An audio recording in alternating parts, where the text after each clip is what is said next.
Good morning. صباح Assalamu الخير. alaikum. السلام Lovely to see you عليكم. all here. رائع أن This is day نراكم 2. جميعا I'm هنا. at the trainer, هذا and هو this is اليوم John الثاني. Defterius. So it's great to أنا be back here إثن with you. ترينر Thank you for وهذا showing جون up on دفتريس. time. This is أشكركم our على core group الحضور. here. The هذا focus, هو the العمل interest. We're الرائع absolutely thrilled that اليوم you've وهذا joined us. We التركيز have a الذي great day نراه in store. أمامنا. But John, we نتمنى had أن such يكون لدينا a يوما great day رائعا. yesterday. Really busy day. I hope you all were very engaged in terms of all of the rundown we had. John, you give us a bit of your perspective in terms of what you saw yesterday and what you heard. Yeah, in fact, I think there's kind of two categories. Let's start first from the global mining companies that did make a presence here in a very large way. I have to say congratulations to His Excellency the Vice Minister and of course His Excellency Bandar Al-Kurayev, the Minister of Industry and Mineral Resources, because to have the Future Minerals Forum make such an impact in only year 2 is quite extraordinary. And the things I walked away from were really from the opening panel from the corporate sector. I thought it was extremely interesting with Mike Henry, for example, in the fireside chat, was talking about how do you deal with ESG? It's not just a moniker, but if you're not careful, because the regulations in Asia, the Middle East, Europe, and the United States being very different, it's a heavier drag on future investment, which I thought was interesting. We heard from Dominic Barton from Rio Tinto. Yes. I thought what he said about having the industry come away from the shadows, which is really important, come out of the shadows and say, what is the role of mining, scope 1, 2, and 3, the measurements you want to be able to use, but the link between the mining industry and having the energy transition. Jeremy Weir from Trafigura, it's fascinating to see them working with Ma'aden and Amak and off-taking the minerals that we have in the kingdom already. That is only going to grow. But to have the major mining companies here observing what's happening in the kingdom and saying these are the things we're going to partner with, but these are the global themes and challenges for us to continue to invest, not only in the kingdom, but to invest elsewhere. Because, and it was interesting, Jeff Curry today, when I was looking at Bloomberg while working out, he said copper is the new oil. You know, it says it in the phrase, yes. Doesn't it? It says it in the phrase because we don't have enough supplies, and those in the mining industry see the bottlenecks. Is that the case outside this tent of the Future Minerals Forum? Is the same conversation taking place? And very warm welcome. The boss has joined us. His Excellency Al-Kurayev is here. Lovely to see you. Non-stop, busy day for you. Busy year for you. Busy. That's the brains behind the FMF. Busy season for you. I think any hope you had of things slowing down. Yeah, it's finished. Oh, forgive me. I'm Khaled Al-Mutayta. I'm not awake here at the moment. Our friend, the Vice Minister here, forgive me. Your Excellency Khaled, thank you so much. All of the ministers and all the ministries were here yesterday, and I think that was also very important, I think, as well, because everybody was so aligned. I think we had it coming from His Royal Highness, and then, of course, all of the ministries. I think that was so important. Industry, finance. What did you feel? Well, that I completely agree with you. I think it started from the very beginning with His Excellency Bandar Al-Kurayev, who, the one that stood out for me was the whole issue of trust. So if you have trust in what we're doing on the policy apparatus, it's almost like the movie Build It and It Will Come. If you build the field, the players will come. That's what we're talking about here in the kingdom. If you put in the right policies, the mining law, which was debated with the CEOs, I thought was interesting. His Excellency Khaled Al-Faleh, I thought, said we are the enabler through the Ministry of Investment in collaboration with the Ministry of Industry and Mining Resources. And his other phrase, we're the safety valve for energy. And it wasn't just for oil and gas, but the full supply chain, the move into hydrogen, the role of mineral resources. And that, Mohammed Al-Jadaan, I thought, said something extremely prescient yesterday when he said, we're not out to extract every penny from the global mining companies. We're using the mining industry to actually grow our economy. So we want to strike a balance between the two. And I think you're correct in singling out His Royal Highness, Prince Abdulaziz. Number one, he talked about the diversity into the renewable space and the role of mining into that space. And when he talked about uranium, I had a few people come up and say, did I hear him correctly? That the discoveries of uranium are coming onto the market. We plan to do it in the safest way possible, in global recognition, but we are going to fuel the nuclear industry with the uranium supplies. That's a lot of news from day one. Yes, yes. And that's just the highlights, I think, right? And I think, yeah, I mean, I think the market's very excited about it. But one of the other things I heard from so many people here was, and you had mentioned it with the CEOs of the big major companies, you know, we also talked to some of the junior companies and also, you know, talked to the financiers who were here too, and really looking, I suppose, at the lack of financing, or better still, the potential for more financing and for better financing in this industry. Well, I'm glad you brought it up, because this morning on the panel I'm going to be doing, we're going to look at the Kingdom's roadmap. We have His Highness Prince Sultan, who's going to join us from SIDF. We have the Exim Bank of Saudi Arabia, its role, and the Deputy Minister of Economy and Planning, looking at how we can learn from the legacy of the other players, the other countries of the world, and getting the roadmap right in the kingdom. So that's a good panel that we're going to be doing. Don Sadoway is going to be from MIT, looking at the future of minerals and where inventions and breakthroughs will be coming over the next 5 to 10 years, and some lessons that he's learned as an inventor of the new technologies. What should we watch out for in mining? Yeah, I mean, so much happening today, and I know our panel is waiting in the wings here, but just to let you know, we're going to be looking at investment, the new energy metals, hydrogen, supply chain, focus on trade, diversity, downstream, and of course, really looking to the future of what's happening here in the kingdom and indeed for the rest of the mining community. So it's another exciting day. So once again, to the Deputy Minister, thank you for being here. Thank you, all of you, for joining us. And I think we're probably ready to get started, John. What do you think? I'm leaving that to you. So our first panel, we're going to be looking at, and we've heard about it earlier, it's not just about mining, it's not just about growing the industry, it's also about economic development and community building. So I want to welcome now the Director for the Materials Efficiency Research Group, who is joining us here with his panel right now. Alan Young is with us. Alan, we'll give it to you. We'll go this way, John. Oh,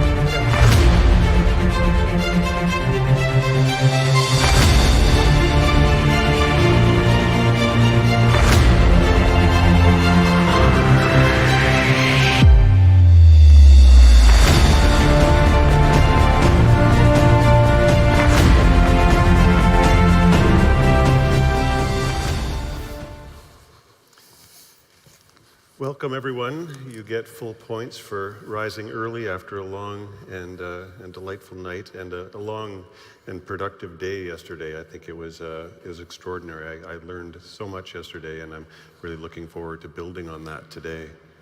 Today we have an opportunity to talk about one of our favorite topics, one of everybody's favorite topics, prosperity. It's an easy word to say, but it's a very complex concept. And today we're very fortunate to have 5 very different, deeply experienced and diverse panelists to help us unpack what prosperity might mean beyond the mine site.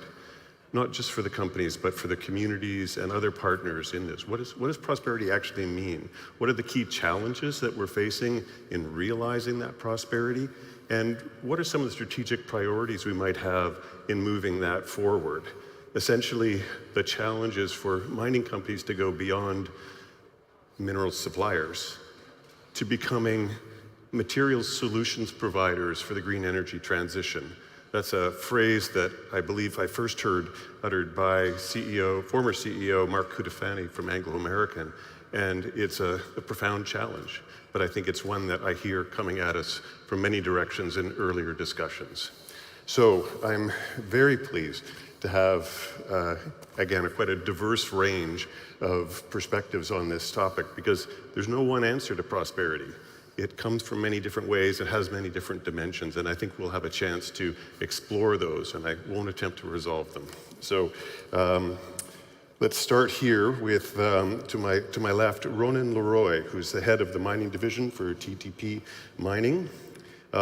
Next to him, Mayer Gomezia, who is the senior expert for Sustainable Resources Program with Resolve, an NGO. Then we have Hamid Rashid, who's the Chief of Global Economic Monitoring for the Department of Economic and Social Affairs, the United Nations, followed by Andrew Southam, the Chief Executive Officer for KAICC Minerals, who's working in Kazakhstan, among other places.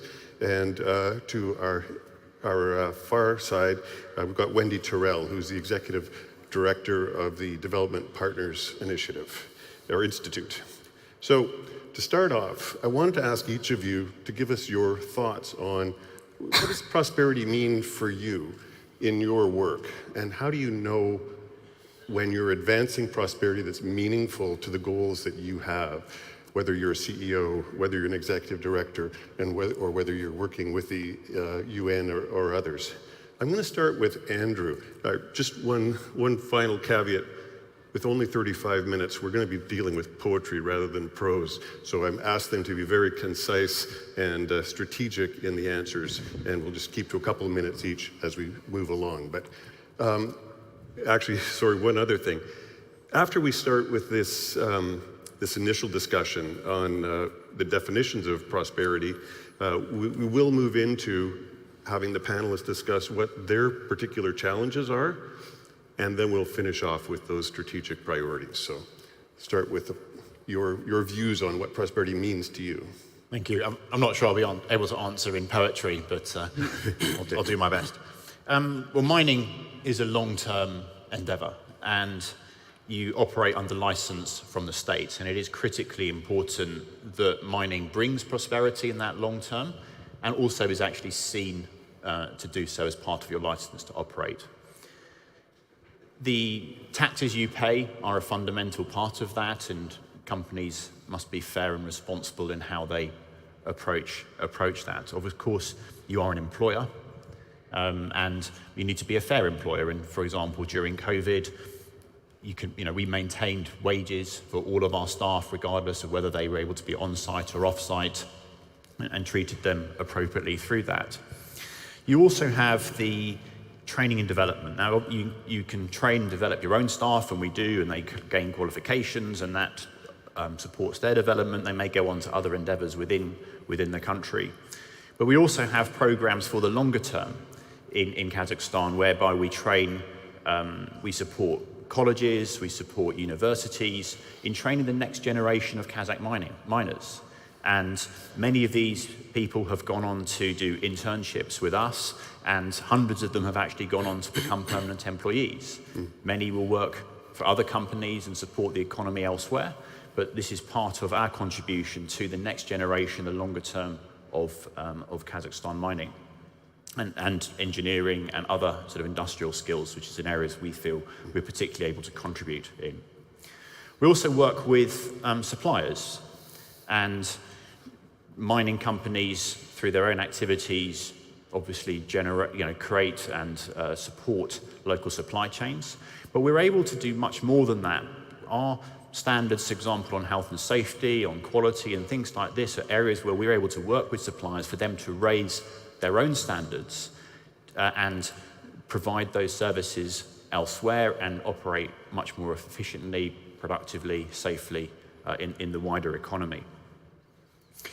International practices that we see around the world that work are things that we can also contribute to the development of policy within Kazakhstan. And one area I'll just highlight for you now is in Kazakhstan, for historic reasons, women were banned from certain categories of work in mining. And over a number of years, we worked with the government to allow, for example, women truck drivers.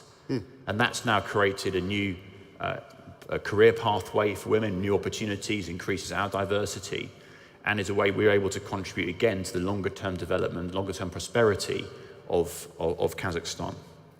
Good. We also recognize that in some of the areas immediately around our mine sites, there are some quite pressing needs, and this can range from education, healthcare, infrastructure, and we as a company are able to meet some of those needs. It can be a careful balance between us and the state, but we're able to meet some of those needs visibly, and this means supporting, for example, providing equipment to hospitals, repairing schools, we've repaired roads. We've done a lot of these type of projects which have an immediate impact in the communities around our operations. I think we'll probably come back to that question of the relative responsibilities of the company and the state as a fundamental aspect of resolving meaningful prosperity both in the short and the long term. Wendy, your thoughts? I mean, the Development Partner Institute was formed to address these kinds of questions. It's what you wake up thinking about. So your thoughts on what prosperity means? Thanks, Alan. I wake up and I go to sleep thinking about it. Right. So development partnership, as Alan said, is at the heart of our work. And community prosperity is the heart of country prosperity. So for us, it's about diverse economies in the regions around mining. So there's a role for miners, there's a role for other sectors like agriculture and tourism. There's a role for government in coming together and creating partnerships to enable thriving communities, and to do that both during and beyond the life of mines. And that's really critical. Too often around the world, we're still seeing that prosperity for communities dives at the end of mining, and we don't want to see that. We want mining to be able to contribute in the long term, and development partnership is at the heart of enabling that. So it requires collaboration between the different parts of the value chain, and it requires innovative, fresh approaches to thinking about what role and how can we work together to create diverse economies around mine sites. Great, thank you. I think I'll turn to Meyer, and you've got a pretty extensive history both here in Africa and beyond. What is Resolve's perspective, and what have your lessons been learned about how meaningful prosperity is generated, or rather, what prosperity means and how you recognize it when it is generated? Thank you, Alan. I think in the context of our work, three things really stand out.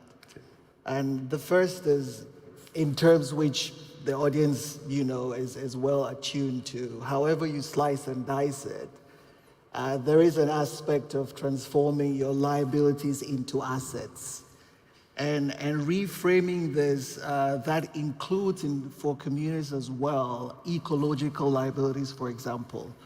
And in this regard, and we can get into it later, Resolve's sister organization, which is actually Regeneration Enterprises for Profit, is doing some very exciting work in terms of transforming these ecological liabilities for communities into assets.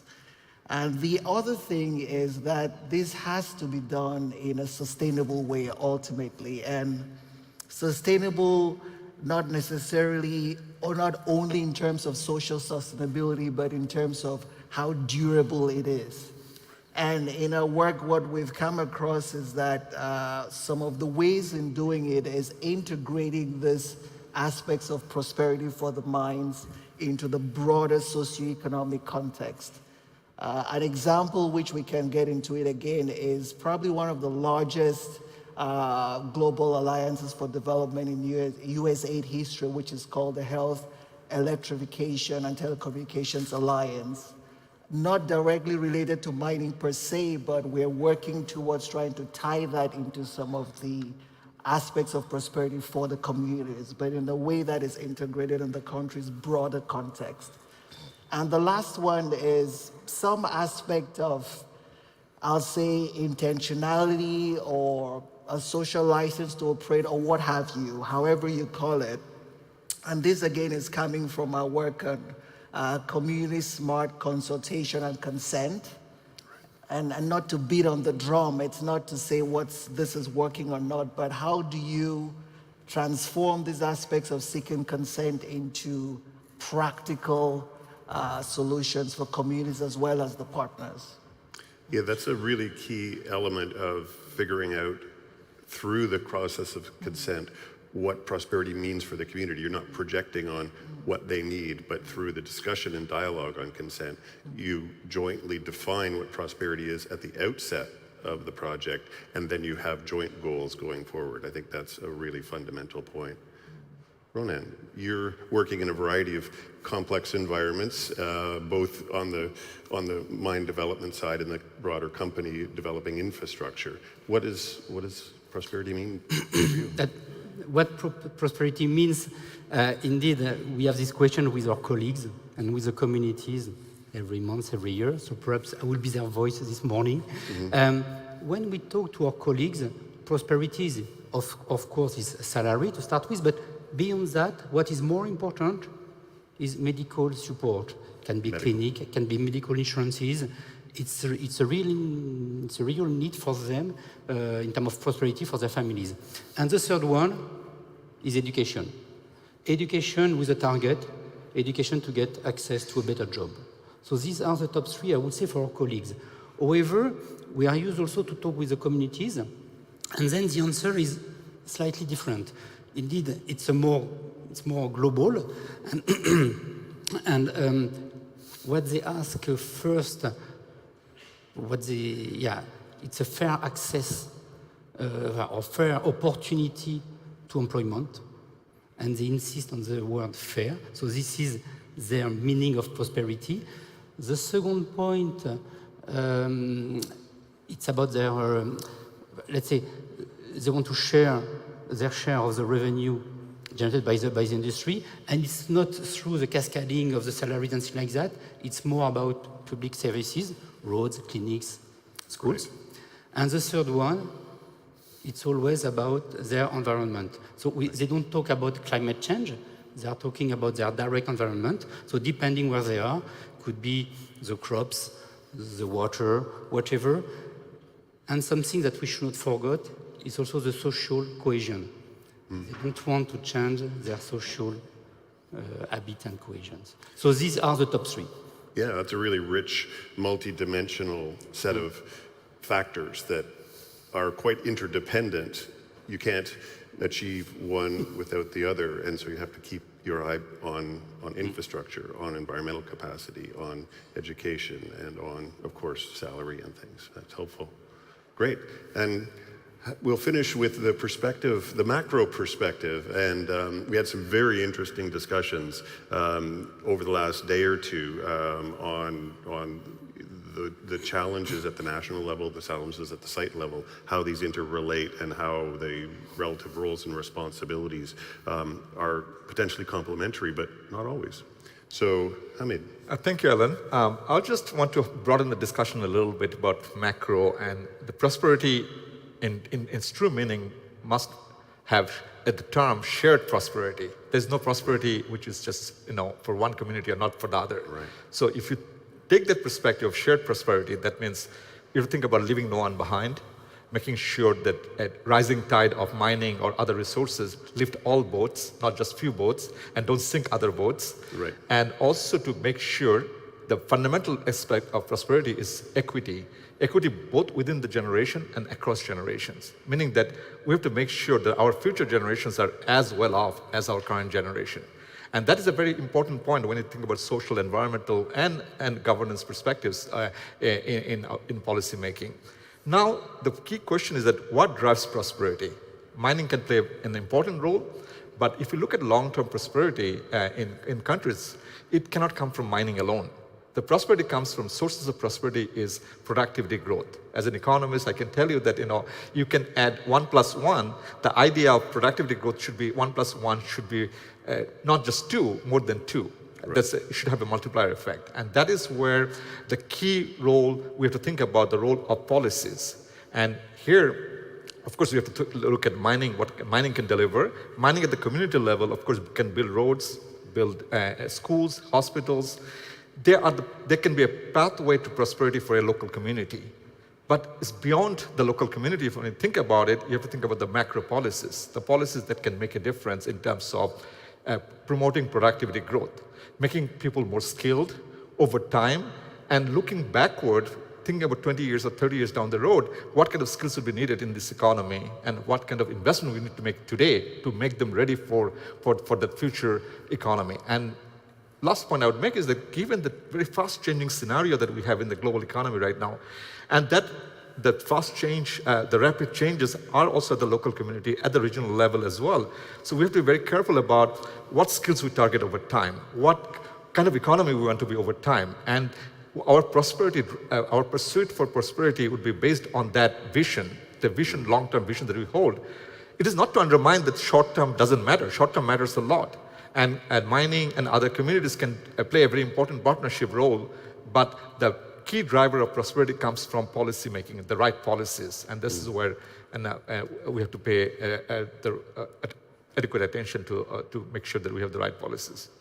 Well, it's a very important point that we've all underpinned our discussions here on the question of transition. We are making a fundamental transformation. This is not tweaking the existing economic combinations that we're working with. This is a transformative moment. And while mining plays an important role, it's a catalytic role, and our communities prepared, or how can communities be prepared for that next phase as the economies move into whatever that next stage is going to look like. So that's a really, really key point.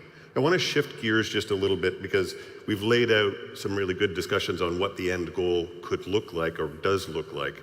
But now let's think about, well, what are the challenges, the primary challenges? Are these internal company capacity challenges? Are these things in the community that need to be worked on and focused on? Are there market signals that are unhelpful? Are there regulatory barriers? I know that's a big question. We could spend the rest of the day talking about that. But if you think about sort of top of mind in terms of the barriers to realizing these prosperity goals, what comes to your mind? And I'm going to go in reverse order. I'll start again with you, Hamid, and let's go through again. We'll keep our time tight, but I think barriers will help us think about actions. No, thank you, Alan. I think where I left off in my last intervention is that policies. So we think about policies can be bottom up and top down, and a combination of the two. And the community needs, understanding the community needs are very important. But ultimately, one question that is relevant for all policy making is that where do I get the most bang for the buck? Right. If we have $1 to spend that is generated from mining revenue, from other minerals, that is the dollar at the disposal of the government. How do we spend that dollar to get the best return, not just in the short term? You can give that dollar to a community to meet their current consumption needs, which is not to say that they are not important, but also you can make sure that dollar is spent efficiently and effectively to make sure they have at the longer term capacity to make earnings. So the saying goes that don't give them a fish, teach them how to fish. So giving the right skill set is very important. And this is where two sets of policies play a very important role. One is the fiscal policy. I'm coming from a macro point of view, because fiscal policy plays a role about right allocation of resources. Now, where do we get the most return from public policy investments? Investments in human capital, in education, healthcare, all of this matter a lot. And this is where the policymakers often focus too much on the revenue side and not enough on the expenditure side. And you can gain a lot more mileage on spending efficiency and making decisions that really give very good long-term return to the societies, to the communities. And when I talk about policies, I'm not just talking about the central government. I'm talking about policies at the grassroots level as well. And the second set of policies that also play a very important role, which is broadly known as industrial policies. Industrial policies is not just about industries, it's about skills development over time. So these two set of policies actually can play a very important role in making sure and overcoming the challenges that we're talking about. And some of the challenges are very short term, which can be creating employment, but also to make sure those employments are sustainable. Because you can create a lot of jobs today, but the jobs may disappear 10 years down the road. So that's not a sustainable strategy. So you have to make sure that right investments are made to match the skills that will be needed down the road. Ever more so important given the sort of non-renewable nature of these deposits. Again, how can they be catalytic? How can they project toward future wealth, and start thinking about that now, not at the end of the mine site or the mine project? Ronan. Yes, indeed, all of us, we have seen on the field very interesting initiatives. However, to me, there is a real challenge, which is the coordination of all these initiatives, or let's say the priorities. and that between all the stakeholders, and it's not only the, let's say, the mining companies and the government, but it can be also the financing bodies, it can be the off-takers, and of course, the communities. So to me, we need to have a kind of balanced approach of who will set the priorities for all these initiatives. It has to be a local governance to manage this. However, it would be good that we could have a kind of framework or reference set by a kind of international body. Right. Yeah, that point of coordination is important. I see that a lot, sort of picking up the signal from the noise. A lot of stuff going on, but in the absence of coordination, you lose not only efficiency, but you gain sort of contradictions, and well-meaning policies can and initiatives can almost cancel one another out. That's a really, really good point. Mayor. So there are a number of challenges. One is, just matching the aspirations to realities on the ground, right? It's take, for example, what we're seeing with the Community Smart Consultation and Consent Initiative. The perennial question is, why? Why should industry do it? Why should government do it? Why should even the communities take up this approach? So we know a lot of great work has been done to, push forward consent. However, in practice, the outcomes don't always match the reality. But until we're able to address those realities, for example, there are political considerations, quite rightly so, which make the context different from place to place. There are business considerations which make the context different. And even for communities, our assumption is always that, okay, this is good for communities, but why? What is their interest? Why should they listen? So that is one of the constraints on the ground. The other one, from a more technical perspective, just quickly, is what Resolve Sister Organization is doing, regeneration enterprises, in terms of transforming these liabilities into assets. A very practical issue is just even access to some of the legacy sites which need to be remined. And it's not even, in the usual countries you would think there will be difficulties with, but just having those regulatory processes to be able to access that and work with communities to do those. So those are some of the challenges. Yeah, well-intentioned definitions of waste, which may be preventative at some level, may prevent us from actually realizing the value that's in the ground, and that's an interesting point. Wendy, your thoughts on your priorities for challenges to be addressed? The challenges, the biggest challenge that I see is that we think we've got this sorted out. And development partnership is still quite a new idea. So the Development Partner Institute was launched only in April 2017, so quite new. And the idea that if we just apply the standards, if we just keep doing what we're doing, we're going to reach the concept of development partnership. We've got, in order for us to meet the demand for future minerals, we need to step up for development partnership. And so that means bringing different stakeholders to the table. It means listening to the voices of people that we often haven't listened to.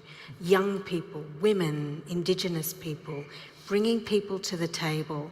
We're hearing from the end of the value chain, from automakers, for instance. Whose lands are these minerals on? And how do we know that those people are benefiting? So we're starting to see from all ends of the value chain that there's a much greater interest in development partnership and bringing people to the table. We're hearing from the end of the value chain, from automakers, for instance. Whose lands are these minerals on? And how do we know that those people are benefiting?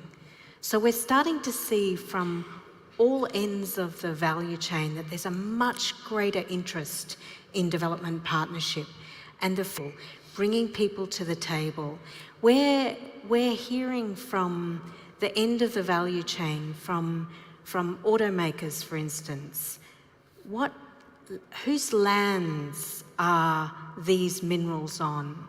And how do we know that those people are benefiting? So we're starting to see from all ends of the value chain that there's a much greater interest in development partnership and bringing people to the table. We're hearing from the end of the value chain, from automakers, for instance. Whose lands are these minerals on? And how do we know that those people are benefiting? So we're starting to see from all ends of the value chain that there's a much greater interest in development partnership and bringing people to the table. We're hearing from the end of the value chain, from automakers, for instance. Whose lands are these minerals on? And how do we know that those people are benefiting? So we're starting to see from all ends of the value chain that there's a much greater interest in development partnership and bringing people to the table. We're hearing from the end of the value chain, from automakers, for instance. Whose lands are these minerals on? And how do we know that those people are benefiting? So we're starting to see from all ends of the value chain that there's bringing people to the table. We're hearing from the end of the value chain, from automakers, for instance. Whose lands are these minerals on? And how do we know that those people are benefiting? So we're starting to see from all ends of the value chain that there's a much greater interest in development everything else, but if they're not aligned with the national objective, then they may be counterproductive, even not cost efficient. So that alignment is very critical to make sure that we are pursuing a common goal of a prosperity for all. Thank you. Well, I said we weren't going to resolve it, but I think we've just figured out Andrew and Hamid's contradiction and made it a very complementary approach. So, Andrew? I think mining companies, and us included, we need to communicate much more clearly with the governments, with the host communities, all of the things that we're looking to do, and from their side they need to recognise that and communicate back in terms of policy direction and so on, so that we can work collaboratively, and the success of mining will lead to prosperity for long-term for countries, and it's mutually beneficial. So there's more of that dialogue that needs to be actively engaged right now to make sure we align these things in that way. Wendy, the last word to you. Thanks. My call to action would be to go to independent organisations like ours, read our development partner framework, come to us, and talk to the other independent organisations that exist around the world that are developing ideas and new collaborative approaches to development partnership. I'll let you in on a secret. It isn't going to cost more. And it's going to add enormous value. So I'm really excited about the whole space of development partnership, and I encourage others to explore it. And for boards and CEOs and senior government people, I would encourage it to be part of your conversations, because we need to be setting the direction and metrics that support development partnership across the board. Great. Well, that's an interesting note to leave on, is that prosperity doesn't cost more. So with that, thank you very much. This has been really interesting. It's sort of a different facets of the same problem, and I think you've really helped to elucidate some of the challenges and some of the opportunities. Thanks very much. Thank you. Thank you. Thank you. Thank you.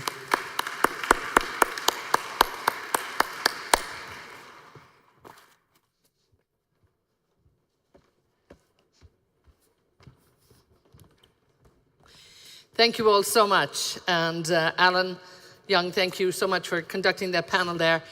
Very, very important panel, and something I think that we're all interested in, looking at prosperity for countries, looking at community building, and again, looking at, the impact of mining and looking at exactly what mining can do.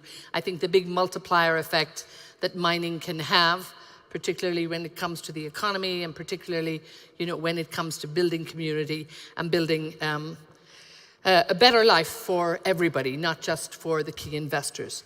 Now we're moving on to a quick fireside chat, and we're going to really be looking at what we need to do to make sure that we have sustainable, we have ethical, and hopefully profitable mining too, because it's all very important. So I'm going to head over here to our fireside chat here. And with this weather too, we almost need a fireside. But you'll see us on the big screen here. So please give a very warm welcome for the Group CEO for the Eurasian Resources Group, Benedikt Sobotka, please. So welcome, Benedikt. It's great that he's joined us here this morning. We're thrilled that he's with us. Wonderful. Thank you so much.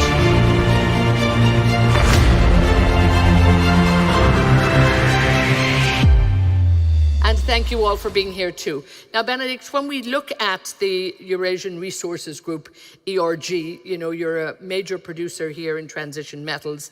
And of course, you personally and professionally, a big proponent of sustainability and ethical production. Do you think that the industry has reached, I suppose, a turning point whereby there is no choice anymore? We have to be sustainable, we have to deliver ethical products, and this is where we have to go, and it's possible. Oh, thank you, Edna. Good morning, everyone. I do recall in 2016 when we started to talk about what I call the biggest purchase order in history for the mining industry. People wouldn't believe it. We were still considered the bad guys from the dark side of the moon, and that's changed fundamentally, because today I think a lot of people realize that we are part of the solution and not part of the problem, and that's a fundamental change in perception. That's a fundamental change in visibility. And that's also a fundamental change in recognizing that we will have to deploy so much more capital in an industry that is fundamentally very small. We're not as large as the oil industry. We spend, in total, all mining companies, around $200 billion a year, and that will not be enough to meet the requirements for the green energy transition. Elaborate now, if you would, on the biggest purchase order in history. I love this phrase, and I know it's yours. But again, spell that out for us in terms of just how big this is, and can we meet the demand, and can we need to shift as well to meet it sustainably? Yeah, we talked a lot about this in the last few days, so I won't repeat the numbers. But if I apply this to our company, we have about 100,000 people in now 20 countries, and I will have to double my production in the next 4 years. I will have to hire another 50,000 people in the next 4 years. I will have to deploy billions of capital in sometimes rather complicated jurisdictions, because as we all know, the known deposits of energy transition materials are in safe and easy jurisdictions. The future investments will have to go into much more complicated jurisdiction, because that's where the geology has put them. And that's going to put a lot of strain on the industry as the supply chain expands. And here, sustainability is incredibly important, because it's one thing to talk about sustainable mining in Australia or in Canada, but it's very different if you go to countries that have weaker regulatory environments, that have weaker environmental standards. And as global international mining companies, you have to operate according to international standards everywhere, whether you operate in Australia, whether you operate in a smaller country in Africa.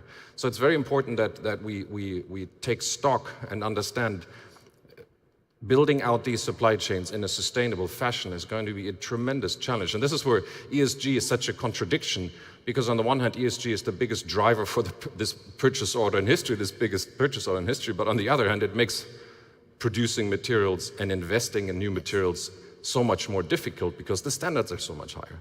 Now, you talk about sustainability also from a practitioner point of view. This is not just a theory for you. You just don't think this is a good idea. Tell me how it is possible by sharing perhaps those best examples for us. I'm personally a big proponent of what I call ESG as local. right? I'm not a big believer in ESG standards that are cooked up in Western countries. I'm excited about ESG on the ground. So building sustainable livelihoods, hospitals, environmental protection, building infrastructure, what you call the multiplier of your investments that actually have a positive impact on the community. For example, in Africa, just in one operating country in the Congo, we operate schools for 12,000 children. Wow. Right? We operate 4 hospitals just in one country. And I think that's going to be important as we go into jurisdictions that have a weaker environment, a weaker, much less wealthy government. We have to actually bring the infrastructure with us. And I think that's a big responsibility where the impact of ESG is local. And what's exciting, and I mentioned this yesterday, is statistically, the closer a person lives to a mine, the more positively he would think about mining. Right? So again, ESG standards are being made by people that are so far away from the reality. I think without saying that you should have lower standards, quite the opposite. Yes. You should have standards that make sense for having a good impact on the local community. So where are the big challenges? I mean, in some of these areas too. Perhaps it's financial challenges, perhaps it's that investment that people are not willing to do. And I suppose also, you know, good education to see best practice coming from a company like yours, the way people can realize that this is good for the wider community. So where are you finding the big challenges? What pushback do you hear? Well, one big challenge is people, when they look at or walk through the marketplace here, they look at mining projects and they see a deposit and it all looks very nice and beautiful. But what you have to understand is everything that has to happen around it: the power, the water, the supply chain, the roads, the community and social investments, the workforce. So, and that's where the multiplier actually happens, is $1 invested in your actual mineral resource will trigger $10, $15 of investment outside of the mineral resource, in addition to the plant you're building. And that's why I think in Saudi Arabia, what we're going to see is, because here in Saudi Arabia, we've applied for a very large area for exploration. And we've been granted some of those licenses already, thank you to the ministry. We're going to, once we build out these exploration areas, we will have to build a lot of infrastructure in areas that today does not have this kind of infrastructure. And that's very exciting from a development point of view for a country. Mining brings a lot of positive economic impact for the communities and the local governments. Now, apart from the day job, so to speak, you're very busy also with the Global Battery Alliance, and indeed you're a founding member of the Resource Initiative. So talk to me about how important both of these organizations are, because they're sort of intertwined in many ways. Yeah, this is a topic I'm incredibly excited about and passionate, because as we build our supply chains, I mean, it's equivalent to the transition that happened at the beginning of the 20th century when people were moving from coal to oil in transportation, for example. So we're fundamentally rebuilding a new economic system. And that will put a lot of strain on a supply chain that is rather small. It will have to double so quickly that we have to make sure that, for example, when it comes to labor practice, when it comes to human rights records, that we cannot operate the industry of the 21st and 22nd century using standards of the 19th century. And that's still happening in many regions of the world. But sadly, it is still happening. It is still happening. And that's one of the reasons we founded the Global Battery Alliance, co-founded with the World Economic Forum in 2017, which is now actually the largest organization, multi-stakeholder organization in the world, about 130 members today, to help build a long-term sustainable supply chain for energy transition materials. And the challenge there is going to be bringing not just the private sector, but bringing governments and civil society around a table, which is what we've done. About half of the members are corporate, the rest are government and civil society. And we're building what is called the Global Battery Alliance Passport. The battery passport, you're going to see it very soon, will allow traceability of the materials that will go into a battery. So in future, you'll have the ability to scan a code on your electric vehicle, and it will tell you this cobalt came from this country. Yes. This lithium came from that country. And by the way, the greenhouse gas emission footprint of that battery is going to be this so many kilograms of CO2. And it will also give you a ranking, which has been built together with civil society. It will give you a ranking of what is the human rights standard, what are the child labor protection mechanisms that have been in place in that supply chain. And next week in Davos, we're actually going to make a big announcement on that battery passport, so stay tuned. No, and again, I think, there's so much pressure coming from the consumer that, once that is in place, it also puts peer pressure on companies. So I think that's very important. We've just got over a minute left, and it is all yours, because I really want to know, what are you doing here in Saudi? And also just listening for the last day and a quarter, so to speak, and indeed the day before as well. Where do you see the prospects for Saudi Arabia? Saudi Arabia is, I like that statement the minister made on the opening session about north to south and east to west. I think this describes it perfectly. The region here has the potential to be a real platform for a region that doesn't or has not been given the kind of attention that it deserves from a geological point of view. And of course, if you've been focused in this region very much on hydrocarbons, this has to change. And I think that realization is really going to trigger a lot of attention in the region, because from a logistics standpoint, from an infrastructure point of view, we've actually made Saudi Arabia our regional headquarter for the entire region, right? And I recommend my peers to do the same, because this is an exciting place with a very young population. We're finding excellent staff that we've hired here in our 2 offices in Jeddah and in Riyadh. So I think if I was an investor, I'd be very long Saudi Arabia, and this is exactly what we've done. We've put our money where our mouth is. We've applied for large exploration areas here, and we're going to build large mining projects here, and hopefully also refining and midstream assets that will help us capture more of the downstream benefits, which is where you will create the bulk of the employment and the economic benefit in addition to the upstream. So we're excited. Thank you. And we're dead on time too, so thank you so much for doing that. But yes, congratulations to you. In German style. Good luck with all of your great work Thank here. you, Edna. Because, and again, having you in the driving seat here also, I think, is a great benefit for Saudi Arabia as well. So I'm sure they're all very happy that it is the big win-win. Again, ladies and gentlemen, Benedikt Sobotka, thank you so much for being with us, Benedikt. I really enjoyed that. Sorry it's so short, but thank you again. So much going on here, and we will continue our conversation. I believe John Defterius is waiting in the sidelines here, ready to come back on board with his next panel. John, over to you. Thank you.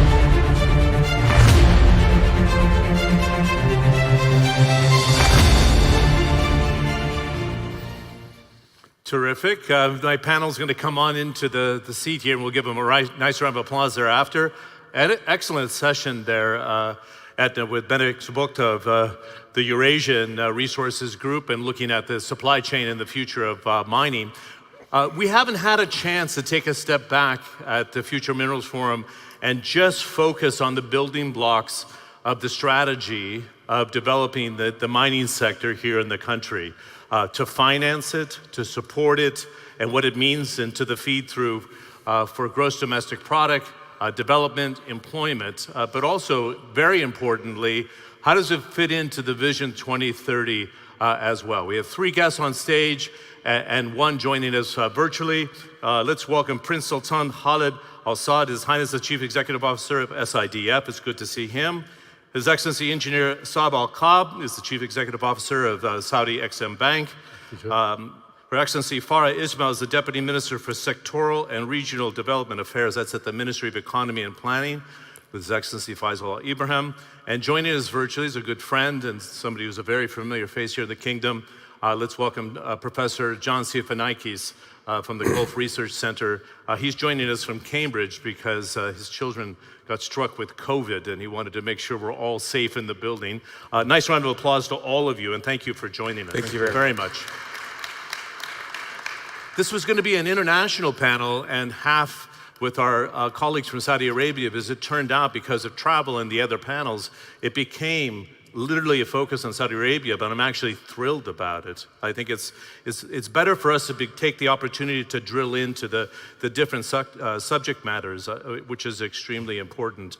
I wanted to start, if I can here, Prince Sultan, about the environment in the Kingdom of Saudi Arabia. We've heard bits and pieces over the last 24 hours for international investors, and I've even had a domestic producer, Mac, the CEO, tell me in a fireside chat yesterday, it's an equal playing field. It sounds good on paper, but what is the role of SIDF, and how do you see the international environment for investors to come in?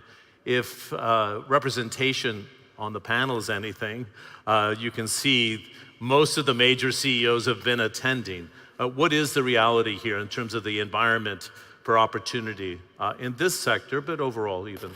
Sure. Thank you, John. First, I think it's a pleasure to be here. But the short answer in terms of what has changed is quite a bit. And if we step back and look at what we've heard throughout the day yesterday, but also this morning, and consider the global context, realizing the energy transition and the aspirations associated with it in any meaningful way requires a massive amount of investment, but also ensuring the availability, affordability, and building resilience in key minerals and metal supply chains. Now, where is Saudi Arabia in all of that?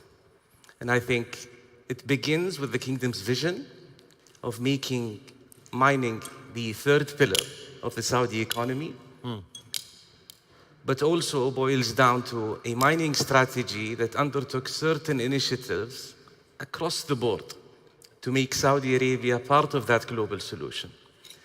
And so the new revamped mining law creates a regulatory framework and legal framework that is conducive for business, but also one that is transparent and embraces key principles as it relates to sustainability, appropriate governance, and societal impact.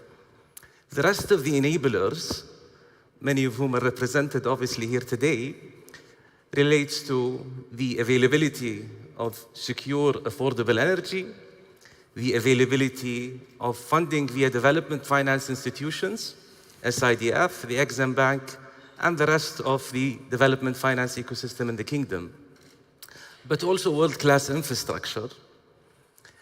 Across the board, I think Saudi Arabia is well positioned, has a competitive offering to play, not only in extraction, processing, and refining, but also further downstream into manufacturing.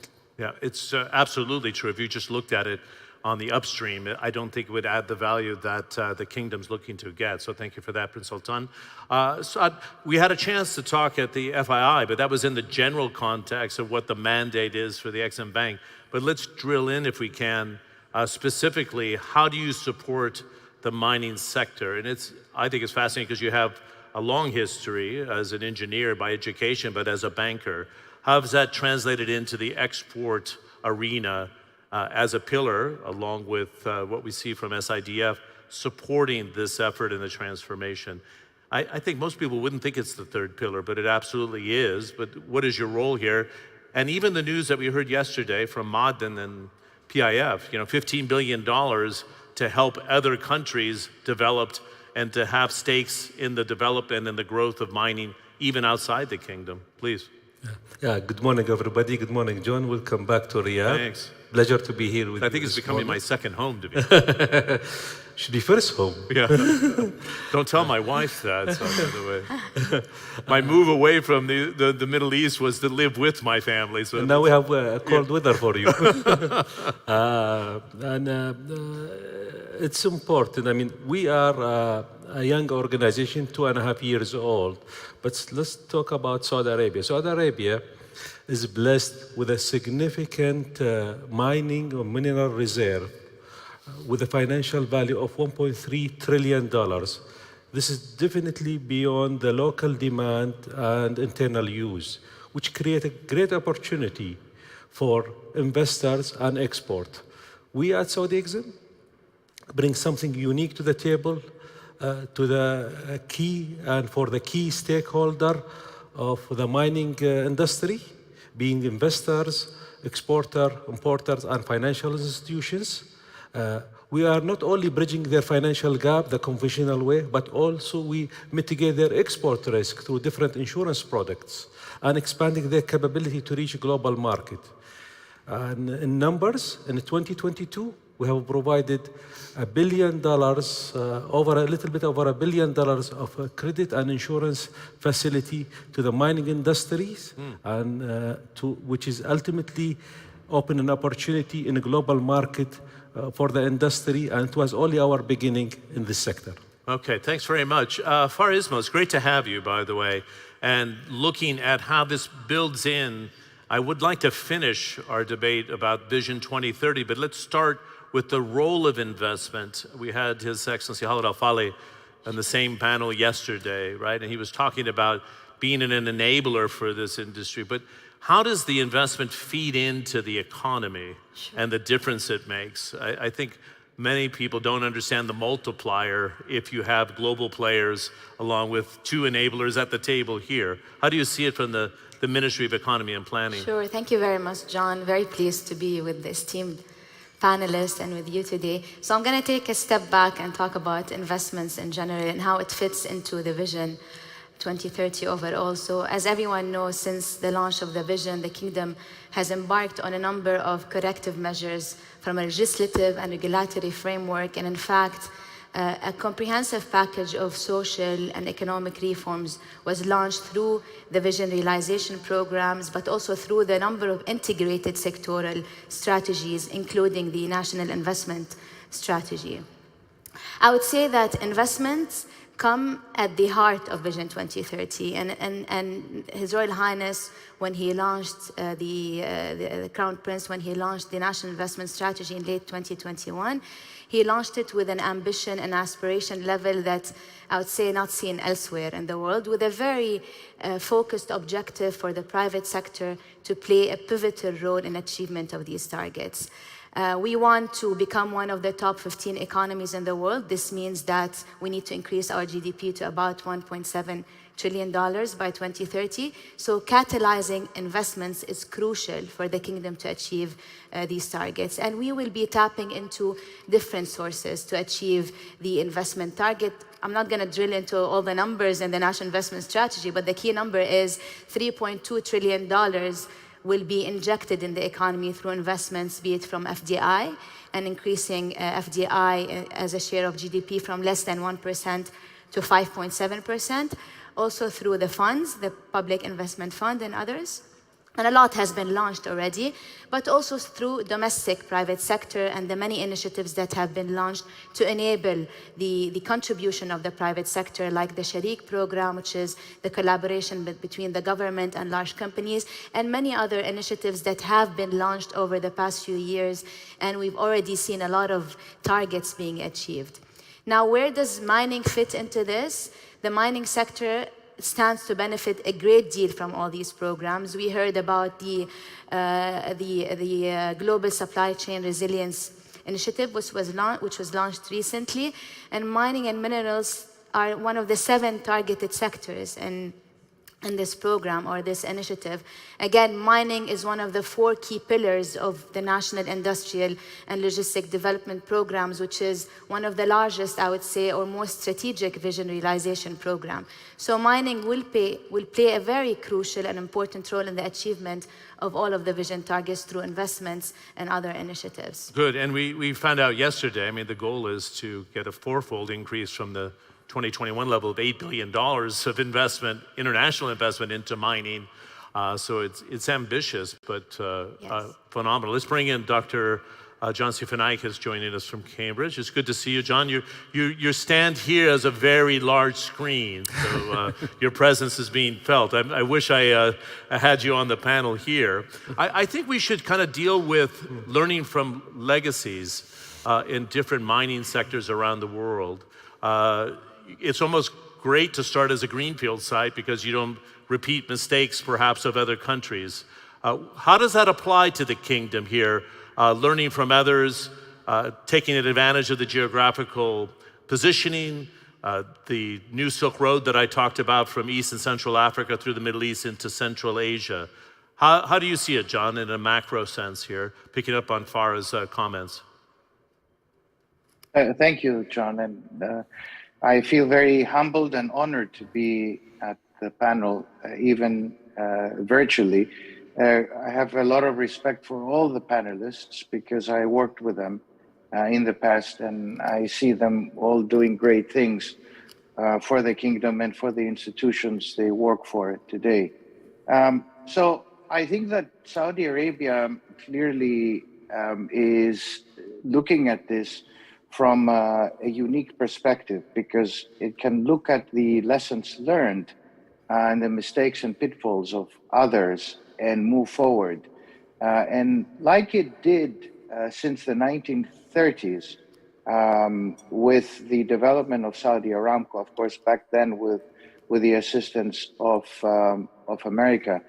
Today, it has the ability to learn from many years, decades of hydrocarbon experience and build its institutions. And I think it's very important that institutions are the key principle for a very strong and unique mining sector. Secondly, the regulatory environment. I think Saudi Arabia has taken important steps towards that. The mining law is an essential part of what it needs to do to attract investors, because after all, it can really do a lot to invest domestically and internationally, but the international investors into Saudi Arabia bring a very important know-how, and that is very much needed. And finally, and not the least of all, it really needs to take a step of inclusiveness. And by that, I mean that it needs to participate. Certainly, the state needs to be at this point at the forefront, but including the private sector, both the local and the international, is an important principle, because Saudi Arabia has a very essential goal to increase private sector participation by 2030 to 65% in terms of nominal GDP. But overall, I would say the key takeaway is strong institutions, because strong institutions bring capacity, bring human resources, and bring institutional memory that serves in so many ways to empower the country moving forward. And clearly, to me, the next 20 years for Saudi Arabia is to increase wealth for the population, but clearly moving away, as it has done over the last 15 years, from what we call resource curse to resource blessing. And I think this is what defines Saudi Arabia of today.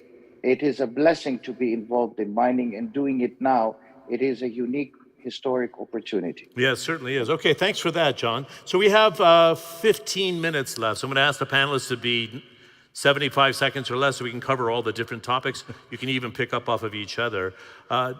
Dr. John talked about the institutions, Prince Sultan. Tell us about the reinvigorated role of the SIDF, because it is an institution like the Exim Bank.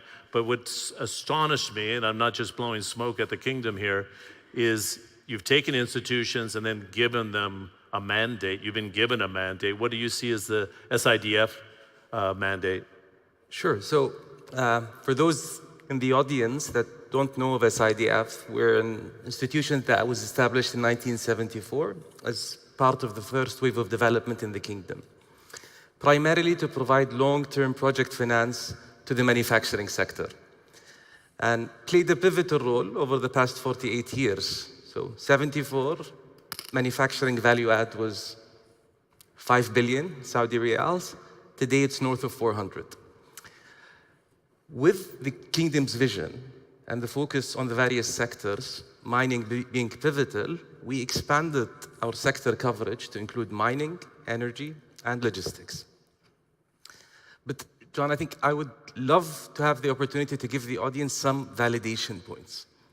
So since the launch of the vision, the amount of lending that we've availed to the mining sector in particular has been north of 10 billion riyals. We expect that to accelerate significantly over the coming years and expect to be net lenders to the sector for the foreseeable future.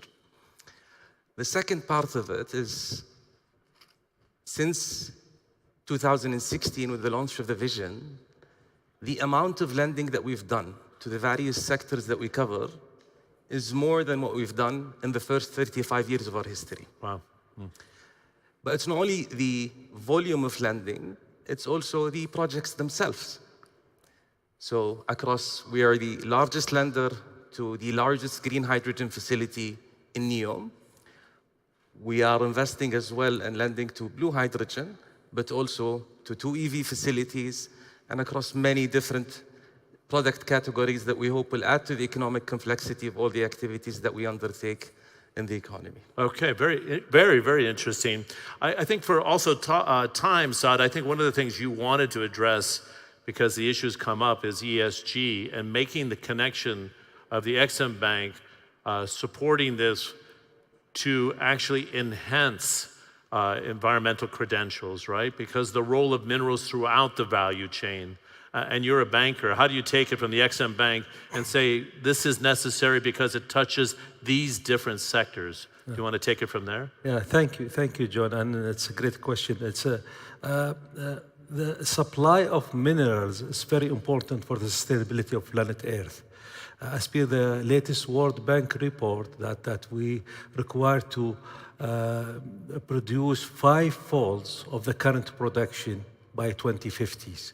So that requires a lot of enabler from different governmental and commercial entities to enable this high demand for the sustainability, because technology depending on minerals, electrical vehicles and renewable energy components depend on minerals, and food security, which is very important, depend on minerals through the fertilizers. Often left out of the discussion, right? It is often left out of the discussion, though, is it not? Yeah. So again, sorry? It's often left out of the discussion, the minerals for fertilizer, and we have an acute crisis because of Ukraine and Russia right now. It's very important, and all those mines produce phosphate and other and potash, which is converted to the fertilizers. That's very important for the food security. So from our side, we need to enable this industry. Of course, the Ministry of Industry and Mining, they have their supervisory role for sustainable mining activities. The mining law that His Royal Highness mentioned here, that govern the operation. We in Exim Bank monitor and review ESG practices when we receive client requests and have more credit appetite for clients that have favorable ESG practices. Yeah, one of the debates we had is what is the global standard? What is the magic standard? Because they're very different from the West all the way to Asia, and because Saudi Arabia straddles here between East and West, to land on what you think is a standard that you feel comfortable as a banker to lend to, I think is so we follow, really important. Definitely we follow the ministry standards on applying the ESG. And there is a common standard on this industry, so we are following it. As a matter of fact, we are we hired the ESG specialist in the bank and already started with us from 1st of January. Oh, interesting. Okay, that's interesting to know, actually. Thanks. Father, I think it would be interesting also to drill into the idea of how the mining industry feeds into GDP. And the reason I say it is I had 5 or 6 people come up to me and say, well, yeah, but nobody wants to work in, below the ground or be out, in the desert in the heat and, in this kind of dirty sector. I'm just saying that because of the dust and the hard work. But that's misrepresenting the opportunity here. If you look at from upstream, so what you were suggesting, Prince Sultan, if you go all into the processing side of this and the engineering techniques and the geological surveys that are being done and the data being the new oil, as well as copper being the new oil, as Goldman Sachs was suggesting this morning, there is great opportunity in terms of GDP. That's right. So historically, John, mining has always been a crucial component of the Saudi economy. And like you rightly said, the growth opportunities in mining are tremendous. And we've heard yesterday about the investment opportunities. The kingdom aims to attract around $32 billion of investments through 9 mining projects in midstream. As per the Saudi mining strategy, it is expected to create more than 250,000 jobs from mining alone by 2030. NIDLIP program, which is where mining is a key component along the other 3 components, industry, energy, and logistics, aims to increase its GDP contribution from, in 2021, around $4 billion to more than $45 billion in 2030. So there's a lot of effort between NIDLIP, between the Saudi mining strategy. A lot of initiatives have been crafted, including the exploration and many initiatives that have already been implemented, like the completion of the Arabian Shield geological survey, the mining mining law, which will facilitate financing and all geological activities, to His Highness' point on economic complexity. A key initiative also is the establishment of the value-added chain of mining, which will increase economic complexity and will help in the diversification journey of the kingdom. So instead of us exporting aluminium, we want to start exporting aluminium foil, for example. Instead of exporting copper, we want to start exporting copper wires. And there's a lot of initiatives under the Global Supply Chain Resilience Program and under NIDLIB that are have specific investment opportunities around that. So mining has always played a pivotal role in the kingdom's economy, but from now until 2030 and beyond that, there's a lot of growth opportunities out there. No, it certainly seems that if you approach it at the start with that spirit in mind, I think is the difference here in the kingdom. Dr. John, I'd like to have you combine a couple of topics here. Number one is the inclusiveness that Farah was talking about here in terms of the value chain. If you have an inclusive value chain that creates greater impact on the economy. And in my opening comments, I talked about, learning the legacies of other experiments or developments around the world when it comes to mining. How do you get that right? An inclusive value chain and not, stepping into the pitfalls of perhaps being too upstream dependent and exporting raw materials. I think there's a very different approach here. It's all yours. Yeah, thank you. One of the difficulties being the last panelist is that everybody else says all the things that you wanted to say, but this is wonderful because we are on the same page in so many ways. I think that what Farah said is essential and at the core of what Saudi Arabia is doing, and very much this is the lesson learned from the 1970s, 80s, and 90s of what Saudi Arabia got slightly less correct, if I can say this. But what is correct today for us was not correct back then. So in hindsight, yes, we can say that some of the things were corrective moves that are being done today. What do I mean by that? What Farah said is at the core.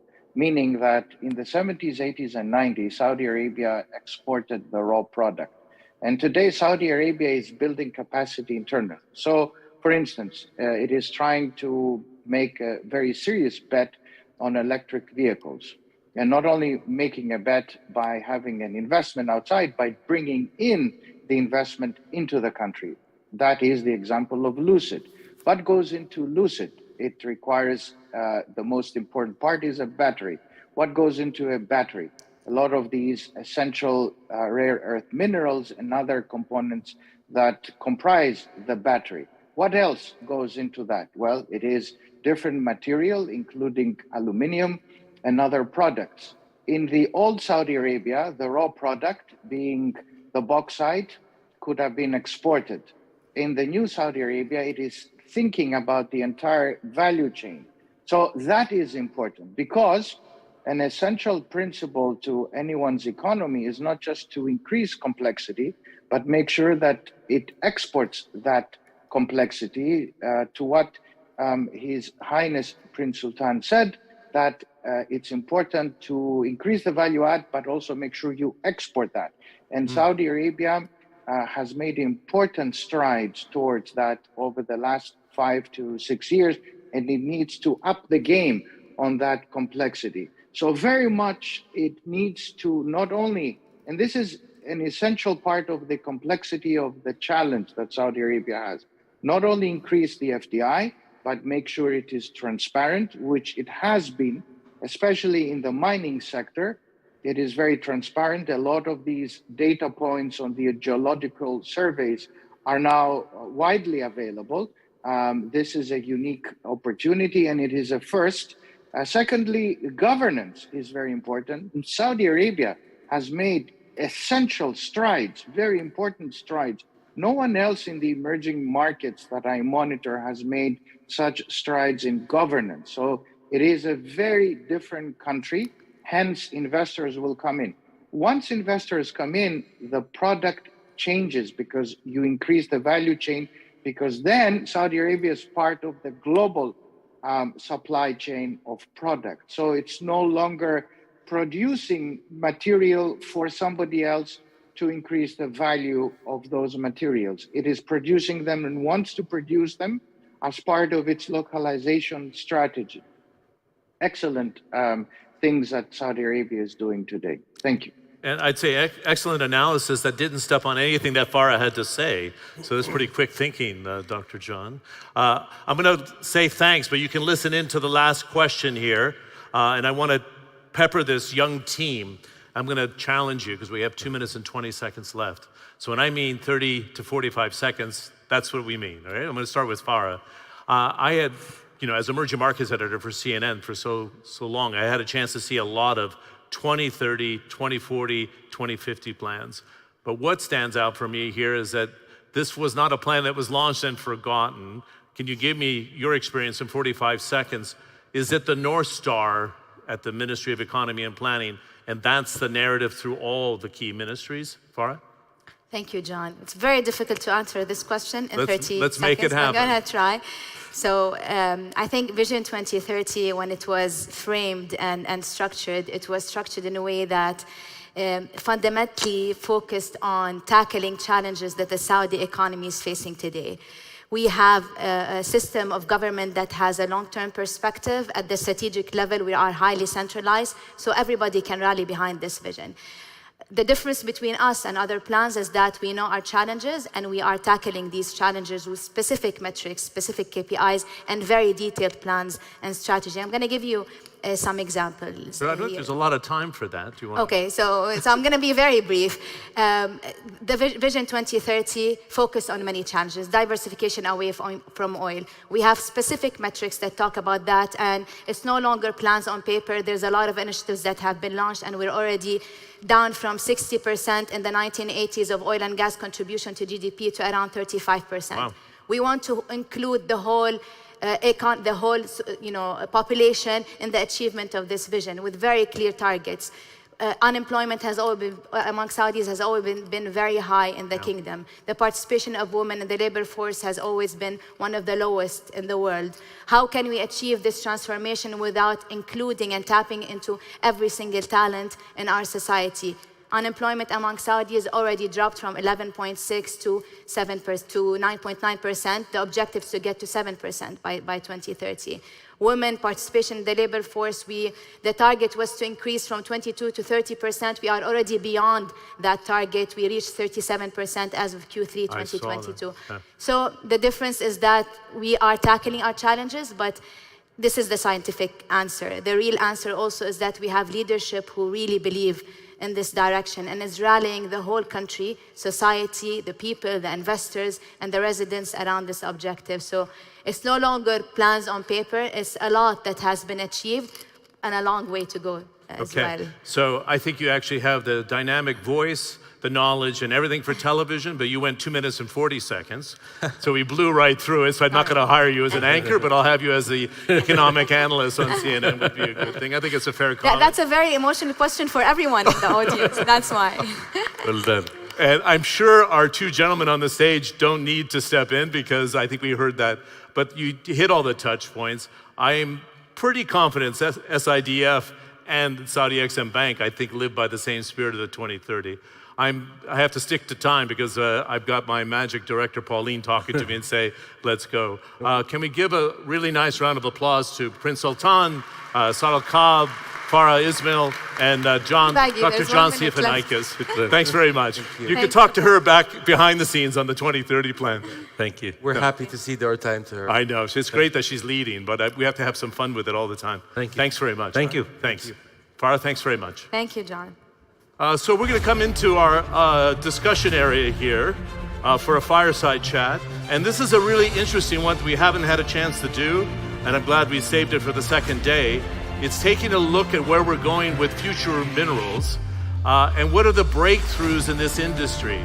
We know there's a lot of demand, but how long is the demand and in what areas of the markets? Let's welcome Don Sadaway of the Massachusetts Institute of Technology. Please, Don.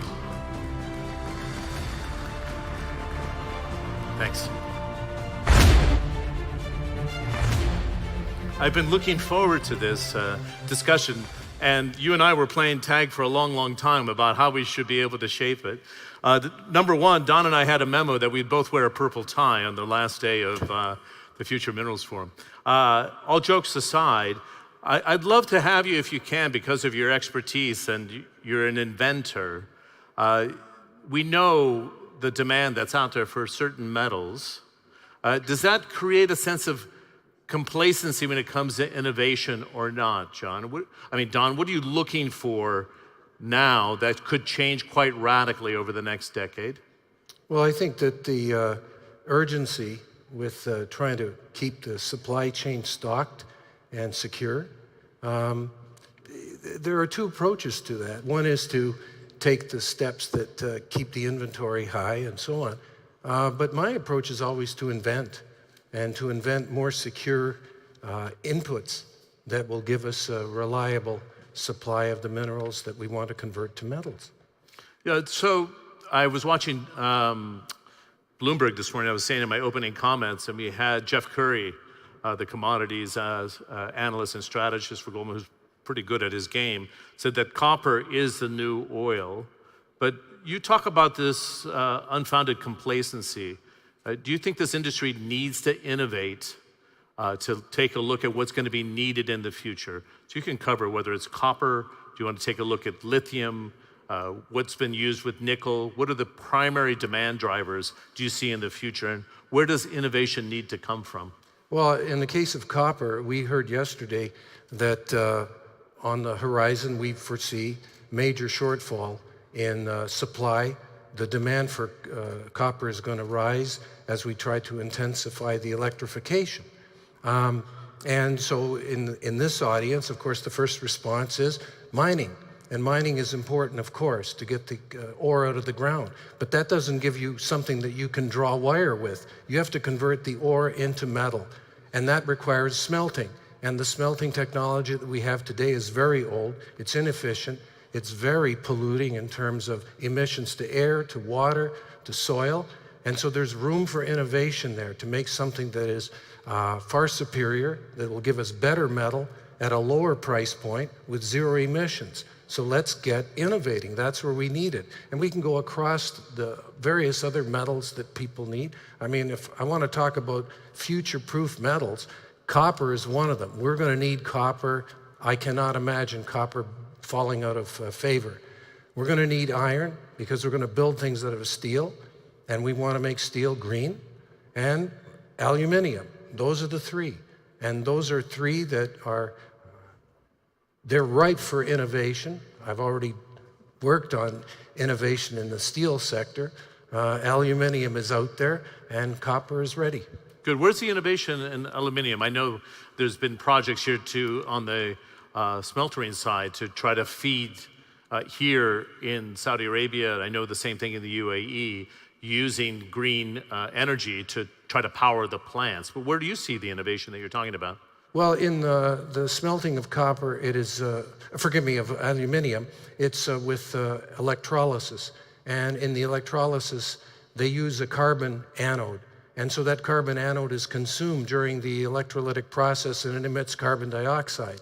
And so the big innovation is to replace the consumable carbon anode with an inert anode. So now you feed in aluminum oxide, you make aluminum at one electrode and you make oxygen at the other electrode. So that's the big innovation. So now with green electrons, zero emissions from the entire value chain of copper mining and smelting. Give me your thoughts on what you see in Saudi Arabia here, going into hydrogen, for example, or the stock of renewable energy to work into manufacturing, and where are the innovative challenges and opportunities, would you say? We talked about the legacy of the other mining countries in our previous discussion. Can we apply it here in terms of innovation? Yeah, well, what we're seeing here in Saudi Arabia is a great push for renewable energy, wind and solar. And so with green electricity, then that opens up the possibility for carbon-free electrolytic conversion of ore to metal. So I use that as my template. That is my point of departure. If somebody says to me, Sadaway, how are you going to convert copper ore into copper metal? without emissions? First answer, electrons. If you give me green electrons, I'll turn dirt into metal. And so that's the point of departure. Good. I know you don't want to talk your own book, but you're an inventor, and you go through different phases. You're constantly inventing and reinventing, and some of those come to fruition as startups and investors come into the game. But what are you working on now? I met one of your colleagues on the flight over from the UK. What gets you out of bed as an inventor today? Well, there are a number of technologies. There's a new one in batteries that you met, Emily. This is pure lithium to make a lithium metal battery. And the invention there is to address your first question, which is supply chain. How do we secure cobalt, nickel, manganese, graphite? What do? Invent them out. Our battery has no cobalt, no nickel. So what do we do instead? Well, it turns out it dovetails with what's going on here in the kingdom. With oil brines, we can extract lithium from the oil brines, and also there's a vanadium in the combustion residue, ash, and so we can use vanadium oxide in the electrode, and we have a lithium metal battery that doesn't have a volatile flammable electrolyte and doesn't use any of these tight supply metals. So that's invention. That's just one, and I could go on, but in the interest of time, we can park it. Yeah, we have about 7 minutes, but So what worries you in terms of the demand that we see today and the shortages that Jeremy Weir, for example, talked about, and Dominic Barton yesterday in our opening panel, like acute shortages? We've never seen the gap between what's available and the demand that's coming. So take it from your vantage point as an inventor. What needs to be done to shrink that gap, as opposed to just trying to get as much product onto the market? Well, I think it goes back to invention. I mean, there's two parts to all of these things. I mean, Robert Friedland has said over and over that anything that we have in front of us, we either grew it agriculturally or we dug it out of the ground and converted it into a useful product, whether it's a polymer or a metal. So with that as a backdrop, so we've got the front end, and everybody here at this meeting understands how to mine and so on. But then there's the conversion step. And if we get smarter about the conversion, then that can ease the tension in the supply chain. Well, speaking of the supply chain, you would be remiss in not mentioning and us discussing the processing power and market share of China today. I kind of have a premise, which I brought up yesterday, is like we don't do a great job of mapping internationally, whether it's grain from Russia and Ukraine, then you have disruption, overdependence on Russian gas going into the European Union, forestalling investment into the Eastern Med, for example, or greater discoveries in Algeria and in Egypt. How about when it comes to the mining industry itself? How are we doing on global mapping, the downstream areas of processing that China has 85% of the market share? Does it worry you? Can it be solved? What's the role of Saudi Arabia in that process, do you think? Well, the dominant role of China in, for example, things that go into electric vehicles, both the battery components. For lithium ion, there's very little battery metal. It's compounds, the oxides that go into the cathode, and then you have the lithium and the graphite and so on. And all of that ends up going through a pinch point in China. So the answer to that, it's not about mapping, it's about inventing. Invent what I told you about pure lithium, invent our way out of it. And then the other piece, of course, is the electric car axiomatically has magnets in the motors. And those magnets are dependent on rare earths. And China has a disproportionate fraction of rare earth resources. And as we know, they don't freely export rare earth oxides so that we can convert them into rare earth metals and make the magnets. So what's my response? You can talk all you want over trade negotiations. My response is invent them out of it. We don't need that stuff anymore. Are we there already or not? If we were, I wouldn't be sitting here right now. I'd be sipping cocktails on my back in a swimming pool. No, there's still room. There's still room for innovation. Right.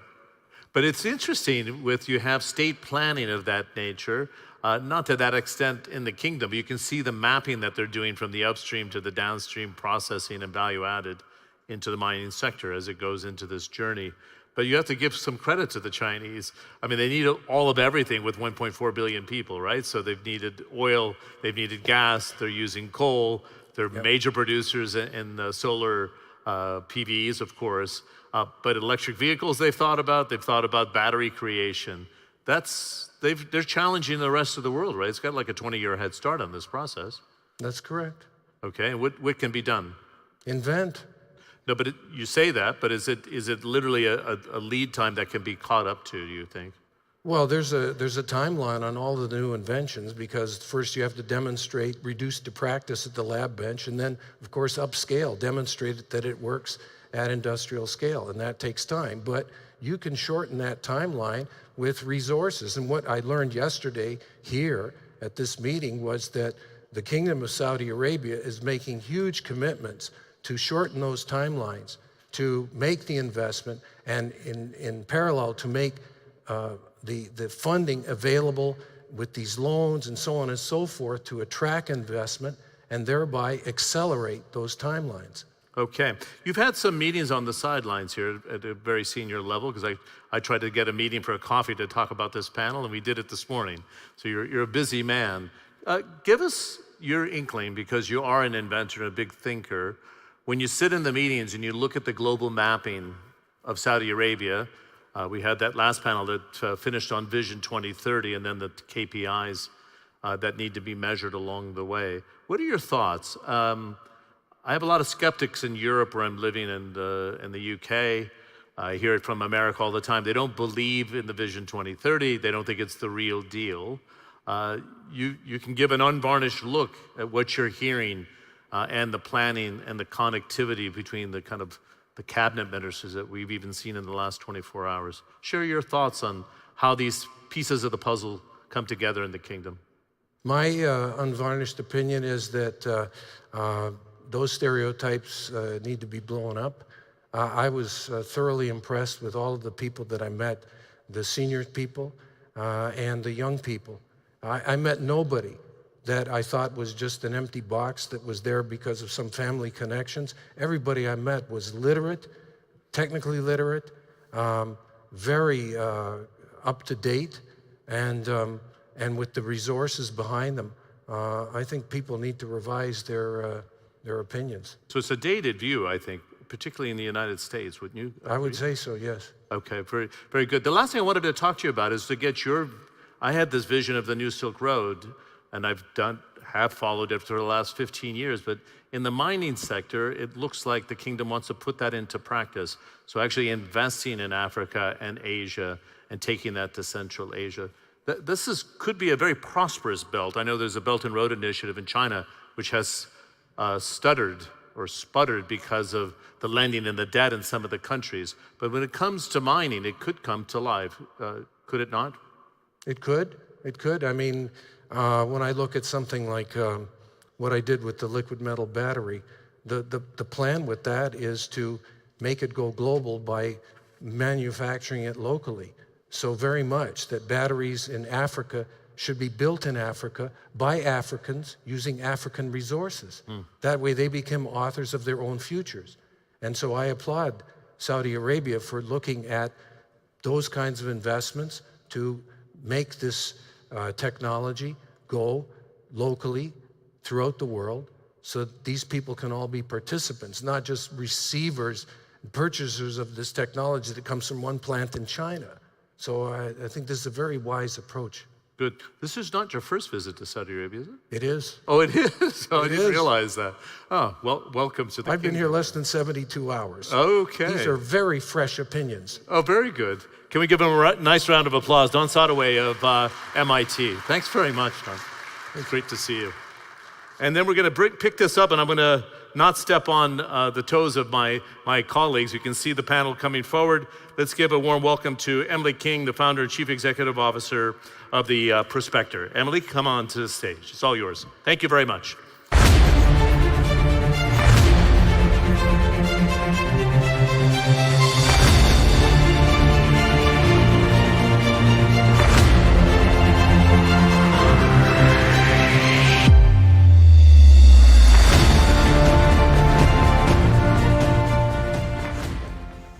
wonderful. Thank you so much for the introduction and the very dramatic music, right? This is, yeah, quite the entry. Well, thank you so much to the panelists for joining me today for this really exciting topic.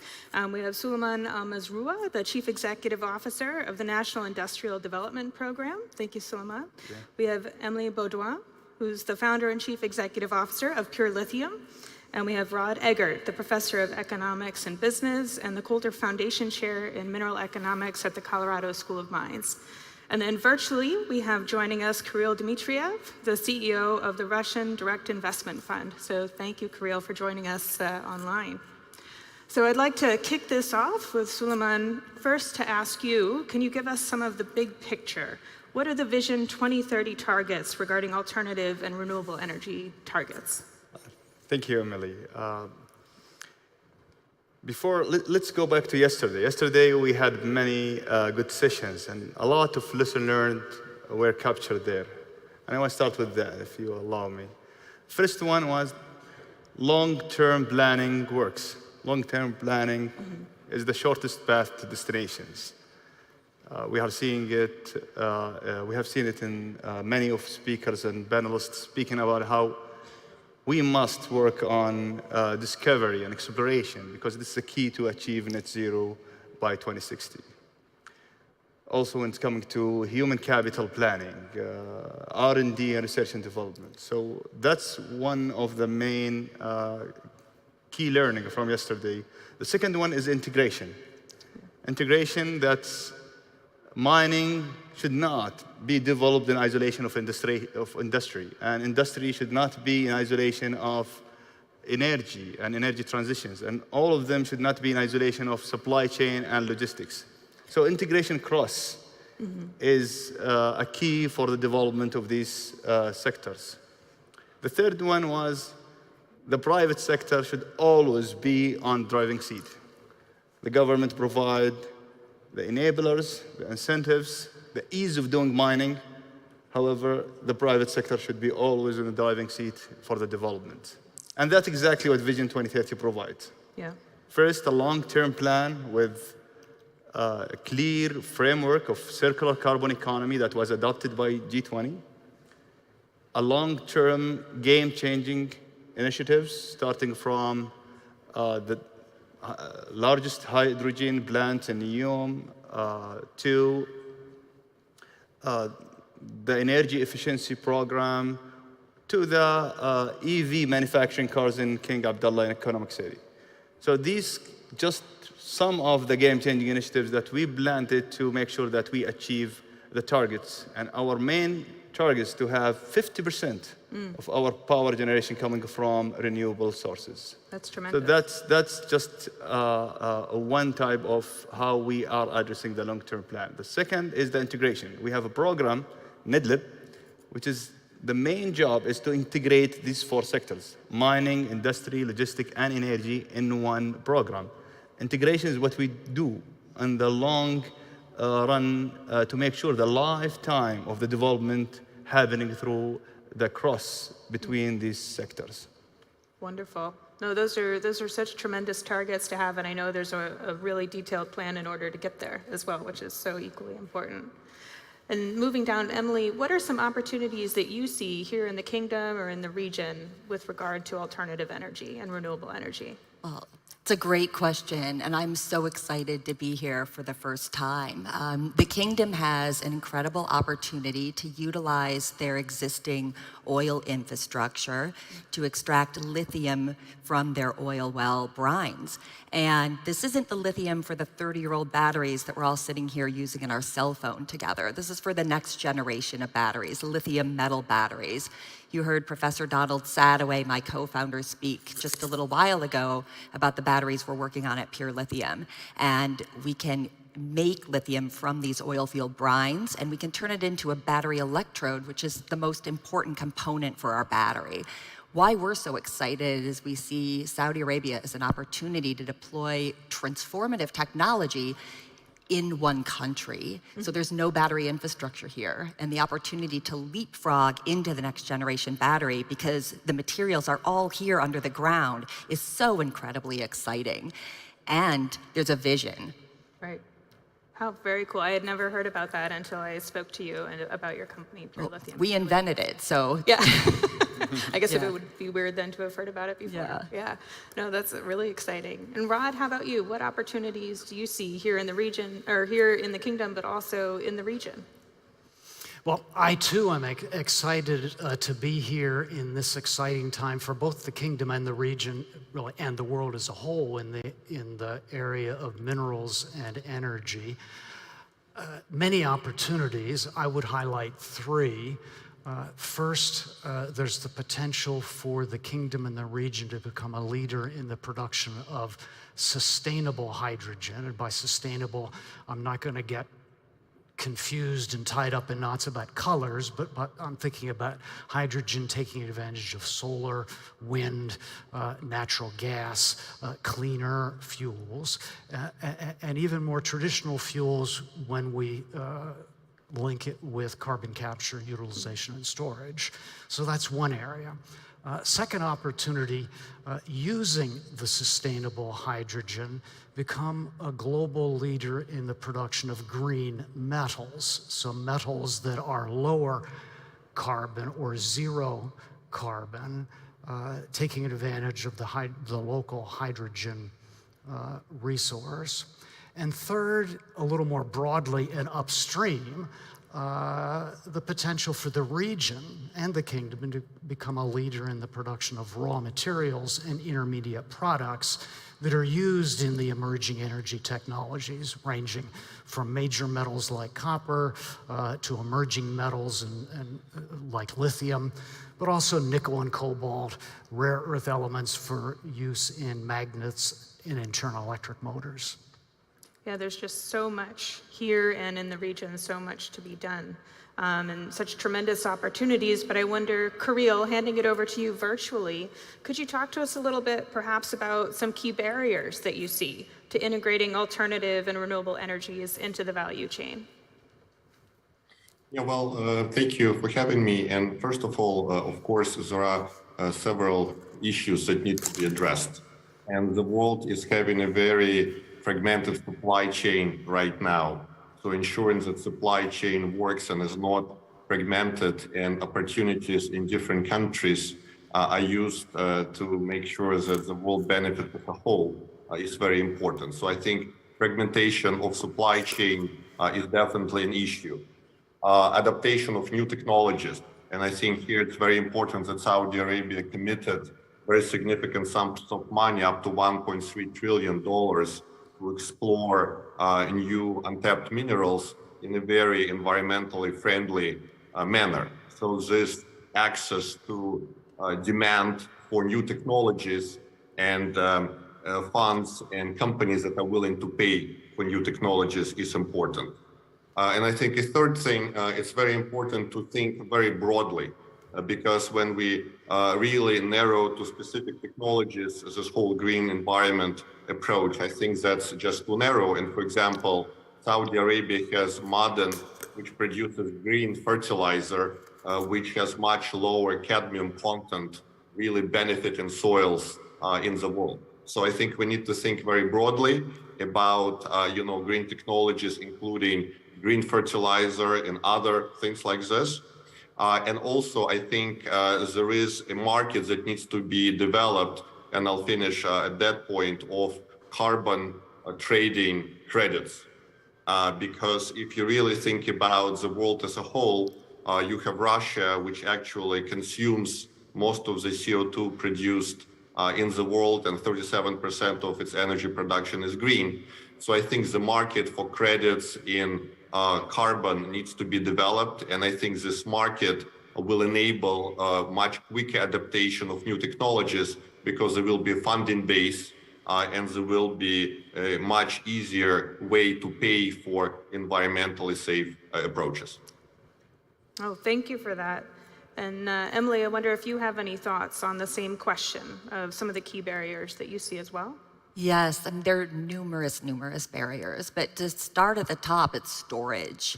As I mentioned earlier, in my lifetime, and everyone's lifetime in this room, we've had exactly 2 batteries that have been scaled to the gigawatt scale and beyond, and that is called lead acid and lithium ion.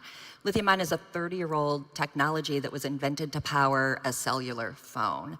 It's a beautiful chemistry, Nobel Prize-winning invention, but it is not a practical battery by any stretch of the imagination. In a single format, it's 7,500 individual cells in a Tesla, and that Tesla spends more energy cooling those cells than it actually does doing a lot of other work the packs should be doing. We need a new battery. So we're here in this beautiful kingdom of Saudi Arabia with abundant solar power and no way to store it safely.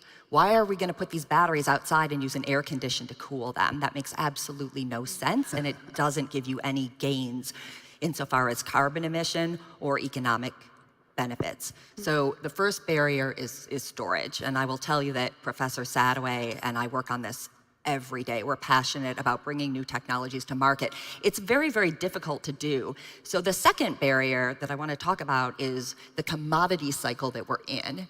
So lithium right now in your lithium-ion batteries comes in the form of a carbonate or a hydroxide, and it's a compound. So there's 18% lithium. It's not all metal, and that's all on one side of your battery. But because the industry's evolved for 30 years, there aren't new materials available to researchers. And when people have a new technology, the investors say, well, where are you going to buy everything? What are you going to do? So it's sort of on one hand, it's a chicken and an egg problem, but the only way to get out of this box, this huge problem that we found ourselves in from this beautiful battery invention that changed our lives, is to really think differently. Don't invent a battery that costs a lot of money. Don't invent something that uses unobtainium. Find locally sourced supply chains and come up with different battery chemistries, metal-based battery chemistries that are inexpensive and scalable all over the world. We cannot rely on China anymore to supply the entire universe with batteries.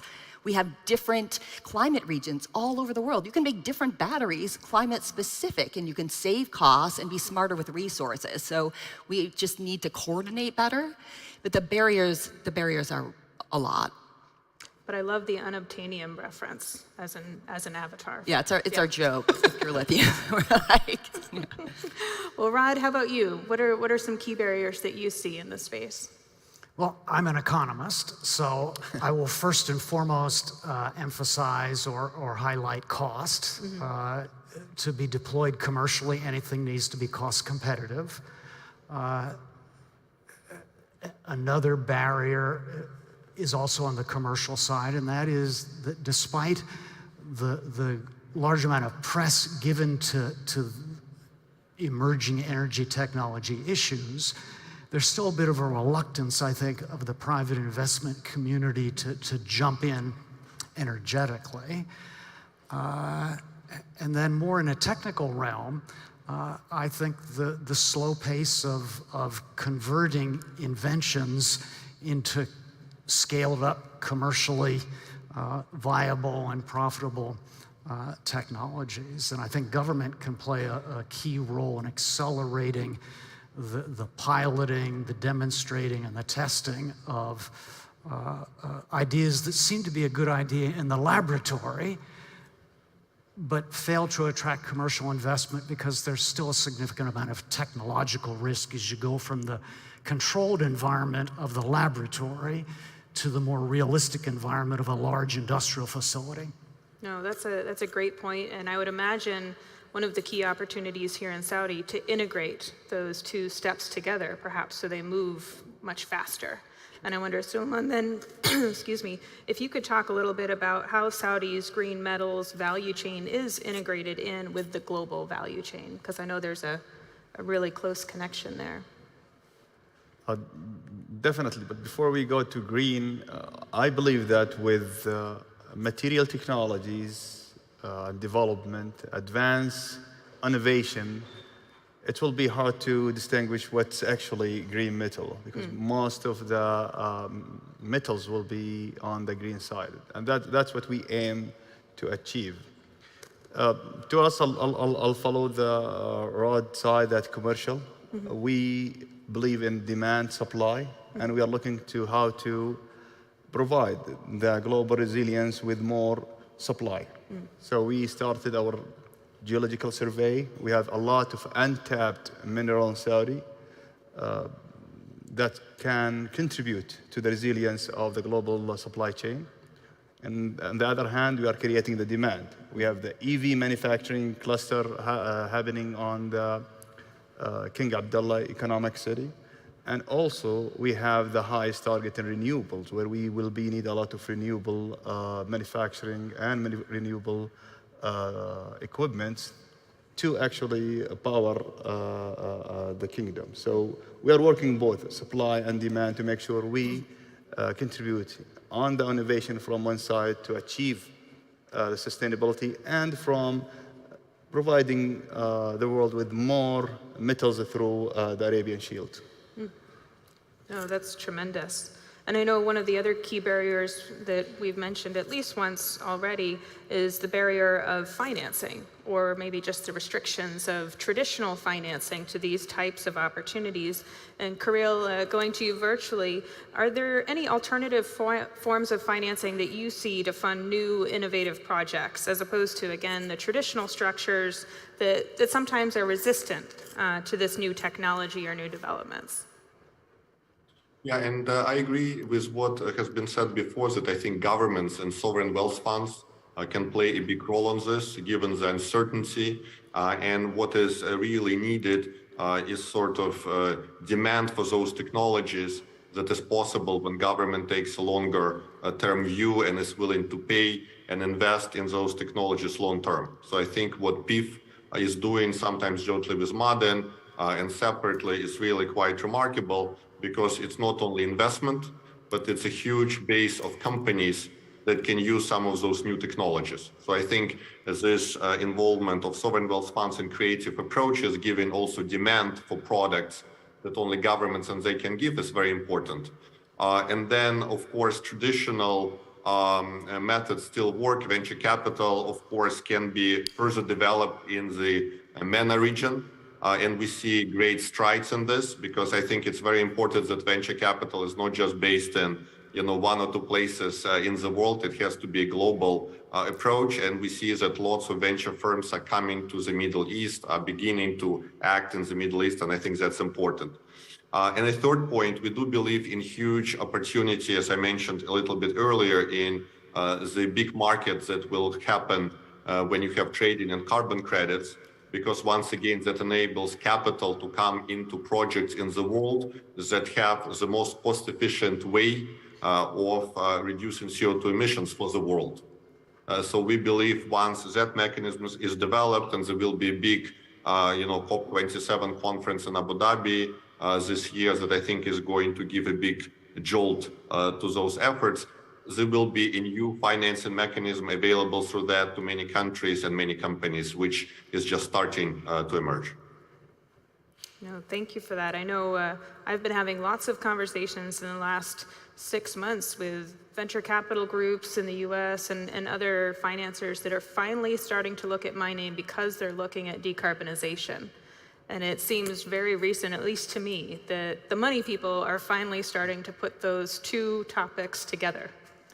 Emily, I'm sure you're seeing that. It's so interesting to me, because these same people that just aren't interested in mining all use cell phones to do business, and yet they just don't seem to understand that investing in copper makes a lot of sense. But we, invested in Google and Facebook and Instagram. So I've seen in New York some younger VCs, they're starting to really understand.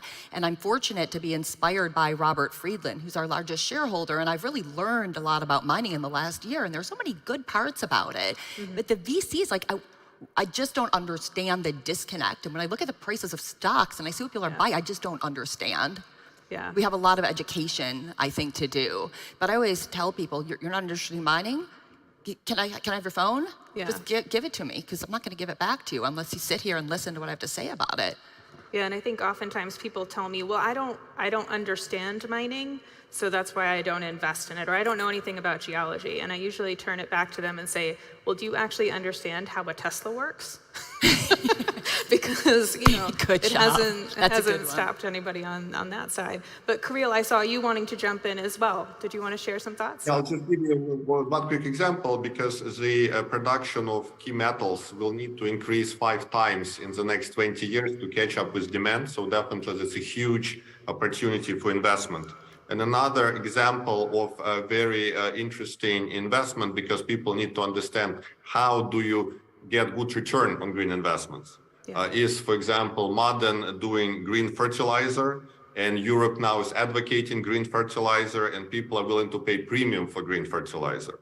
So this is an example where there is demand willing to pay premium for green products that enables for successful investment decisions to be made. And I think more people need to be aware of that. And I think more and more people are aware that green investments generate very good returns given much higher demand for green products worldwide. Yeah, and I think the other big trend that people sometimes miss is the general electrification of the planet, right? I mean, there's so much growth still in emerging and frontier markets just in the basic electrification of cities, and as they grow and populations start to rely more and more on technology. Some key trends that hopefully for all of us in the room continue to make the market larger. Well, I wonder, we've got a few minutes left, so I'll start at the end. And Rod, is there anything else that you'd like to share with the panel and with the audience on this topic?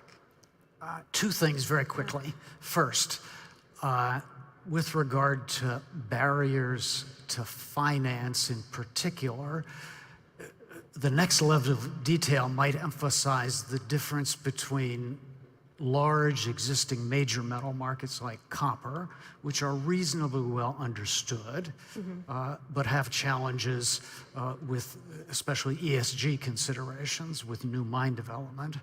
And then on the other hand, the minor specialty metal and mineral markets like lithium and rare earths, and even something called cobalt, where the sectors are more opaque. It's more difficult for the broader invest community to do online research and get a level of comfort easily that makes them comfortable investing in that sector.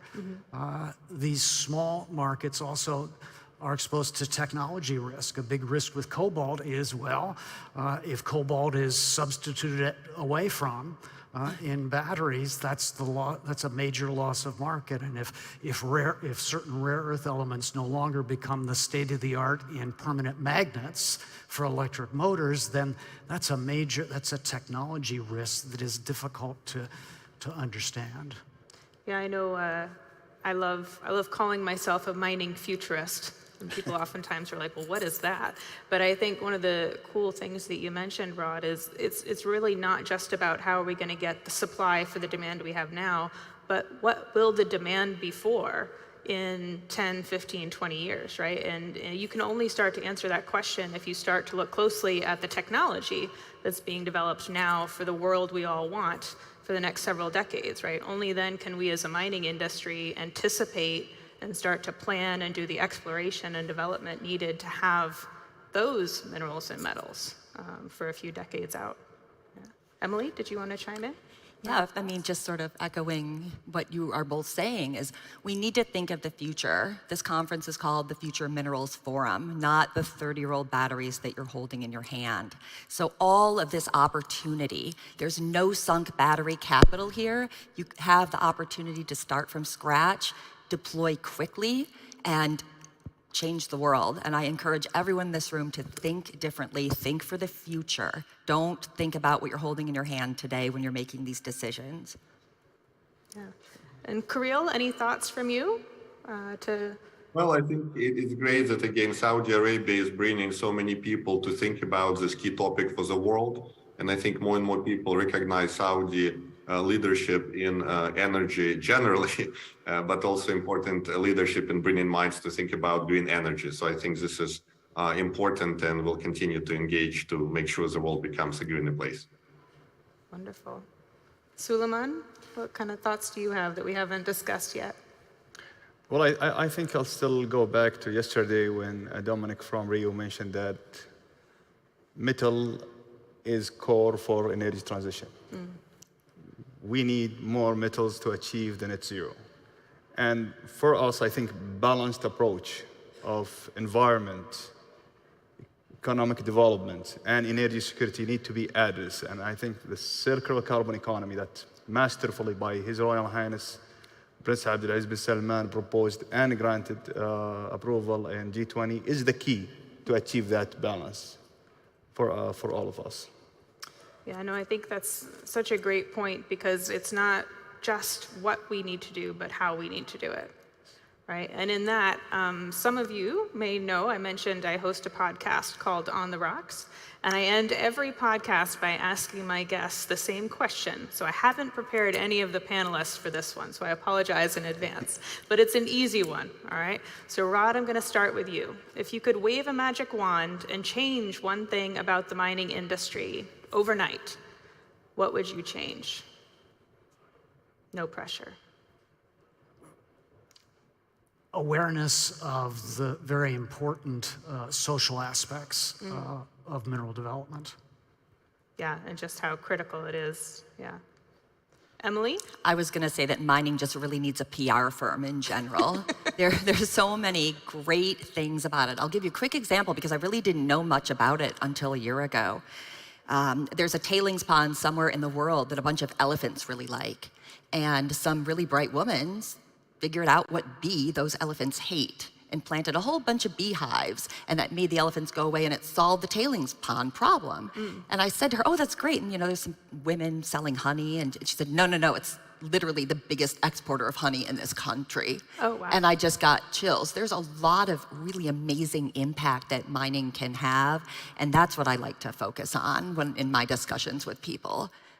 Yeah, and I think it's one of the unique and wonderful things about this Future Minerals Forum as well, because it's so forward-looking and positive, and it really does present the industry in a different way. I love all the other mining conferences out there as well, but this one is unique, and I think it has started to shift the way the world thinks about mining in a global way.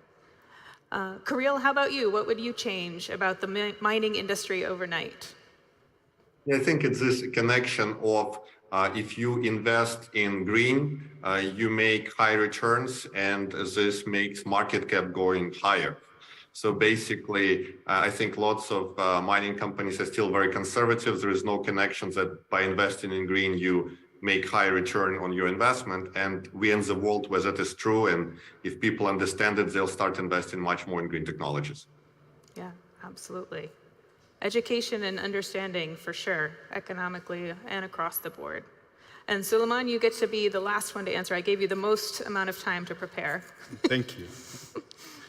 I would say the image, moving from the cold image of miners to the smart mining approach, where everything is happening from the control rooms, whether the snake robots or the drones, where it do most of the job and create a very fulfilled jobs to our youth to actually drive this to the next generation. Yeah, I think it's so important because we are so fundamental to the world's industries and just everything that we need every day to live and thrive. And yet people maybe don't understand the industry. In a lot of cases in America, don't even realize that we still mine. It's amazing when you talk to people and you say, I work in mining, and they say, oh, we still do that? Or you have to clarify, not crypto, Bitcoin mining, like rock mining, and yeah, the unique opportunities to travel the world, have wonderful adventures, and work in a really key space.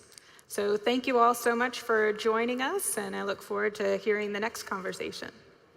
Thank you.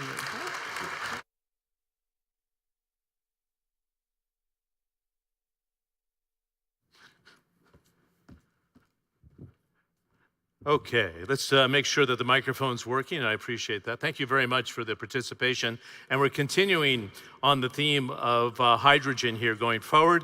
It was good to see Kirill Dmitriev. I was hoping he was going to be able to make it to Saudi Arabia, but even virtually, and what Russia plans to do when it comes to this sector. We're looking at hydrogen here in the value chain, which is a very interesting topic, because how effective can hydrogen be when it comes to mining?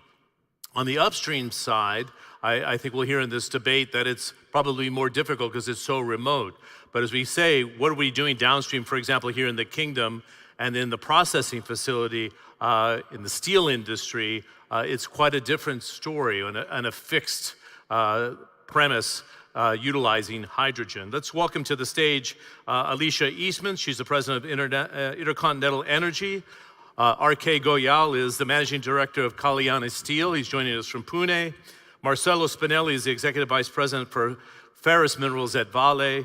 And Grisha Soderberg is the vice president of sectoral decarbonization and innovation at Shell. Can you give them a warm welcome and come on up?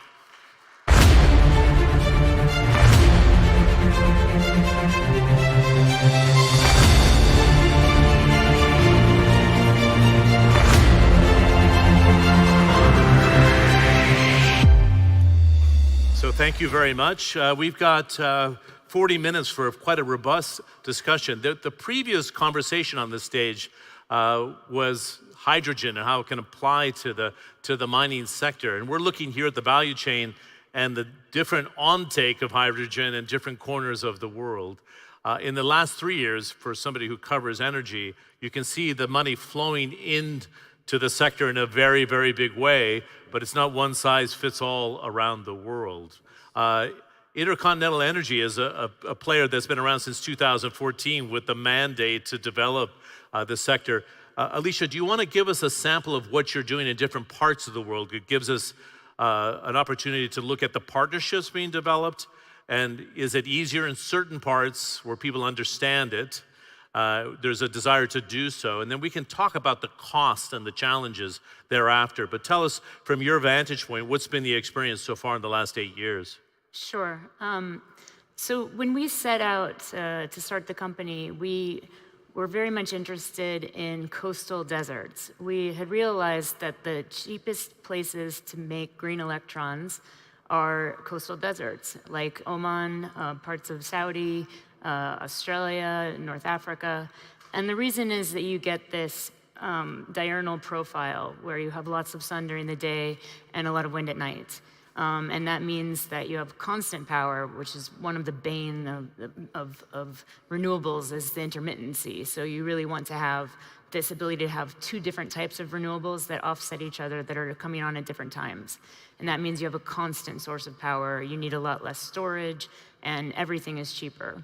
Economies of scale also make a big difference. So it means you mean large pieces of land that are very uniform, very flat.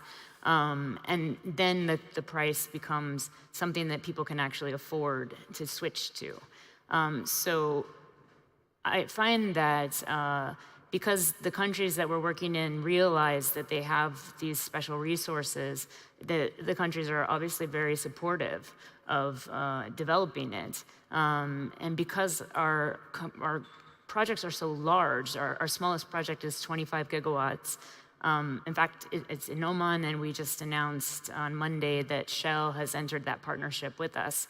And BP a couple months ago entered the partnership of our first project in Australia, which is 26 gigawatts. And we, one of the good other things is that in all of our locations, there is also industry that can use green hydrogen. It doesn't have to all be exported. But at some point, we would get to a stage of a circular economy, because in one of these 25 gigawatt projects, we'll be putting up 1,700 wind turbines, 1,700 220 meter tall wind turbines. And right now, if you order a wind turbine, the base is just rolled steel, and you're shipping air. The steel is rolled and you're shipping it. And ideally, what we would be doing is providing hydrogen to steel makers and buying green steel from them to roll our own turbines and really create a circular economy for these areas. Very interesting. We have to circle back too, as something to think about for the panel, the role of government, which I think is interesting in different corners of the world as well. What are the right policy mixtures, and does it follow the pathway of what you did in solar and wind, where government policy really made a difference in terms of entry points into the market? R.K. Goyal, you're from Kalyani Steel. You've got your first green hydrogen plant up and running in Pune. Do you want to explain that process and why you were able to pull it off? Because steel is intensive, right? So give us a sense of what that journey looked like. Okay. Now, first of all, we have set up the first green steel plant in the country. But it's not based on hydrogen. It's based on electric arc furnace, and we use 100% renewable energy. We have another steel plant, which is an integrated steel plant. There we start with iron ore. Now, there is a challenge. Currently, all over the world, iron ore is reduced by carbon monoxide using metallurgical coke or by gas reformer process. There it is carbon monoxide plus hydrogen.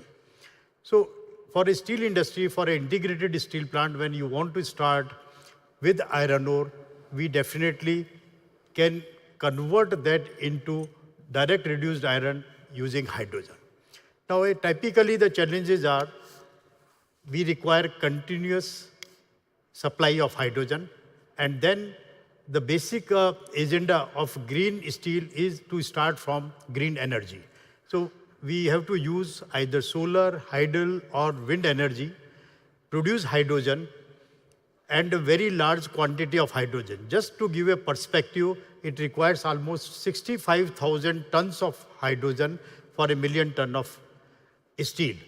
And it requires almost 2 gigawatt of green energy to produce 1 million ton of DRI. That raises a question, and I don't want to interrupt you, but I think people in the audience would probably be saying it's probably too expensive to do it in steel. Is this just an experiment for Kalyani, or can it be competitive? Very quickly, if you can. You see, as far as our current, one of the steel plant which is based on arc furnace is concerned, it is producing 100% green steel. It is of a small capacity of around 250,000 tons. But in the process, we could reduce the cost. So it is at a reduction of cost. And when I say integrated steel plant, where you require almost $1 billion to produce green energy, renewable energy, there, yes, we require $1 billion in energy, but overall there will be a cost reduction. So it has several advantages. Yes, on one hand, you have high capex, but other hand, your overall cost, even after considering cost of money, will be lower. You will be producing close to zero carbon dioxide. And for countries like India, where 100% or 90% of metallurgical coke as well as coking coal is imported, will not be required. And company will become self-independent. It will be independent in terms of energy, and it will generate fairly large employment also. So decarbonization has brought in great opportunity for a country like India. Yeah, I know, and I know the pathways that you're trying to go to now to net zero 2060, or is it 70? It is 70. That's the challenge. I actually went into your coal pits in various parts of the country, and there's almost an addiction to coal because you need so much energy. So I commend you on the pathway to green hydrogen. Marcello, you wanted to pick up on this thought in the application for steel. Vale is a gigantic commodity player globally, but Brazilian base. What are your views here on the pervasiveness on the use of hydrogen today? And I think Grisha can address that as well from Shell and that cost perspective in terms of the different points around the world as well, please. Okay. Well, I think we don't have a silver bullet for that. So I think we should bring two perspectives for that. So first one, as you mentioned, Grisha, that we have a portfolio of solutions. And actually, we can say that we have a pathway to decarbonize the steel industry. So if you consider from our perspective, we are a mining business. We see our scope 3 as a huge challenge. So what is the common sense of the pathway in a global view? So more than 70% of the production today use the blast furnace and the coal as a part of a source of energy. So we see the first moment, optimize this, use less coal, and migrate to direct reduction routes. That's exactly what we are doing there. And he's in the final solution that we believe that we need to use natural gas at the first moment, that we can reduce 60% of CO2 emissions. We may consider the carbon capture that my friend here can tell us how is this, and actually this region can be part of that. Nature-based solutions also can offset this, and finally migrate to hydrogen as we bring in a competitive way. So that's the pathway we leave. And actually, I believe by 2050, all of this together. So this is one perspective. Other perspective is about a redesign of the supply chain in the world. So we will need to support this route, high-grade ores.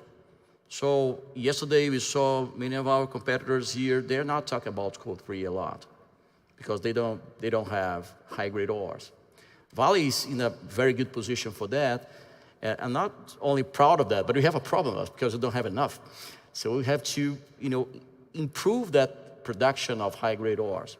How do you see this supply chain? So one thing that is a trend as one of the most important part, as a reduction part that you produce in Europe or in Asia with the blast furnace, we can produce HBI, hot brick iron, using natural gas and later hydrogen in this region. So Saudi Arabia is and will be in the future the powerhouse of this business. So you can not only transport and send hydrogen or ammonia around the world, but we can send iron, green energy or blue energy inside the steel and supply the world. So you can keep the downstream operations in Europe to supply BMW, but you can use this hot briquette that is very good in terms of CO2 emissions. So again, there will be an offshoring process, bringing allocation of energy, source good logistics, and high-grade ore to support that. That's what we are designing, and that's the way we see multiple solutions in the near future. Grisha, do you want to jump in on the role of Shell, for example, even with Intercontinental? I think it was interesting that Shell and BP, who as oil and gas producers were literally on the early pathway to diversification of their portfolios today. And how do you see this development of hydrogen? One of the topics we wanted to address in the panel, you can start on that process too, is can we get to net zero by 2050 with hydrogen having a very strong role? I know it's early days, but do you want to bring that into the conversation as well? Yeah, thanks, John, and thanks for inviting me to the panel. And Alicia, great to be your partner since Monday this week. We had to split you guys up on the panel. Indeed. A bromance, sistermance, whatever you want to call it. Indeed. No, but it's actually a good question that you also asked, John, because I get that question a lot also here at the forum. Why is Shell actually focused on mining? Why is Shell focused on decarbonization? Why is Shell on a hydrogen panel? Lots of people still have the image of Shell of being an oil and gas company. And while we still have that arm, which is transitioning out over time, we are actually becoming more and more of an energy company, which is trying to work with its customers to decarbonize them. Because we have set ourselves a net zero target as well, not just for Scope 1 and 2, but also for Scope 3. And that's more than 90% of our emissions. So we're working hand in hand with our customers and on helping them to decarbonize. And hydrogen is one of the solutions in this mosaic of solutions that Marcelo just mentioned as well. It will be a critical enabler in the future to get the world to net zero, but it does have some challenges to overcome, indeed. And one of them is cost, as you mentioned.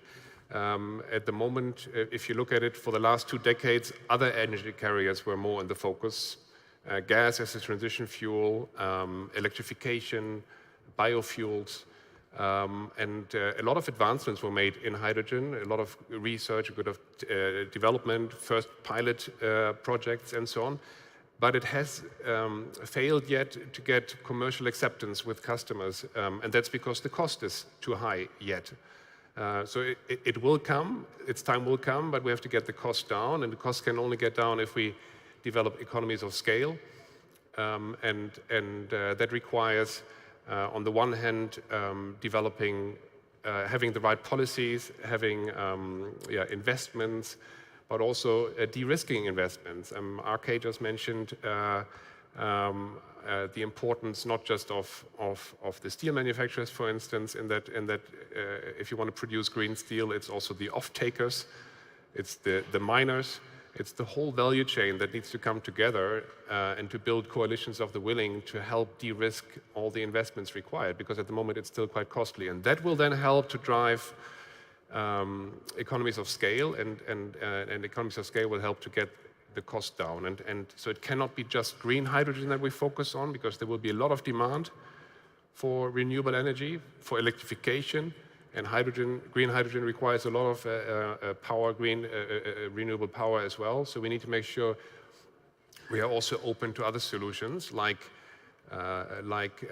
other forms of decarbonized hydrogen, so blue hydrogen, where you, to RK's point, where you basically leverage carbon capture technology in the process to help drive economies of scale in the end that is required. The end game needs to be green hydrogen, but in the meantime, we will also need to be open to other decarbonized hydrogen solutions as well. Okay, I'm going to open up the panel to some questions, and I'm just going to invite you all to pick up and play with it.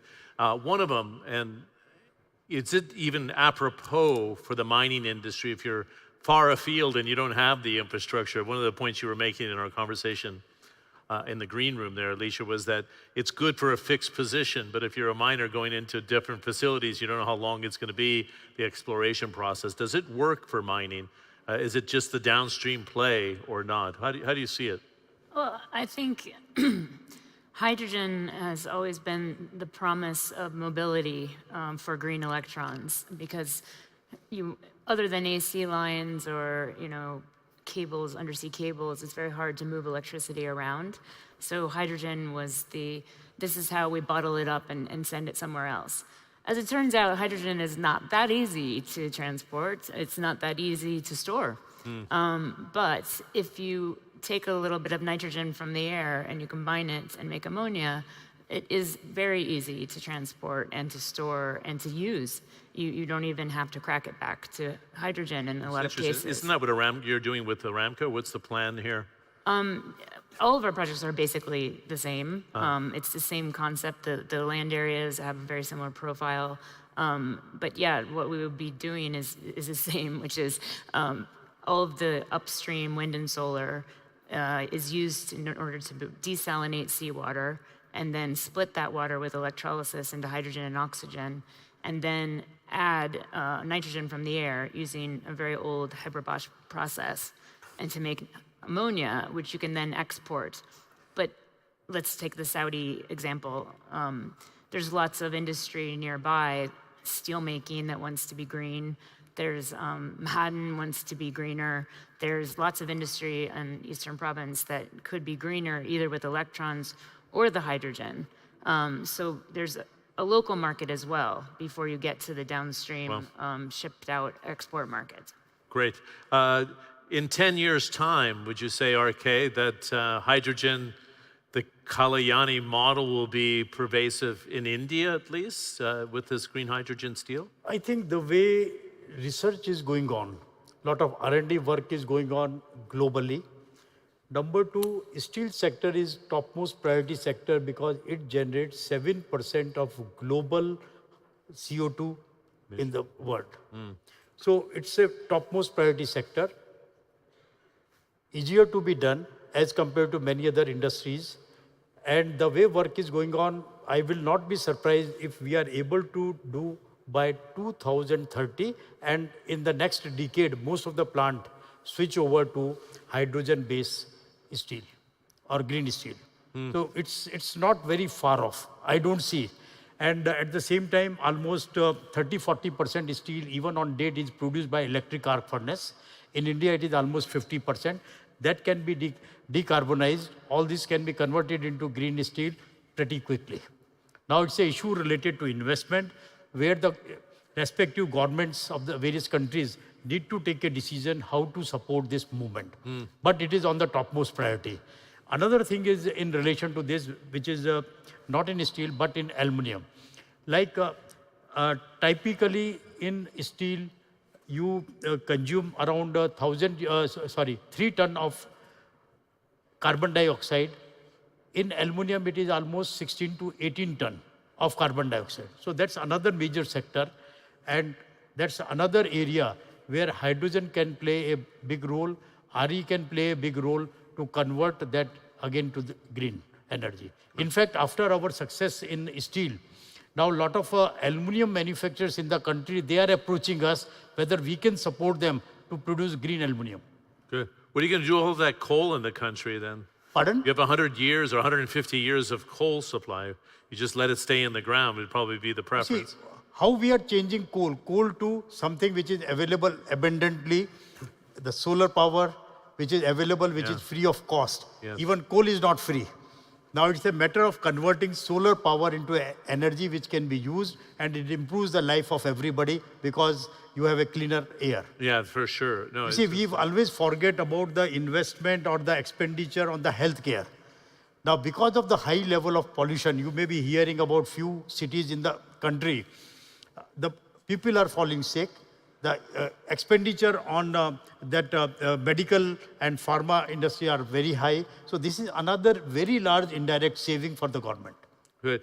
Can we talk about the pathways then in different parts of the world? Marcello and Grisha, do you want to discuss how the take-up will be in the next 10 years? Which market share would hydrogen make up for your production, for example, in 10 years' time? I'm trying to get a sense of what the percentages will look like, or is it too early to even go down that path? And maybe Alicia can jump in afterwards, but go ahead, Marcelo and Grisha first.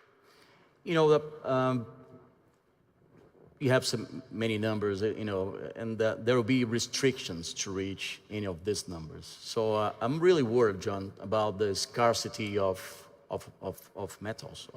Talking about mining business. And we talk about the energy transition, we always think about nickel, copper, all of this energy transition metals. But we are talking about iron ore and steel in this session here. And don't forget that we need steel to grow this region. The plan here is amazing, right?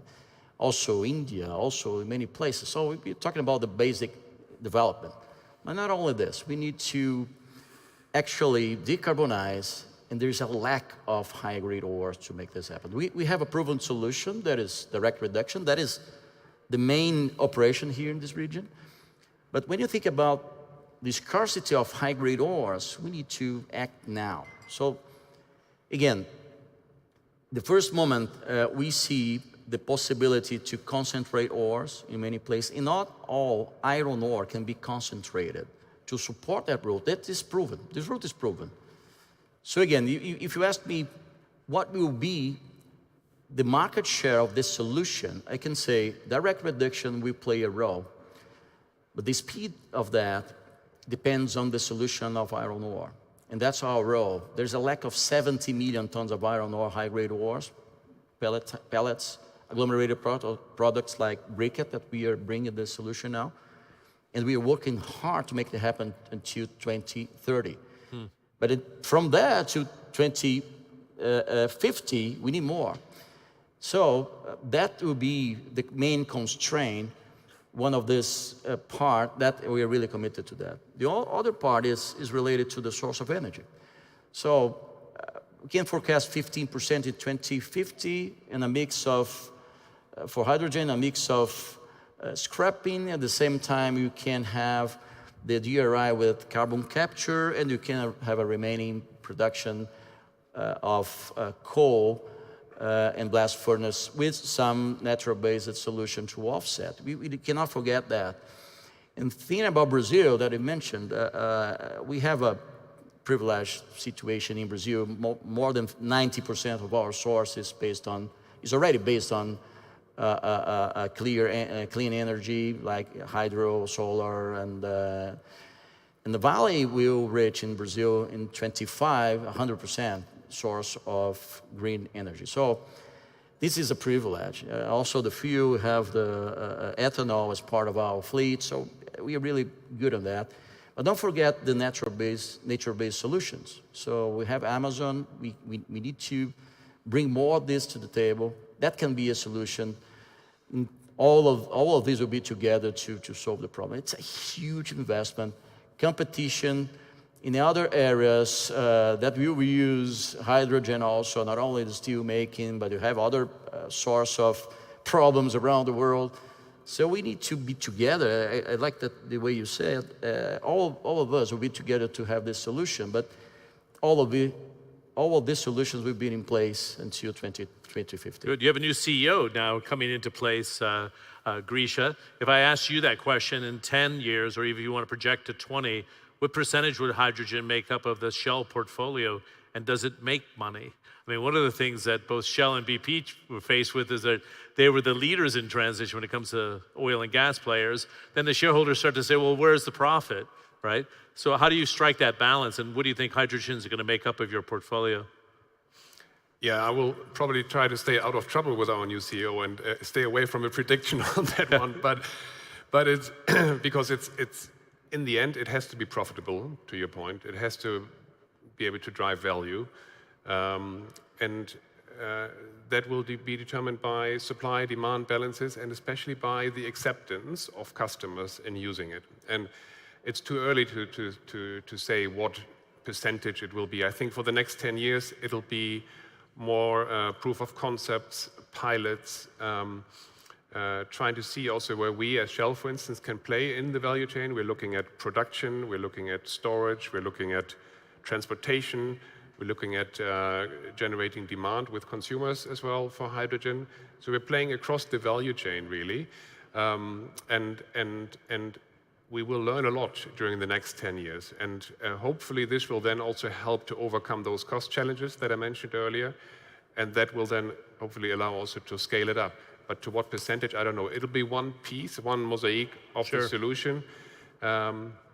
It's going to be a lot also about electrification and biofuels, for instance. If you look at miners, the feedback we're getting is if you look at the mobile fleets, which make up 50% of the emissions of mining companies on average, that's where you have biofuels available now.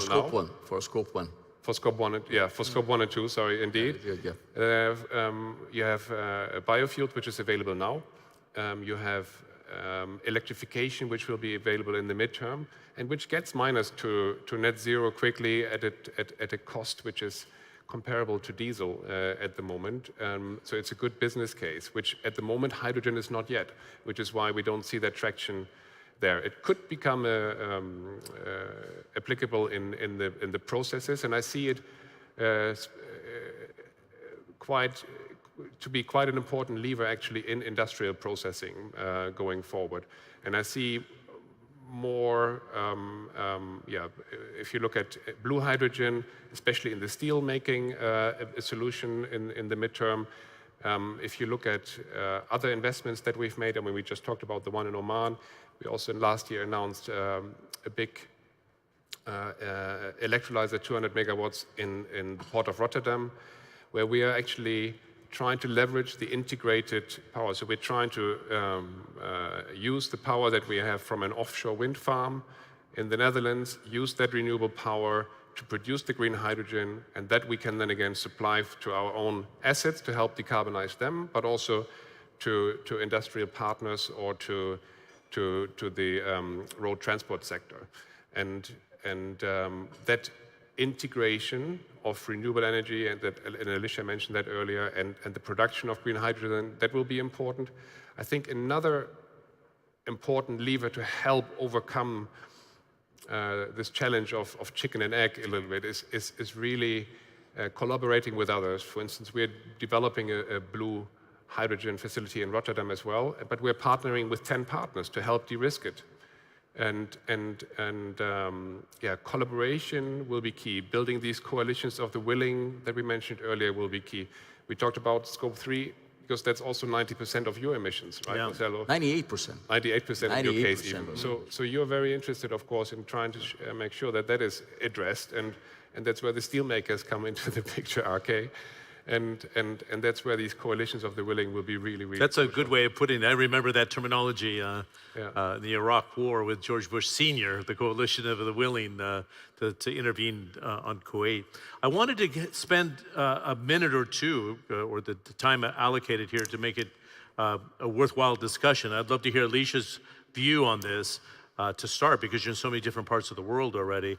If you look at the legacy of solar and wind, what did we learn on what is the right level of government intervention or government touch or government policy to make it work? I'm just going to ask for a 2-minute intervention each, because we're at 10 minutes now. Thanks.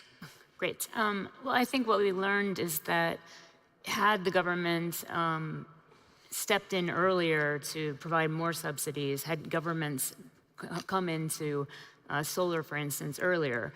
I mean, Jimmy Carter put solar panels on the White House, and Reagan tore them down. But you know, if we had actually given the type of funding and research to solar earlier, we would have had that drop in cost a lot earlier. We would be in a place where the cost of energy is a lot lower. Is that 5 or 10? What's the usual level of support in terms of duration, do you think? I mean, I think a minimum 10 years, because when investors are making decisions, they really need to rely upon the policy. So I think that it's really important that the policies do stay in place for a minimum period of time that is not just a short window. But I also think it's just, there's all sorts of different types of carrots and sticks to encourage industry. Right now, Europe has the CBAM, which is effectively what Marcelo was talking about, which is any product that is made using any type of energy. They basically have a tax system that is based on how green that energy is, or what the carbon content is in that actual piece of metal. So not just taxing or giving subsidies to the energy itself, but the products made with that energy, which sort of makes the playing field more even. I mean, and that is the goal, I think, of policy, is so that the first movers and the people who are willing to clean up their areas, they want to make it easier for them to also compete. So if you're a first mover and you really want to have decarbonization of everything, it's pretty harmful if everybody else in your industry doesn't care at all. Yeah, I know, exactly. Right? So the regulations are really necessary. And one of the areas that I focus on is shipping, using ammonia, green ammonia for shipping. And the IMO has set, is going to meet Paris goals in 2100. So the International Maritime Organization is 50 years behind most of the rest of the industries.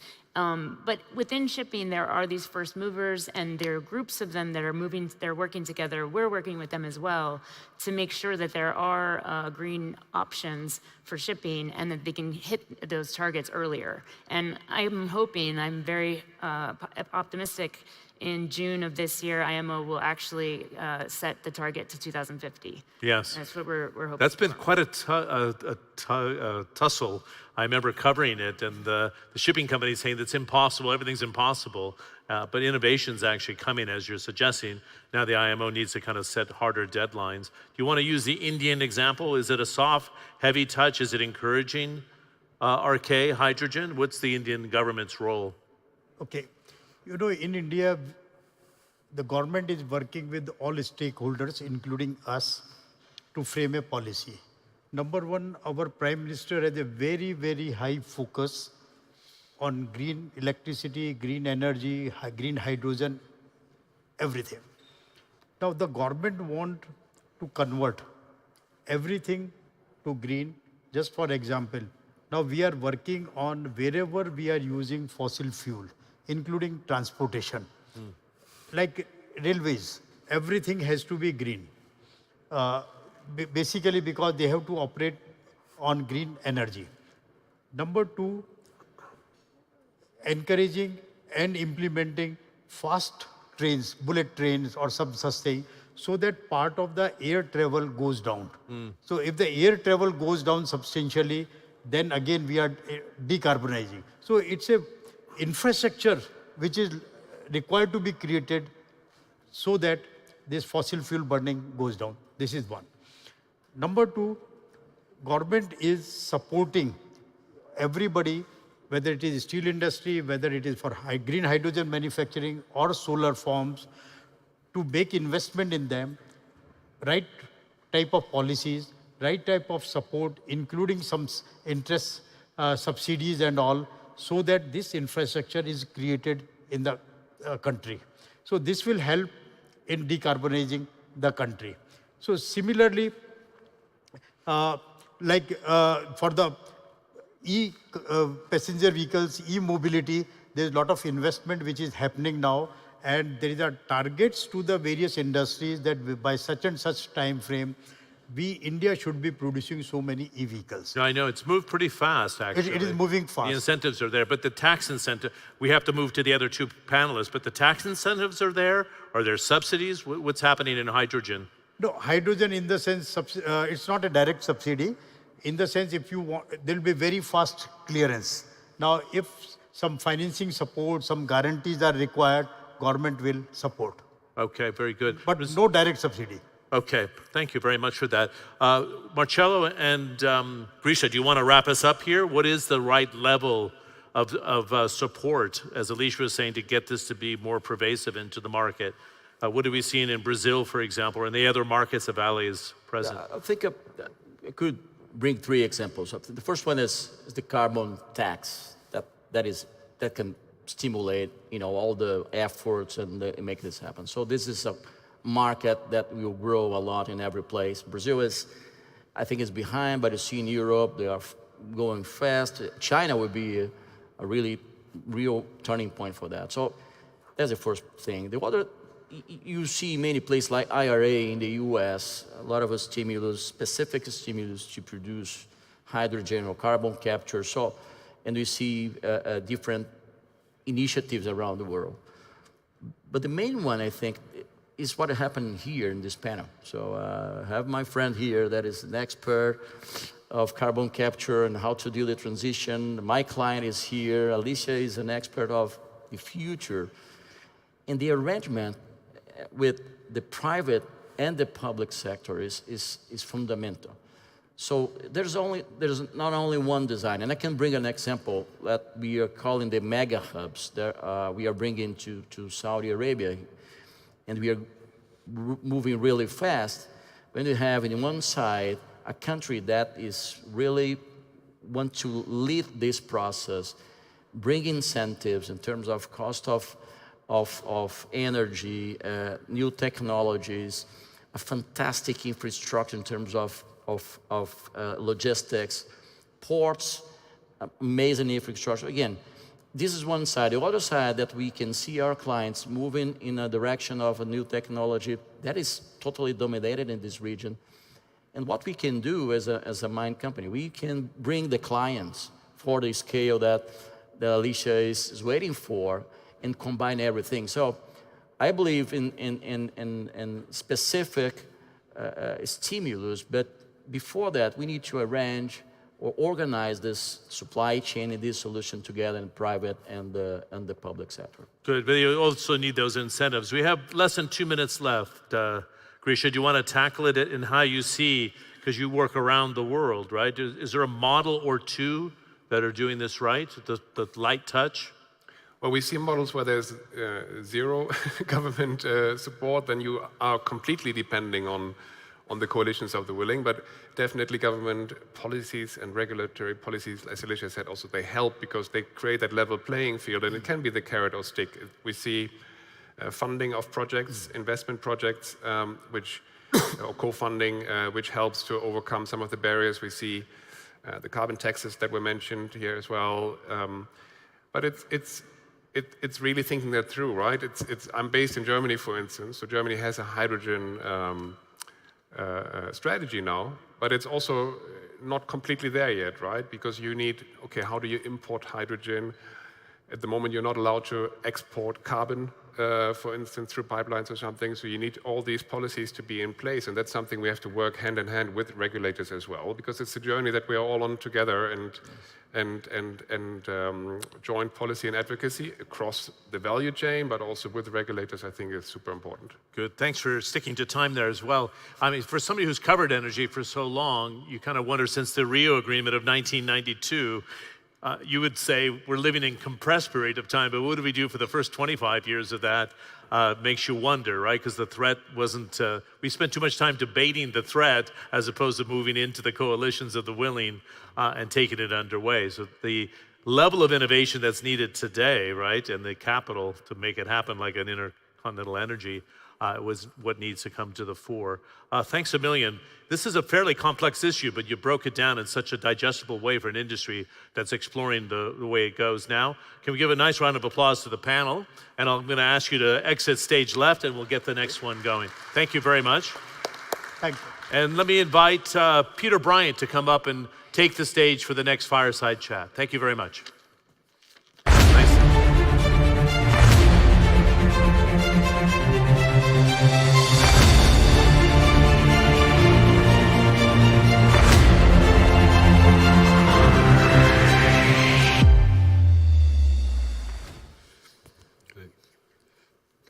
Good morning, everyone, and delighted to be here. And a real honor to have Suleiman here with me, who's the CEO of the National Industrial Development and Logistics Program, which is a key part of Vision 2030, and we'll talk about that a little bit later as well. Sure. Obviously, a key point, Suleiman, of everything we're talking about with Future Mineral Forum is this move away from the extract and ship model to one of capturing more value downstream through industrialization. And we know key parts of that is infrastructure, energy, logistics, etc.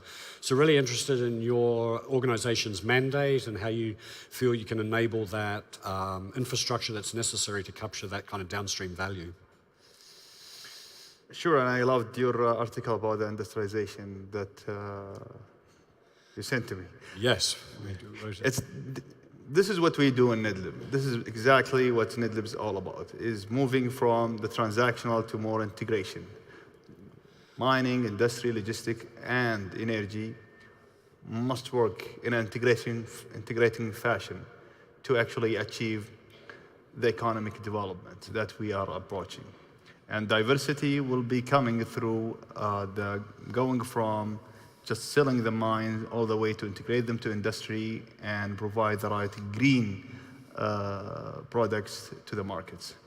And this is what we do. And I can tell you the amount of unique expertise we're getting through this integration is part of what we do every day. The innovation, the creativity, the amount of exposure to different type of problems because of this integration is an amazing experience. Yeah, and I think it's important because so often visions like this forget the key capabilities that are required to make something happen. So it's good. So another notion too is moving away. It's kind of the long-term nature of Future Mineral Forum, which is rather than just seeing mining as a profit pool to extract from, it's seen as a driver of economic development. And so where do you see your kind of program fitting into that kind of construct, if you like?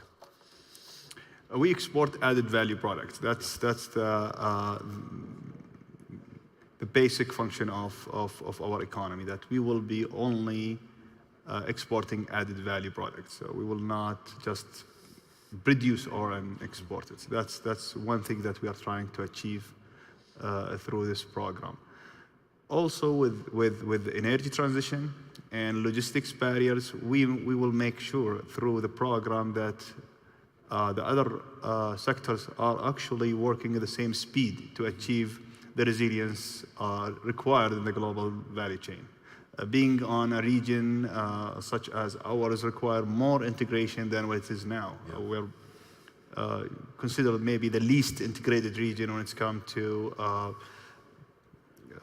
demand-supply relation. We have a lot that we can offer to Africa, and Africa has a lot to offer to us. Yeah. And together we can make more value to the international community. Yeah. So how do you make that, because I participated in the ministerial roundtable and there's obviously a lot of discussion. I think it's very bold and needed to take a regional approach versus, kind of traditional approach. I want to keep everything in my own country. So what do you see your organization's role in helping kind of enable that to actually become a reality for the region? So I'll reach to the national industry strategy in that, because this is where one of the main objectives in the industrial strategy, the national industrial strategy of Saudi, that we're going to work integrating with the region to make sure we achieve our industry strategy. So we, in the strategy, knows that we will not be able to achieve our targets alone. We must integrate with the region, and we will find the right partnership to achieve that. And that's where the Saudi is open for business for all the international, and collaborative approach is the only way to achieve results. Yeah, no, I think that's really important.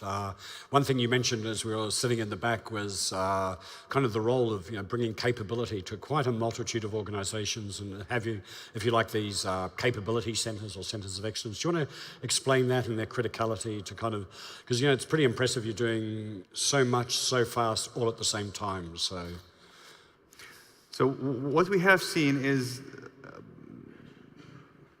if I may use the metaphor of the Medici effects, the intersection, living at the intersection.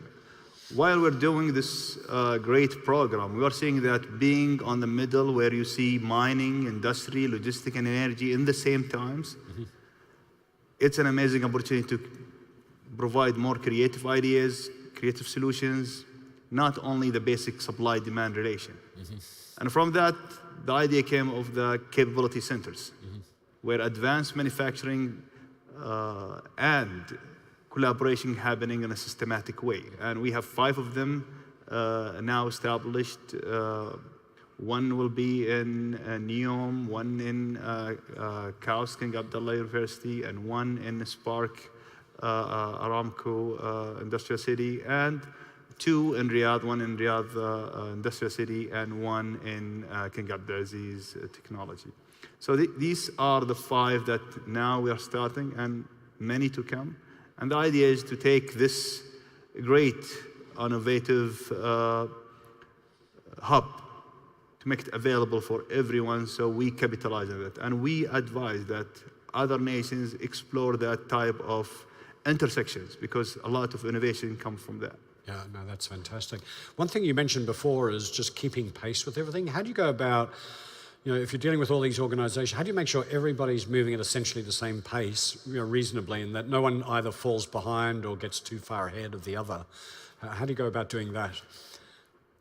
I think it's all about the belief system. This is what I think the inception of Vision 2030 comes with, a belief system. Everyone is working for the right purpose. Yes. So that helps us a lot to achieve our result. When we have the right vision and the right targets, everyone just genuinely trying to reach their maximum potential to achieve it. So that makes our job much easier. I think we are lucky to have Vision 2030. I think this is one of the most lucky generation of Saudi that has this Vision 2030. There is an old saying by a philosopher from Spain that there is no favorable winds for those who has no direction.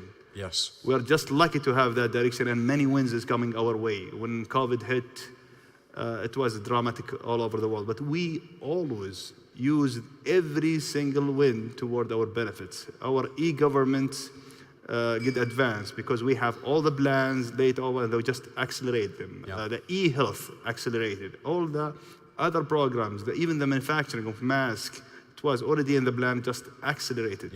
So if you have the right direction, all the winds come your way. Yeah. I mean, you were involved in the Vision 2030 process, as I understand it, yes? So what do you think were some of the key attributes to make it, because often many people create visions and actually then either execute on a piece of it or just, it becomes interesting libraryware. So what do you think were the things that you did in Vision 2030 that kind of propelled this forward in the way it's happening? Well, I believe there is no silver bullet when it comes to this. There are many aspects, but I will start by first the leadership. the belief of the leadership that the Saudi and the Saudis can do much more. That was the one aspect that changed the status quo. The second is the governance of this vision. You know, having all the enablers for that vision to happen from the beginning, bringing the right people, bringing the right partners, and try to move from mandate-based entities to objective-based entities. I would say the passionate of all is not the government vision, is the government, private sector, NGOs, academia, every citizen and everyone who lives in this country or even would like to participate from the international community is welcome. That type of openness is what makes this vision a reality. Reality, that's great. So as we're winding down the clock, last thought, what does success look like for you? As you project forward, what does success look like for you in the future? I think the amount of value that we can get from integration is not yet captured. You know, thinking of a smart mine, connect to a smart factory on a smart city, and also powered by a smart grid, and moving goods and services through a smart logistics, and all of that captured in AI and data generation, the amount of value for the humanity is tremendous. And I think that's where we actually see the value of integration at its best. Yeah, no, I think that's a great answer. And I think the need for collaboration, leadership, and that integration is a huge for value capture. Suleiman, thank you very much for your time. A very interesting discussion. Thank you. Thank you. Well done. This way.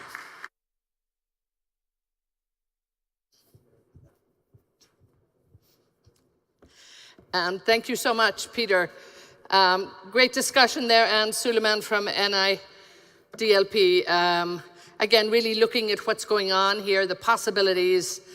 And I think when you listen to this, the possibilities, without a doubt, are endless. We're going to talk about more possibilities, and particularly in the supply chain, in just a couple of minutes now.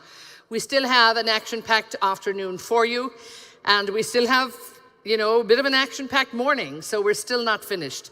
We really have managed to get some great speakers and get everybody here to bring you up to date with what's going on in all areas of mining and minerals. And let me bring my panel up here. We're going to be talking about creating resilient mineral supply chains. So if I might get them coming up here. Mashari Al-Ali, the CEO of Golden Compass, joins us. Mashari, join me here in seat number 2. We're delighted to have with us the Managing Director for Fanon Global Advisories, Honorable Frank Fanon. Thank you so much.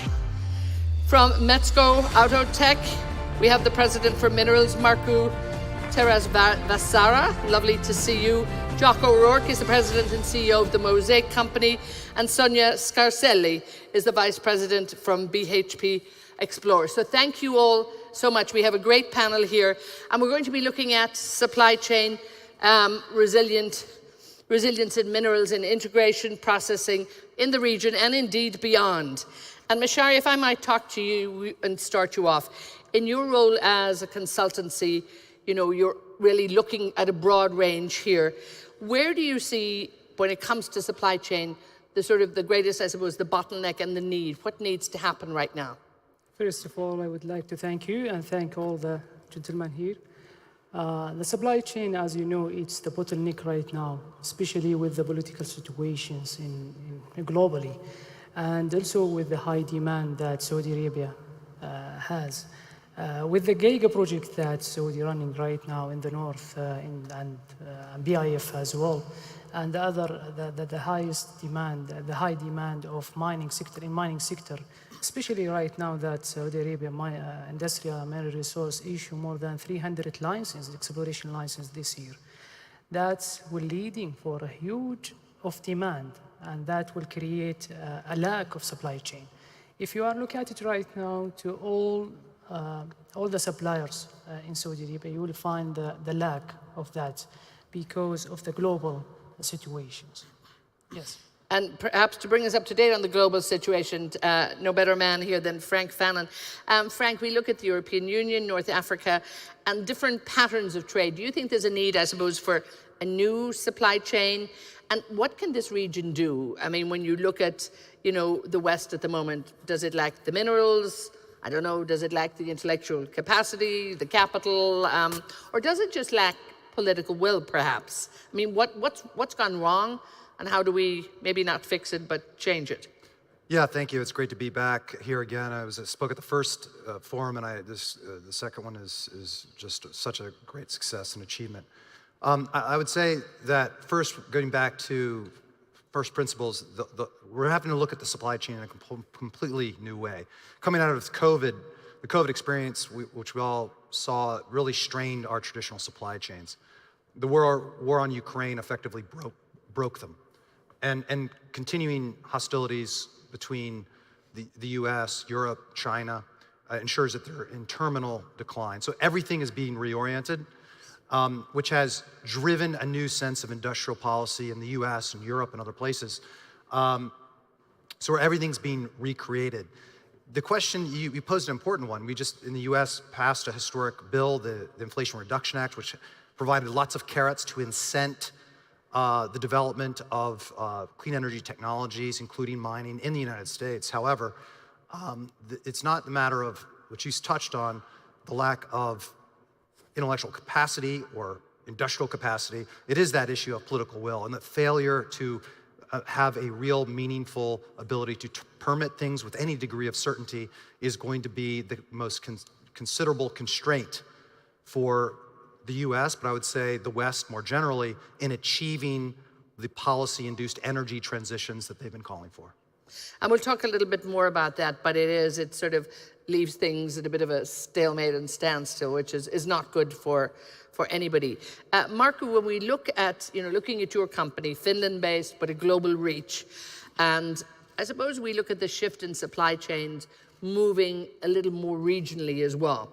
But of course, the big focus on CO2 reduction, that actually has to happen. How do you see that, I suppose, regional supply chain shift? How is that helping, or is it?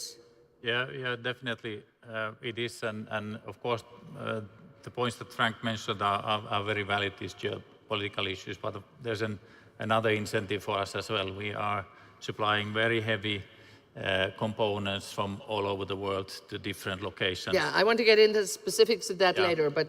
Yeah, and it is definitely affecting. So basically, by regionalizing, you can avoid a lot of logistics, which then saves in CO2 emissions in longer term. So we have very high ambitions on reducing the CO2, being net zero from own operations by 2030, and reducing 20% from the logistics CO2. And of course, regionalization of our own manufacturing plays a very important role in that. Jock, talk to me about how you think Saudi Arabia can actually play a role in the wider global supply chain. I mean, are they essential to this? And again, how interconnected are they? Well, certainly in our industry, which is the crop nutrient fertilizer industry, Saudi starts with a great advantage of having, vast natural resources. But more importantly, I think what Saudi has done that I think is so important, what the kingdom has done, is they've invested in things like the Saudi Arabian rail system to allow access to the interior of the country, to bring the products to the coast. So the combination of resources, a great educational system, and good infrastructure allows Saudi to be a great, the kingdom to be a great player in the global supply chain. And I know it goes a lot further than just ours, but now they're starting to evolve into more manufacturing. And I think the use of those and building the manufacturing will really accelerate them to that 2030 vision. And that infrastructure, vitally important in terms of... Critical. I mean, that's one of the reasons I think that the supply chain failed in COVID, was because of the lack of infrastructure in so many countries. Sonia, we look at so many dynamics in the market. We've been talking about them for the last day and a half now. I mean, particularly for the major players in the market, what would you say are the main supply chain constraints and challenges right now?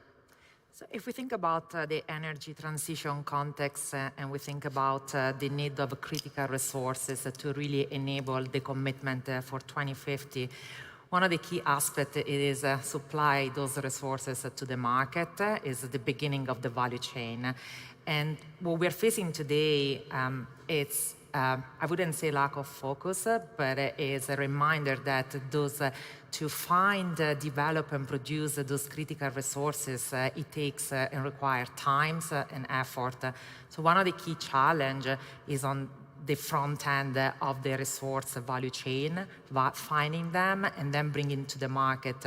And in terms of amount that is required for the energy transition, we're looking at a massive difference compared to what was needed till today. So for example, copper, we will require twice the amount than what is needed today. Nickel, 3 times the amount. And that's even thinking with the growth of population. So that is on the forefront of our key piece of work going forward, especially on the mining industry. Frank, if I might come to you, because one area I think that's really important that we need to look at when it comes to supply chain, and governments and businesses particularly are going to look at political risk when it comes to looking at countries. Now, you know, your time at the US State Department, you were certainly looking at political risk in very many countries. How does the political risk in the kingdom here today look compared to what it did many years ago? And, you know, what do you look for? What is everybody else out there looking for when it comes to political risk? Yeah, it's a critical question. When I was at the State Department, one of the initiatives I created was understanding, and prior to that I worked in the resource industry. So I had a keen understanding of why companies would not go to certain regions or certain countries, and then who was willing to go to those places. And from a geopolitical national security perspective, that created a vacuum because companies were an extension of America and the values. And so by not having US companies in different parts of the world, it created a significant constraint on values-based diplomacy. So we wanted to dispel that. And so some of those initiatives are ongoing. Now, what's included in that are things like, why do companies not want to engage with certain countries? What are the issues? Corruption, a high degree of corruption, lack of environmental protections, environmental standards, failure to recognize human rights and commit to labor kind of protections, permit certainty, regulatory certainty, extent of government take, the prevention, you know, do we have a sense of confidence that the government policy will be consistent? And Sonia mentioned mining projects take a long time. So is there that degree of continuity across government? And so try to change that. And I think when it comes to Saudi Arabia, you start looking at the notion of these criteria for political risk, and it favors the kingdom. You have certainty. You have a government that has the political will to make meaningful change and do it quickly. Even though the mining projects take a long time, all of those elements, there's a discussion about infrastructure. There's a commitment to that. So I think it's quite a significant contrast to other areas, and I think it's really moving forward. Jock, we were briefly talking about this too, and you were even saying how maybe we need to redefine what is political risk, because I think we all look at it as the shock horror, you know, initially, but there's a lot more involved. How do we unpack that sort of thing? So, you know, from my perspective, I mean, every country has political risk. I live and work in the United States. Permitting in the United States is an incredible challenge. So even sustaining our business in the United States becomes a challenge. So when you think about political risk, you do have to think about all those things. What is the risk of corruption? What is the risk of changing policy? But also, what is the risk of not being able to sustain your business because of the political environment that you're in? And whether that is, you know, because of bureaucracy or whether that's because of lack of will of government, it all amounts to the same thing. So, you know, we do business in a lot of areas, and each one has unique, different political risks. Yeah, and indeed, I think also we're seeing, I suppose, the short-term attitude of many governments in the West too, that, you know, things are just not politically correct to talk about right now, so there will be no support for possibly mining anything in hydrocarbons, a lot of things like that. So it's causing other social problems, while that comes at a stalemate. Mashaya, I see you were agreeing with Frank there or nodding while he was talking. Talk to me about where you see that concept of political risk.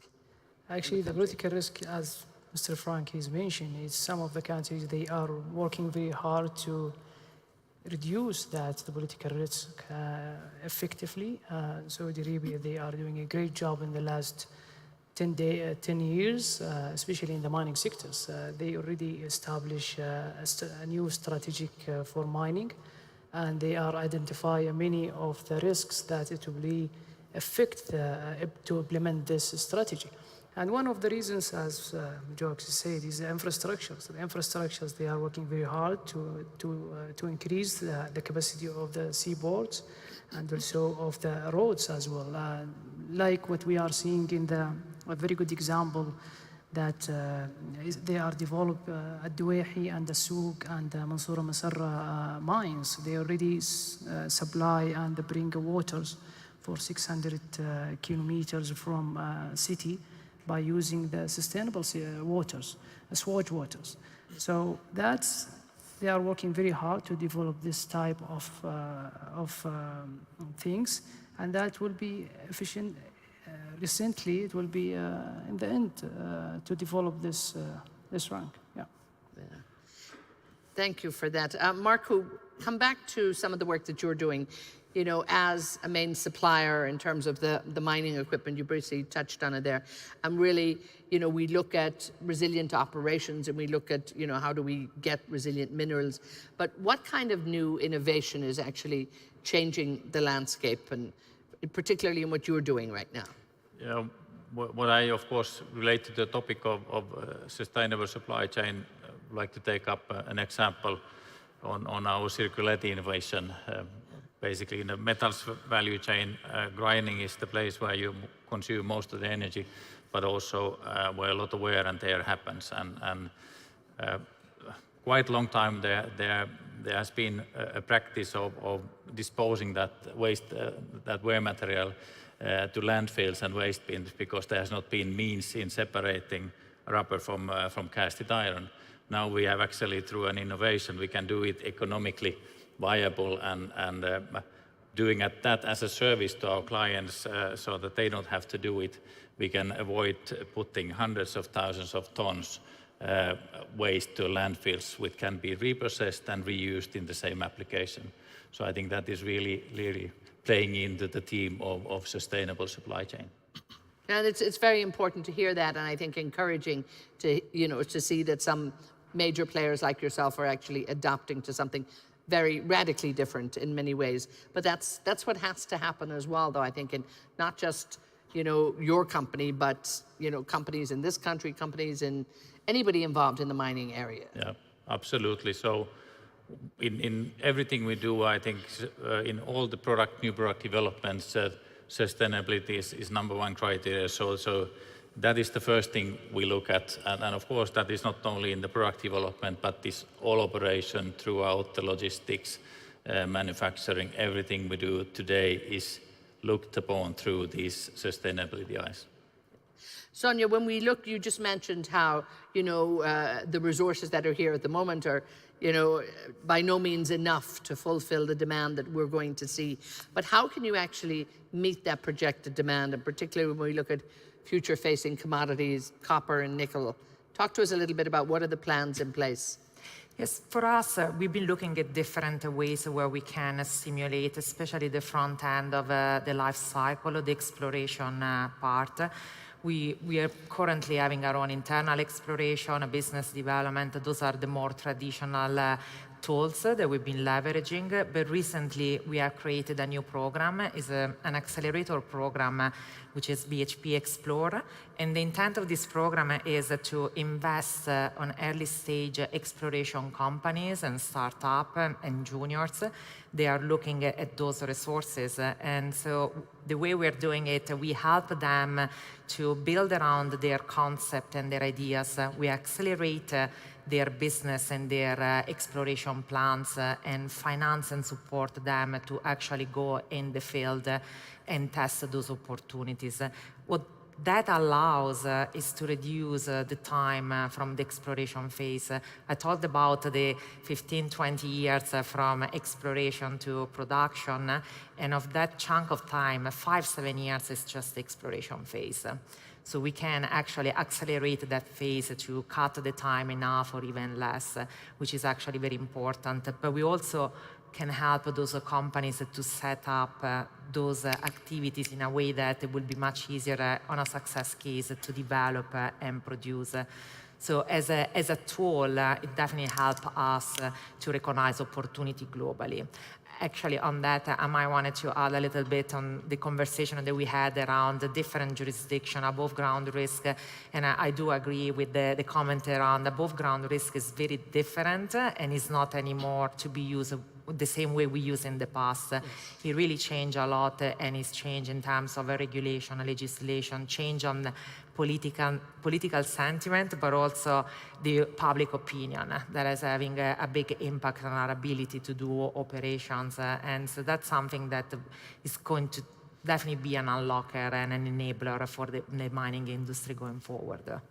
Now, Meshar, you deal a lot with you know, some of the juniors in the industry. We talked to some of them yesterday, and we had a finance panel as well talking about some of the issues and indeed the complications in getting finance. That's right.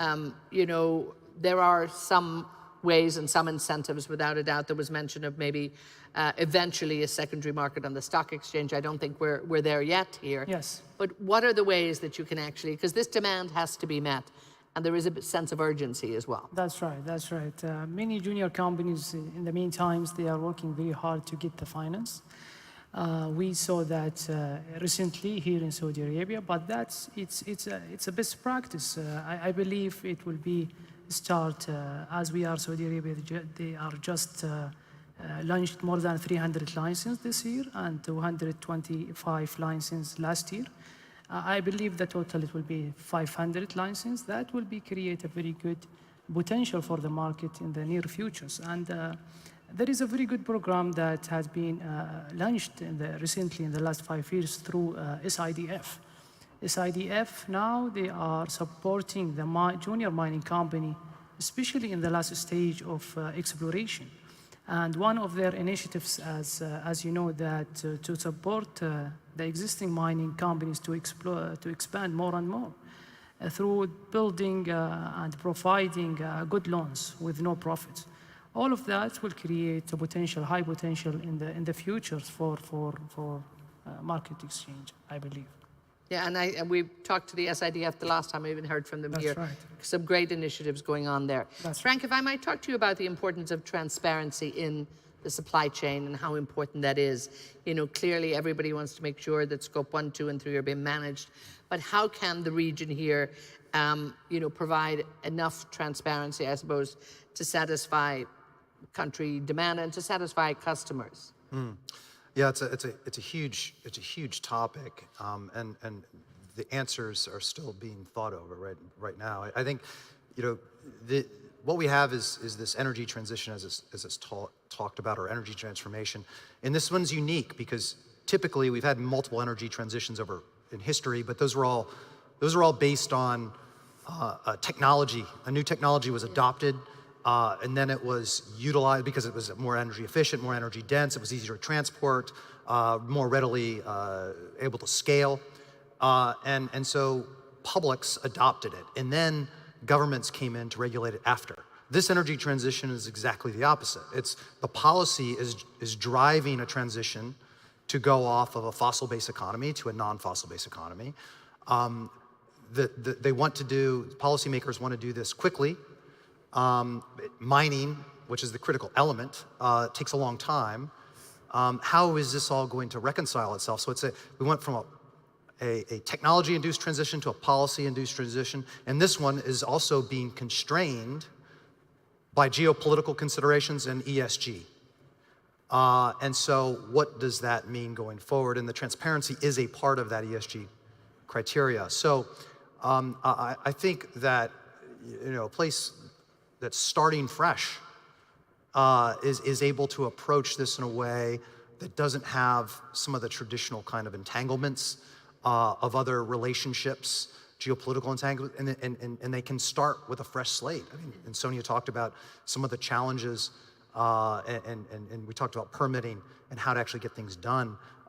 There's that, back to that the issue of political will, and because you're doing it from a blank slate, everyone can have confidence. And I think having the integration of that vertical supply chain, and of course the Kingdom is a big proponent of Lucid Motors, for example, there's going to be an increasing call from the global publics who are calling for this energy transition to ensure that the processing and the production of those inputs are done in a way that meets these ESG criteria.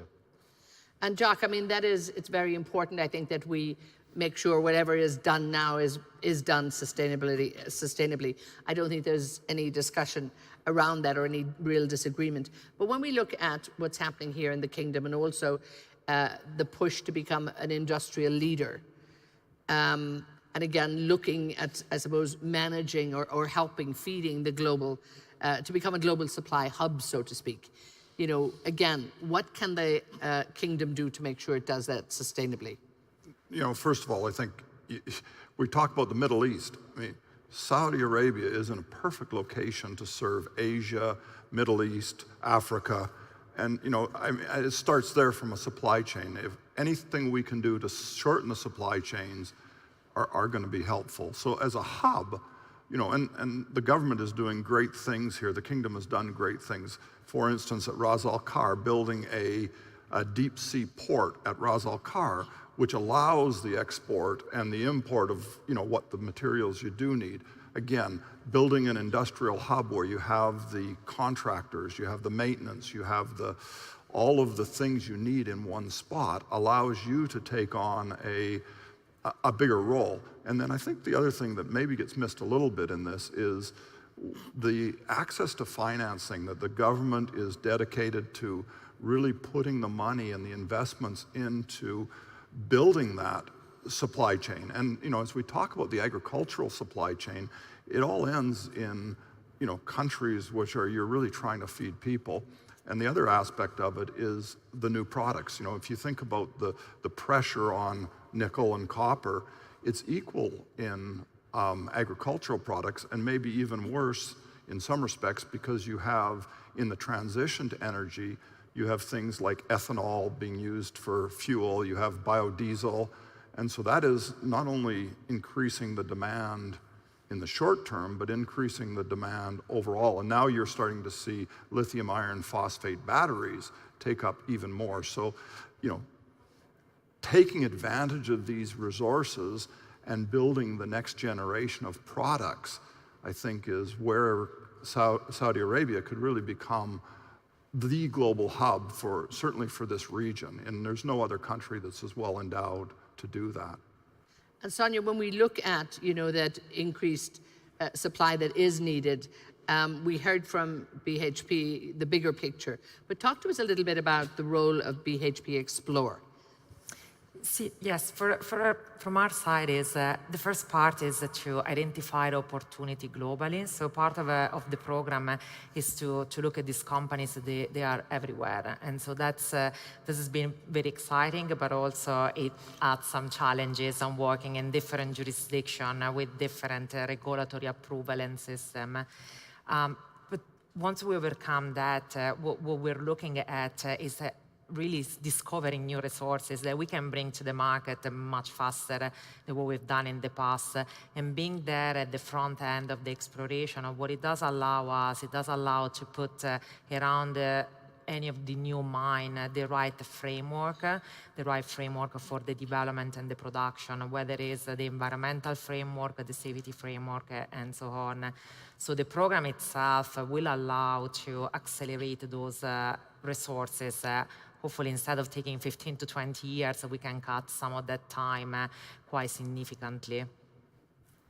Marco, talk to us a little bit more specifics, particularly when it comes to foundries.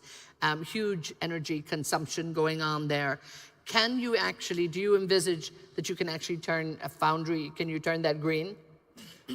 Yeah, you can turn that green, and of course, in an effort, there's many ways of doing it, and you need to do multiple actions. Of course, finding ways to reduce the consumption is one thing, but then what we have been doing now is that transferring them to use green energy. So basically, you apply wind, you apply solar in terms of supplying those energies, and again, we are backing to circularity and recycling the products. For example, the foundry sand, which is a scary result, often needs to be transported thousands and thousands of kilometers.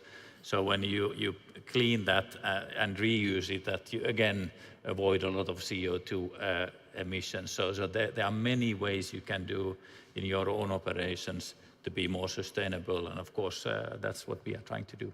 And again, that's some of the work you're doing, but how many other foundries around the world are moving in that direction at the moment? I think we all have to. That I can only speak for our company, but I think today what is good today, as I feel it, that these environmental issues many times in the past were driven by legislation only, but now there's actually a financial incentive to do it, and that has changed it completely. So I believe that many other companies are looking doing exactly the same things that we are doing. Jock, talk to me about the demand for phosphate. And again, it's increasing every year in your work here with the Ma'aden Wa'id Al Shamal phosphate company. Can this country also, you think, become a leader in global phosphates and really a contributor, I suppose, to the global food security as well? Yeah. Well, and I think the phosphate's just been put on the U.S. critical materials list. So, you know, I think it's recognized throughout the world that if population is going to grow, if the standard of living and less hunger is going to occur, you need to have those critical elements that are part of growing plant and human life. So phosphates will continue to grow as long as standard of living continues to grow and population continues to grow.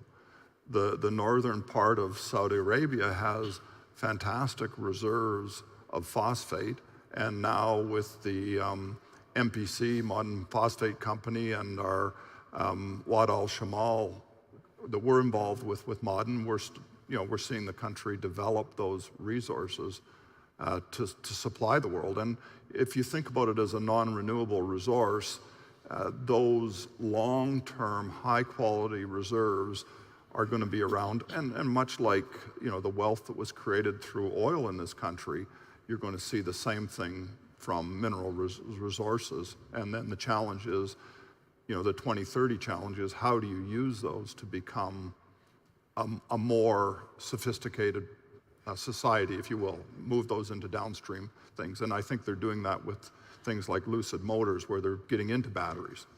And batteries will be, I think, phosphates, iron, lithium batteries will be the future of at least stationary batteries, maybe not for cars, but stationary batteries will likely take over from the nickel cadmium batteries because of the expense. And so time means that phosphates are going to be more critical. This country, the Kingdom of Saudi Arabia, has incredible resources. It's a pretty natural fit. Frank, if you would pick up on that and also come back to what you talked about, Saudi, I suppose, having the blank slate, that sort of clean canvas in terms of being able to start so many things. Is that, I would imagine, very much to its advantage? Absolutely. It's because they're able to mobilize. We talked about it's a contrast of political will. What we talked about, what's talking about in Europe and in North America, where governments say they want to do have an end state, but actually to take on constituencies to achieve that end state can be very challenging. And part of that is historic in terms of the way in which the competing interests have aligned themselves over time. I mean, just an example, the state of Massachusetts wanted to have a renewables plan for their electricity grid. And they said they wanted green power, so they cut a deal with Quebec to bring hydropower down. and the state of Maine environmental groups sued and blocked the development of the transmission line.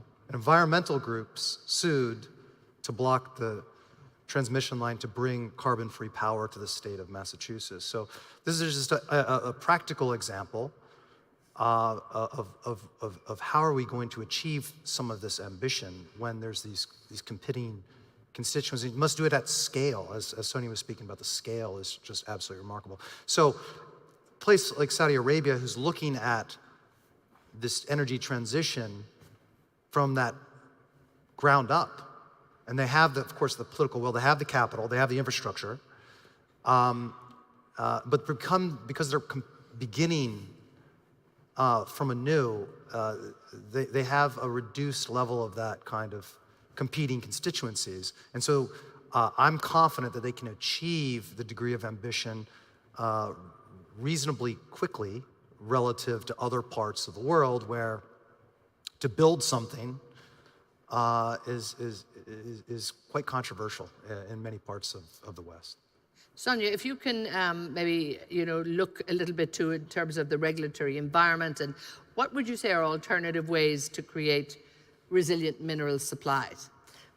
I think that is the main way. So for us, if you think about investment, we're going to invest on those projects that sit on jurisdiction where we can see transparency of the regulatory environment, we can see consistency, we can see also an approach that it lasts through time, is not volatile. That's where we're going to invest. We wanted to, on an investment that is 20, 30 years ahead, we want to make sure that those rules are consistent through time. It's fundamental. That's one aspect. The other piece, of which I go back to a little bit what Frank just said on the white slate and what the kingdom has been doing and has done, to me that is a great example to create a system that is transparent, consistent, with a regulatory framework that actually we can quickly understand, we can see all the parts, and I would recommend to see something like that in other jurisdictions as well.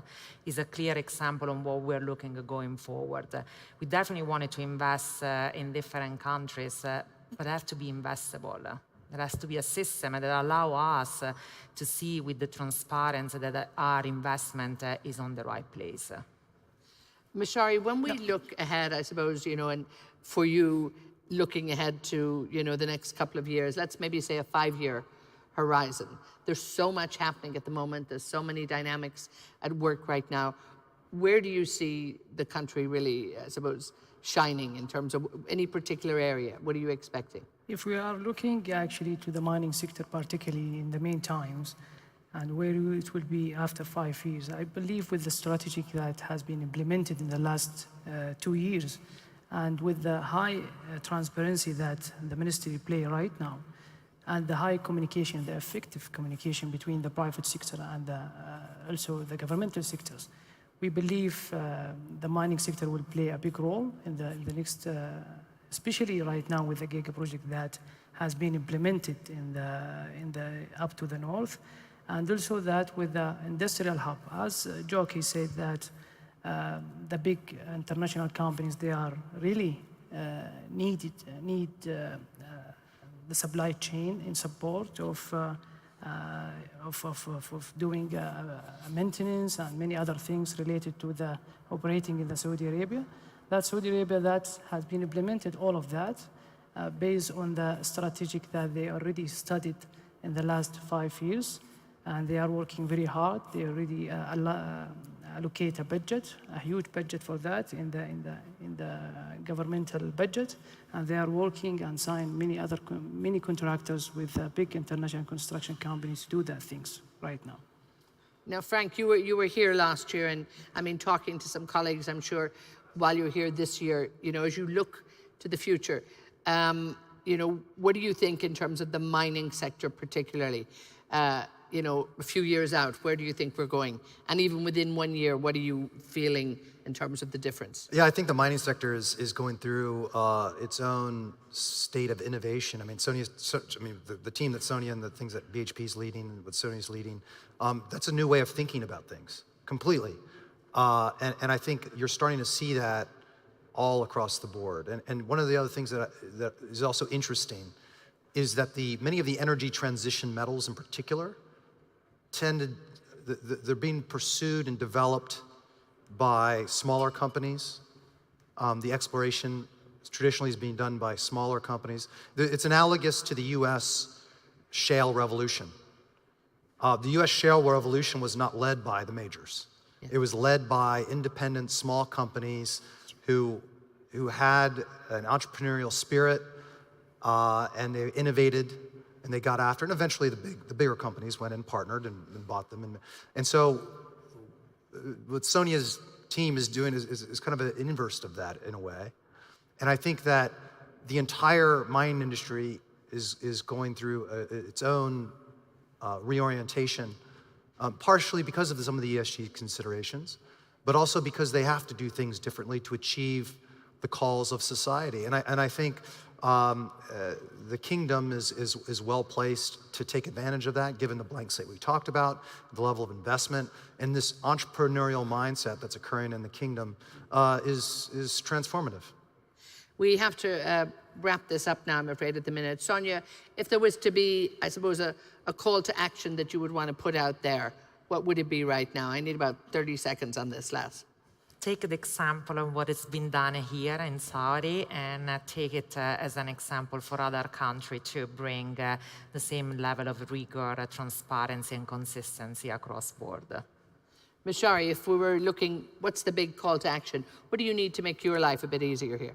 Actually, that to increase, related to the mining sector, I believe if we are increasing the process of issuing the license, and also that to secure the fund for the junior mining companies, and also the increase that support from the Ministry of Industrial to build hubs as a mineral hubs, especially for exploration companies in the meantime.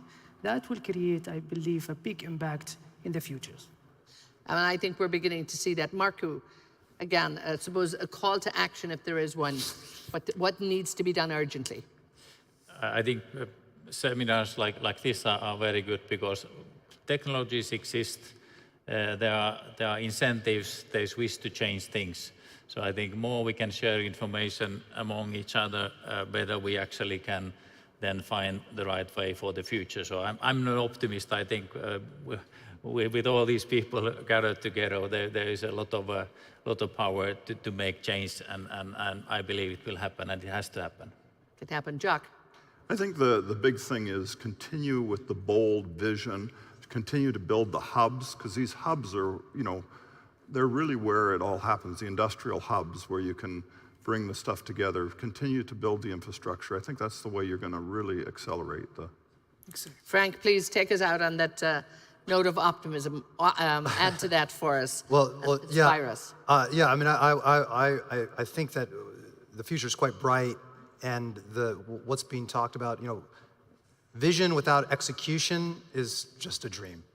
And so what I'm seeing, and just from from last year to this year, is the focus on execution of ambition, not just talking about at the international fora, things that people have been talking about for a long time, but focusing on execution. The result shouldn't be a meeting. The result should be a deal. The result should be minerals coming out of the ground. The result should be manufacturing and deployment. And I see that happening, and I think it will happen more so around the world. And again, I think that's so encouraging for all of the companies that are looking at this country and looking to come here. And I think, we've heard testimony to that in the last day and a half, without a doubt. I want to thank you all so much for your great input. A round of applause for our dear panel here. Mashari, thank you so much. Frank, Marco, Jacques, and Sonia, thank you all so much. And before we go to, we still have a couple of great panelists to come on board here and actually to bring you some more detail. So, but I think from what we heard there, we look at the great work that is going on in the kingdom at the moment. I think everybody really agreed here what is happening and what needs to happen as well. I think taking advantage of what Frank was talking about there, the clean slate that this region has, making sure that they look at this right now and really examine where they are, what's happening, and the tremendous advantage that it is, in fact, to have a clean slate. Not many people have that opportunity. A lot of countries really looking at the legacy and looking back to make sure that they can actually move forward. And sometimes it's not as easy. And also, I think some of the tough regulation that's happening in some countries and that lack of political will. The need for a shift in the supply chain is absolutely vital. And I think, again, we heard their testimony from many of our players, the potential that can happen here in this country. And indeed, some of that potential will mean, what will it mean? It might mean transformation. And that is very much the topic of our next panel. So I just want to welcome Don Sadoway is back. Don, please bring your panel here. I'm looking forward to this, and we'll all look forward to this. So Don, thank you so much.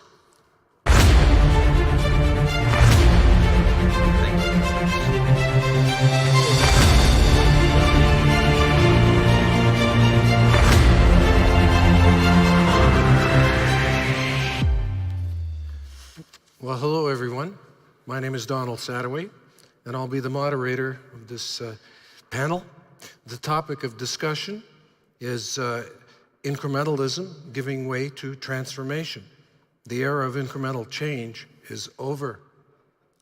At transformation, what transformations are needed to be implemented in mining by 2030? And so we've got a fantastic panel here.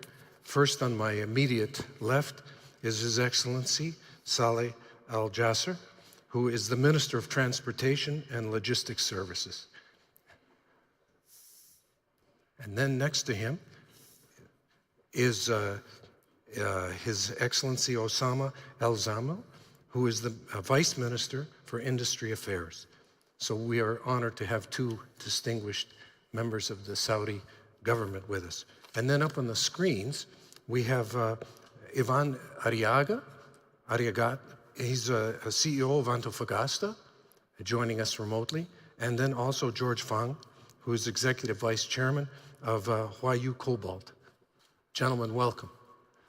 So this is going to be fast. We only have 40 minutes to jump through all of the topics.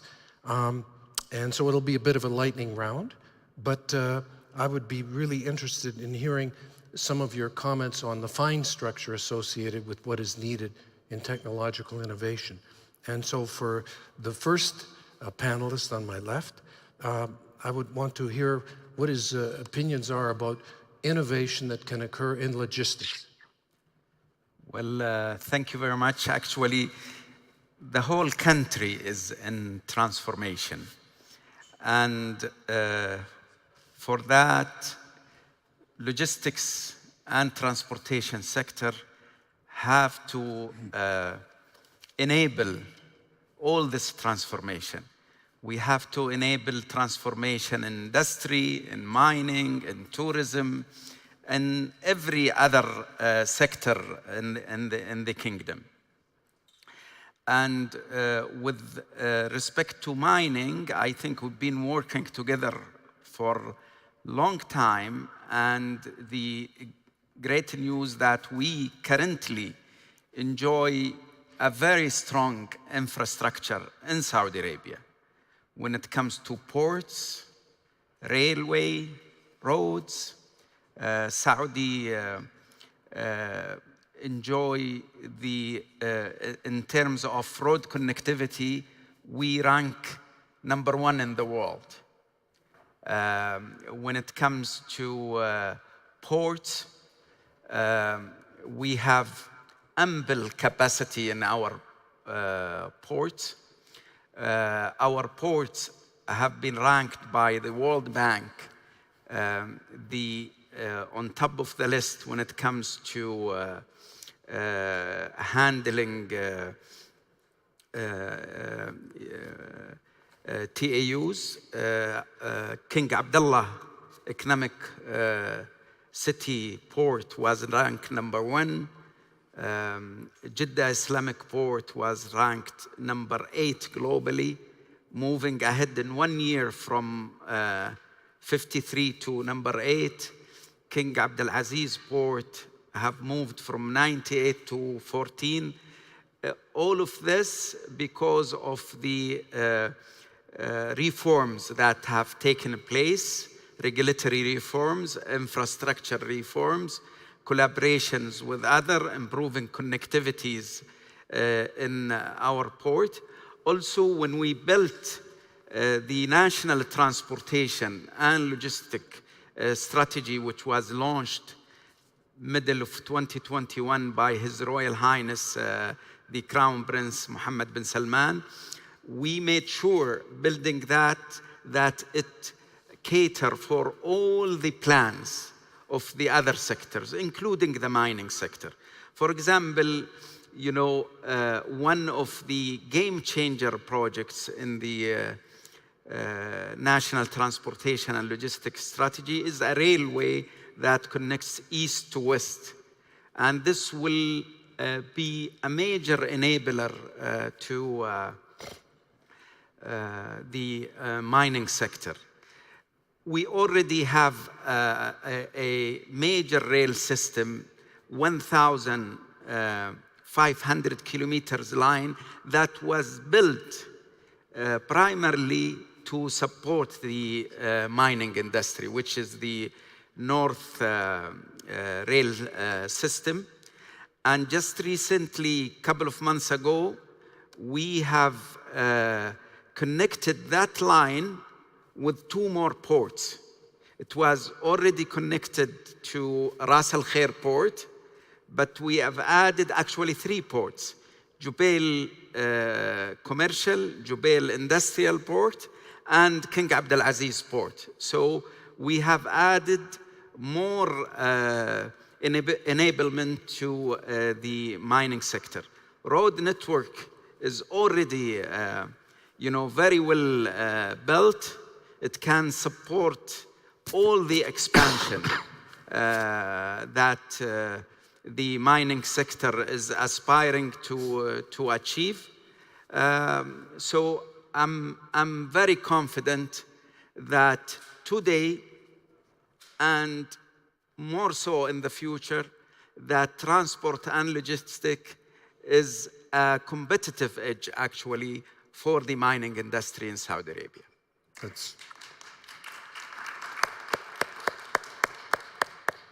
Well, thank you very much for those comments.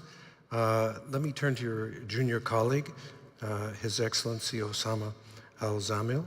And I know that one topic that's particularly of interest to you in this regard is transformative partnerships that can maximize social benefit.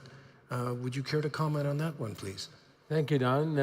Good afternoon, ladies and gentlemen. It's really a pleasure to be here. Yes, actually, I'm looking at that really a potential of a bright future in the mining, where it can really transform the social benefit of Saudi Arabia in really exploiting $1.3 trillion worth of mineral resources in Saudi Arabia, which means that for us, it's a big potential that we can have a social impact in Saudi Arabia in all regions. We are really a continent, Saudi Arabia by itself, and as His Excellency mentioned, Engineer Saleh, that with all of these capabilities of logistic infrastructure, with the whole infrastructure in terms of industry and manufacturing, and also infrastructure in many aspects of life, that means that there is a big potential for us to exploit those 1.3 trillion US dollar of mineral resources. I will emphasize more on the macro trends actually it's affecting the mining industry, which is one of them is focusing on people and environment, which is very important, that industry. And second, the macro challenges of how much we are facing, how we have a large youth population, and we need to create jobs for them. And this actually will be exploited by real planning and working in synergy with our colleagues in the government and working through implementation of strategies. And one of them biggest strategies that's been now launched by His Royal Highness Crown Prince last year was the National Industrial Strategy, which will work hand in hand with the National Mining Strategy on exploiting those $1.3 trillion of mineral resources that are available in our country. This is also will be led by public-private partnership, which will work in many aspects in the country to play a huge part of the future plans for the kingdom. Also, the National Industrial Strategy will work to promote industry and attract investment from partners in the kingdom, leading the economic diversification and growth of non-oil export and GDP, part of the country's Vision 2030 plans. We are considered the third pillar of the Vision 2030 with its manufacturing capabilities and the mining capabilities. It will be vital for the future of the industry, the mineral resources, as it will create a double job numbers with 10 of thousands quality jobs, high value jobs, and will attract mega investment of $350 billion US. Actually, our strategy is already working. Last year, Saudi Arabia registered 14% increase in new jobs during the third quarter of 2022 in that sector, brought on by growth in sectors including manufacturing, sales, marketing, and investment. A new report has revealed, and actually we are looking for more jobs to create in the non-oil sector, increase in December at the highest pace since January 2018. Actually, one small example in this, we aim to increase the number of factories in the kingdom from 10,500 at present to 36,000 by 2035. Again, very impressive. And I thank both of you for bringing us with this precious information. I want to now turn to the people that are on the screens, George and Ivan. And so feel free to comment on what you've just heard, but also to go into the more technological aspects of what transformations are needed. So in no particular order, I see George closer to me, so please, your comments. Thank you. Thank you. Thank you, Dan. And thank you very much for the two Excellency Ministers give us very good presentation and speech. We learn a lot from your country. So yes, we fully agree with you. The world is changing. The world is transforming. And there is a revolution is going on. What the revolution is an energy revolution. We're transforming from the oil and gas, coal, that kind of fossil energy, to renewable, clean energy. So a lot of things is going on related to energy transforming. We call it energy revolution. As you know, Huayou Cobalt, we are new energy battery, lithium battery material producer. We're working in the new energy battery material supply chain. We produced cathode material and precursor material with our own supply chain. That own supply chain built with from a mining operation, mining, processing, and smelting. And also from another kind of mining is we call it battery, used battery recycling. We call this another work for mining business in the city. So current mining business is based on the background of new energy revolution. It's totally, fundamentally transformed with what we did 10 or 20 years ago. Nowadays, when Huayou Cobalt set up our own supply chain in Indonesia about nickel and cobalt, in Zimbabwe about lithium, in the other African country about cobalt and copper, we pay a lot of attention, and also based on the practice, ESG is a top priority.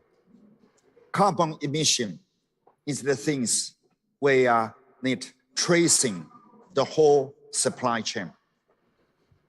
So that's fundamentally changed with what we did before. Before I joined Huayou Cobalt, I working in Jijin mining for the copper and gold mining business. We have personally very much honor. We pay visit to Antofagasta in Chile. Today it's so much great to see you, sir, from Antofagasta. So I'm stop here. Thank you. Okay, and now may we hear from Ivan. Yes, well, thank you very much for the invitation and for sharing this panel with such distinguished guests, from the kingdom and George. I would maybe just like to start by saying that I think what the kingdom is doing in terms of seeing mining as a great opportunity, it's outstanding. I think it's a great example of a combination of political will, vision, and then putting together enabling conditions, as have been, for example, explained on logistics, on partnerships, to be able to take the opportunity of mining and realize, the value and the benefit for the country and the wider world. So I just want to stress that I think it's an outstanding example. Now, let me talk a bit about copper. Copper is critical to the support of the transition economy. Today, the copper market has a size of around 25 million tons.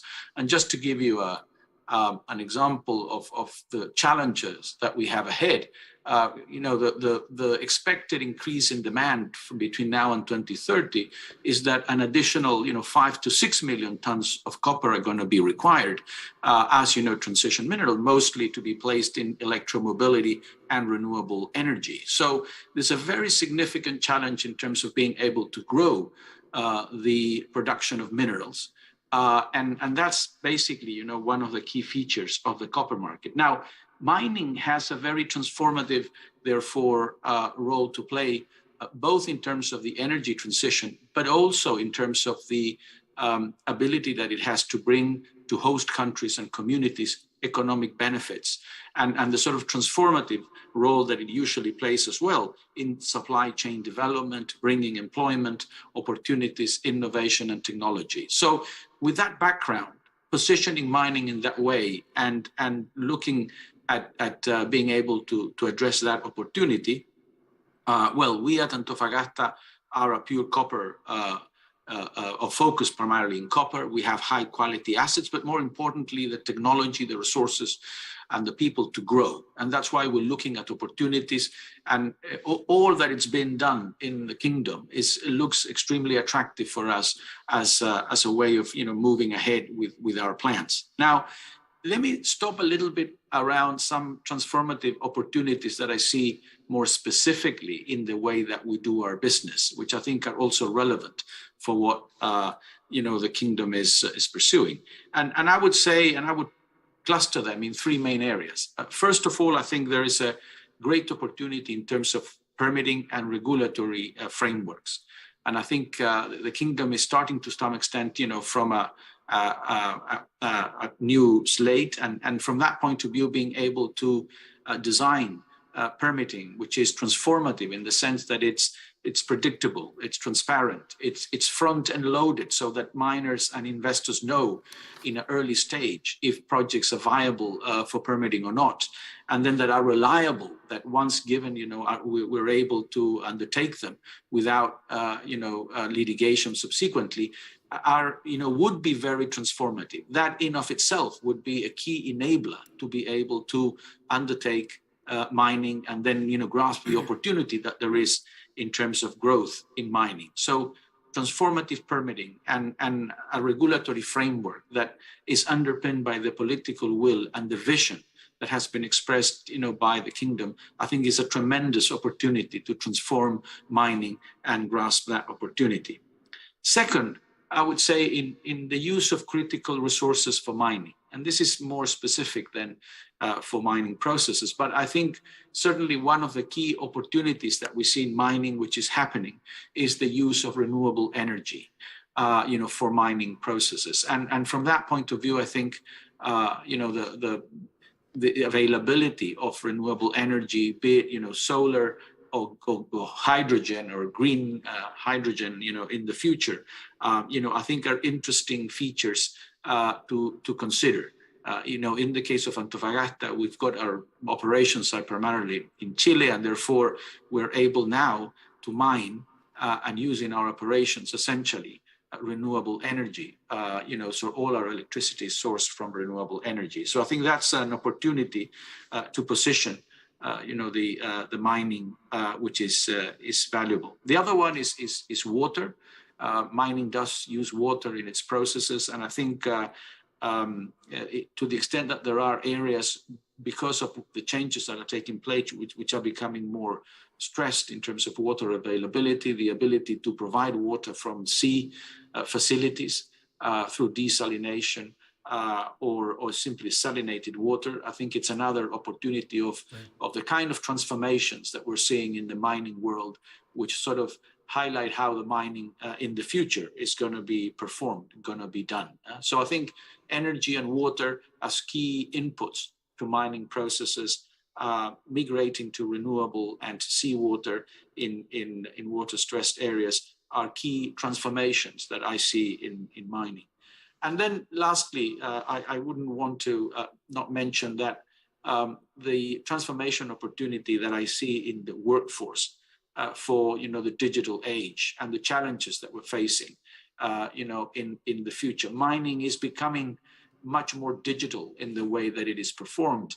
We have much more remote operating centers. Autonomy is also becoming a key feature in mining and remote operations. And therefore, being able to integrate digital competencies and capabilities into the workforce for a modern mining economy, I think it's critical. And in that space, obviously, I think the drive for diversity in the workforce is also something which is very important. So the change in the workforce for preparing for a digital age and being able to work on that as well, I think are key features in mining. So in summary, I would say, transformation opportunities, first in permitting and regulatory environment, which I think the kingdom has a tremendous opportunity to undertake and is looking at it, I think, in the right way. And then in terms of use of critical resources, water and energy, another opportunity that we're seeing the mining grasping. And then finally, the workforce for the digital age. I think, being able to train and develop competencies on digital, I think, are key. So that's the perspective I wanted to provide. But again, I want to stress that I think the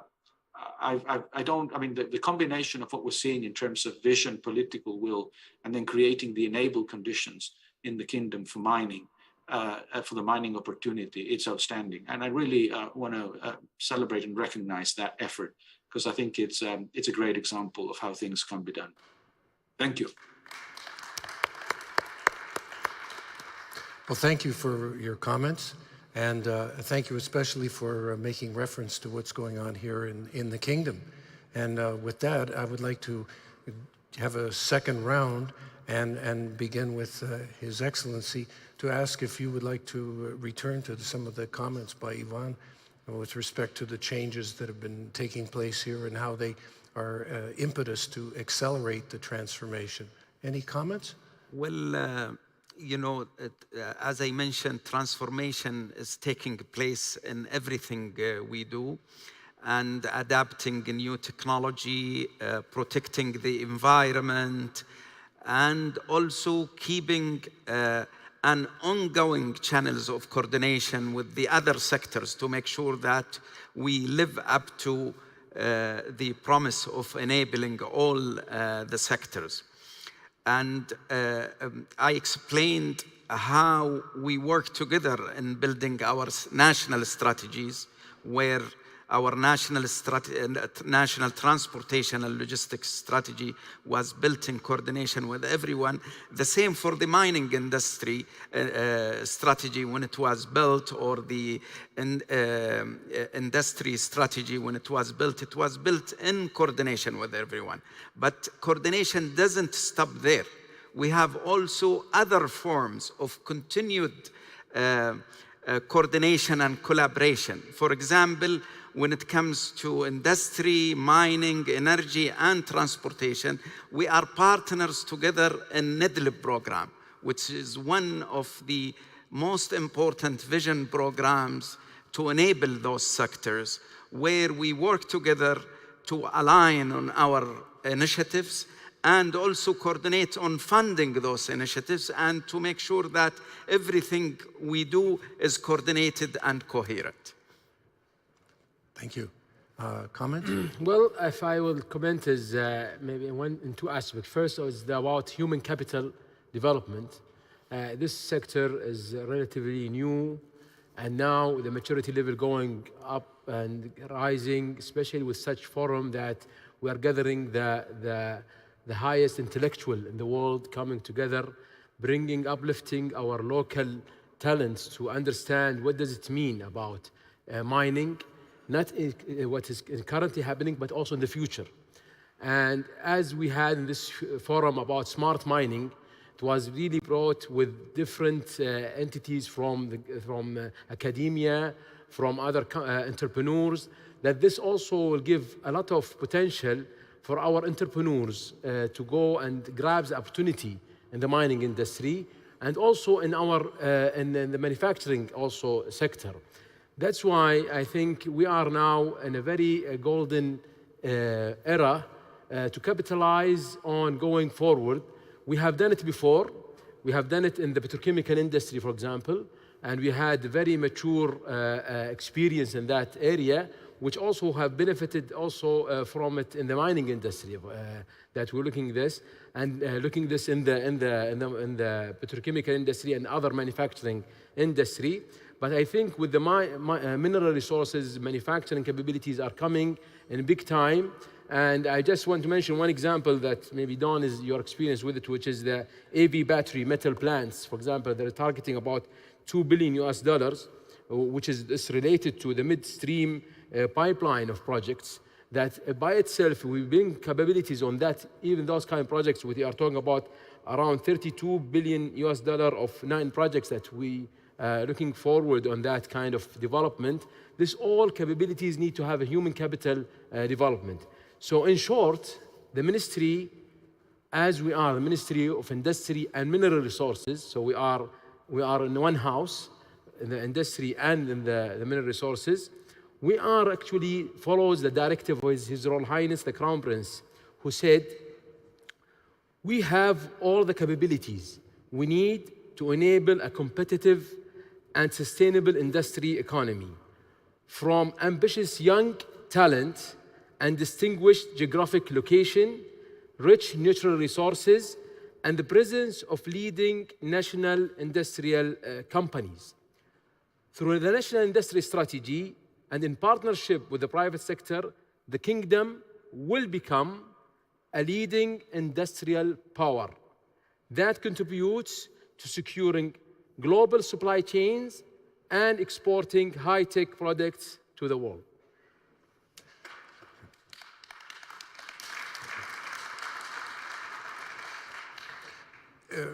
As moderator, I'm not going to comment, but I do want to pick up on something that Ivan said that I think merits a comment from you, where he talked about the diversity and about opening the doors to the broader swath of the populace.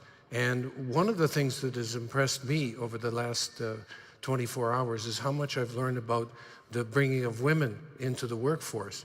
And would either of you care to comment on how did you come to this, to recognize you have this font of talent, and it would be a shame not to exploit that talent and let it release its creative abilities?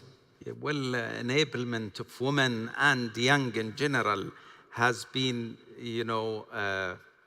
very obvious in the last few years. The number of hires from women probably exceed 50% in most of the sectors today to catch up with the total numbers. So we actually have already achieved our aspirations for 2030 when it comes to the percentage of women employment in the sector. So just to put numbers here, which His Excellency just mentioned, actually the Vision 2030 numbers is 35% of the workforce to be composed of women by 2030. Today, that figure stands at 37%. So we have achieved it earlier. Well, if you keep going ahead of schedule, you don't need a 2030. You can make it 2025. You're moving very, very quickly. George, would you like to chime in here, please? Thank you. So I would like to talk about 2 points to follow the discussions you have in the stage. So first one is we say nowadays the business model is transforming. Why we say that way? So, for example, in Huayou Cobalt, in related new energy, battery, and EV industries, there are 2 different things happen for the transforming of mining business. One is each company, whatever is Tesla, whatever is Ford, Volkswagen, or with our partner with POSCO, LG. So, and even our Japanese friends working together, each guys not only to build their own supply chain from the mining business, but also we do another very important thing is to build industry ecology.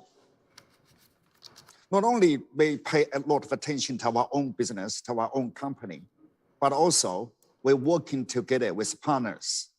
For example, Huayou, we're working together with PTVI, we're working together with Antam, we're working together with some mining companies. One day we're working together with Antofagasta, we hope so, in the kingdom.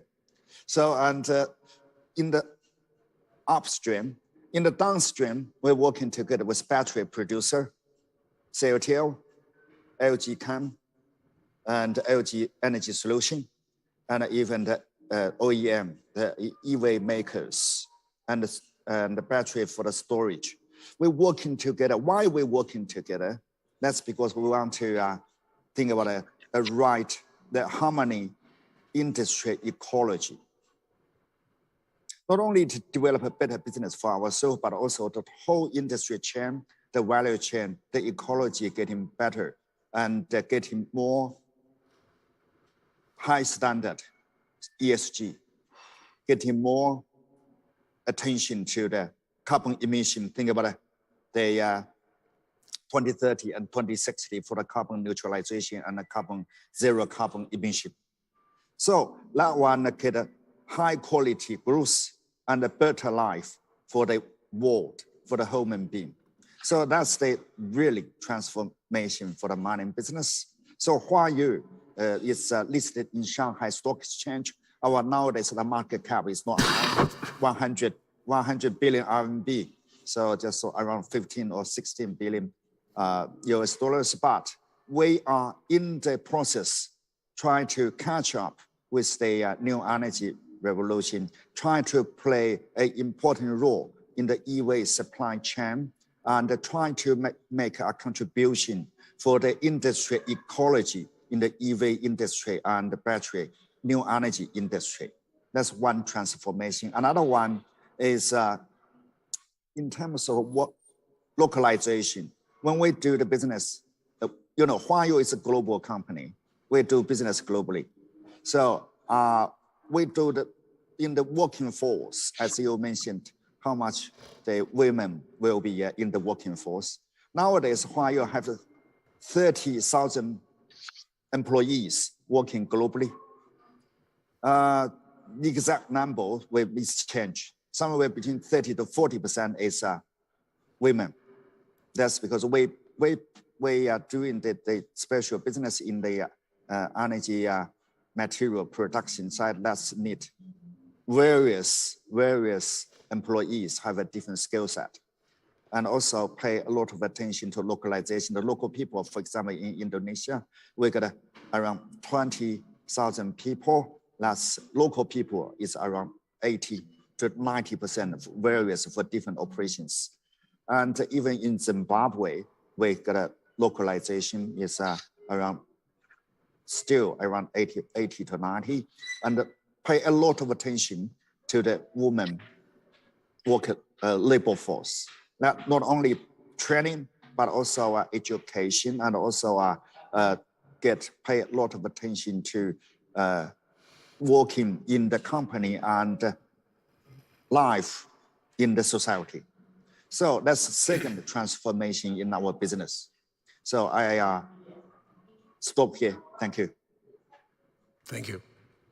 And I'm going to turn to Yvonne for the last comment, and then we will be out of time. So Yvonne, please, your last comment. Yes, okay. So just a very few points. One, I really celebrate the progress that has been noted on the workforce diversity and being ahead of your own aspiration is just very good news. A second point I would make, which I find extremely interesting, which has been mentioned, is the ability that the kingdom might have to integrate mining with industry manufacturing, and therefore with some downstream manufacturing. And I think when that is designed in a way and it's done in a way which is rooted in true competitiveness, because there is a competitive advantage in the supply of energy, or on logistics, because of where the geography is located. I think that is absolutely great, and I think that's an opportunity that certainly we look to understand more. But integrating mining into industry manufacturing, which is one of the aims as stated by the kingdom, I think it's also something which is very interesting. And then just finalize by saying, I think there's, again, and I'll say it again, I think there's a great opportunity from a permitting and regulatory framework point of view, starting from a clean slate, to really develop something which is for mining, as I say, predictable, transparent, reliable, and is front-ended. And I think that can be a tremendous competitive advantage for attracting mining and really going after the opportunity that mining presents. So thanks for that, and it's been really a pleasure being able to share with the colleagues in the panel. Thank you. Well, with this, I think this is a good place to pause. I'm always happy to end early, never be the one that runs over time. And everybody stayed to topic. I thought it was very, very informative, and some very pleasant surprises in the observations, thanks to the two excellencies here and to the two gentlemen that are visiting us via video link. And so I invite the audience to show your appreciation. Thank you. Thank you very much. Don, and I want to thank you so much for moderating that very, very interesting panel, really looking at, I think, taking that concept of incrementalization and really moving it to an industry that's going to be transformational. So again, to your dear panel, Your Excellencies, thank you so much for joining us. And that concludes our morning session. So a great panel there to close off on, with great optimism, great focus, great direction. We're going to take a break for lunch, but when we come back, please do join us back here at 2:15. It is now almost 1:30, so you have 45 minutes. And what we're looking at when we come back, we're going to talk about diversity. We have the role of geophysics. We're also going to be looking at the battery supply chain, taking a look at the value chain, and particularly downstream as well, the supply chain innovation. And just after 5 o'clock this evening, then we have a big panel, Focus on the Future. So really, please come back for a very lively afternoon. We'd love to have you back here with us. Stay engaged and stay connected in terms of what's happening at the Future Minerals Forum. And we'll keep you up to date. We'll look forward to having you all back here with us for the entire afternoon. As I said, about 45 minutes, have a quick lunch, meet some people, do enjoy yourself, but please, please be back here on time. We'll get started back on this stage at 2:15. Thank you so much.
Well, thank you everybody who is in the room joining us after lunch, but I know there are many people listening to this online, so welcome to you, and welcome to you, Owen. Thank you for joining us virtually, one of our panelists, and of course, a great group here.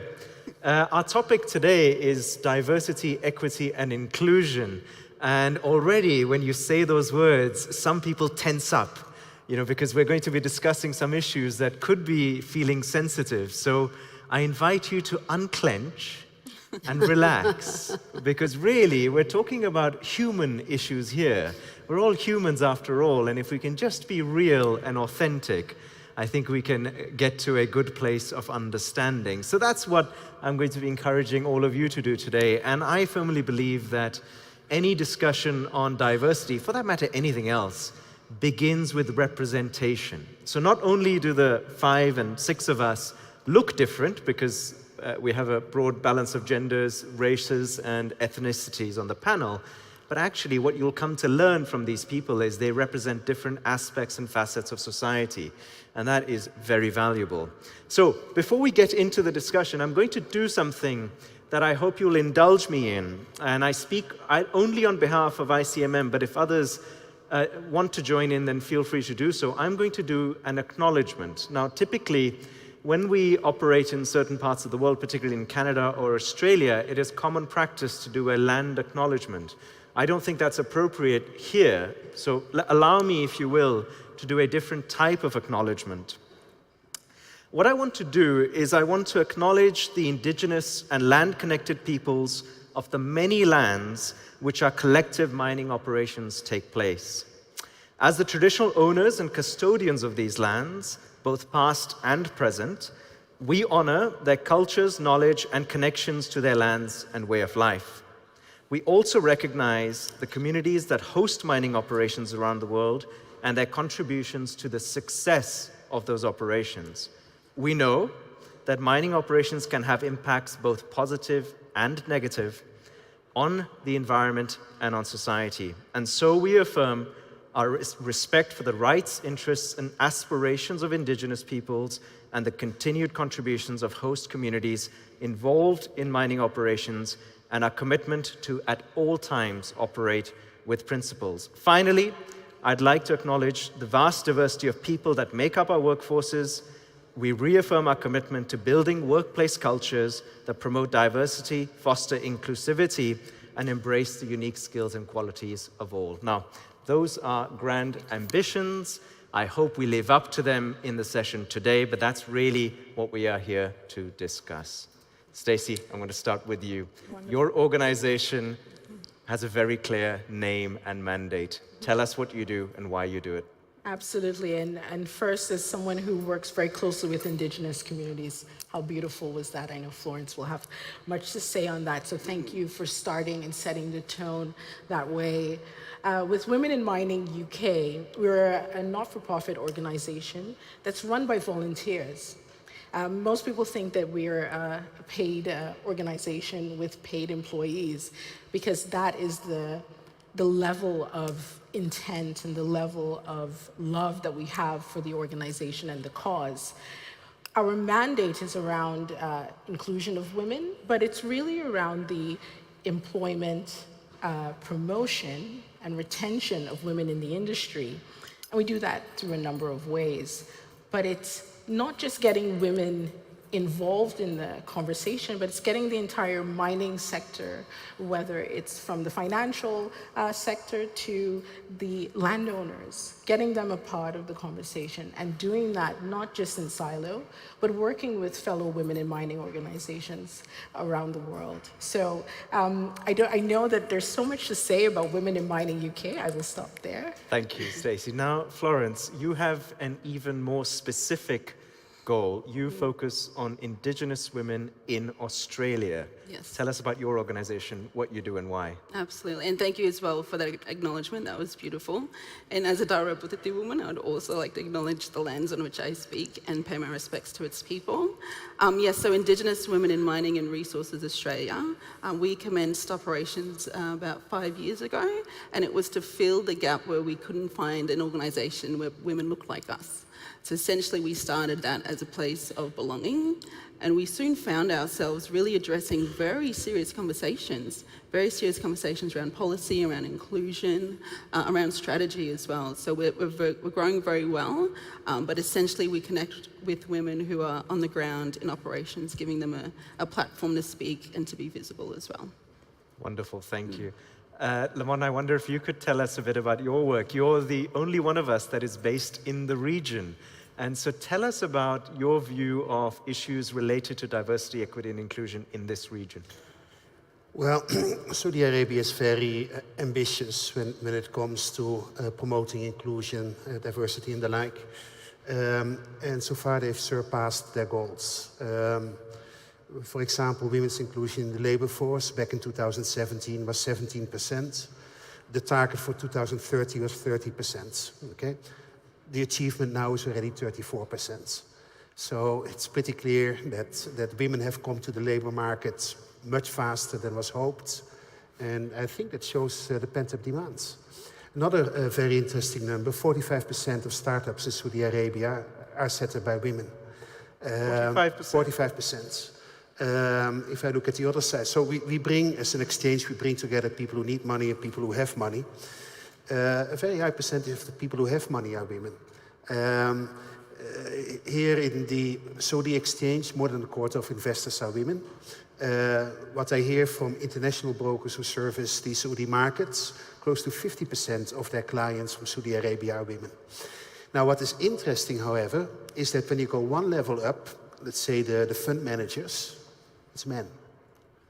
So clearly you need some institution building, you need women to come together and go that one level up and not just invest by themselves, not just work by themselves, but create organizations, create mutual funds and the like. Those are striking statistics. I wasn't aware of that, thank you. Nina, you come from one of the most equal countries in the world, Finland. And I wonder if you could talk to us about the role that governments play. You're, of course, a vice minister. Talk to us about the role that governments play in creating diverse, equitable, and inclusive workplaces. Thank you. It all started in 1906 when the Finnish women got the right to vote and to stand for elections. Then Finland is also a very small nation, a couple of million people. And earlier we realized that everybody is needed to contribute to building the society and the welfare that belongs to all of us. Then it's a matter of the enabling legislation. 1937, childcare, 1943, free school meals, etc., etc. So little by little, and setting examples. Now we have roughly 50% of the parliamentarians are women. We have a 5-party coalition government. All the party leaders are women, and we have a female prime minister. We had the first female minister of defense in 1990. We had a first female president in 2000. And there's this very famous thing, a little girl saying to her parents, hey, there is a auntie president. Maybe I can also become one. So it is examples and believing that everybody can do it. And our current Minister of Defense, Antti Kaikkonen, he decided to have a parental leave for 2 months. Just before elections coming up in April, in the middle of the process, Finland joining the NATO, he thought, okay, family comes first. Oh, and amazing. off he went, but he's coming back. Wonderful. That's wonderful. I love that personal story. Owen, at the risk of being ageist, but you have told us that you have a 50-year career in the mining industry. So arguably, from all of us, you have seen the change in this industry over the longest period of time. Tell me, Owen, how have you seen diversity, equity, and inclusion change in the mining industry over that period, and where are we now? Yes, good on you, Ro. Well, thank you very much for the question, and thank you for the introduction, and thank you very much for the invitation. Lovely, lovely, lovely to be here, and a wonderfully diverse and inclusive panel as well, full of experts. So I'm not sure why you're talking to me. 50 years in the industry, yes, you would think I would have learned by now, Ro. Having said all that, How has it changed? Well, look, over a period of time and over the 50 years that I've been involved in it, and delighted to have been involved in it, I don't know how to do anything else, I suppose, we have been continually improving, no question about that. Still got plenty of work to go, plenty of things to do, and from time to time there's the odd sort of tectonic shift, if you like, in terms of reporting this particular behaviour, this bad behaviour, and so on. But we try to continue to work at it in an increasing endeavour, not only simply to do the right thing per se by the community and expectation, but simply to attract people to our industry. That's one thing.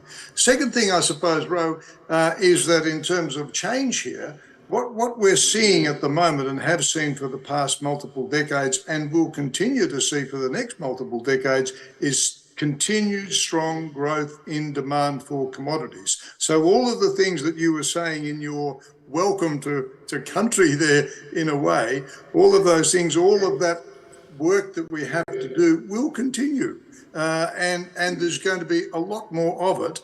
And now, of course, you've got the whole energy transition thematic, indeed dynamic over the top of that, means you're going to have more and more demand. So yes, we already had strong demand. Now you've got a greater demand. We need more and more people in our workforce. Our biggest challenge today, the biggest challenge that we have is the people and the skills. And that's where gender, equity, inclusiveness, diversity, that's where it comes in. We must encourage more and more people into our industry to have a long-term sustainable future.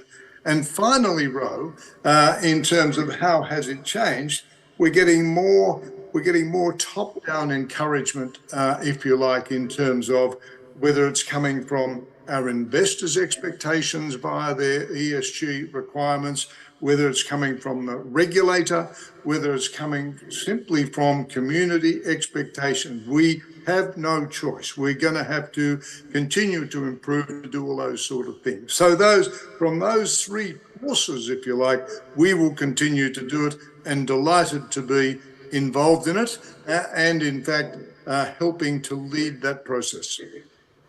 Lamont, Owen tells us that we've had constant improvement, but the biggest challenge is that we may not have enough people to service the huge demand of commodities. You have a bird's eye view of the industry because you're setting up a new securities commission here. Do you agree that human capital is the big issue? Diversity, equity, inclusion is a part of that?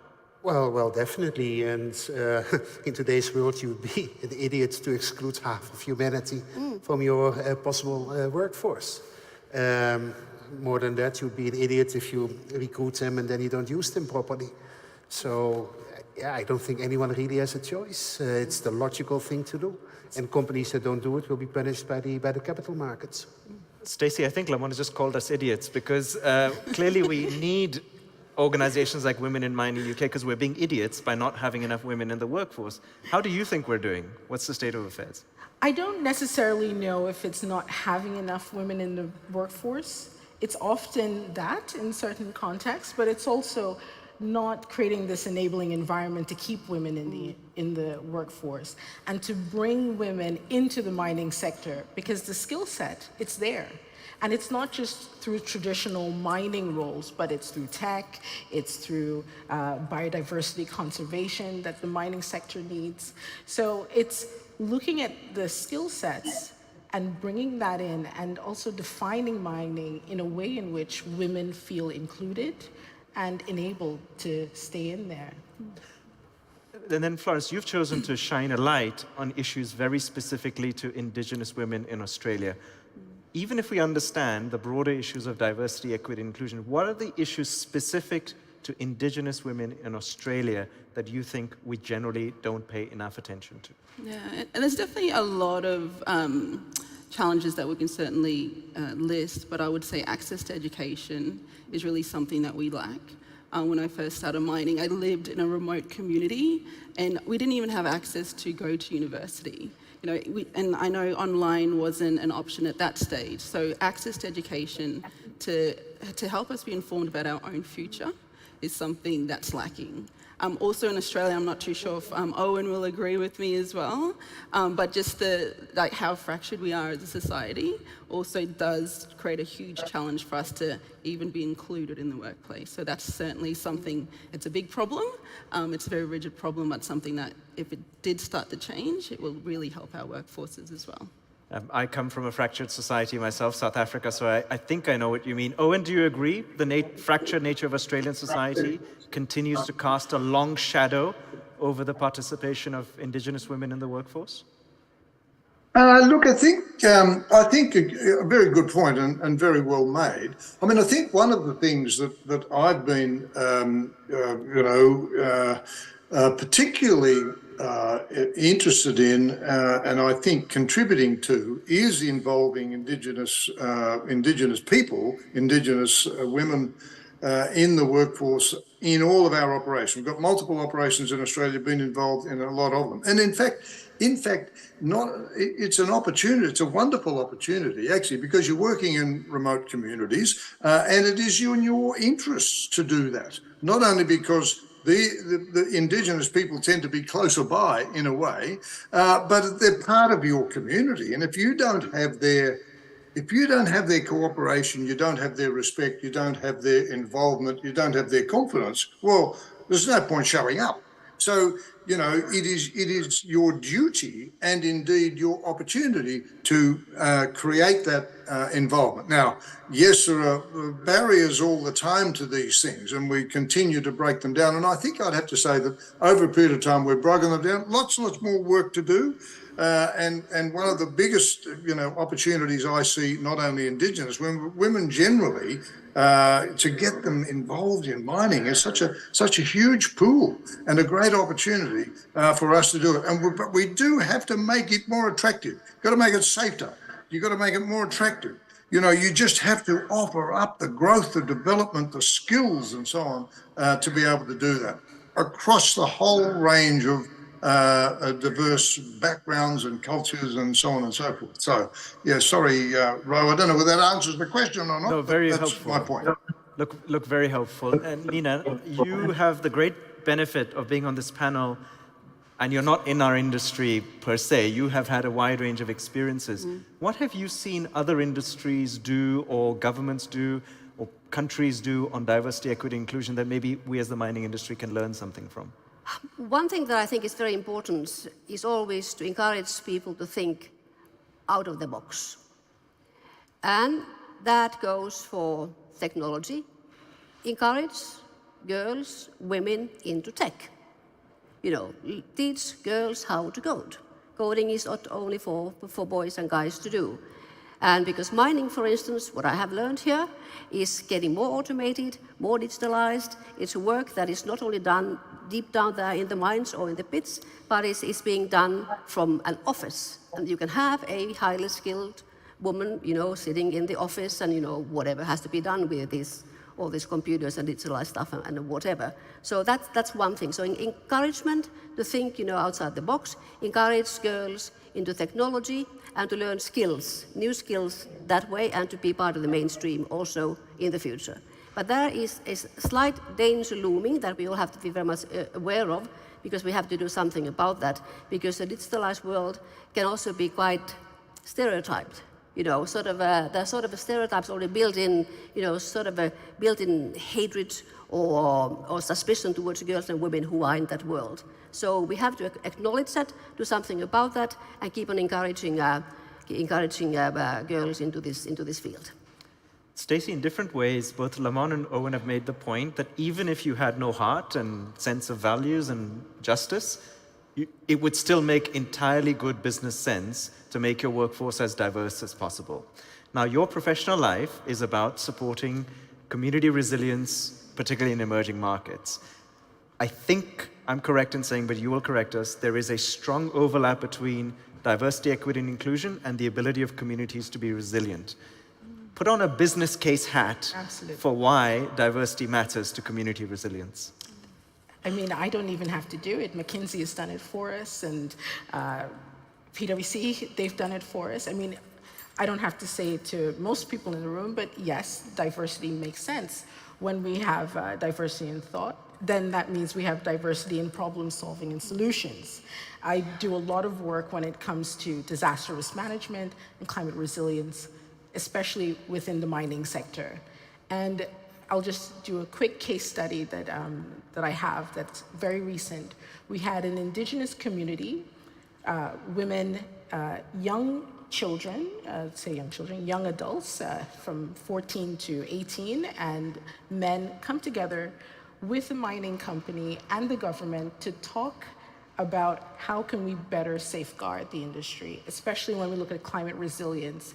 At the end of that, we talked about butterflies moving from one part of the country towards Brazil, and that meant that there's a change in the weather. The mining company agreed to put that into their climate resilience practice. If we see these particular butterflies, which everyone sees at the same particular time of year, except when the climate changes, it's disrupted, then they said, okay, yes, let's change it using the indigenous way of measuring climate. I think having those conversations and giving agency to indigenous communities, giving agency to women and others beyond the status quo is the way in which we move forward. I mean, it's a very fun example to give butterflies. It's great. Folks, you came here to listen to a panel on diversity. You heard about butterflies. Absolutely. I love stories. Florence, tell us your favorite story or case of inclusion, diversity, good practice. Oh, definitely. And to add to what Stacey was talking about as well in terms of a business case, we've been speaking very strongly about social performance, about social license to operate, free, prior, informed consent as well. So all these things are very important to the business case. So definitely with our relationships with communities and including people who are in the workforce that are from those communities certainly helps you as a business engage for the long term. One of my probably funnest things that we've done in terms of inclusion, diversity and progression for our women, late last year, we went to IMARC, so we took about 18 of our women to Sydney. And so that was change in action for us. That was social performance in action. So yes, we can talk about this is policy, this is what we do, but to actually do it was amazing. Love it. Yeah. Owen, you are a significant investor in the mining industry. You know, you basically buy and run companies.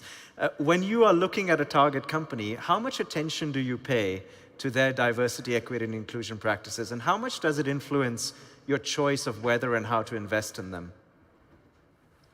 Oh, look, a very good question. Again, as usual, Ro. I mean, we put it almost into the sort of software category. You've got the hardware, which is what are the tons, what are the grade, you know, what's the life, what's the upside, and all of those sort of things about a mining operation, mining and minerals processing operation. What's the the rules and regulations, and then on the software side, you've got how do they operate? What's the culture?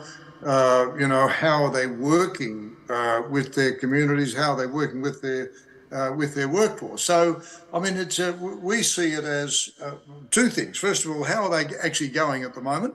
And secondly, what are the opportunities? And we've had, we will claim we've had lots of experience at it. We think we do very well at it. There's absolutely no question we can do a lot better. There's always room for improvement. As they say, the biggest room in the world, Ro, is the room for improvement type of thing. But look, it's absolutely important because, as I said before, and I think it was Florence just made the point. I mean, there's no point showing up if you don't have the confidence, or you don't think you can win the confidence and the respect and the support of all of those people that are around you, and develop up a culture that ensures they're going to stay with you. In other words, you've got a sustainable business. So my answer, Ro, is that it is terribly important. It's it is indeed a guiding principle, whether it's actually already in existence or whether you believe that you can actually add significant value to growing your long-term sustainable business. That's what we're in.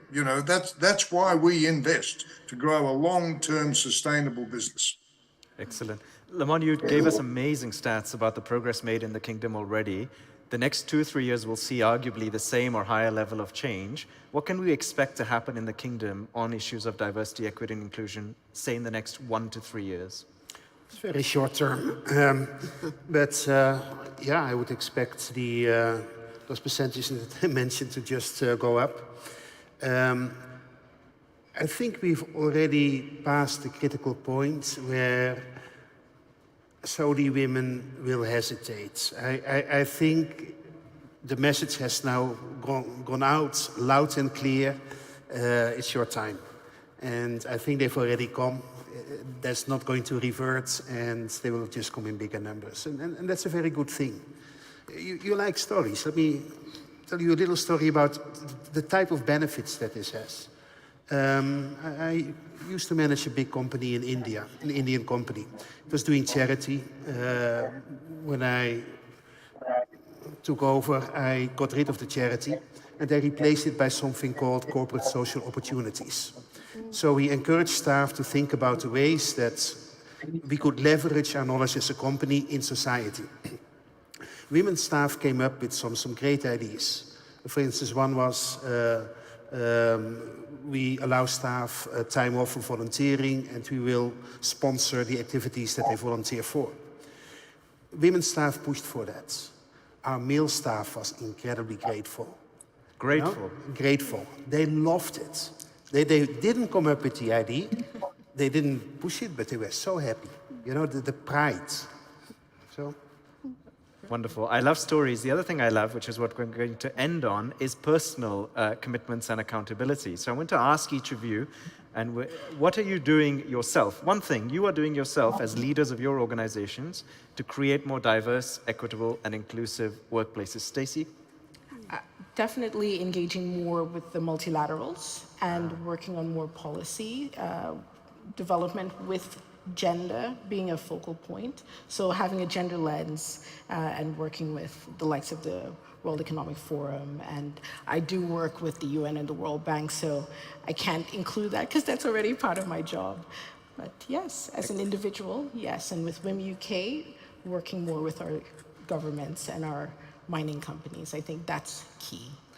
Florence, one thing you are personally doing? Definitely showing up. So showing up to forums like these and making sure that the diversity and the representation is here. But then also inviting more women of my network to come along as well next time. So then I don't get to sit up here all the time, so someone else does as well. That's a lovely thought. Nina? No matter where I am, you know, abroad, Finland, being posted, I always talk about equality issues, gender issues, women's issues, and I always encourage girls to jump and cry and fight and to take their space. Wonderful. Come on. Live your policies. It's very easy to have a nice statement on your website, to have your staff sign statements on how they should behave, but signal to all of your staff that you take this serious. Talk with them about it, encourage your managers to talk about it, so that people really feel this is not just a statement, this is the life in the company. Owen, one practical thing you're doing? Well, there's lots and lots of things, as you would expect, Ro.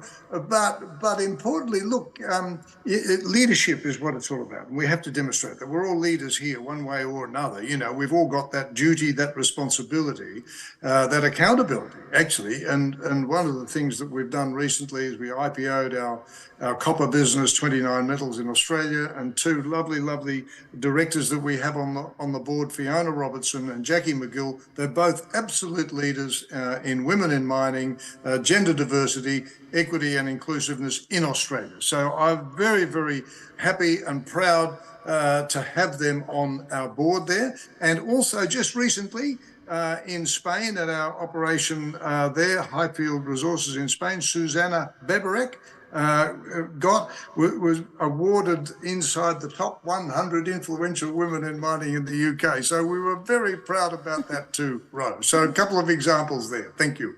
Thank you. And folks, you heard some great stories, you heard some personal commitments, you heard an acknowledgement of the contribution that people around our mining operations make for us. We did that all in 30 minutes, and I have them to thank, so please join me in thanking them.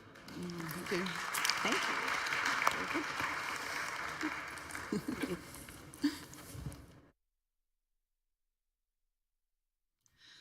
Thank you all so much. And again, a very inspiring panel, always, Rohitish. I really appreciate you doing that panel, but it was, you know, very enjoyable, very informative. And again, to all of the great work that you were all doing, keep it up, because I think that's where we see a big difference, and that's what is so, so important, particularly in making sure that there is diversity in this sector. This is what's absolutely essential.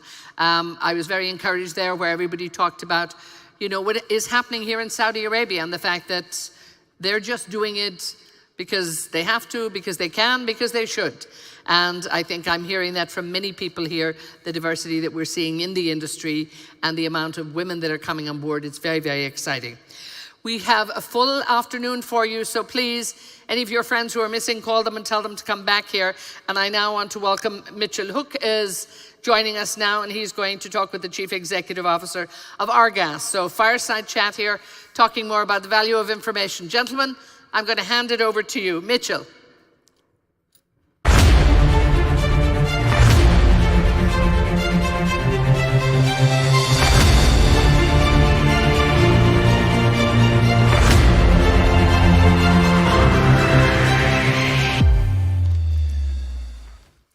Thanks very much for that welcome. And Moath Al-Rawi, CEO of Argas, which is the Arabian Geological and Surveying Company. I spoke to Moath a few nights ago from Australia on a Teams call.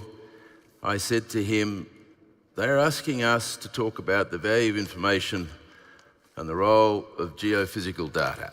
Well, that's a bit like asking us, how much do we value eating, drinking, and sleeping? I mean, it is the bleeding obvious, isn't it? Indeed. It's obvious that your reserves won't be proven until they are geologically and geophysically proven. The challenge is that most of the exploration or miners, and that doesn't happen only in mining, but goes into oil and gas and any other natural resources, capitalize their spend during the exploration phase over the life of the investment. And they look at it as a return on investment. And with that, we are running behind a moving target, if you like. And this is why things get really good during higher commodity prices, because now the equation works. People start spending money, and then they cut it when it's cheaper. And we are always going into that cycle where we invest less, so prices go high, and then everybody start to invest, proven reserves exceeds demand, and now we go cheap and nobody invests. Which has been, it's been a big theme of this conference, and that is that the industry is pro-cyclical. And as you say, when prices go down, things get tough. They cut on exploration, they cut on people development, they cut on what they consider to be discretionary expenditure. But let's come back to the fundamentals. I mean, you're a 60-year-old company. You've been doing essentially geophysical surveying for the hydrocarbons industry over that period of time. But tell me about the technology that you have, and particularly this, not just, I know there's many of them, but this concept of vibrioses and ocean bottom cables and autonomous underwater vehicles, and how you're going to translate that across to the mining industry. There's a bit of this going on in Australia already, but the other night when you were talking to me about it, I mean, this is pretty fantastic stuff, isn't it? Where you can get a seismic survey on land that's cost competitive for the miners and gives them a much greater depth of penetration to about 1 kilometre.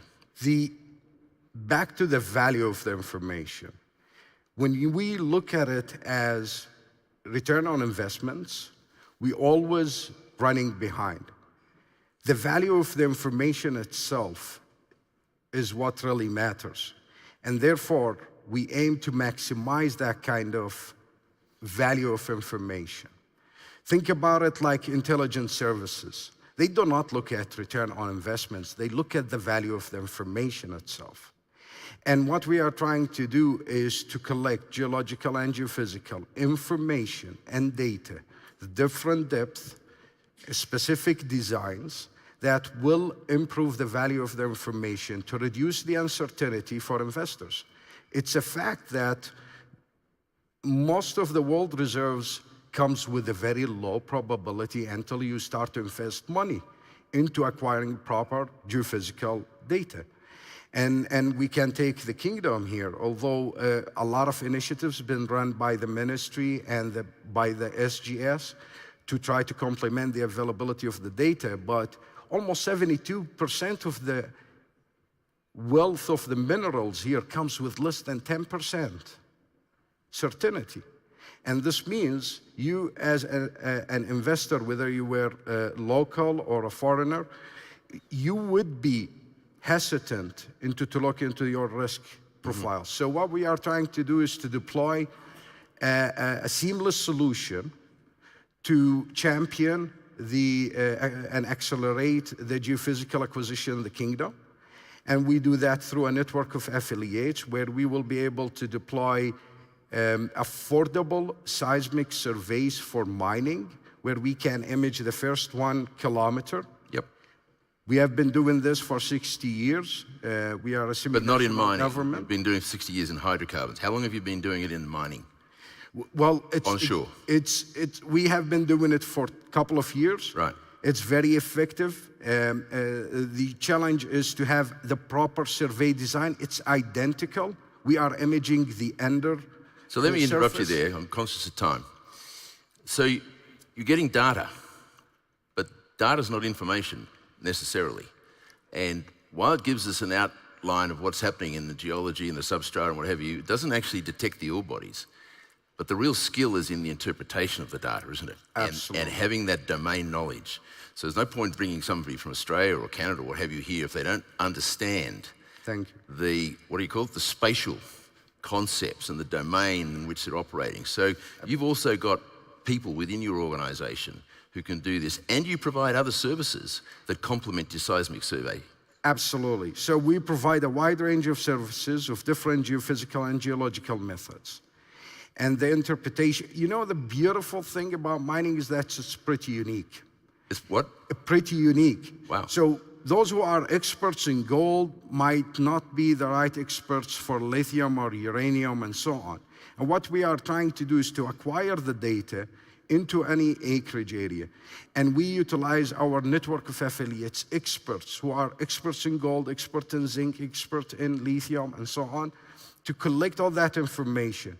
So you may have an acreage and you are interested in gold whatsoever, and you have a high value of another very important mineral. And you miss it because you are very much looking for gold only.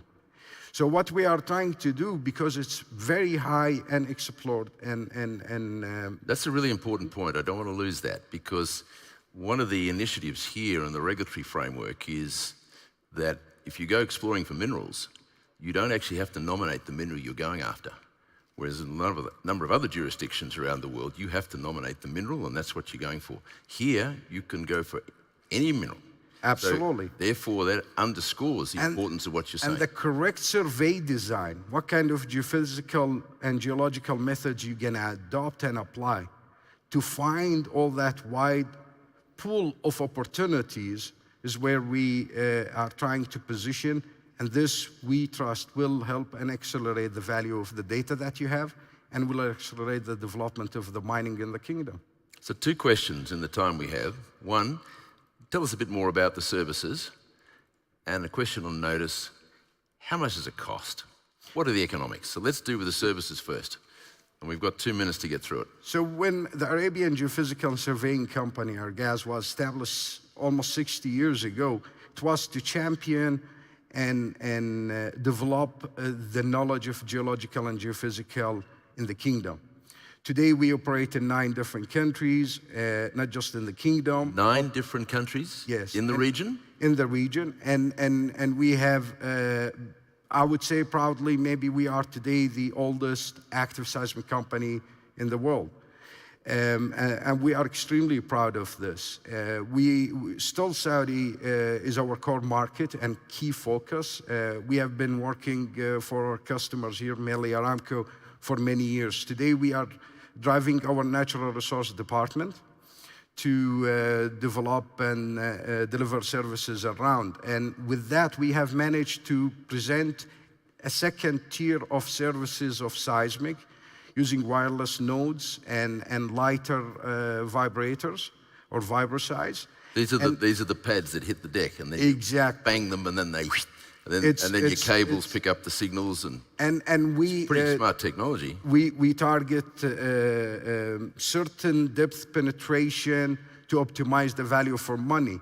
And when you are looking for a lower depth, like the application in mining, we will be able to run those surveys at very competitive rates with our Tell me partners. about those. You've got 30 seconds to tell me the bottom line to all this. What's it cost? How competitive is it? Should you have mining companies and explorers, prospective explorers, lined up 10 deep talking to you? I mean, I know SGS is a big customer, but what about the private sector? The private sector is the most important, because we provide that knowledge of information and data value through interpretation and processing. And depends on the size of the survey and its depth of penetration and design parameters that we will help doing that for investors. The survey can be at a very good value, where you will have a very good knowledge of the surface and subsurface to minimize your risk and de-risk and improve your certainty of your area. They're winding me up, but you've just laid foundation to a great value-add proposition. Thank you, Mitch. Ladies and gentlemen, would you please thank the CEO of Argas? Thank you. Well done. Thank you, Mitch. Thank you both, Mitchell. Thank you both there. And again, tremendous discussion there on what's happening with regards to data. We've heard it several times. The value of data, the absolute importance of data, and the fact that really there's not a whole lot you can do if you don't have good data, and particularly data that you can actually put to use.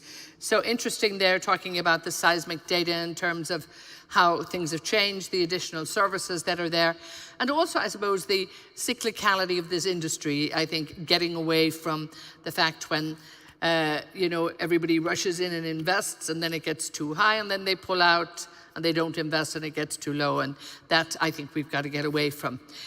We have lots to come for the afternoon, which is still very, very exciting. And our next panel is going to be looking at building out the battery supply chain and really looking at electrification. I think we're almost ready to go. We've got everybody in place. We have a tremendous panel here and a tremendous moderator too. So the chairman and CEO of Amkest Group, please, a very warm welcome for Amr Khashoggi. So Amr, thank you so much. I think we're ready to go.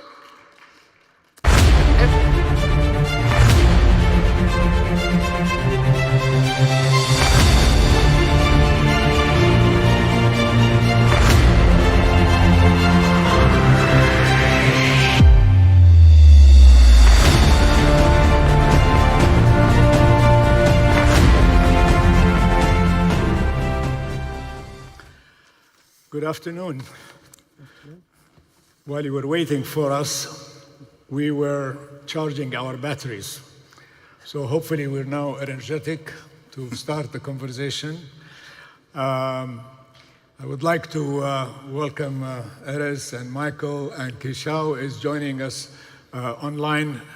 So I know we had some technical issues to get you online, so welcome to the panel. First of all, I would like to address the elephant in the room. The elephant in the room is supply and demand. Supply is not meeting the demand, and as a result, it's creating a major issue, and I think it's a matter that we think of it as a global crisis. So let me start with Michael. And if you can elaborate on how serious is this supply-demand crisis, and why is it Why is it happening? And do we need to be scared about it? Do we need to be afraid? We don't need to be scared or afraid, but I think there are two parts to that question. So let me start with the first part, which is demand-supply equation. For our company, EV Metals Group, which is a battery materials and technology company, the end game, the end markets for us are cathode active materials feeding directly to our customers and electric vehicle manufacturers.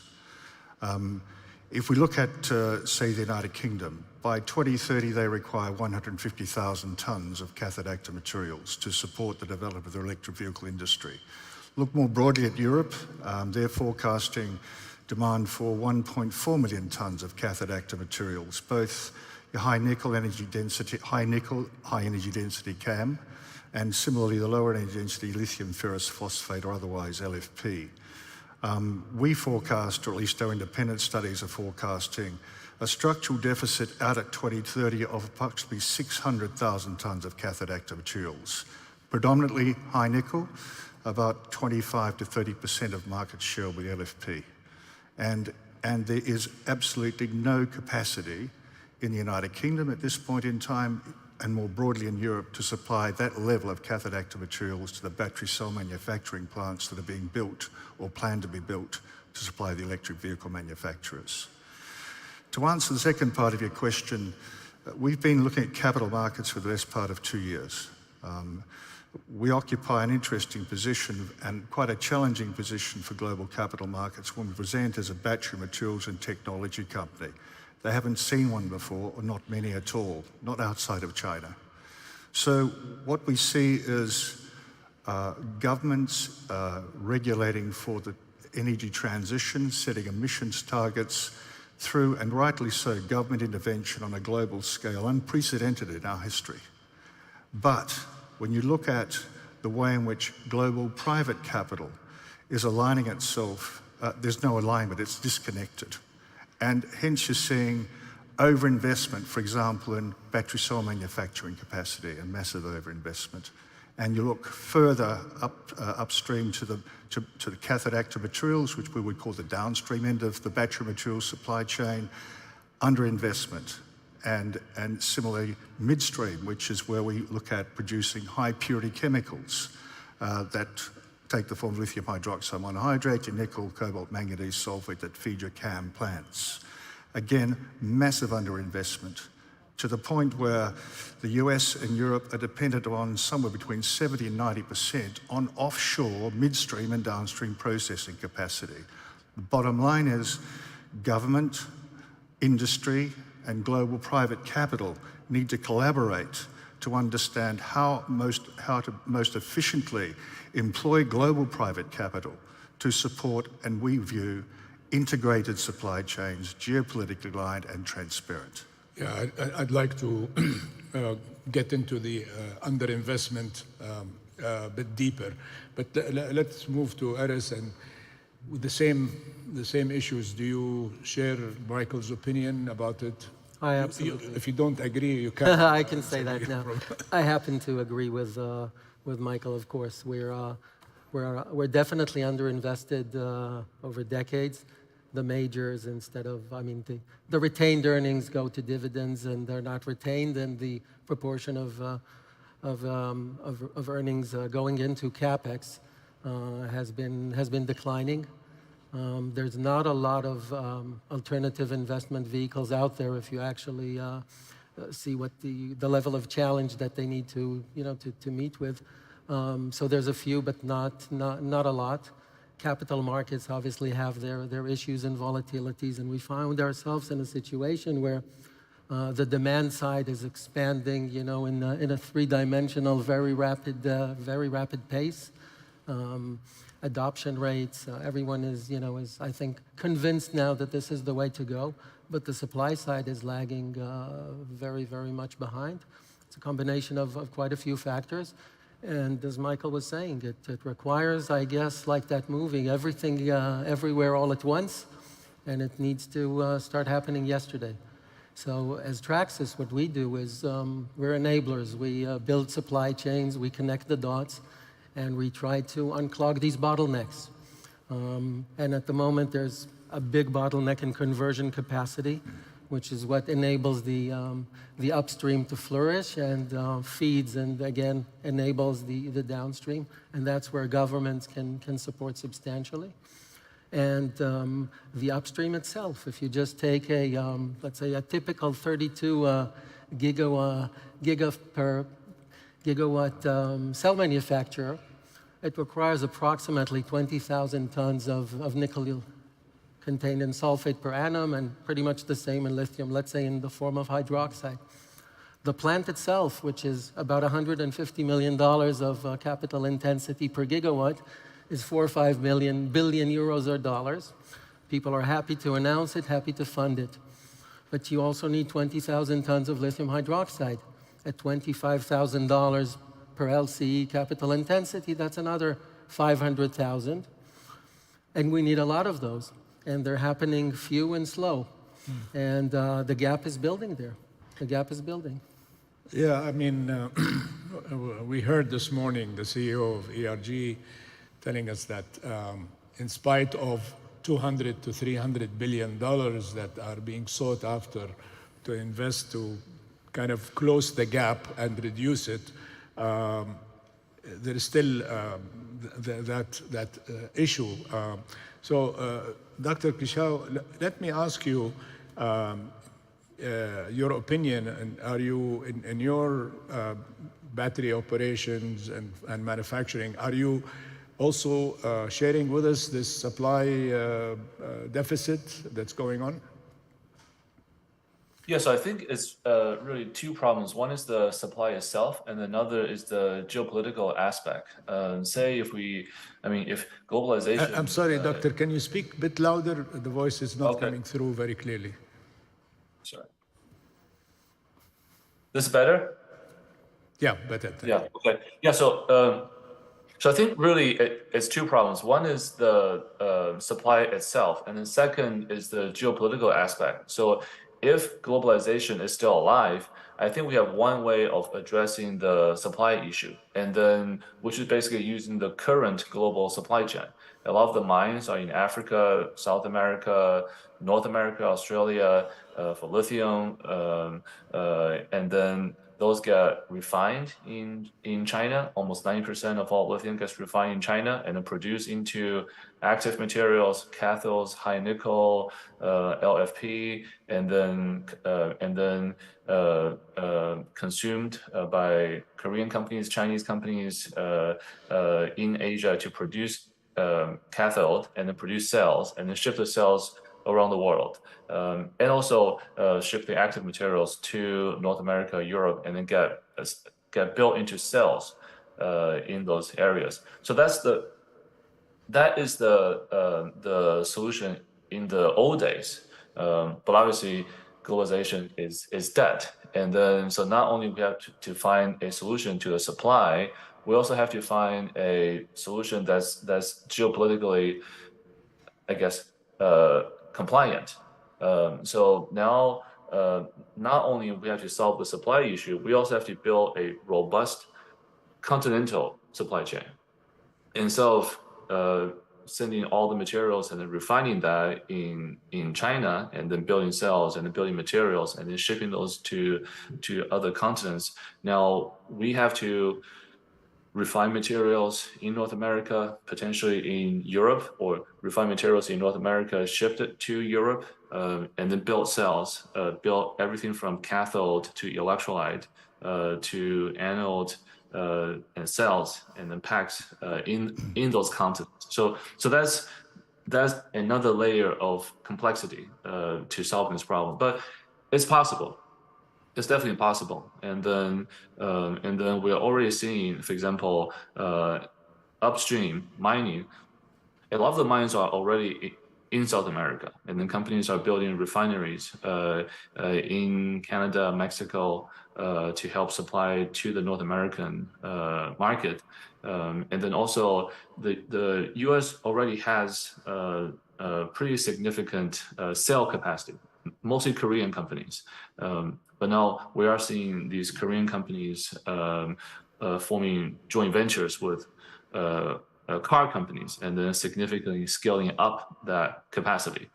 So we'll see more investments in these continents to both solve the supply problem itself, which is a pure commercial problem, and also the geopolitical problem.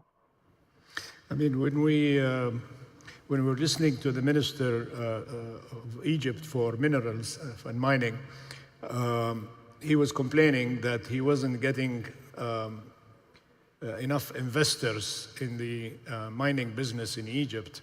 And so do you see that a country like China maybe developing funds specifically for the mining industry? Because obviously investments in critical minerals used to be in less complicated countries. Today it is in complicated countries. And the rules and regulations and government restrictions and what have you, let alone political stability and such. So where do you see the role of countries like China and its funds and maybe the private sector trying to close the gap of this lack of investment or underinvestment? Well, so in the case of China in particular, they did a lot of investment in the past 10 years. And then, for example, just in the lithium industry itself, Chinese companies do a lot of operation in South America, Australia, also some in Canada. But then given the latest geopolitical situation, I'm not sure the countries and the governments are or can still do what they did before because of all the restrictions. And then now actually private investments become more palpable just because of the political sensitivity. And then we're seeing a lot of investment by private investors in assets in Canada, in Mexico, and then also developing the materials. So people talk about building this battery supply chain in North America, and people think just building gigafactories is the supply chain. But actually, gigafactories is just the tip of the iceberg. Say a 30 gigawatt hour cell plant. That's just the part of the iceberg above the water. The part that's underneath, you need electrolyte plants. You need cathode plants. You need anode plants. And then today, for example, in the US, most of the electrolytes that LG, Tesla use in the US are shipped from China. So we're seeing a lot of private investment to support building this complete capability in North America, a lot of that. And of course, also supported by government investment. Of course, with private investment, it's easier. It's just pure commercial. With government, sometimes there are strings attached, and you cannot do this. You have to do that, things like that. But definitely, we're seeing a surge in both. Okay, thank you. Michael, I mean, when we talk of investment in mining, I mean, there is upstream, there is downstream. What about the midstream? Can you kind of go specifically into that and do a bit of a deep dive and see, is there a shortage in the midstream, or is the focus totally on upstream and downstream? There's a massive shortage of midstream globally outside China. And look, be very clear in making that comment. I'm not being critical of China. China has a strategic plan that they've been working with for 10 years. Just we in Western governments and economies have been slow to see it. And, you know, we look at the kingdom. Vision 2030 is a strategic plan. Why do we choose to build the midstream in the Kingdom of Saudi Arabia? Vision 2030 provides for it. In fact, our company's vision today as a battery materials and technology company comes right out of the automotive cluster we found reported in Vision 2030 in 2018, which required a cathode active materials plant, co-located with a battery cell manufacturing plant, co-located with an electric vehicle manufacturing plant. Today, read Lucid, electric vehicle manufacturing plant. The Crown Prince just recently announced a new brand, SEER, electric vehicle manufacturing plant. Now, the battery cell manufacturing plants are to come. We're building the world's first integrated battery chemicals complex with a lithium chemicals plant producing lithium hydroxide monohydrate. Alongside that, co-located is a nickel chemicals plant with your nickel, cobalt, manganese sulfate. And then those two plants feed a cathode active materials plant which delivers into Vision 2030. More importantly, our model is based on upstream, midstream, and downstream integration of supply chains to produce high purity chemicals and cathode active materials to feed the customer, the electric vehicle manufacturer. The interesting analysis that comes out of our work looking at future worlds is just where a battery cell manufacturer is going to sit in the electric vehicle supply chain. Because without an electric vehicle customer and without an upstream owned supply chain, they don't have a business. So we're seeing consolidation in that sector going forward. Looking at the kingdom, they leading the energy transition. The Vision 2030 has pinpointed the global shortage in midstream capacity, and we've been blessed with the opportunity to work with leading agencies in the kingdom to build out a global hub midstream capacity alongside which we can build domestic cathode active materials. More importantly, export the high purity chemicals and locate the cathode active materials plants in the countries in which they require locally or localized plants to satisfy rules of origin, to satisfy battery passport, to satisfy Inflation Reduction Act requirements. That's how we see the future, and that's where the kingdom is leading the energy transition in our view. Yeah, I agree with you. I mean, I've been in the mining business in Saudi Arabia for 40 years. Okay, gypsum, not as sexy as cobalt or lithium or nickel, but still it was part of the rise of construction material in Saudi Arabia. But Aris, from a financial aspect and this underinvestment, what's keeping investors to shy away from this? Is it that investing in mining business is such a long-term process? Is it the return on investment is low? Is it government regulations? Where is the disconnect, and how can the government, especially PIF and the Ministry of Industry and Mining, be the true enablers, as His Excellency Bandar Al-Khurayf, our Minister of Industry, was saying? I think that, first of all, the approach of Vision 2030, and as you see the PIF Green Plan and its various segments and the implementation, working from a vision or a purpose into an actionable plan is an admirable way of doing things, because, you know, it's like we say, a mason is not just a bricklayer. He's building a home, he's building a hospital. You need to remember why you're actually sweating in the sun and laying these bricks. And I think that's of critical importance. And we saw that in the in other jurisdictions in the past 20 years, the invisible arm, although it was supposed to almost spontaneously answer this demand, it fumbled, and it has not exactly done that very efficiently.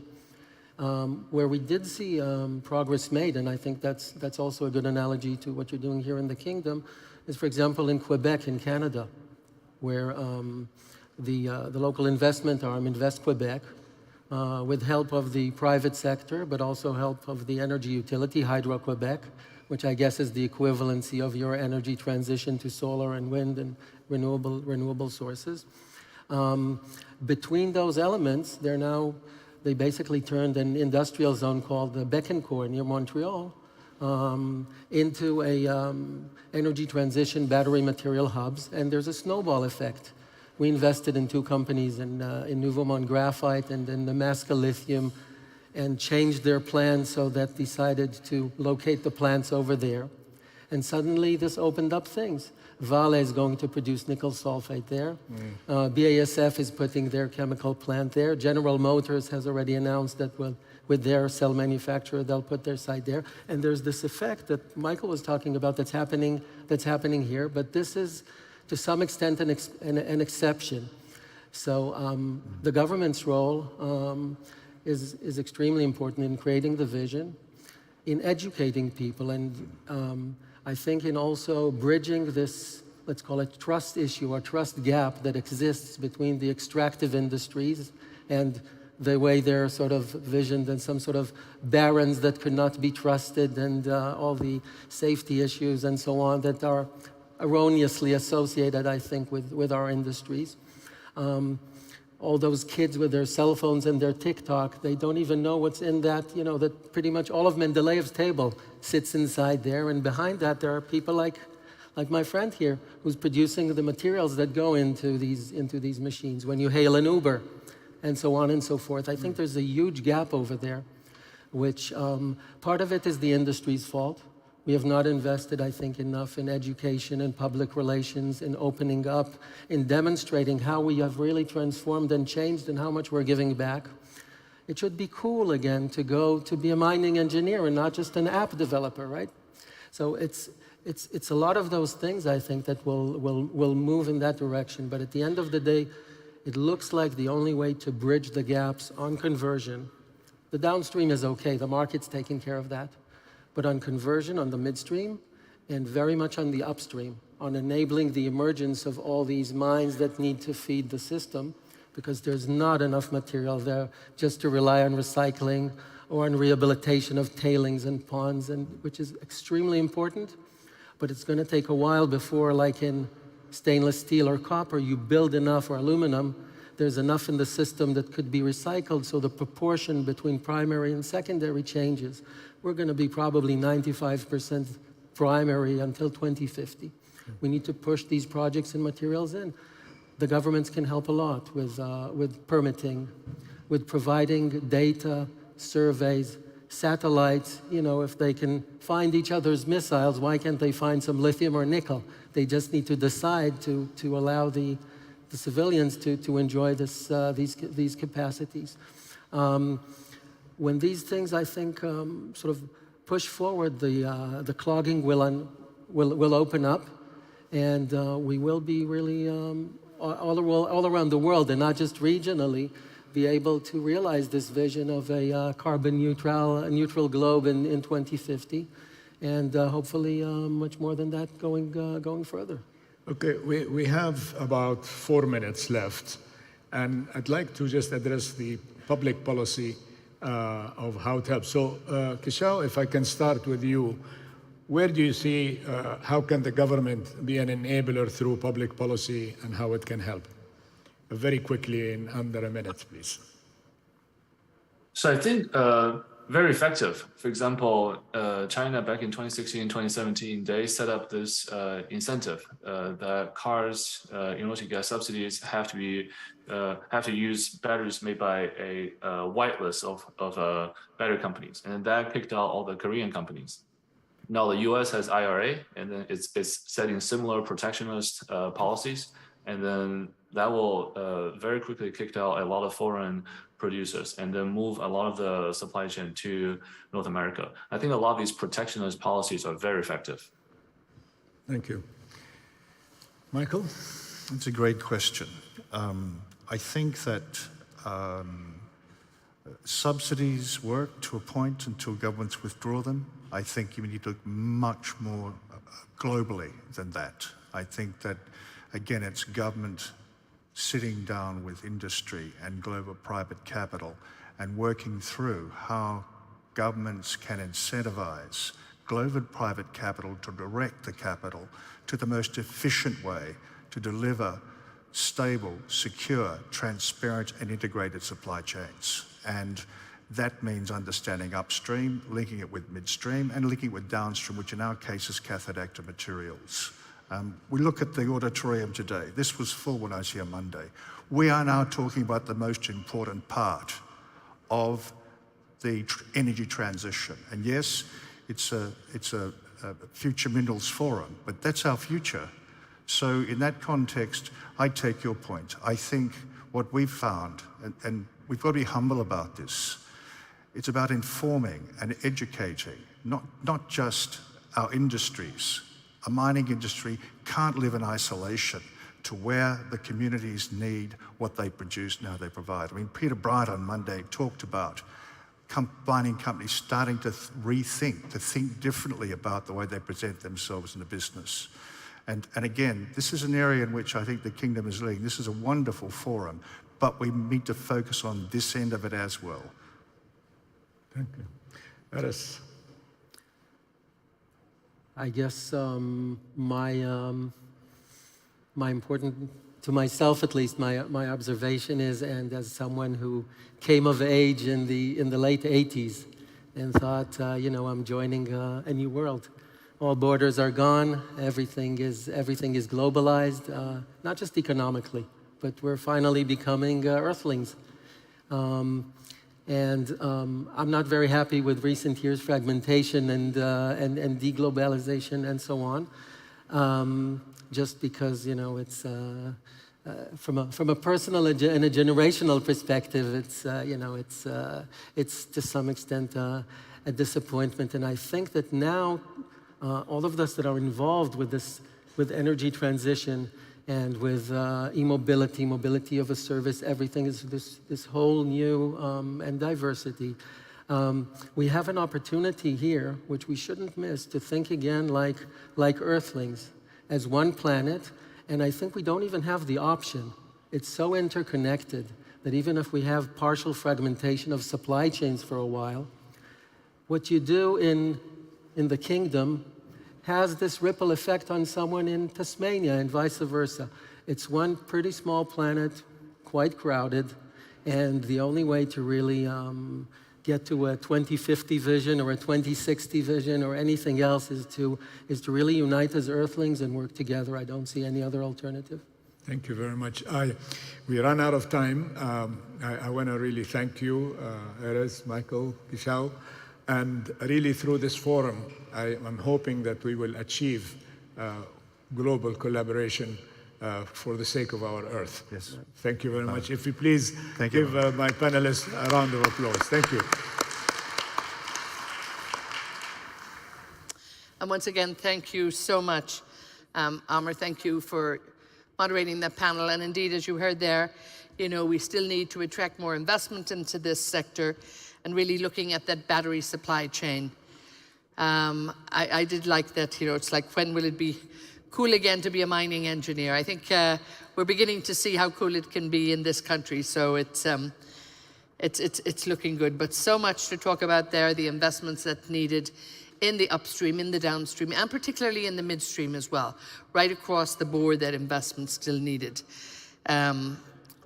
And again, it's not all, as he said, about the gigafactory. It really is about making sure that the investment is spread right across the board and making sure that the right people are in the industry and making sure that it's ready to go.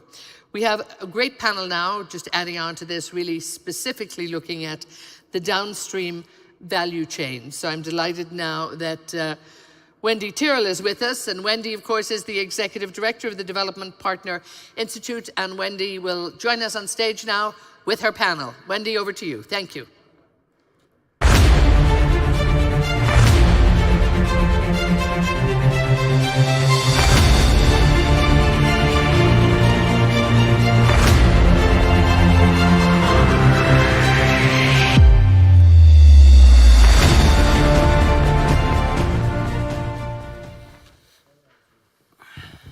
Hello, marhaba. Marhaba. Marhabteen.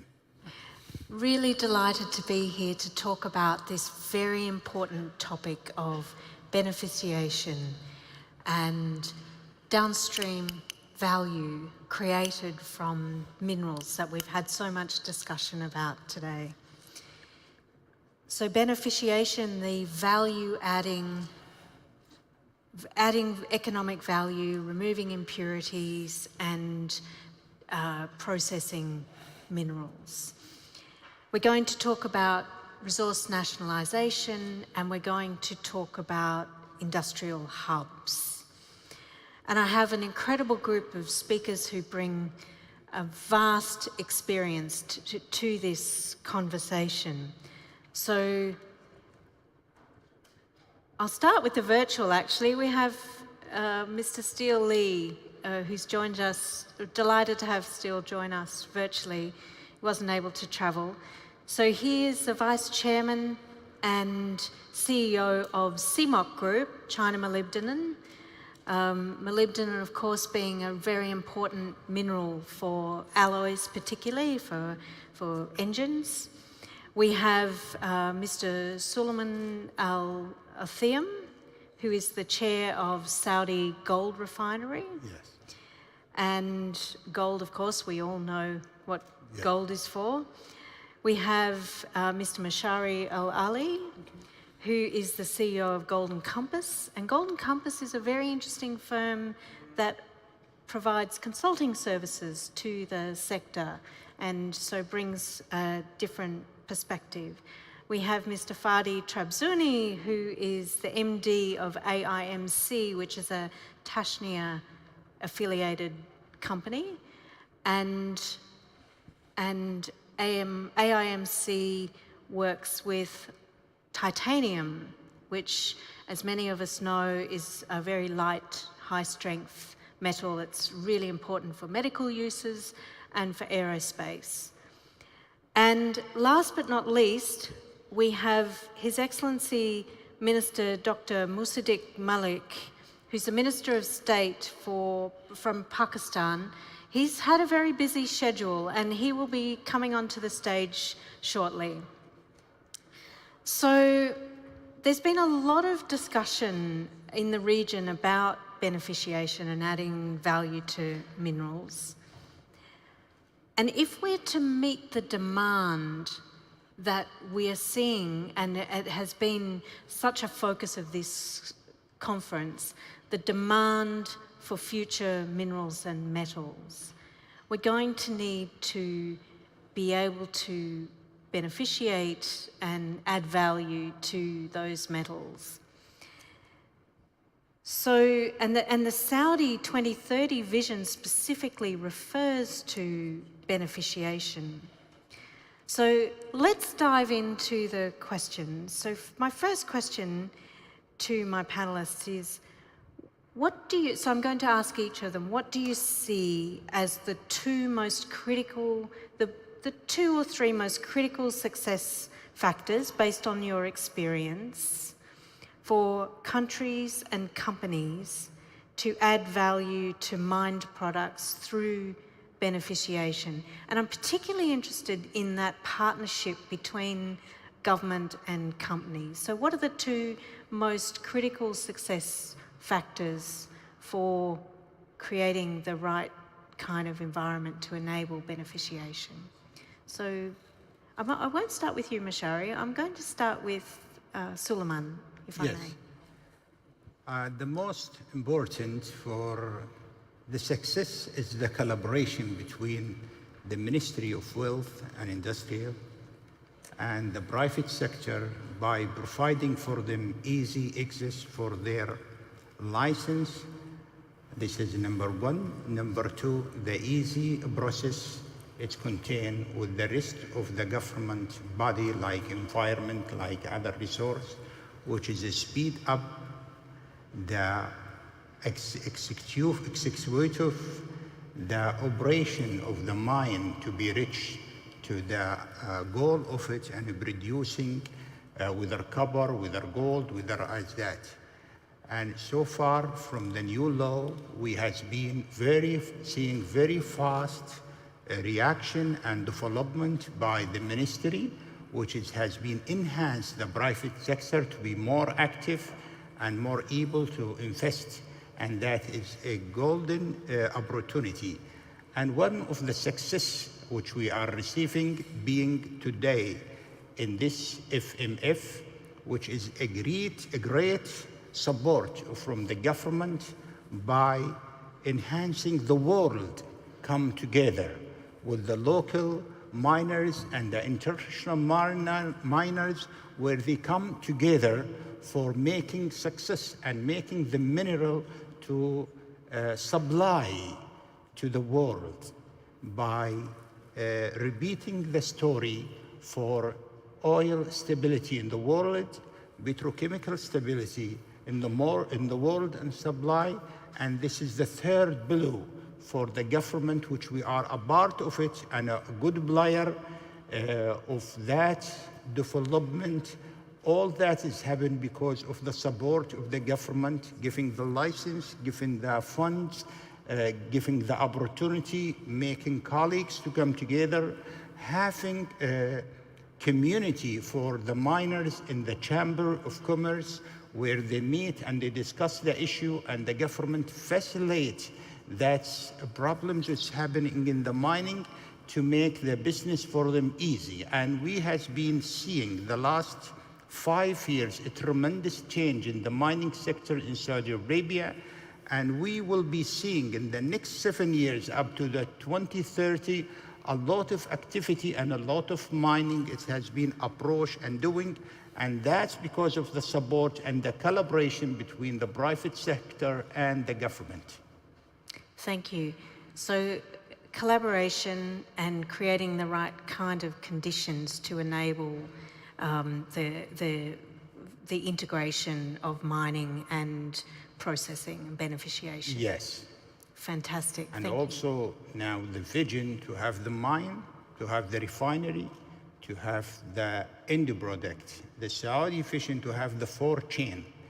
This 4-chain, it's already happened in my company, because we are a gold miner, we are a gold refinery, we are a gold manufacturer, we are a retailer or distributor.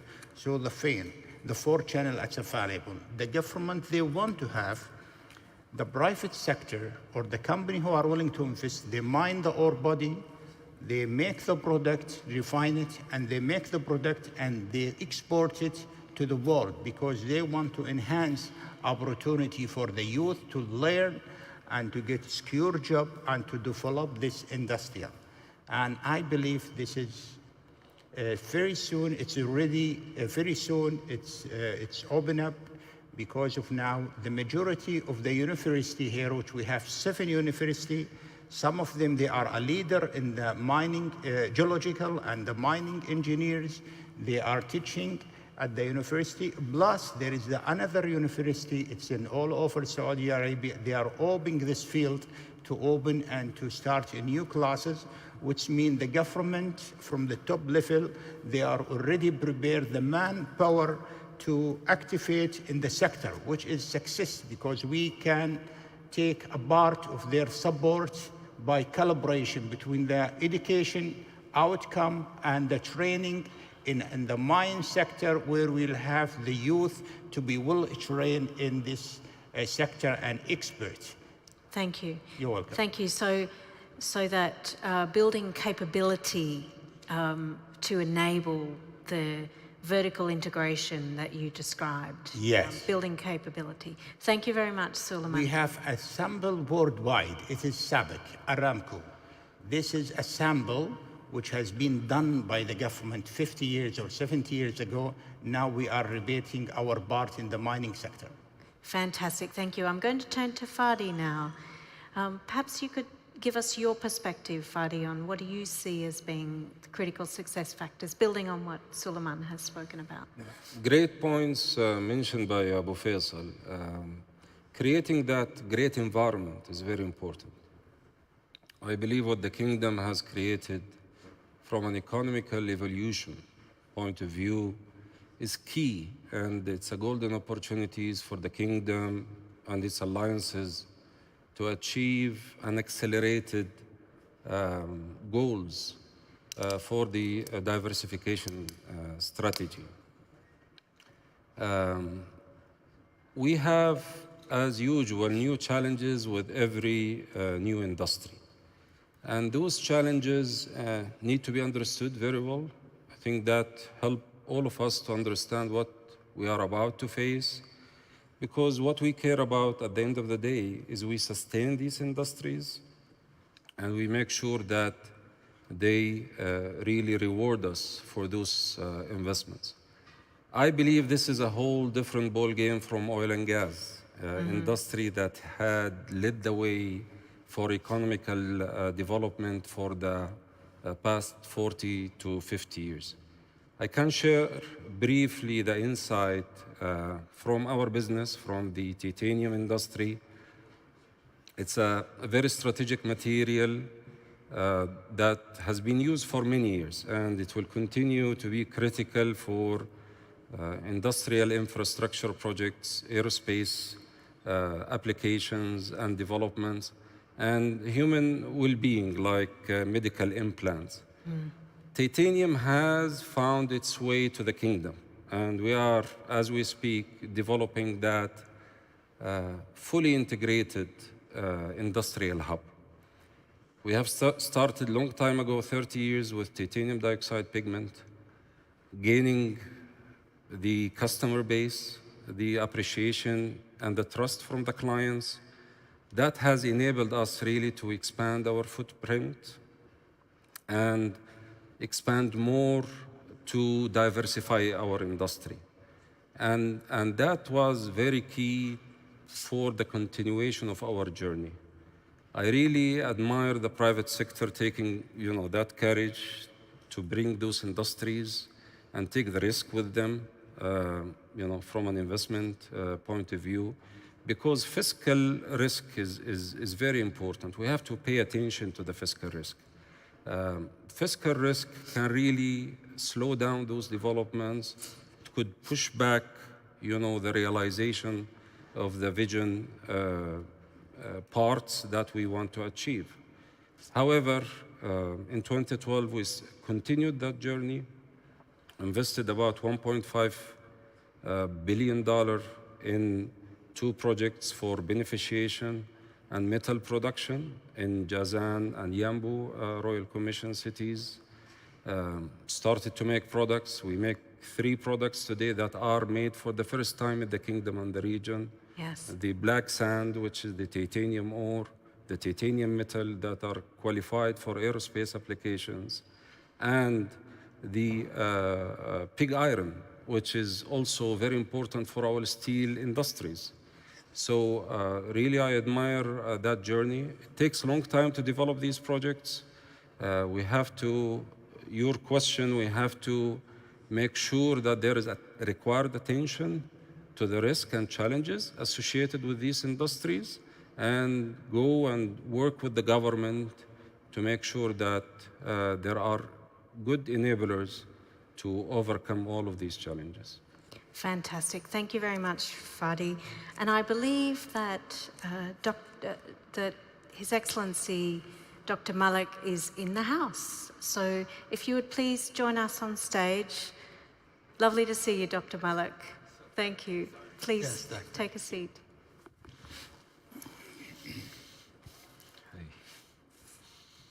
So I'll come to you. I'll give you a moment to take your breath, because I'm going to go to Mashari, and then I haven't forgotten you, Steele. So perhaps if you could give us a couple of quick comments in your thoughts, please, Mashari. Thank you, Wendy. First of all, I would like to thank all of you to come today. As my colleague said, that one of the main success factors here in Saudi Arabia to enable the mining sectors more and more, along with government support, which is to create hubs for the services. So one of the main things that we figure out during the last 8 years that working in Golden Compass as a service and mining and geological service providers, that there is many of the gaps in the sectors. One of the main gaps that is exporting, and right now the government, they are trying to fix that house and to create a deep sea seaboard, and also to create a mineral hub. That mineral hubs enables companies to do all the fabrications, maintenance, and the other things. As you know, that the big mining companies always they have logistics issues. One of the main logistics issues, as you know, that is increasing the price during the COVID-19 during the last 2 years, and that is affect badly the sector in different ways, and that's the impact is still ongoing, and the prices for the shipment and the logistics is increase. So one of the main things and competitive advantage that Saudi Arabia could create is to create a hub, a mineral hub, metallic hubs here. And I believe one of the main success factors that Saudi have the capability to do that things with the price of energy, the low logistics locations. This is the best spots they can serve Africa, North of Africa, Asia, and also the access for the Europe as well. Fantastic. Thank you, Mashari. And we're going to talk about hubs and clusters next. I'm going to ask Steele now, from your perspective, and Steele, you have molybdenum operations around the world.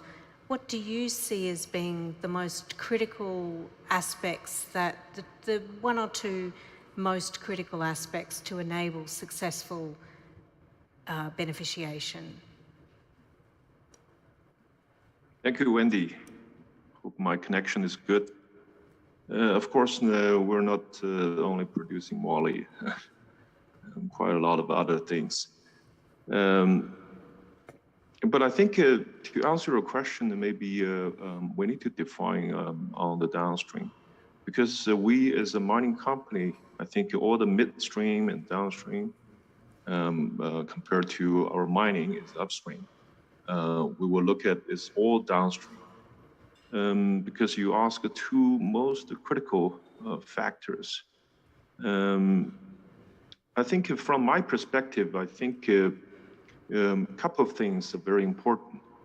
One is the infrastructure, and the other is the ecosystem, and of course the policy. I'm talking about the policy from the government, and the technology, and the skillful labor force. But if you ask me to just to rank number one and number two, and I will put the policy and the infrastructure from our perspective, because I think policy. This is exactly, I think, connected to your point, is regarding to the government. This is representing the vision and the ambition from the government, and it will be translated into the policies. Those policies will attract more investment. So when I talk about the ecosystem, it is very important, because you look at the downstream, it's not isolated, it's all connected. And do you have the associated industry to support for you to develop the downstream? It's the ecosystem, but the ecosystem is actually coming from the attractiveness, and the attractiveness is coming from the policy. So I think the policy does play a very important role. When I talk about, why I talk about the infrastructure, because again, as a mining industry, when we look at the downstream, infrastructure always very important, not only for the mining business, but also for the downstream. So here, infrastructure covers a lot of things, right? We talk about this, logistics-wise, whether it's efficient, because again, it's depending on what kind of downstream industry you're talking about. But like logistics efficiency, the energy availability, and the cost of that, and of course, like the port facility, road access, water recycling, everything, right? I mean, it's the whole infrastructure that can support for the investor to develop the downstream, and again, it's related to to the ambition from the government. That's why I think the government is building up the industrial park, because that will provide sufficient associated infrastructure that the downstream investor need. Thank you. I'll stop there. Thank you, Wendy. Thanks, Steele. So that's a really nice segue, Minister. So we've heard, some of the things we've heard are ecosystems, you just heard. We've heard about collaboration between the private sector and government as being important. We've heard about building capability and the labour force. We've heard about incentives. We've heard about the relationship between the accelerated goals that we have seen here in Saudi Arabia and the ability to be successful as a result of the support to achieve those goals. We've heard about hubs or clusters, and we're going to talk more about that, so I might leave that. We've got about 12 minutes, so I'll leave that to the next question. Structure, policy, infrastructure, policy and technology.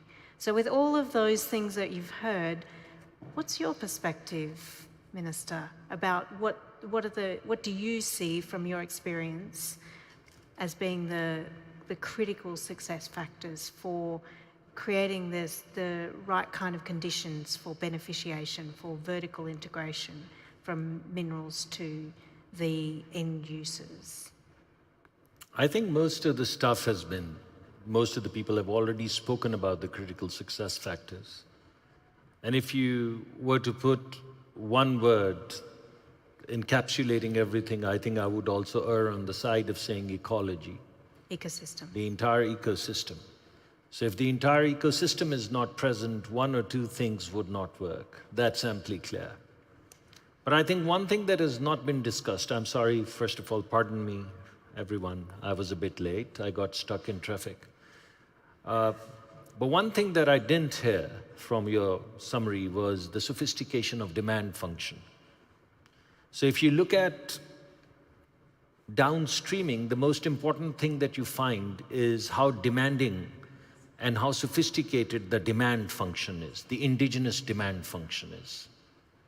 There are very few examples of one becoming exceptionally good at exports if there is no fierce competition in the local indigenous market.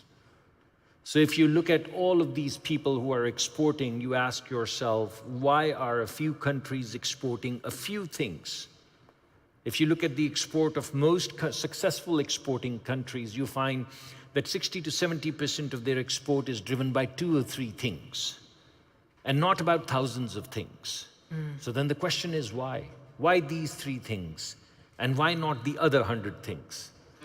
And one of the answers, one of the things, in addition to all of the things that have been spoken about, is the local indigenous fierceness of competition and demand function.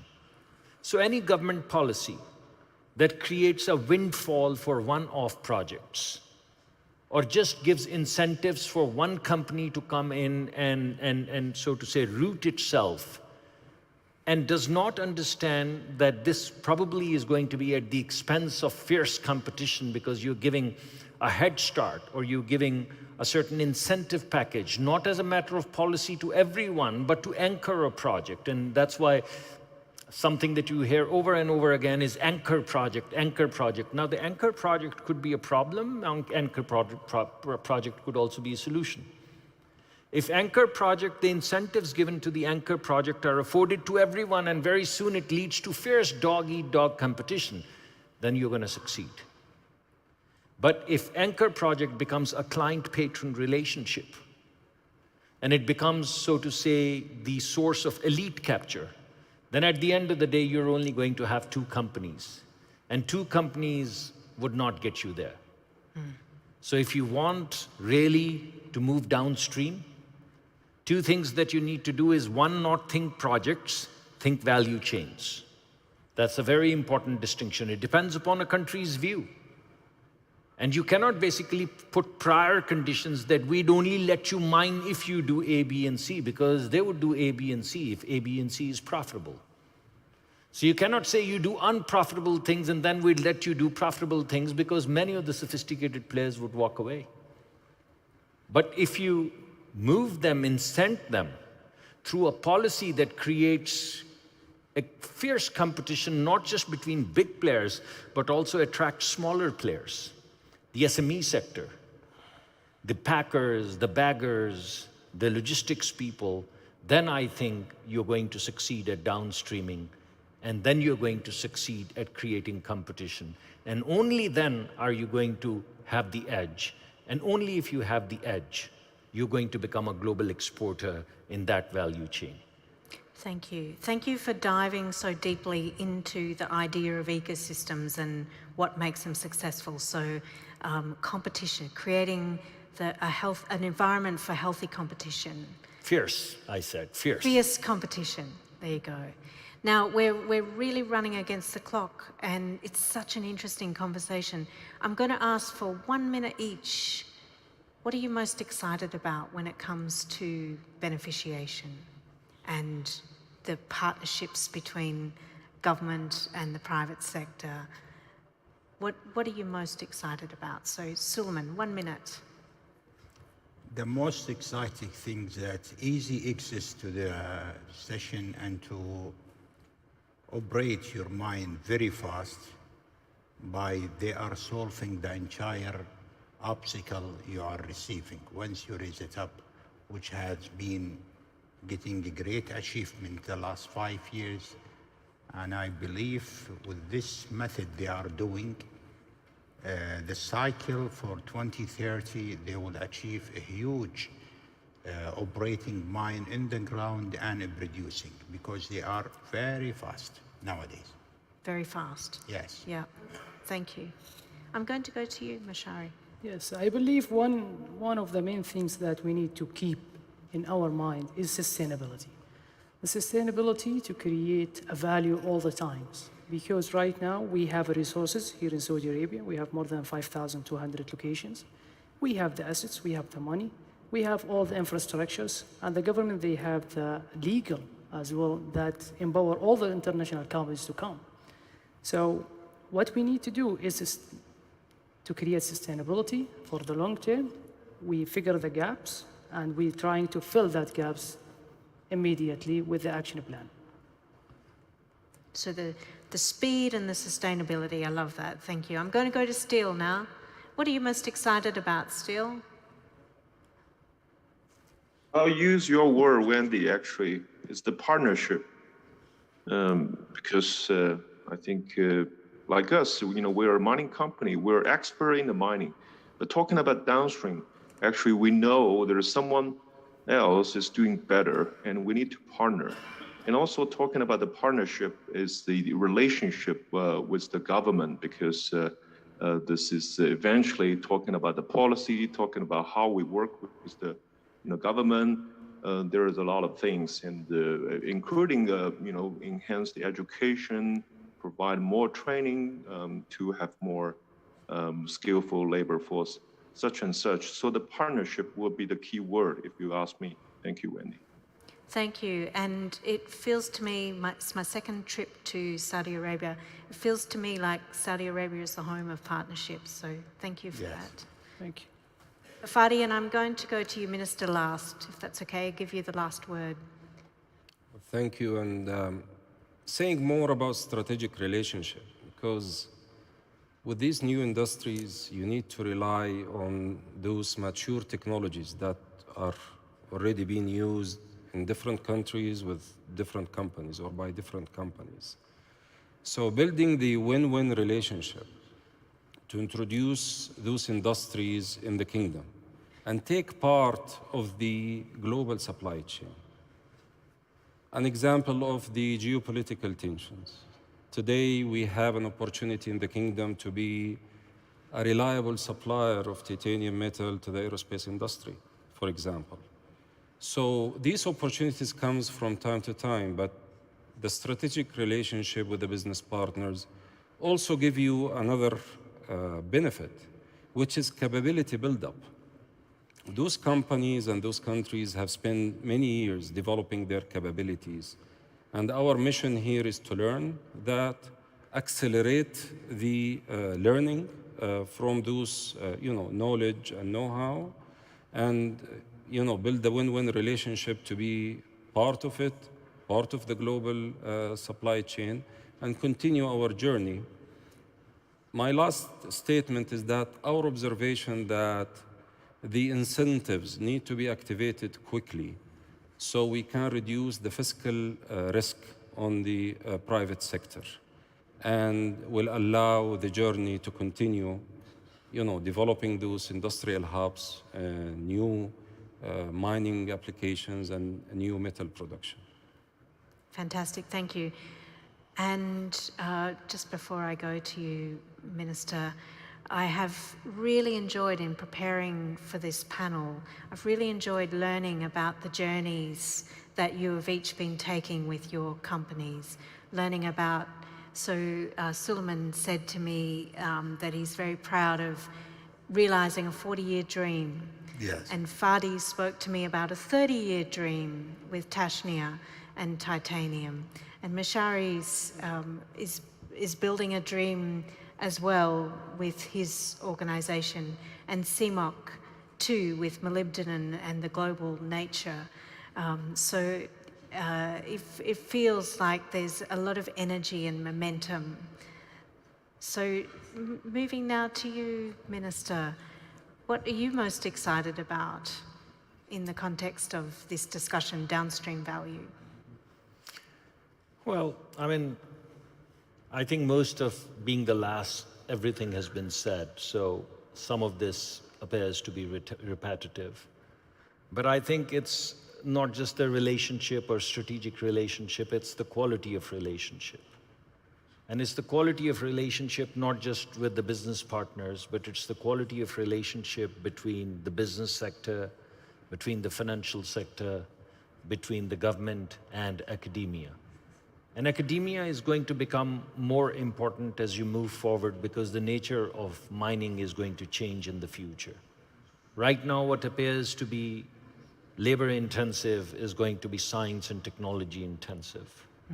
You're going to have miniaturization, you're going to have robotics, you're going to have omnipresence of systems of information transmission systems in real time. You're going to have the data processing capability which would allow you to analyze things that used to take years, 5 minutes or 4 minutes, and very soon a minute or less.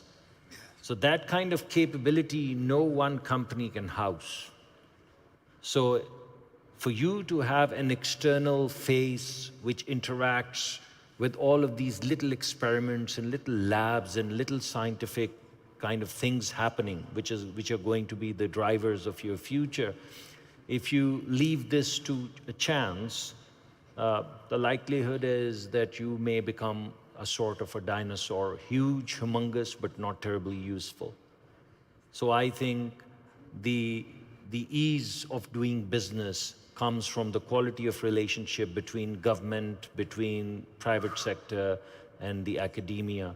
I think the future and the technology and what it would take to succeed is not housed in any mineral or mining corporation right now. So your ability to tap into those shops where the future is getting constructed is what excites me the most. I think the nature with zero carbon and sustainability, these are ideas, only ideas if they're not supported by creativity, ingenuity, new technology, new business models, new way of looking at things. So newness that is ahead of us is what excites me the most.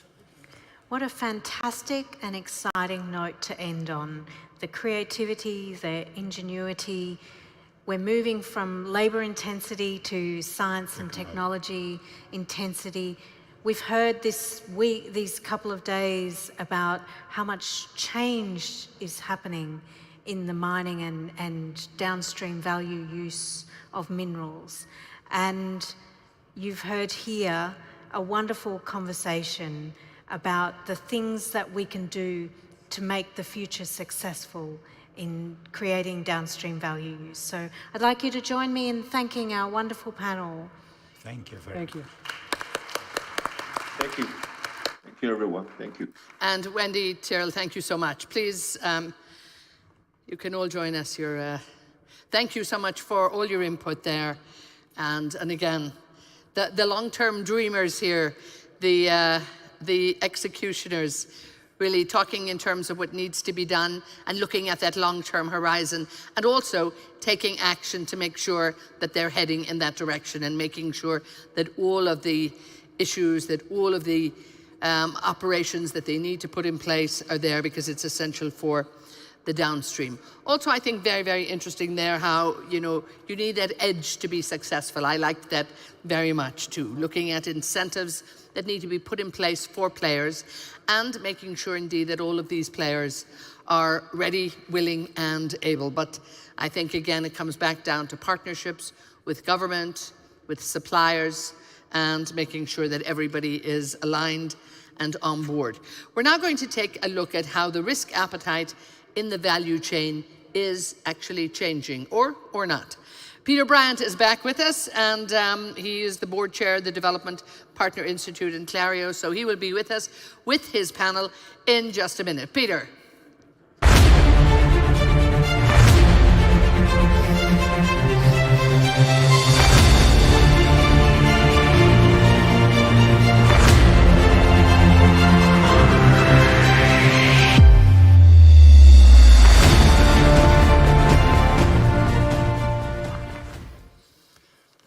Welcome to my illustrious panel.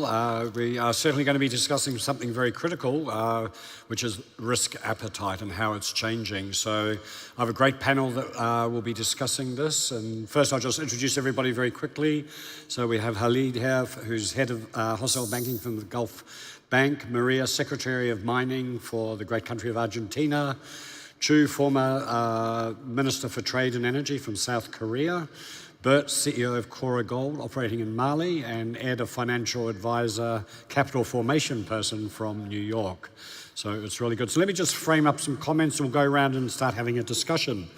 So the industry really actually faces quite a basket of risks, from resource nationalism, you know, where countries really want to extract more and more rent from their resource endowment, environmental, supply risk, and social community risks. And these, of course, ebb and flow in ways both by jurisdiction, by commodity, and they change over time. So it's not a linear situation that we're facing. So, I mean, to get this right is really important if the mining industry is to deliver an affordable, adequate, and secure supply of minerals for the just energy transition. And more importantly is how then the value from that mining flows to build prosperity for communities and countries. So what I'll do is I'm just going to go around and ask each person. So I'm actually going to start randomly with Bert. You're operating in Mali, and obviously, you know, every country has its jurisdictional risks, so we're not picking on anyone in particular. And particularly how you balance those jurisdictional risks, particularly with ESG goals and your own financial returns. So really interested, just Bert, getting a perspective, and you're developing the mine, so be interested to get your kind of insights and experiences in Mali. Sure, thank you very much. I think firstly I'd say it's non-negotiable. I don't think there's any way you can use country risk as an excuse not to be fully engaged in ESG. Yep. I guess the second point I'll probably make on that is I think actually having a good ESG as a company actually is going to mitigate against country risk. I think actually being a good corporate operator reduces your country risk in country. And I think you're talking a little bit around investors as well. I think, again, it's non-negotiable in my mind from an investor perspective. I can't go into a meeting and go, oh, well, the country risk means that I can't have a good quality ESG commitment as a business. So I think those 3 points initially. I guess moving on from that, I suppose more broadly around country risk for me, I guess I sort of put country risk maybe into sort of 2 silos. There's sort of the political side of the country risk and there's the security side of country risk. Obviously, it's much broader than that, clearly, but within those 2 areas, they're very different, and obviously there are different mechanisms you can put in place to mitigate against them to a degree. I think it's probably also important to say, for particularly a country like Mali where we operate, I think the perception is often very different to the reality. I've been living and working there for a number of years now. You know, if you Google Mali, sadly, it doesn't always come up with a huge number of positive news stories straight away. But a lot of the issues in Mali around security are often 1,000 kilometers away from where the mines are operating. So in terms of the mining industry making a positive impact in Mali, you know, very clearly there's a whole number of companies like ourselves who are, looking to build a mine, operating mines in Mali, and obviously hopefully having a really positive impact on the communities and the environment in which they're working in, creating employment and everything else. So I think there's often a perception, which is a real thing for investors trying to invest in your business. But then there's a reality on the ground in terms of how you operate. So obviously it's all intrinsically linked, and that's obviously what's amazing about this industry and this sector. But I think for me, yeah, those would be my sort of key points around it. Great, thanks, Ben. I think a point you raised there is really important, is that risks that may be perceived by investors and banks, etc., may be different to what's actually being experienced on the ground. So how do you kind of bridge those two worlds? Khalid, I want to go to you, Gulf Development Bank. You know, how do we make sure from a risk perspective, and often we're talking about, you know, reduction in capital availability for mine development, particularly to juniors. So how do we make sure all these risks aren't interpreted and just keep reducing availability of capital and also, or making capital too expensive for these projects? So first of all, thank you very much. It's Gulf International Bank, sorry. No, don't worry about it. If you allow me to just step back for a second and go back to the bigger picture, at least for what we're discussing here is Saudi Arabia. Risk appetite for the mining sector in Saudi Arabia has increased. And over the last few years, the central bank data actually that we have shows that the mining and quarrying sector, financing towards mining and quarrying sector in Saudi Arabia has grown by 67% over the last 12 months. It outpaced what we also consider a very healthy growth in the total credit market of 15%. Okay. So that's a clear indication that the banking sector, at least in Saudi Arabia, is pivoting towards that sector and has identified that sector as a key growth market for us. And aligned with what we heard from their excellencies, the ministers, over the last two days, and that the distinguished guests across this forum, that this is a clear sector that is driving growth and diversification of the economy. Yep. Having said that, we look at the mining sector and we look at what is it contributing to the GDP right now. It's around 80 billion Saudi riyals as of the 2021 GDP, maybe 2.5% of that. The expectation and the outlook and the opportunity, I must say, is there for it to go to 260 billion Saudi riyals by 2030. The government has, over the last few years, refreshed the laws associated with that. His Excellency Minister Al-Falih yesterday highlighted that it is progressive. It's a progressive law that has been launched. It is up to the international standards, and it puts the right framework and structure for everybody in that ecosystem. That adds comfort not only to investors and to contractors and everyone in that value chain, but also to financiers like ourselves. I mean, that's a light answer to your question. Yeah, no, I mean, it's great to see that in Saudi Arabia the funding is becoming more available and not less, because that may not be the experience in other parts of the world. Maria, going to Argentina. So obviously, you know, particularly in countries too, risk varies both at a national level and a provincial level, because, you know, all countries aren't created equal. And I know the mining code in Argentina is very interesting and probably gives more certainty in the way it's been structured. So it'd be good to get your kind of insights in terms of how the mining code is structured in Argentina and how you think about risks, particularly in terms of attracting capital into Argentina. Okay. I didn't hear so right, so that's why I used that. You know, it's very interesting because talking about risk, I think that legal certainty is very important. We know that legal certainty is very important for investors. And in that sense, you mentioned the mining code and the differences between the national and the provincial level, and that's something that sometimes is difficult to understand because we're a federal government and the provinces own the natural resources in their territories, and that seems very complicated, but it's not that complicated at the end because given that the governors can manage the natural resources, but the mining code that you mentioned is a single code that runs throughout the country. So the 23 provinces that we have can manage the natural resources, but according to a single law. So that makes things easier. And as you said, the mining code is somehow insulated from changes, and it's a very important law. But we also have the mining investment law that it's also a federal government, a federal level law that applies throughout the country. So you have two significant and key frameworks for mining in Argentina that runs throughout the country. One that says you how you have to manage the natural resources, the procedure, and the other one that gives incentives for the mining to develop. And I think that that legal certainty is very important for investors. But another thing that's very important for investors and for mining is the political decision. Yep. And that's something that we are trying to foster in Argentina. We have a political decision to develop mining.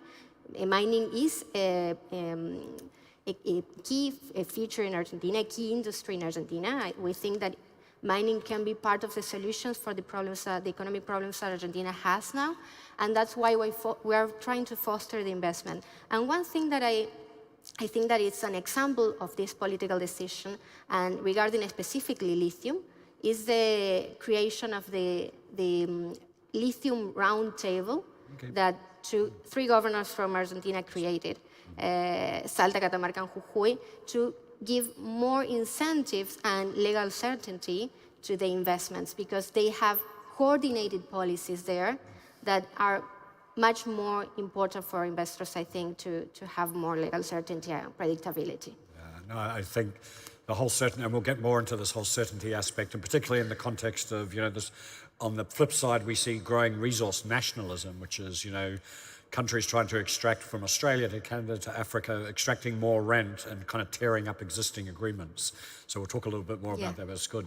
Chu, heading to you now. South Korea is a major consumer of minerals as a global manufacturer. And I'm really interested in, as the ultimate end user of minerals, how you think about supply chain risk, and particularly after pre-COVID or post-COVID, as we're thinking about secure supply chains and shorter supply chains for minerals. So we're very interested in how you, I know you're the former minister, interesting how you and South Korea look at this situation. Yes, thank you, Peter. We see the ongoing geopolitical tensions, especially the rivalry between the US and China, and the supply chain vulnerabilities surrounding critical materials and rare earth elements as a matter of survival for our strategic industries such as batteries, electric vehicles, renewables, and defense systems. In fact, we are sandwiched between critical mineral exporters that are becoming increasingly protectionist, and also the product consumers who want to localize production and shift sources of raw materials toward like-minded countries known as friendshoring. This increasing protectionism can be seen in rising resource nationalism and the strategic use of the critical materials for geopolitical advantage. And while increasing the production and friendshoring can be seen in the US Inflation Reduction Act that gives the tax credit of $7,500 to only EVs virtually made or sourced beyond a certain percentage of raw materials in the US and the US FTA partners. Our vulnerabilities to this supply and market risk is close to dangerous, especially given that we rely on a single country, China, for almost 60% of core battery materials. For example, we import more than 80% of lithium hydroxide and cobalt hydroxide, around 90% of natural graphite, and about 60% of sulfuric nickel from China. In response, the Korean government set securing a stable supply of core materials as our #1 priority for industrial security and policy. We took whole of Korea rather than whole of government approach to mobilize all available resources from the private sector as well as the government. This is because we realize securing core materials requires an all-out efforts beyond just battery companies or one ministry. In this context, we created a public-private partnership called Battery Alliance. This Battery Alliance is comprised of battery companies and global OEM automakers, battery upstreams like anode, cathode, and precursor firms, and overseas mineral resources development and export credit agencies, as well as relevant governments. Government ministries. This alliance has been mapping core critical minerals supply chains in terms of reserves, production, trade, and logistics, and instituting an early warning system. This Battery Alliance also shares promising overseas mineral projects to jointly invest among batteries, battery upstreams, and refining firms, and also promote the participation of Korean refining firms in the processing of secured raw materials, especially in US FTA partners like Australia and Canada, and also neutral countries and Korea. And to effectively support these firms, the Korean government has been providing cheap long-term financing, as seen in the $3 billion overseas mineral development financing facility created in our export credit agencies. And we also offer very generous tax credits, environmental and regulatory support, and land support for domestically located the refining firms. Sure. And also we provide diplomatic support, such as strengthening economic, industrial, and ODA collaboration with mineral resource developing countries. Through these incentives, the government intends to diversify sources of key raw materials and localize and reshore refining as much as possible, and also increases strategic stockpiling of core critical minerals such as cobalt, nickel, lithium through the increase of government budget and tariff exemptions and financial support. Thank you for that summary. And I think what you described, it's very interesting getting the perspective from the ultimate downstream user of minerals, because I think you describe a much more complex view of the supply chain than when we're upstream looking down. And you're describing a level of competition for minerals that's existing both at a country level and a company level. Yes. And that both adds risk and opportunity for money. So it's going to be interesting. So Ed, probably a good lead into you as we heard this complexity. I mean, you're obviously forming capital for mining projects. I've spoken to a lot of investors and they say capital's often scared about ESG blowback. Uncertainty because of the long-term nature of investments, 10, 20 years, price volatility, you add it up. This is why you get almost into a capital drought situation. So is it as dire as we're thinking, or is there light at the end of the tunnel? I'll start with the end. There is light at the end of the tunnel, and I think it's the industry is going through a change. So we continue to talk about critical minerals. If we were here 5, 10 years ago, we would not be talking about critical minerals. We'd be talking about minerals in general and mining in general around the world, which has been going on for centuries. The ESG push to move electricity or power to a battery focus has changed the nature of what we're looking at. So coming back to the drought of financing, if it wasn't for that, yes, it was shrinking year on year on year. And you start with if you look at it, the mining industry makes up less than 1% of the S&P index. So from an institutional point of view to invest, they don't need to. It does not impact their returns. The number of companies, I mean, I think if you add up all the mining companies, it'd be less than Google. So you don't need to, from an investment point of view, you don't need to be there necessarily. The point that's changing, which is extremely relevant, and we're seeing it from a country level in Saudi Arabia here, we're seeing it from a strategic importance to countries in terms of their infrastructure. You're seeing it in the United States.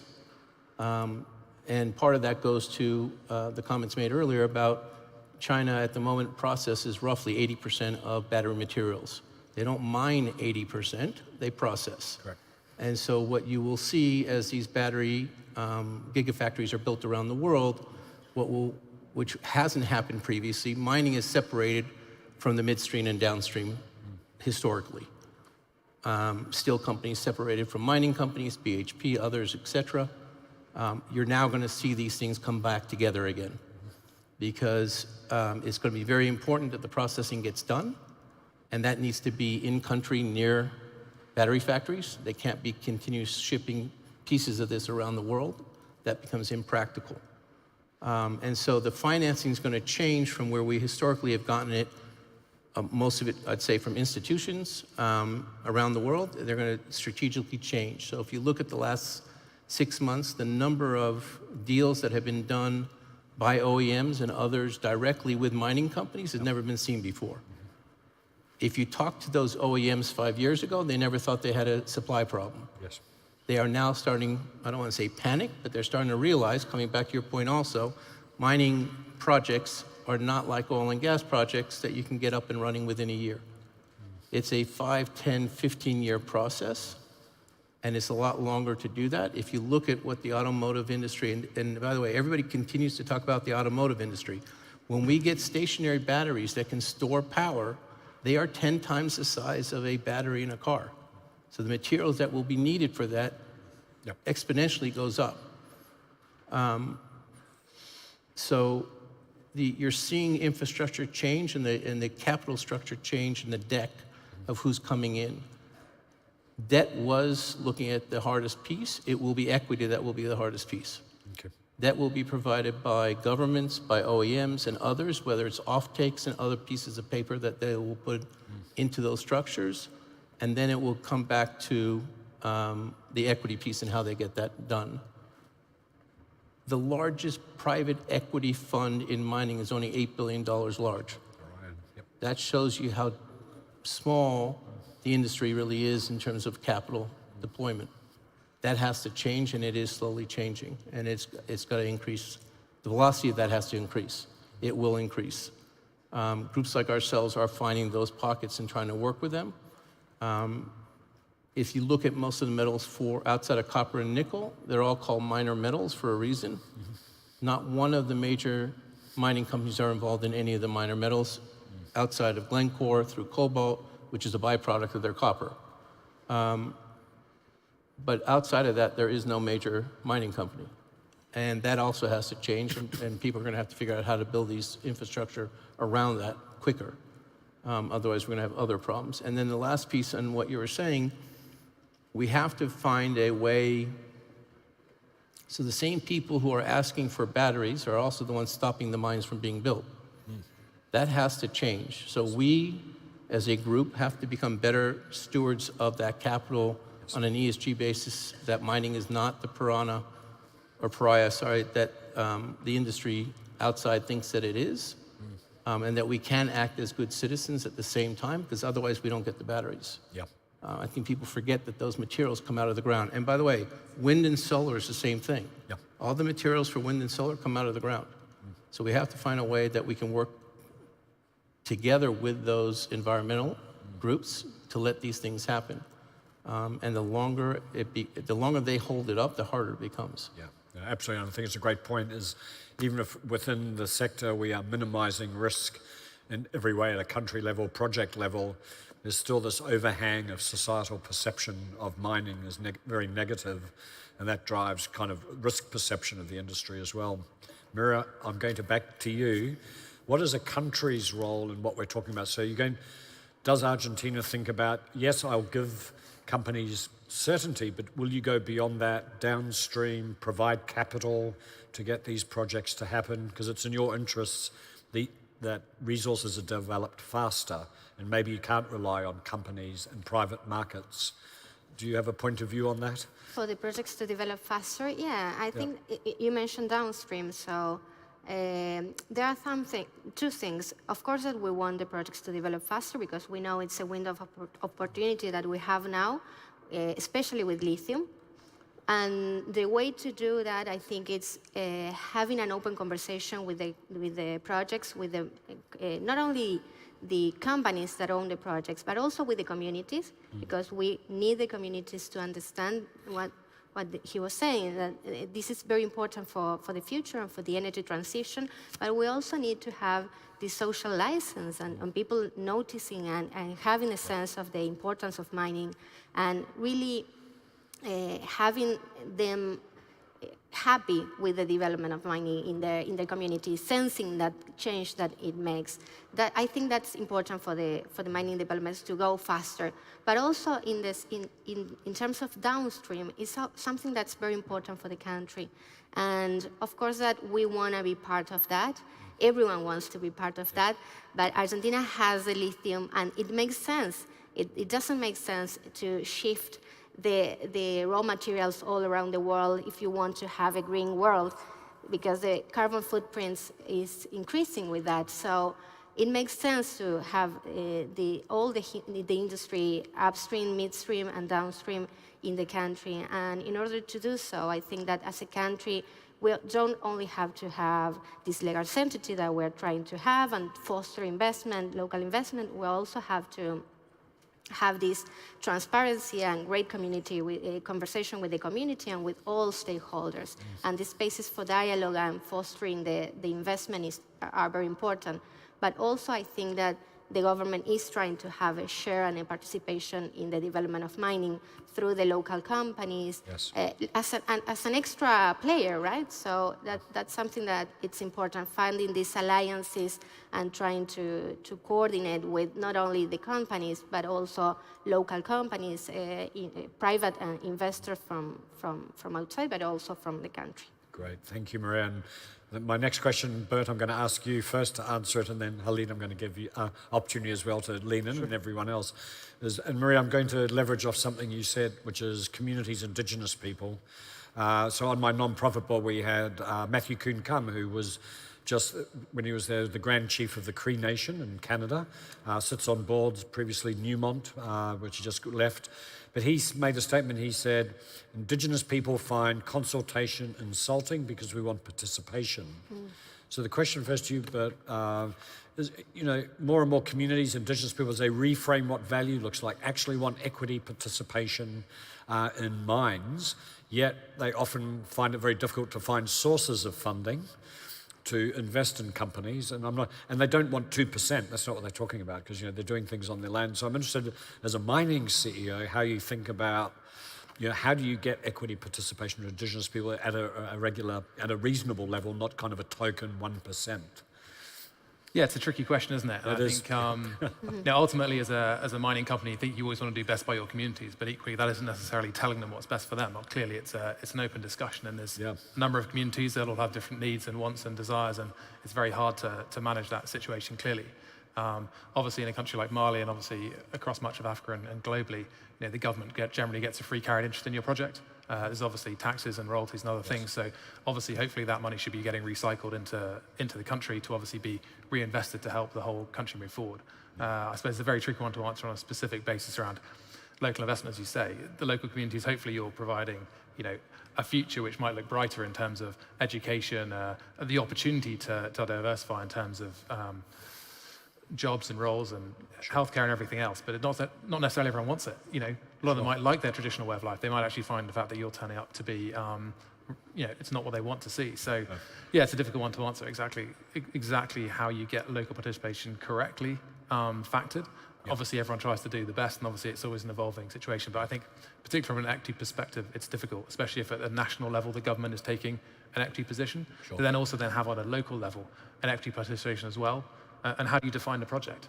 Yes. You've got a license area, but ultimately communities aren't just in a specific place. So there's a huge number of factors which would need to be considered around that. And I don't know quite how you go about doing it on an equal basis. Yeah, no, I think that's a great answer, and and there is no one size fits all in this situation because every community is different, every situation is different. But Khalid, as a centerpiece of Future Mineral Forum and the whole platform is a very keen focus on prosperity for communities, which includes equity participation. So, in your organisation, are you thinking about that? How communities can participate financially in projects at an equity level? Yeah, so I think the key is in investing in value chain, in the whole value chain. We saw this in the Ma'aden's, aluminum project. It started with the beginning and it goes down all the way to the cans that make the drinks that we have. Deepening the markets, investing in more companies, allowing more companies to come in. The Public Investment Fund is very keen on looking at this market sector. Okay. They establish companies regularly with the intention of eventually putting in and instilling in the right governance and obviously listing it into the stock market and allowing the community to invest equity into that. The other thing is, as you invest in the value chain, and we heard from fellow panelists here as well that it's not only the upstream part of the business that's part of the value chain, there is also the downstream and the service providers and the whole ecosystem that's going to be part of that value chain and ecosystem.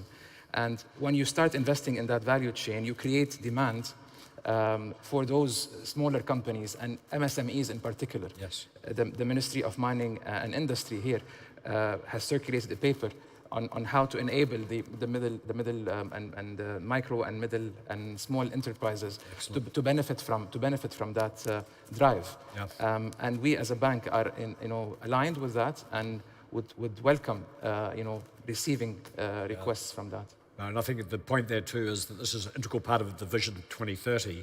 So you start with the vision and then everything is aligned. Everything you do in the country is aligned with the bigger and wider vision of diversifying the economy, improving the revenue base of the country, and allowing more employment for the country. Yeah, no, that's good. Chu. Yes. I mean, we could talk about geopolitics all day long, I think, but isn't, this kind of competition for resources that we're seeing, to me, it's kind of a zero-sum game. Mm-hmm. Because, at the end of the day, the whole of humanity needs to get to this. And I think maybe a major risk that I see evolving is that this kind of competition for resources, both at a country level and even at a company level, could ultimately become a zero-sum game for humanity, and we could really tilt this in the wrong direction. So, a no surprise question. How do you think about that? Am I overreacting that this is a problem, or could we face a serious situation? So, yes. Yeah, in order to avoid the competition for resources becomes a zero-sum game, I think we need to rely on technology. Yes. Technology can become a big disruptor. Yep. It can make the whole mining process more productive, more efficient, and more sustainable, while it can also disrupt the development of specific minerals. For example, the development of scarce materials, as in the case of Korea's LG Ensol, which is second largest battery company, of high nickel anodes. Yes. Yeah? And also, if we invest in technology, we may come up with alternative sources, alternative the devices, etc. That's precisely why the Korean government, together with the Korean firms, have been increasing in investment in technology for scarce material substitution and the technology substitution. Yes. Yeah. So I think it's one thing to try to expand production as much as possible. But at the same time, since there's a demand, so I think there's also a great incentive to invest in R&D to develop alternative or materials. And increase recycling. I think those are great points. Then we can avoid these risks. Becomes the zero-sum game, and this will become a non-zero-sum game. That's good. And I'm sure South Korea will be leading this. So we're counting down. So I'm going to ask, starting with you, Ed, 20 seconds each, one big takeaway that you'd like to leave the audience with from what we're talking about from a risk perspective, investment, etc. So 20 seconds, one takeaway, away you go. Ed. I think, again, I think governments need to understand that they need to be involved in this process, because if you want to attract foreign capital, both on an equity and a debt level, there has to be some interaction that people understand, especially if you're opening up a country like Saudi Arabia as a new country, or Argentina obviously has had its issues in the world before. Those people who want to deploy capital have to have connectivity to the government, not only the project, to understand that they'll be protected and their capital will be protected in country. Yep. And I think that's a huge thing that, that will leverage itself in a multiple way if they can do that. No, thanks, Ed. Very important point, I think. Bert. Yeah, I think regardless of country risk, a good commitment, a strong commitment to ESG is just non-negotiable from a mining company perspective. I think regardless of where you're operating, you've got to make that commitment and you've got to make sure you execute it to the best of your ability. And country risk is no excuse for not doing it correctly. Cool, thank you. Chu. It is important for mineral supplying countries to count in mineral consuming enterprises in developing inclusive supply chains. They are very much willing and very much incentivized to enter into strategic partnerships with mineral resources supplying firms as a long-term off-taker and investor. Great, so, thank you. And also recycling. Recycling of used batteries and other gadgets. We often forget that. Thank you. Very, very. Maria. From a government point of view, I think I would highlight the importance of coordinated policies, long-term policies, in order to foster the development of the mining industry. Also transparency on, of course, the communication and the dialogue with all the stakeholders. Cool, thank you. Yeah. And Khalid, last word. Thank you so much. From a financing point of view, we look at it as a very widespread opportunity. And I leave you with 4 S's: strategic, sensible, structured, and sustainable. Sustainable. Thank you. Those are the things that we look at. No, they're very important. I think the centerpiece of much of what we've been talking about is collaboration, transparency, working together, but also increasing investment in technologies around recycling, substitution, and work more collectively together. And I think we'll reduce all the risks that we're facing and hopefully create a better environment for both equity and debt investment. So actually we finished 25 seconds early. So again, thank you guys very much. Please join me in thanking this tremendous panel. I think Peter, thank you so much. And again, good news there that the risk appetite is back, and there has to be investment in decarbonisation. It's not going to happen overnight, and it's not going to happen for free. So again, there is investment that needs to be done, and this investment needs to be done from the private sector, but it also needs the support of the governments as well. So it is about making sure that everybody's on board, that the sovereign wealth funds are active and that the governments are active. And again, that the support is there. This is absolutely crucial, and it is so important in terms of making sure that risk appetite. We're going to probably talk a little bit more about that in our panel here. So let me bring my dear colleagues up on stage. We're going to be looking at supply chain innovation when it comes to decarbonisation, the environment once again. So let me invite my dear panel here. We have Rawan Al-Sheri. Rawan is a master's student in chemistry at KAICC, the King Abdullah University of Science and Technology. Rawan, please join me on stage here. It's great to have you, and I'm looking forward to hearing your voice in terms of what you are working on and, you know, the expertise that you have. Lovely to see you, my dear. Benjamin Geldenhuis, he is the co-founder and president of Tamarack Mining Services. Benjamin, lovely to see you. And Stefan Müller, he is the CEO and founder of DGWA. So let's see what my dear panel has to talk about. And stay with us, we have still lots more to come. So we have a big panel coming in just a few minutes, well, half an hour, but do stay with us. Rawan, let me just start with you. There's so much going on in the sector at the moment. And when we look at the emissions that are coming from the mining sector, predominantly because of energy consumption. But these, you know, the emissions are there, energy consumption is there, the demand is huge. So what are we going to do to actually resolve this?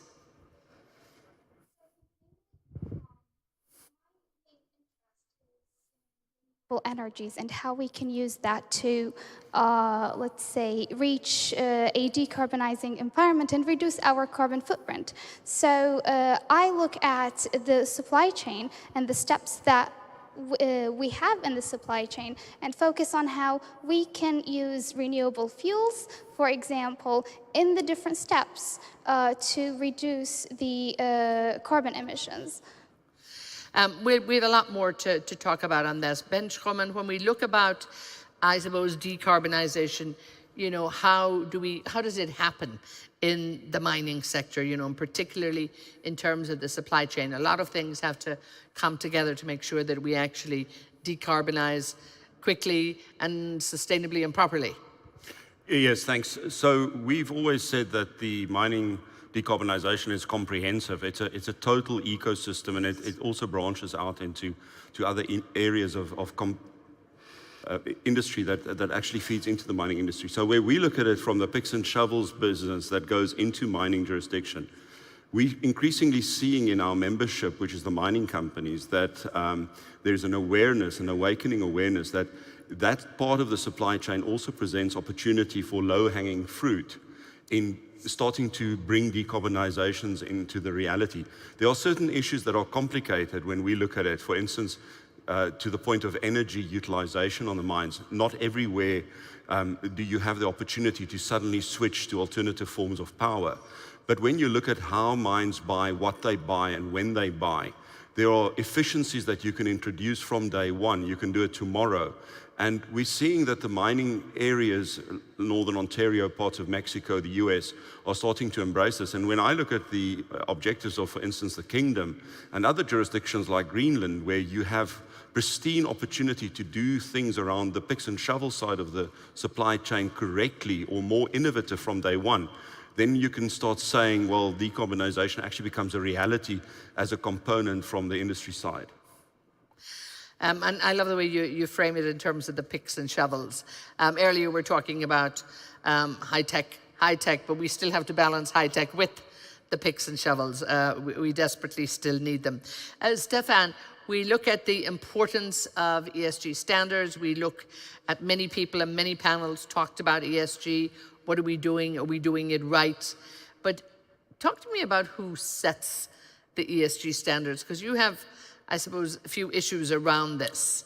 And indeed, when we look at, you know, the standards, they're not all created equal sometimes. Yeah, thank you for that question. This question alone could fill the whole conference, where I'm happy to be invited again this year. So it seems that the Kingdom and the audience wants to hear what I have to say. It is very difficult to set up standards. I think I'm not the first guy on that conference who says that you cannot compare one mine with another mine on planet Earth, and that every mine has its challenges, other than an office building where you can say, okay, you have to put up solar power, you have to recycle your paper and stuff like that.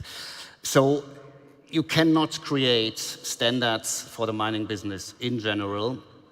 That means that, for example, to make the picture even a bit bigger, I give you an example. I'm from Germany, and we want to reach very ambitious CO2 targets. For example, we don't sell EVs, traditional cars from 2035 ongoing. we want to be 50% of our power out of wind power in 2030. That means we need a hell lot of minerals that are not existing to make Germany greener, to make Europe greener, which means we have to mine a lot all over planet Earth, and lots of these mining operations may not be dark green. You have these table in mind that you see on every product now. These mining operations may be only light green or even dark yellow, not red, but somewhere between, but not dark green. But a light green operation somewhere on planet Earth may have a little, the light green, only light green impact may be lower than the dark green result through the wind turbines, for example, that you feed with the rare earth you mine somewhere on planet Earth, which means you have to set the standards not for an exploration project, not for a pre-production project, not for a mine project. You have to set it for the whole value chain, which means if a very green end product is financing a light green mining operation and the complete result is almost dark green, then it's nice. But the investors, and now we come to the next point, the investors, and that is new in that whole ESG discussion, that the investors set the pace here, because they say we simply don't invest in dirty or in not dark green products any longer, projects any longer. If they don't invest in early stage mining projects, to come back to the mining topic, but that counts on every value chain of every product, if they don't invest in early stage mining projects that are not dark green, then we don't have the dark green end products, which means you have to link the end product with the beginning of the value chain. And how difficult is that? And like, I mean, in terms of the obstacles to that happening at the moment? I mean, in fact, what you see when it comes, for example, to the automotive industry, the OEMs start investing in exploration companies. Yes. So, and that is how it has to work in the future. If an OEM says, okay, we invest in that mine, it may be only light green, but the end product is dark green, and the overall value chain becomes almost dark green, then it's fine. But bringing the OEMs and other end producers of products that will be decarbonized and electrified to bring them over the line to invest in an early stage mining operation, for example, or even cotton or whatever, or meat, or it's in all kinds of products, it's the same thing. That is a very difficult step, and governments all over the world supporting that heavily, but on the other side, most of the industrial world is democracy, and corporates do not listen that much to governments. That's the next problem. So, to answer your question, who sets up these standards? I have no idea. Yeah, and again, this is the industry likes a little bit of certainty and likes a little bit of reassurance in terms of what they need to do, and we've talked about that, today. But Ben, perhaps come back to, so how is the industry coping? I mean, as we say, not all created equal. I know you're encouraged with the adherence to ESG reporting, but it's not everybody that's reporting. And again, just as Stefan says there's a variety of standards, which one to pick. And I guess we're still in that learning phase, but we've got to get there soon and figure it out and make sure that everybody's reporting to something like the same standards. So with emissions targets being set, it inevitably will become a practical exercise as to how listed companies in the capital markets have to report these ESG compliance. And we're already seeing a lot of focus on how companies report, and there's ample examples. We foresee that in the next period, 18 months, 24 months, there's going to be an increasing focus on, like I call it, the fix and shovel supply chain, and what is the compliance across that. And these reporting targets then become a measure that is used by mining companies to distinguish themselves and make themselves attractive to mining. Where we get practical on this front is to say to mining companies that it is important to be able to measure this, and if you then break up the components of ESG, there's huge emphasis on the environment. That requires new technology to be capable of measuring this.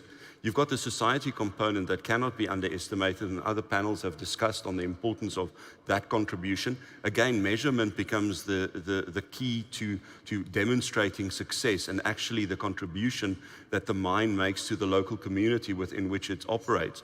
And then ultimately you get to the governance, and we see the governance as becoming self-fulfilling in the sense that if we look at the picks and shovel side of the supply chain and innovation around how that is becoming more efficient in how you're buying, then the whole bundle will contribute to the reporting that society requires from the mining industry. Yeah. When we look, you know, perhaps Rowan, you come in here, the energy demand, without a doubt, it's going to increase. You've been here listening to people for the last couple of days.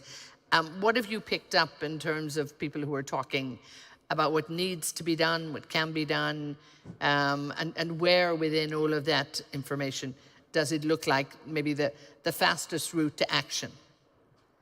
I think for now we need, based on everything I've heard for the last 2 days, we need to re-envision and reimagine the supply chain. We need to come up with new ideas and use technology that is developing and have still developed to make the processes more environmentally friendly. And one of the talks I heard was about making recycling a part of the supply chain, because right now we focus on mining and producing metals, but then the recycling part, we give it to somebody else. And one of the speakers who spoke yesterday talked about the idea of recycling as a part of the mining process, and that's one part of reimagining mining and just revolutionizing it. Yeah, I mean, I think people would like to see that, but coming back to, Ben, what you even talk about picks and shovels, you know, revolutionizing an industry like this is, you know, it's an aspiration, I think. I think when we have greenfield sites, we can do so much more, but it's probably a little bit of 5 steps forward, 3 back for a couple of years yet. Well, I suppose there's an example from my previous life where it probably demonstrated just the complexity of this. Yes. So if you're in a pristine environment, you can really set the standard from day one, and it should happen. But we were involved in a project where electrification of haulage solutions was in discussion at the time. And it would then amount to more than just putting electrified autonomous vehicles into a mining pit for haulage solutions. This actually then culminated into a complete redesign of your entire pit layout that increases efficiencies, etc. So theoretically, this sounds like asteroid mining, wonderful idea. And then you start going into the practicalities. And the first question, you know, the financiers would ask you, so just show us where this has been done before. And I think in that lies some of the challenges that our industry faces when it comes to innovation. It is a slower adoption than perhaps in certain other industries. But what I would say to you is, in a conversation recently, I said, you know, there was a time that I can remember where we had conversations around who would use a cell phone or a tablet on a mine.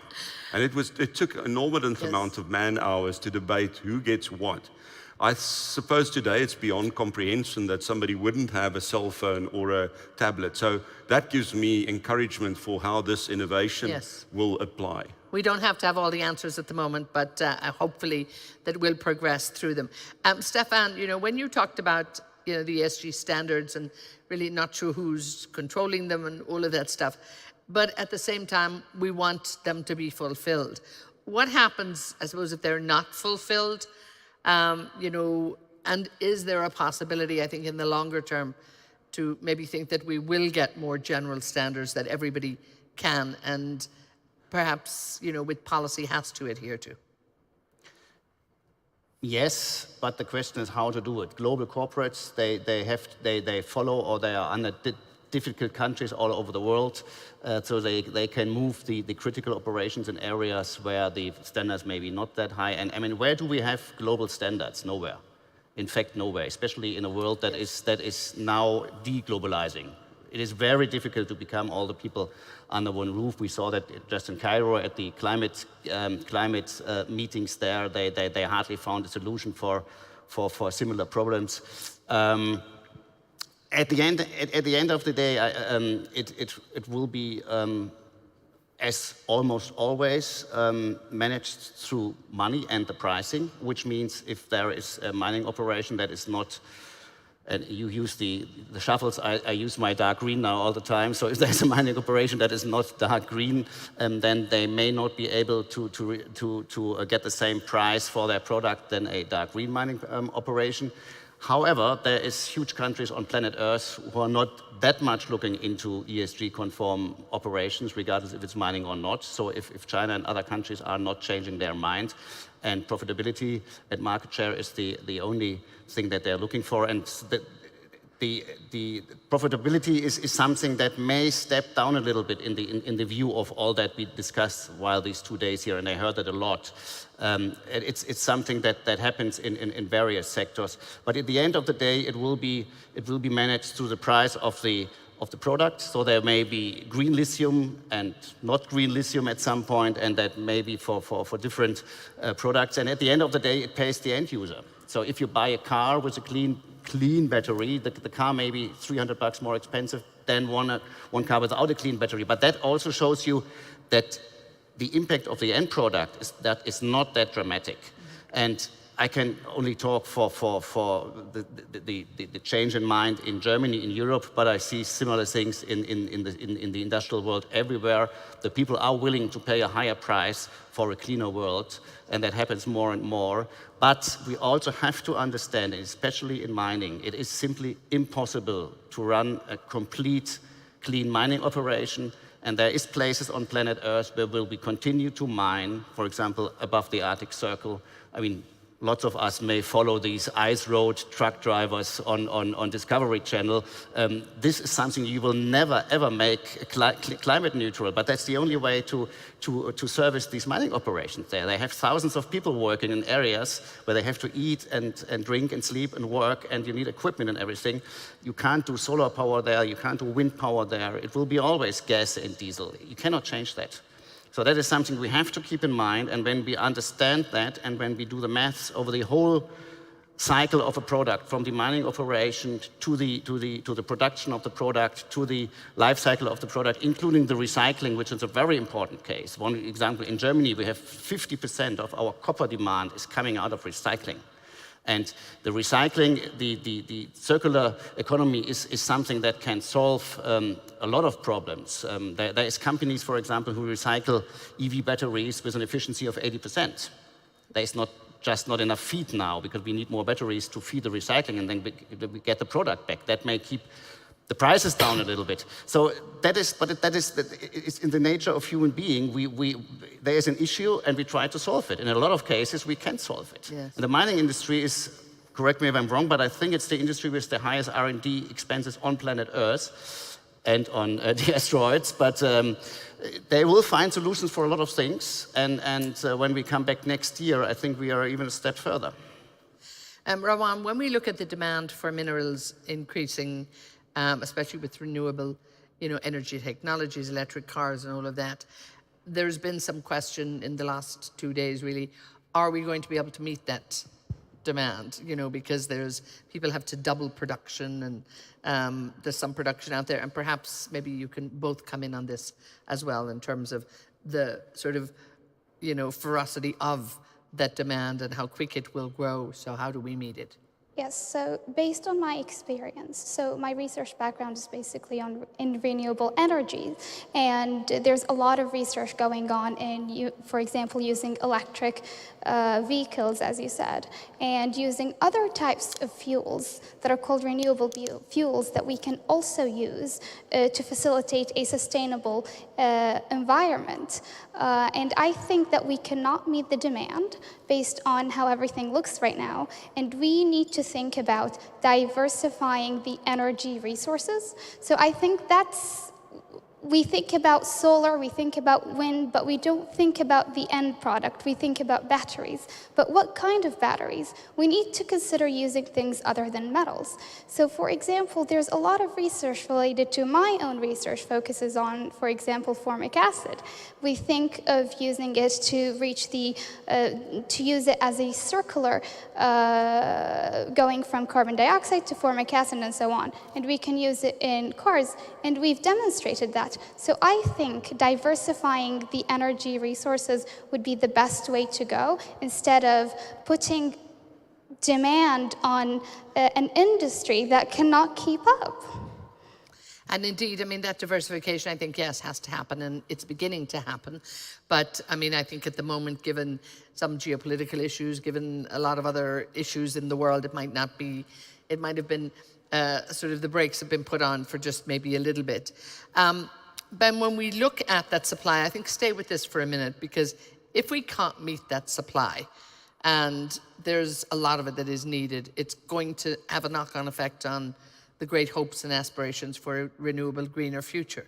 What happens then?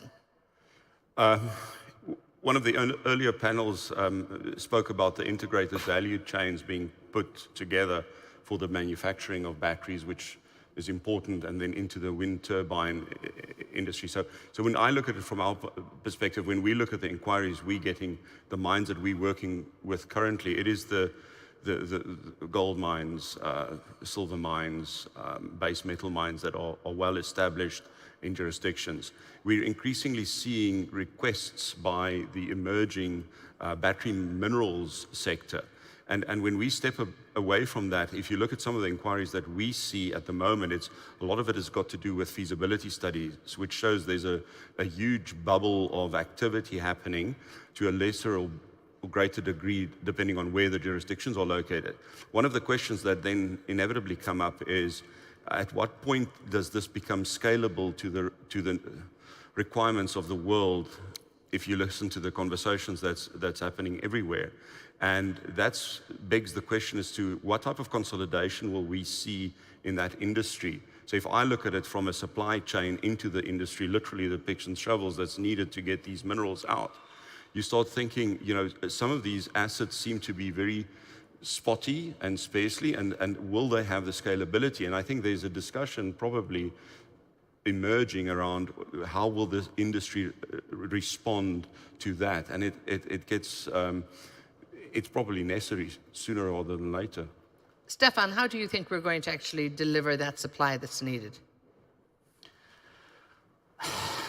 Well, I don't want to go too much into the numbers, but there is serious analysis, for example, about the battery minerals that they say that we can't deliver that. If we cannot deliver the amount we need to reach all the goals that the industrial world has set to, for example, enter into the complete electrified automotive industry. We have to set up much more mine sites that are in production or in project, and lots of them will not be able to fulfill the extremely high standards. But I think we are currently in a situation, it's like a bull market in the equity market. Yes. At some point you really, when the taxi driver asks you what stocks you should buy, then you know, okay, it's time to sell. And the ESG discussion is absolutely fine and correct, but we should always put it in consideration with the real world. And when on one hand we want to have a green world with no diesel cars any longer, with no gas heating any longer, all that, with less airplanes and all that, then we need to produce much more minerals all over the world. And it is already an issue to do that ESG conform, while we have no standard set up yet.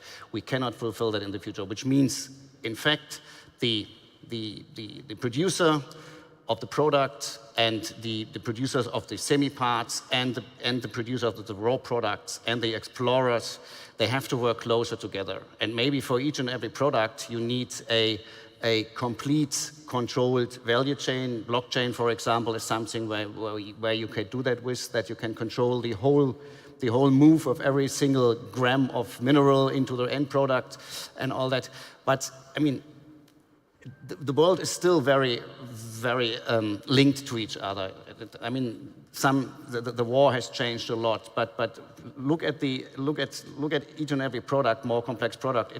There's parts all over the world, and how difficult it will be to put the countries together and the corporates together who are involved in a car, an airplane, in a building, in an iPhone, in a watch, whatever it is, in food.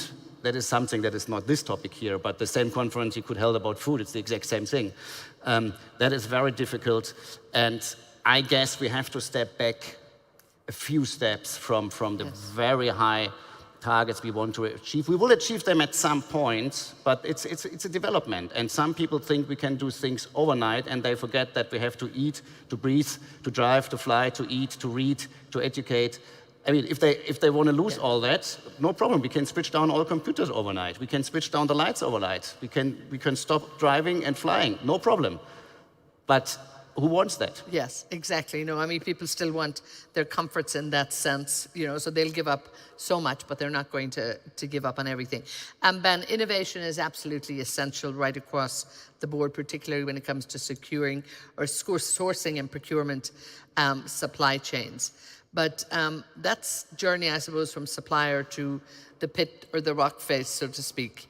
How dangerous is that journey right now? How lumpy is it? How cautious is it?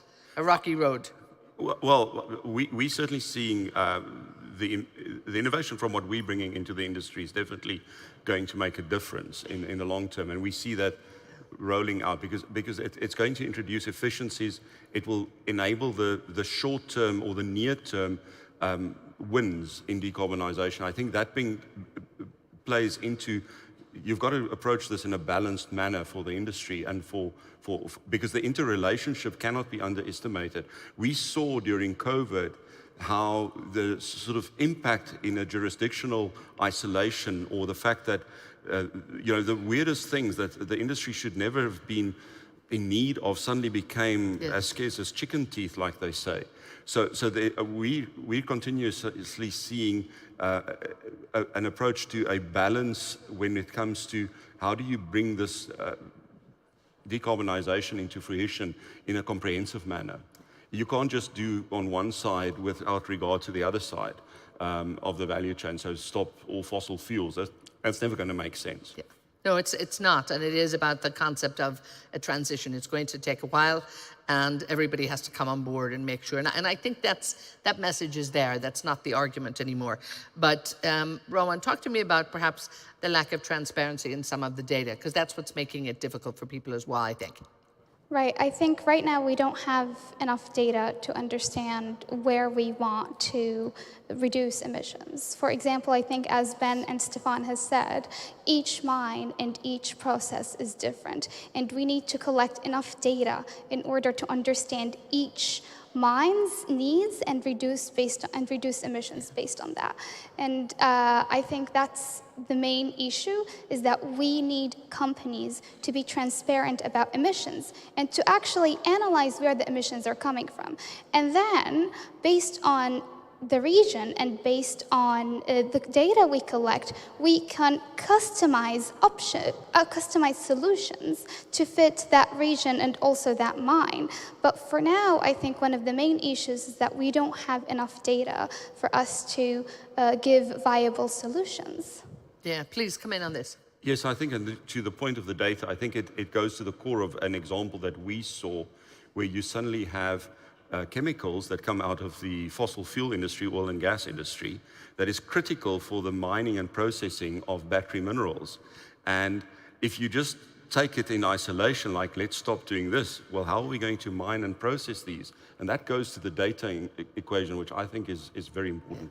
Please, come ahead. And lots of the current mining operations, they simply work and they're profitable, but receiving data out of that, number one, it would end in a disaster. And number two, technically, it's not that possible when you do not have a digitalized operation, for example. There is, of course, progress, and lots of operations will be modernized, electrified. Yeah. But the amount of operating mines to upgrade them on our standards, that's another challenge. So, I mean, clearly on that, without a doubt, data, more data, better data is one of the calls to action. But a quick sort of 20-second call to action from, from you, Stefan. So number one, the world has tried to come back closer together to set up somehow standards. And number two, the big corporates who are at the end of the value chain, they have to work together with everybody in front of them and have to stop being arrogant and squeezing every cent out because of profitability only. That's over. If we want to make that world greener, it costs money. Ben, please. We see that the embracing by the mining industry of what they buy, when they buy, why they buy, and is going to make some real inroads into the decarbonization debate, because that's going to enable data to make informed decisions. And it has to happen. And Ron, I'm going to leave the closing word to you, and we're all very interested in the great work you're doing at KAICC and what they're doing as well. Thank you. I think it's very important to incentivize the industry to change their approaches. And it's very important to give them something valuable to get them to make the change. And again, that change, it's coming, I think. You know, the commitment is here. We've heard it from every ministry. I think the ministry is here very much aligned, making sure that industry is talking to finance, is talking to mining, is and talking to energy. Everybody is on board. So hopefully, with a lot of the information that has been brought here, and everybody's been talking, that it will all come together, and we'll have movement in the right direction, because ultimately that's where we have to go to make sure that that supply chain is decarbonized. Once again, thank you so much. Rawan, thank you, my dear Ben and Stefan. Again, thank you to our dear panel. We're very, very grateful to have them here. Please. Thank you very much.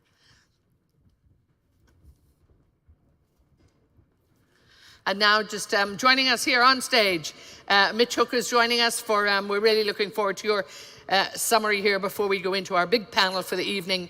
But Mitch, take it away. Thank you so much. Thank you very much. In 5 minutes, I'm going to try and bring this together for you.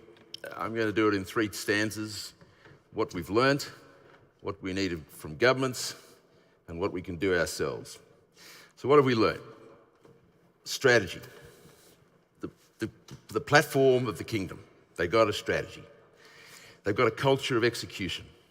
Strategy without execution, as somebody said, is like a dream.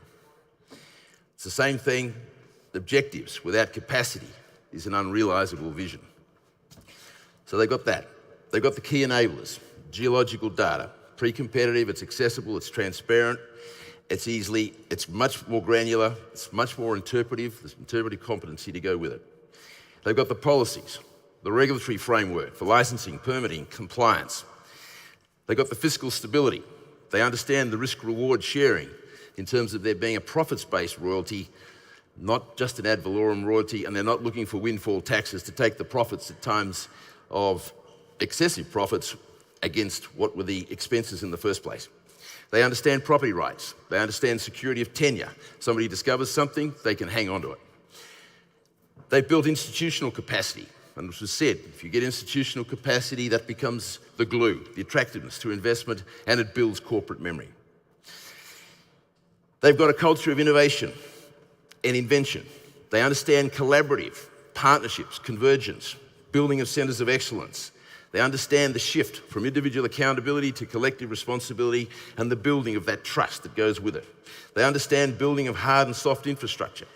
They've got deep water ports. They've got great roads, transport systems.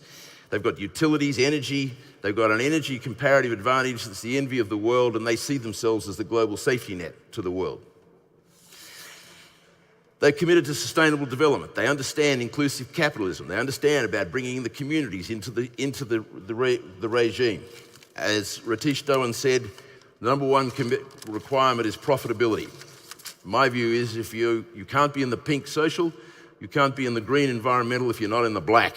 And so sustainable development is more than just ESG. It's got the economic parameter in there as well. So they understand all of that. They've identified the market failures in terms of incentives. They're not incentives, they're actually measures to assist explorers become part of the equation. So they've got one-for-one drilling, one-for-one assays. They've addressed the capital requirements. We've heard time and again through this forum what's happening in capital and where that's a deficiency, and they've understood that. And they're providing a co-funding for 75% capital. So when you look at that, what can governments do? They can further streamline the regulatory procedures, as Mike Henry said, that's a cost. If you don't get that right, it becomes a dead weight cost. He was looking for performance standards, as everybody is, right across the industry and right across the jurisdictions that companies operate in. The Global Reporting Initiative and the Mining Sector Supplement would be the first place I'd be going to look to get to that. They understand the economy-wide need for upskilling and education and bringing the social progressiveness that's inherent here in the Kingdom into the way in which they are building their education platforms. We need to have the collaborative risk-reward sharing obvious in terms of the RD&E. Companies can't invest in basic and fundamental research to the extent that they can expect to get a return on that investment. So there has to be that collaboration and that convergence. And haven't they done that really well when it comes to those industrial hubs and those clusters we were talking about? Those of you familiar with Milton Friedman economics would see that as the epitome. So what can companies do? Become systems thinkers. You've got to go past the narrow feats of engineering and discovery to include the sciences of humanity and ecology so that you become a systems thinker, which means companies need to get their systems better. We talk about integration within companies, and yet what is the major characteristic of most mining houses? They operate in silos. Look at how they've adopted digital. Not digitalization, because it all has to be integrated and connected. So companies need to be into that space. Collaboration, convergence, absolutely critical internally as well as across industries. Embrace transparency and traceability. There's nothing new. Kimberley Diamond Process, No Dirty Gold campaign, Forest Stewardship Council, Marine Stewardship Council. This whole idea of certification is not new. Go for it. Introducing to that the circular economy. The whole concept of material stewardship that we were talking about a long time ago, that becomes part of the equation. Introduce into that what somebody said, turn your liabilities into assets, the waste management, the tailings, the legacy sites. They could all become value add in the process. Add people skills. One of the great deficiencies in corporates is they don't understand people. Why would they? They're geologists, they're engineers, they're logical, linear, rational thinkers. They get lost in the logic of their own arguments. You need to look at the market through the market's eyes and build empathy to your competence and your capability. So that's what companies need to be doing. They need to add people skills. They need to get their attitudes to innovation sorted out, and they need to build the culture of cooperation and consideration. The last one is energy transition. Don't let ambition and ideology get ahead of capacity. Make sure it's measured, make sure it's sustainable, make sure it's real. That way, you've got a chance of actually letting the market sort out what we've been talking about. Because those demand curves, they're inconceivable. But they'll only be inconceivable if the market can't clear, and the capital markets, they need to build competency and capability within their institutions if they are going to service us. And that means that they need to start treating us as something more than apartheid capital. Thank you very much. It's been a great time. I've learned an awful lot, and I can only wish you all very much the best.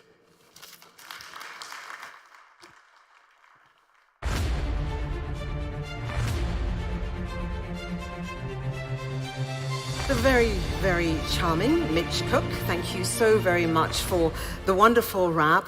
I think it's quite clear from the comments that he made that there's a lot of ambition that is being followed up by a lot of hard work, a lot of commitment in terms of resources, but also a certainty about where it is that the kingdom is trying to go. And a good sense, I think, of where it's trying to position itself in terms of the global industry. So, we've come to that part of this event. That's pretty much the end. And you can see I'm going to be joined by a number of people. And what I'm hoping we're going to be able to do with this next conversation is to say, if we understand where it is we're trying to get to, what are the things specifically that we want to make sure we do to make that a reality? So, let me call them up one at a time. Please put your hands together for His Excellency Khalid Al Mudafer, the Vice Minister for Mining Affairs in the Kingdom of Saudi Arabia. Dr. Syed Al Shikri, Vice President for Energy and the Industry Sector, King Abdulaziz City for Science and Technology. Emily Bedoin, Founder and Chief Executive Officer of Pure Lithium. Florence Drummond, who's the Chief Executive Officer of Indigenous Women in Mining and Resources. Christine Gibbs-Stewart, the Chief Executive Officer of Ostmine. Chris Maybury, the Deputy Chair, Bermuda Commercial Bank. Don Sodaway, Professor of the Department of Material Science and Engineering at Massachusetts Institute of Technology. Whew, that was a mouthful.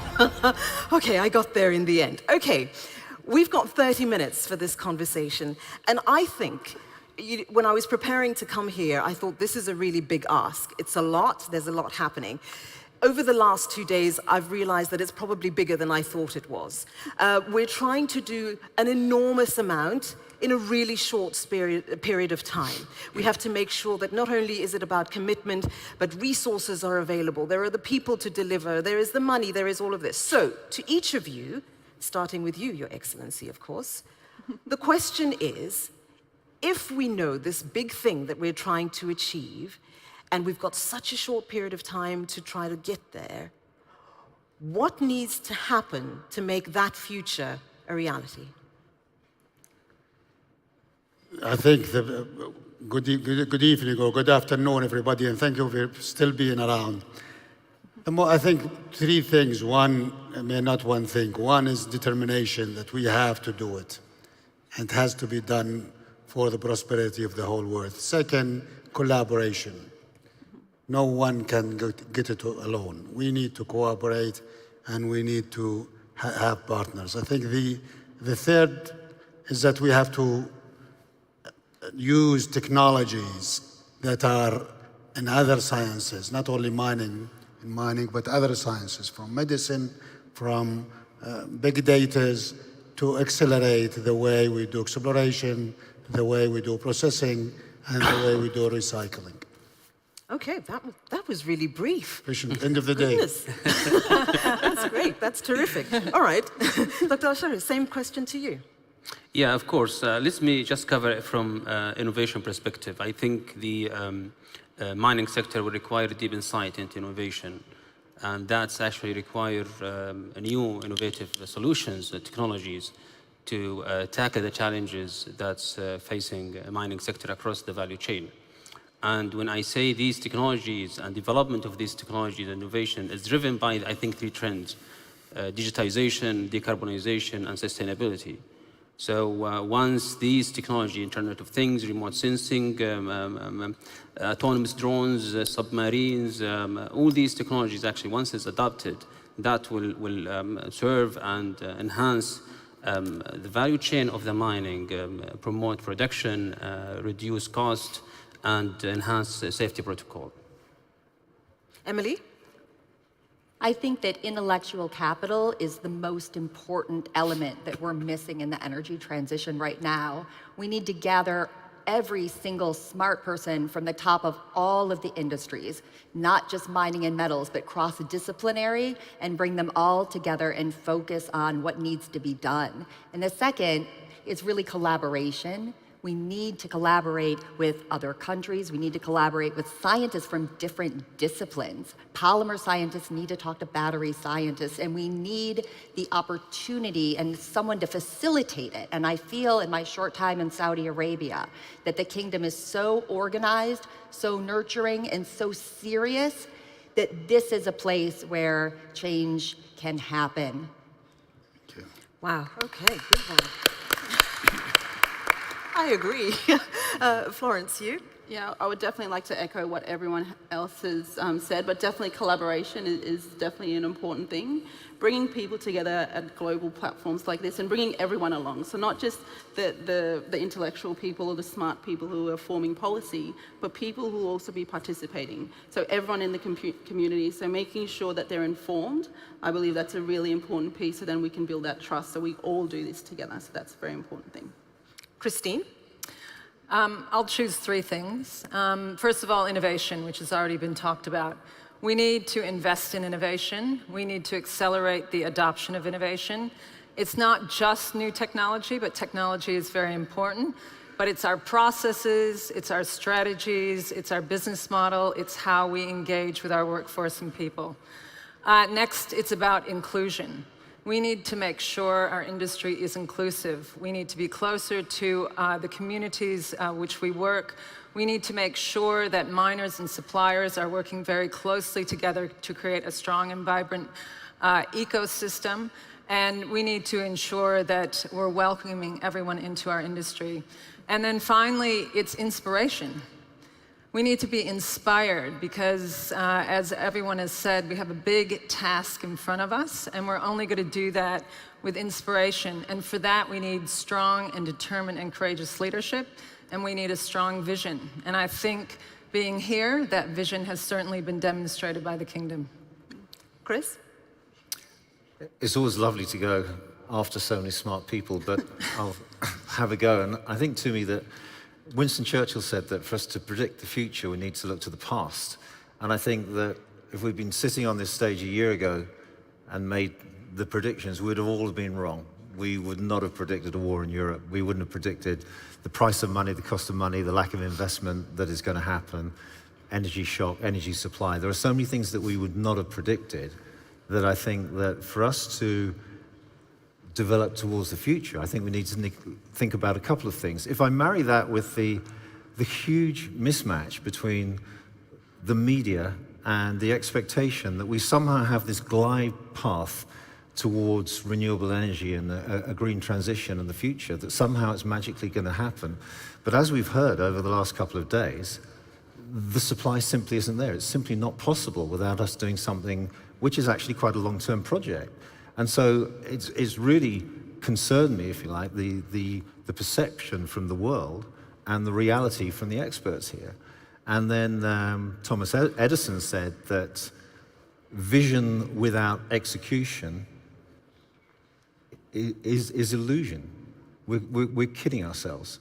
And so therefore, I think there will be a move, and there should be a move, towards jurisdictions that provide stability. Stability politically, economically, a flow of capital, a structure where things can happen over a 20-year time frame. So I think that once people realize what our problem is, there's going to be a searching for jurisdictions like the Kingdom, where the provision to provide the need for resourcing tomorrow can be fulfilled.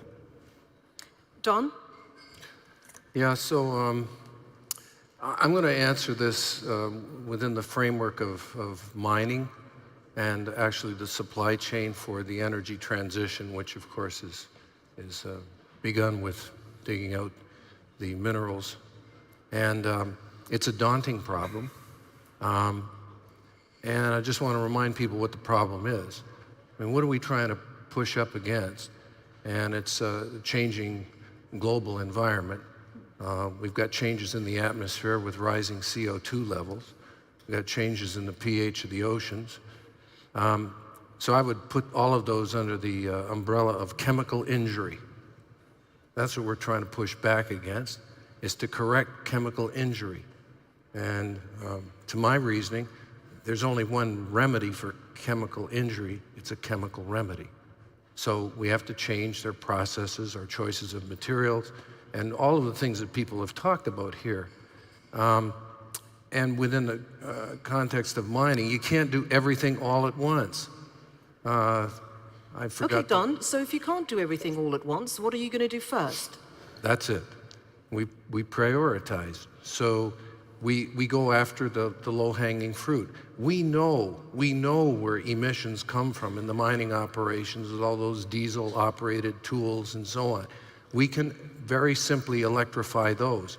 It's just, as other people have said on this panel, the commitment, the resources, the determination, we know where they are. And then downstream in the metallurgical operations, the conversion of ores into metal products, very pollution intensive. We know where the pollution comes from. We know where we have to make the remedies.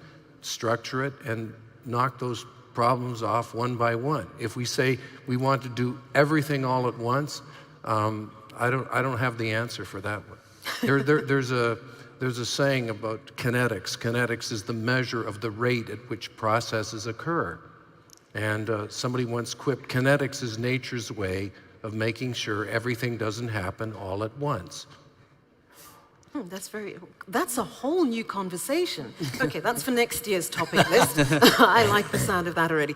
What I find interesting about what you've all said is that it speaks very directly to one thing that I think is fundamental and key: leadership, right? And not just leadership in terms of being a visionary, but being courageous. I think, Emily, you used that word.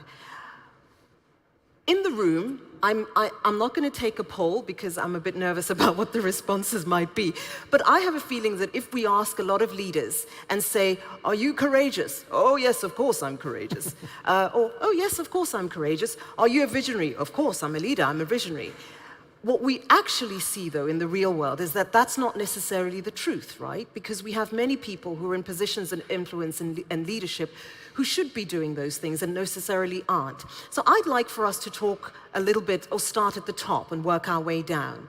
If we say we want an environment that has visionary and courageous leaders, how do we create that in spaces where we recognize that is a real challenge? Excellency, can I ask you first? Wow, that's a difficult one. Of course, courage and leadership are seen at time of need, when there is a major change or there is a major challenge that is in front of a situation or organization. And these are only in difficult times. In the normal days, the engine operates in change, in new lands, or there is change in the way the business goes then. And here where courage appears. Therefore, we are in a situation now that we require leadership. And a good example is Saudi Arabia. Saudi Arabia is the same Saudi Arabia, the same resources, same people 10 years ago, 20 years ago. A leader came with a vision, and here we are. That is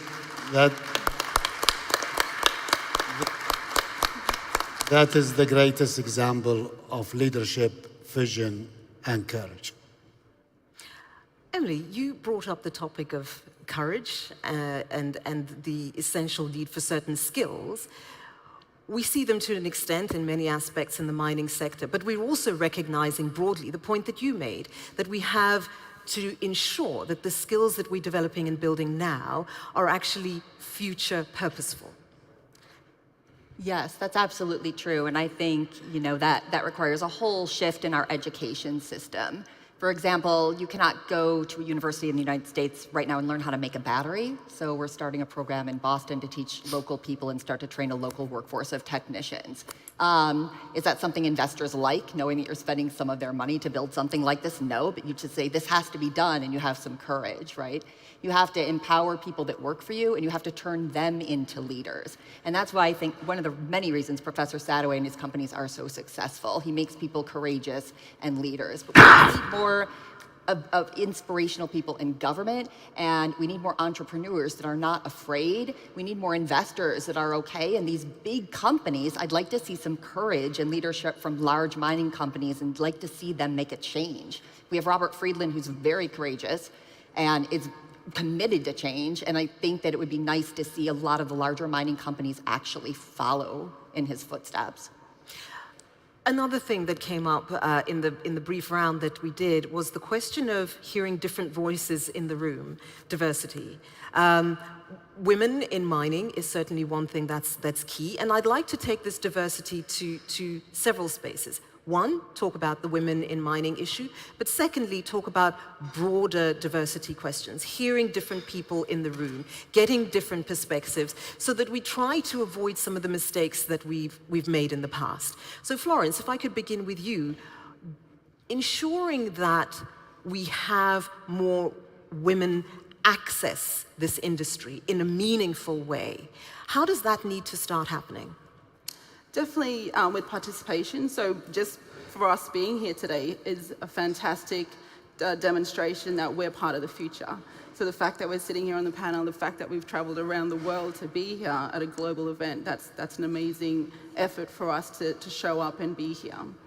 Secondly, the things that we need to look at as well is, of course, education, but utilising the skill that we already have in the workforce as well. So the industry is looking at automation. That's a risk to people who are already in industry. So they're already encouraged to continue their employment and their career. So we need to also ensure education is accessible to them, because they'll be your biggest talent pool that you can tap into to be part of your workforce.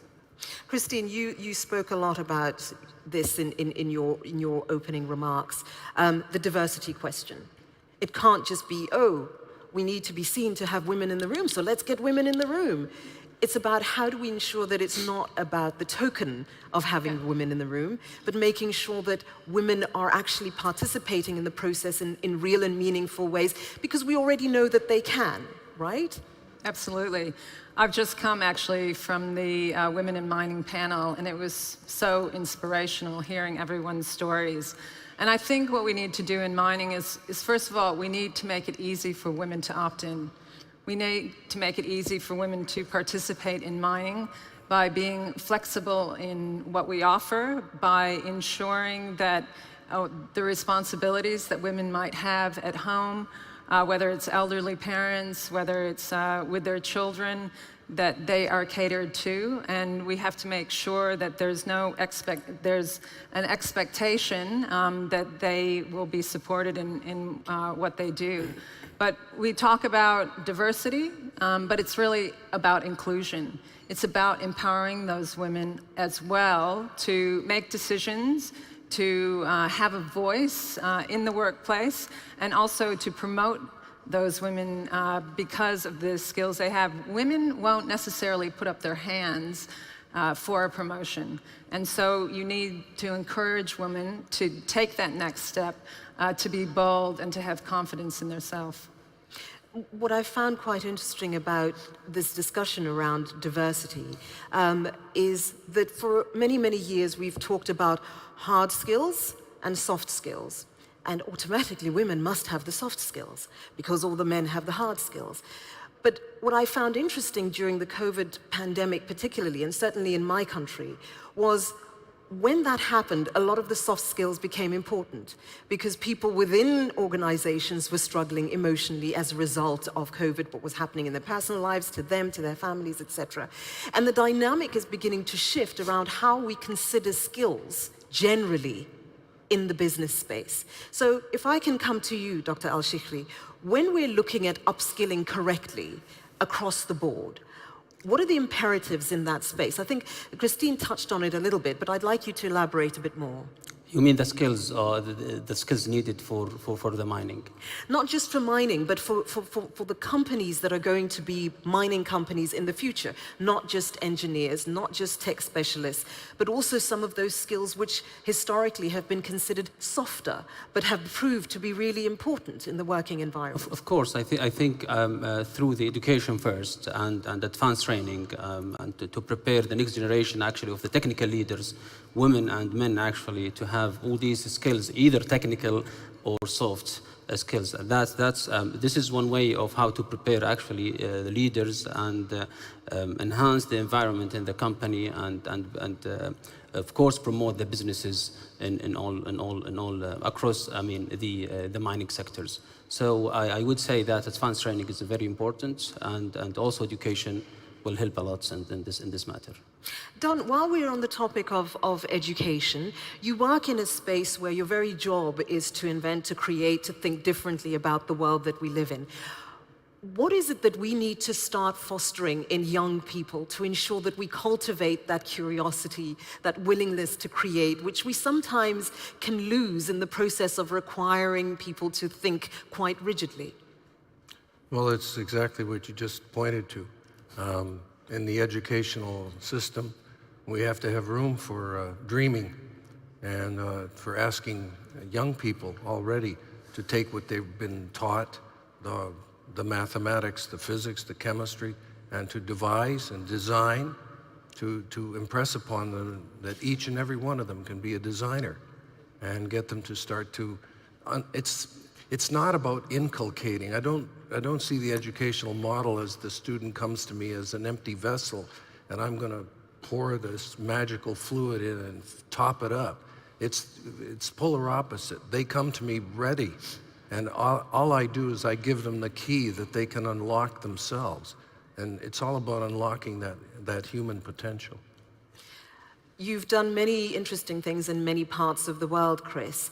And I think identifying spaces where there is opportunity is also key in this process, right? It's not just about what we find under the ground or whether it's in Saudi Arabia, but it's thinking differently about the spaces we occupy and how opportunity may manifest. So in the context of that, how do you see us needing to look at the environment that we live in, where we're doing business, where we're exploring and want to, in a way that is encouraging us to think differently?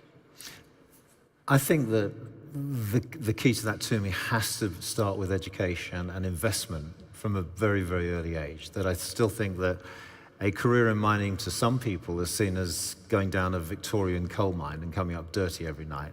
And I think the technological overlay and the huge career opportunities, the chance for international travel, the money that's being invested, the way that you can have a really progressive career, I don't think has got through thoroughly. So to answer your question, the only way we can exploit that, and talking to a number of the very senior CEOs here, they're saying that the geologists that they're needing, the people that get needing in mines, they're having to bring people out of retirement for a 2-year contract because young people either haven't come into the industry fast enough or are still not being trained. And that, of course, is going to be a problem, I suspect, with the economic downturn that we're facing now, that the first thing that happens is the worst thing that happens.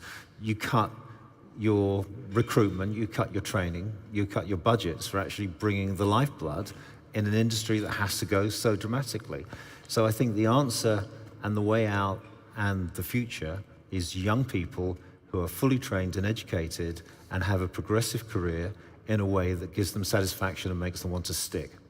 Speaking about environments in general, I'd like to narrow it down a little bit to environments in terms of the communities where mining is taking place. We obviously need to have different conversations with the communities because in so many instances, they're an afterthought. It's, oh, we want to do this, oh, and there are these people in this space, so let's quickly go talk to them and tell them amazing things we're coming to do in their space. What's been interesting for me, again, Excellency, is that in Saudi Arabia, that's been quite a deliberate thing that you've done. It wasn't, we want to explore, we want to do this, and then we've come up with the plan, oh yeah, let's go talk to the communities. I get the sense that there is a specific effort to try to engage from the outset. How have you created the strategy around ensuring success in doing that part of the puzzle? Thank you, yes. Of course, we were lucky. We're starting where everybody have ended. So we're learning from all the successes the world has done in 800 or 1,000 years in mining, and of course the failures. So we started from there. I also wanted to appreciate the work that ICMM has done in this regard. They have built toolkits, social toolkits, and other community engagement toolkits that are built over years of experiences of large and majors. Those are the tools we used, and we improved them to fit Saudi Arabia. So we were lucky. We are working on whatnot canvas. Another thing is that mining in Saudi Arabia is an economic play.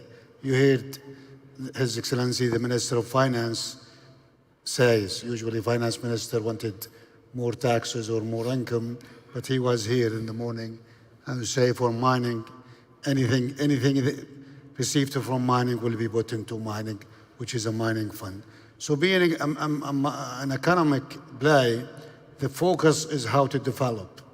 So if it's not good for the community, the country doesn't want it. And this is the rule. So we learned from others. We started where everybody has learned, and we building it to bring economic development to remote areas. The drive is very clear for us. Florence, you work specifically on the ground within communities, not just in terms of women, but obviously a lot of these women are indigenous, so they come from indigenous communities.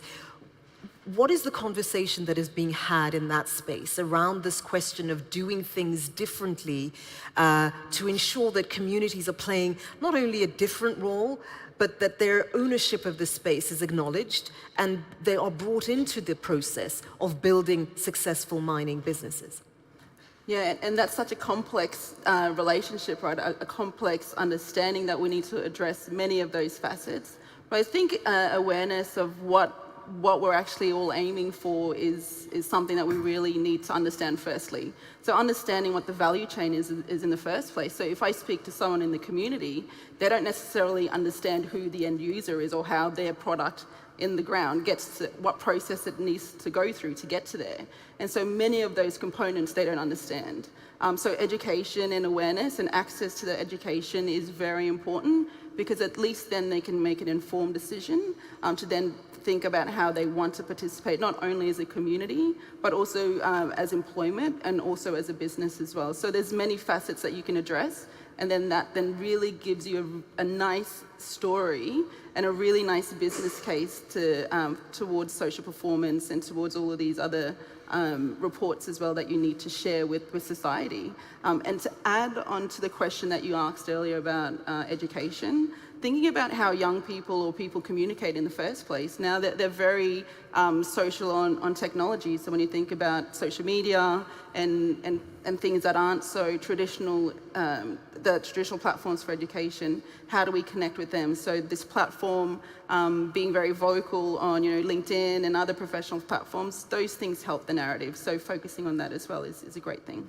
And briefly, before I have to start wrapping, models that work in terms of that engagement. Can you share one or two that we need to think more about as mining companies that may be working in our spaces where we exist? Showing up to build trust is the most simplest thing you have to do. So you need to be visible in communities. You need to have those conversations face to face, because that builds trust and that builds agreements and that builds a very sustainable future. So that would be the one thing, if you could do that. Okay, speaking of things that you can do, I'm going to check or ask you about homework that you're going to give yourself. And no, don't look so nervous. It's not that bad. If I could start with you, Don, and work my way back. When you leave here, Saudi Arabia, the one thing that you want to ensure you do when you get back home to play your part in delivering this future is going to be what? I'm going to look more deeply into role that I can play with my knowledge of electrochemistry and accelerating change in the mining sector. Great. Chris? I think that the clear message that's coming out and the way that the Kingdom has provided a platform and thought leadership into how we all collectively have to collaborate and think through how we resource tomorrow. Christine? Well, we're already working on a program to continue the conversation that we're having here throughout the year, so we can connect this year with what we're going to be talking about next year. And that program will involve talking about what we've learned in the Kingdom. That program will talk about how to engage. That program will talk about collaboration. And that program will look at how we accelerate innovation related to the energy transition. Florence? I'll definitely be planning my trip back, but also, of course, with a lot more of my network members as well, because this is a big task and we need to do it together. So for me to bring more women with me, it will be a fantastic exchange of knowledge and a fantastic inspiration as well. Emily? I feel that when I'm going to go back, I'm going to spend more of an effort on connecting with other women in the space. I was very impressed with Saudi Arabia, who had a target of 35% women in the workforce by 2030 and now have 27%. And I think that engagement and networking of women will only help that grow more. And I've seen this change. If you guys can do this here in Saudi Arabia, we should be able to do it in the mining space overall. Dr. Al-Shikhri? I think technology development to make sure that there is always technical solution to sort out the challenges that face mining sector. Excellency, I must say, I'm a bit nervous to ask you this question because I know your list of to-do is really already very long. So can you choose one on your list that you're going to share with us? Because others need to leave after 1 hour. Huh? No, yes. One thing I would sleep for 12 hours. That's yeah, we will do some of that. I think I will take a time to digest what we have learned. Lots of learning, lots of news over 2 days, and I have learned from all the speakers that were in the stage and other theaters. But I think I would take this opportunity also to thank our great speakers that made the Future Men of Forum a premier event. And I have a problem because they raised the bar. Yeah, so what are you going to do next year? So the thinking I'm going to do for the next year is how to do the next Future Men Forum better than this. So I will invite you all, please, to come and help me with that. And the other one is that future has to be we in the mining industry have to be more responsible, use more technology. We saw great young men and women that are very smart and they have the capacity to make this industry, the future of this industry, completely different from the past we have been, and that to deliver 500 folds or 5 folds more of minerals by only 1/5 of what we've been doing in terms of an impact. This is a major mandate, but I'm optimistic, and humanity will always find solution to do better when it is needed. So I'm sure we will do. And I think I'd be speaking for everyone in the room to say that we're excited to seeing how you're going to deliver on that. I have every confidence that it's going to happen, and I think many of us want to come back next year anyway. So thank you very much. Thank you. Thank you. Please, a round of applause for my wonderful panel. Thank you so very much, Your Excellency. You've done a great. Thank you. Thank you so very much. Thank you. So I think it's clear that there's a lot of work that needs to be done in the next few years.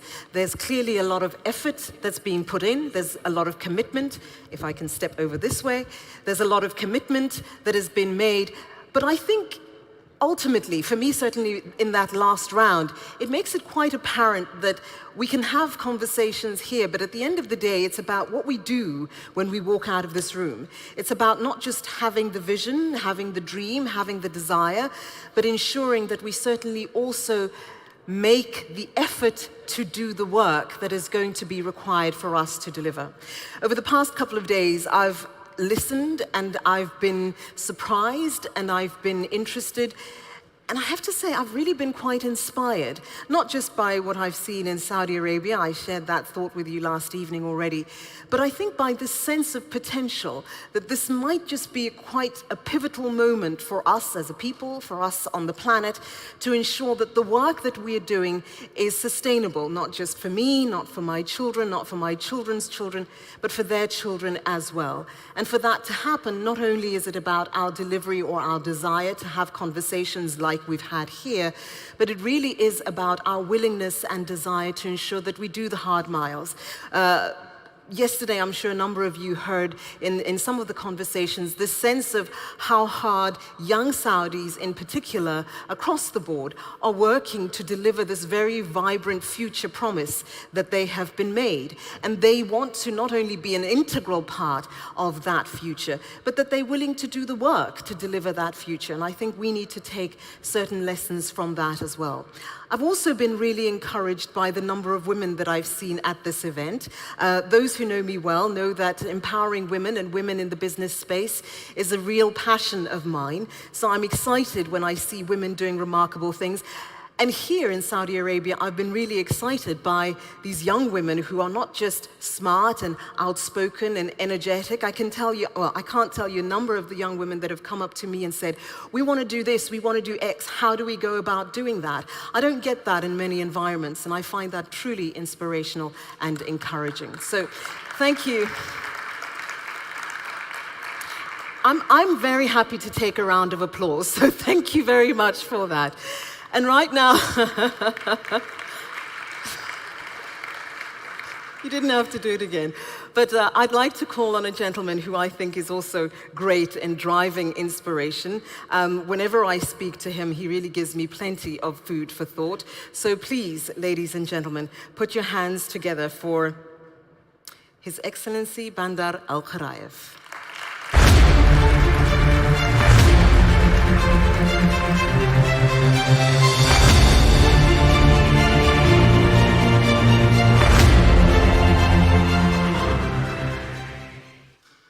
Wow, what a crowd.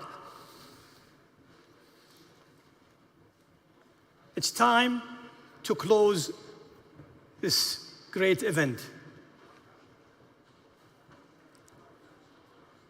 Before I start with my structured speech, I would like to say something. I'm not a big football fan, but I always say, I want to feel what the player who scores a goal, what is the feeling? And I can tell you that today, you all made me feel like I did score a goal.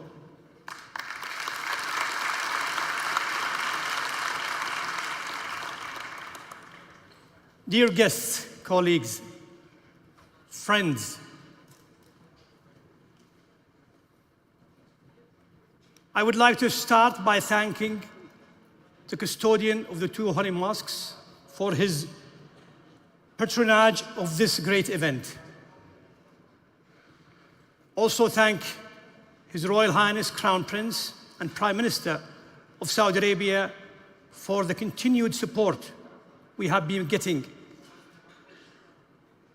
as a part of Vision 2030, but specifically for mining, this sector that is seeing bright future in our country. I would also like to thank the different ministries and government agencies who made this a success. I would like to thank also our great partners, the people who made this happen with their contribution, not only in money, but also in supporting us with ideas, with manpower, our sponsors.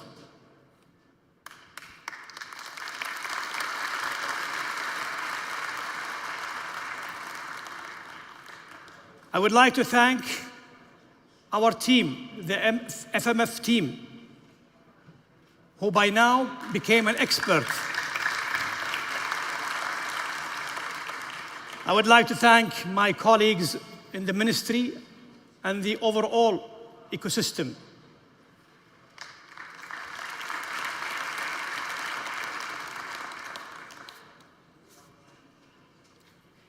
I have been truly touched by hearing from so many of you encouraging words about the success of this event and how we were able to bring all stakeholders to discuss a matter of importance for the global community. And I do think that we all agree it was a great success.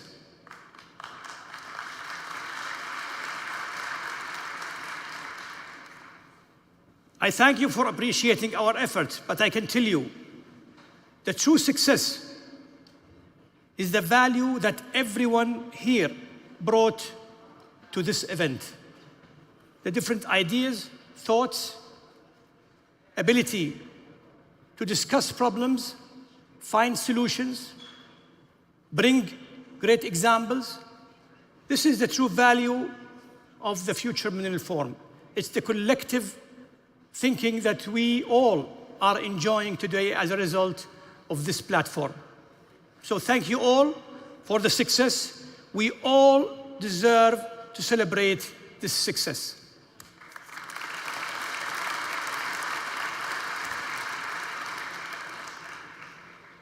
Now to reflect on this very exciting 3 days, which to me seems like a month.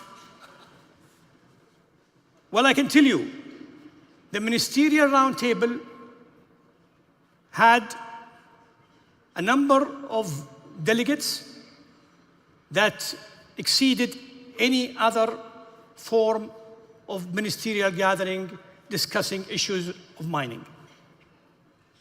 We have agreed to focus on four important issues: creating critical mineral value chains, increasing the contribution of our region's minerals to the global supply of minerals, making the region a hub for green energy, and creating a center of excellence for us all to learn.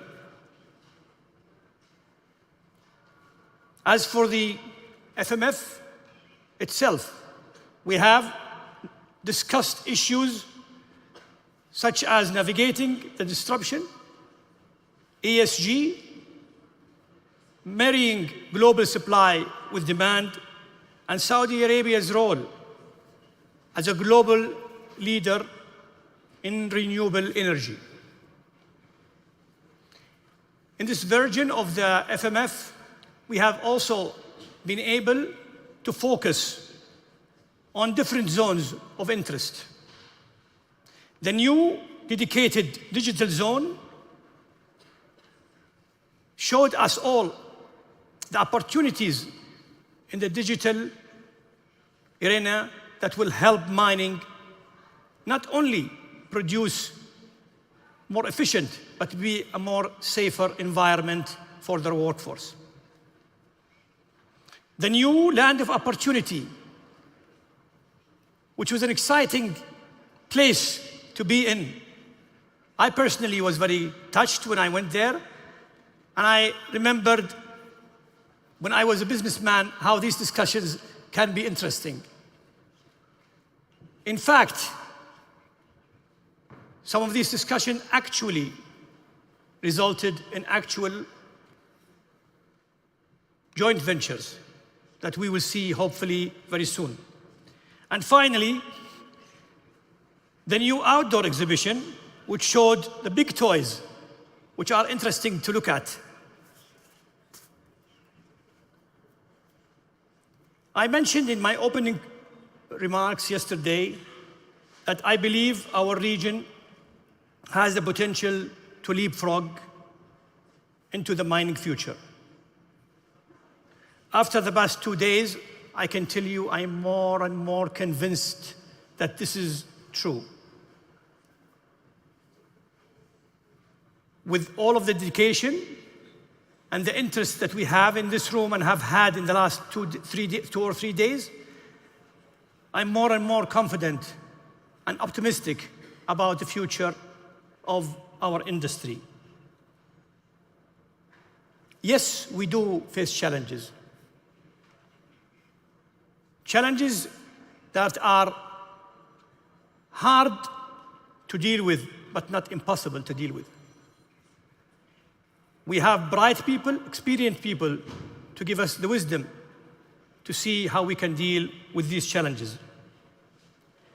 We have, on the other hand, many things in our favor.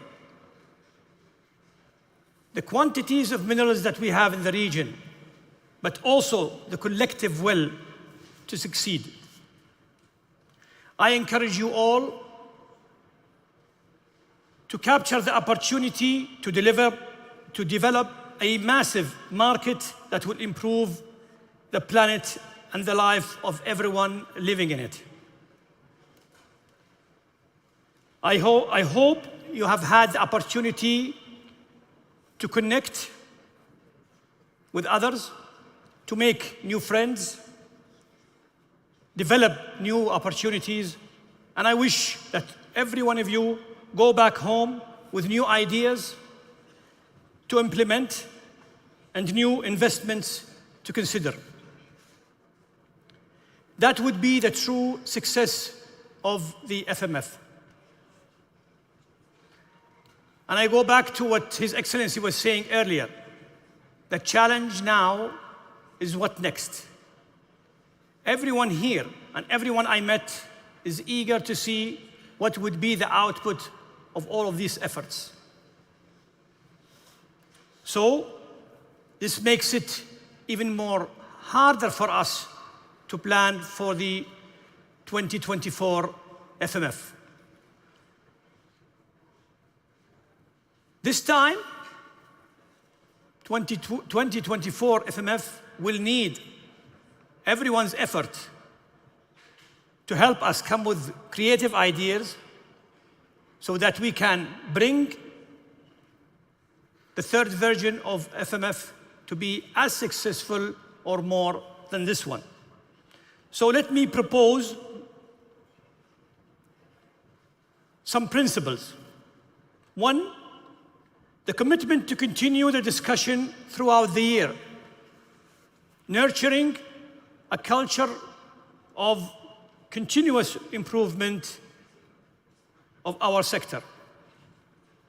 Secondly, the continuous commitment to be inclusive of all stakeholders and diverse ideas by continuing to offer the FMF as a global platform. And third, the continuous reach out to other efforts around the globe to see how we can connect, how we can exchange ideas and keep the momentum. Above all, the true success of our next FMF is celebrating the effective implementation of the ideas and learning that we have taken from this forum. With this, finally, I declare, it's very hard to say this, but I have to, I declare the 2023 Future Mineral Forum officially closed. Thank you very much.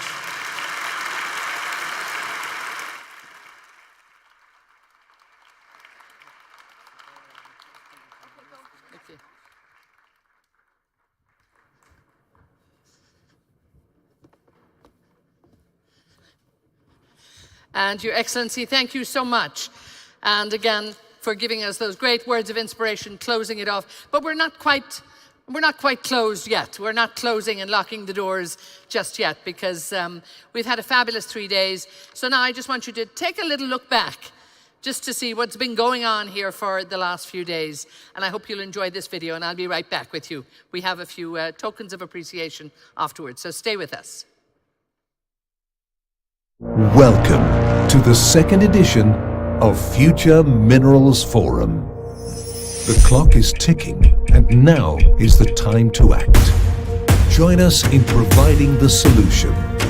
Minerals will grant us our future. Together, we have a stronger voice when decisions about our future are made. The challenge these changes pose on our generation and generations to come. One of the things that we must do quickly is to make a plan on how we get these minerals out of the ground.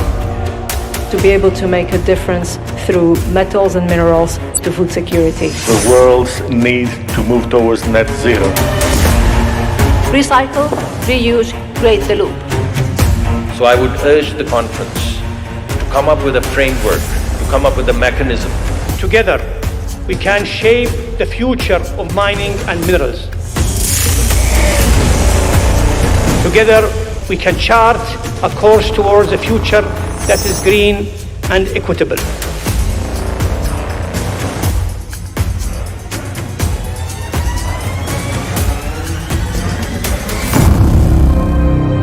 For the next 2 days, Riyadh will be the center of global mining industry.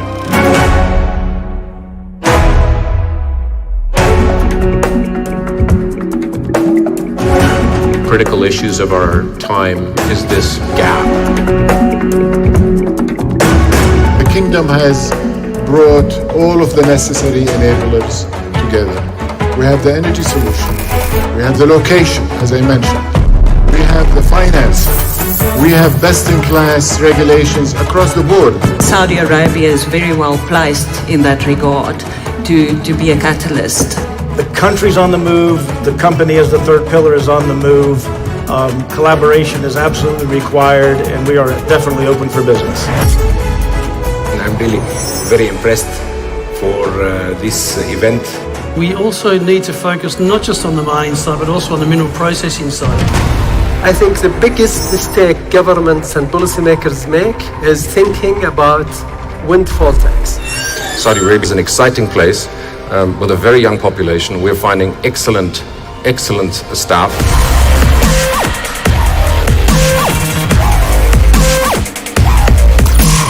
We have no hope of engendering that transition without the stability of the energy provided by the Kingdom of Saudi Arabia.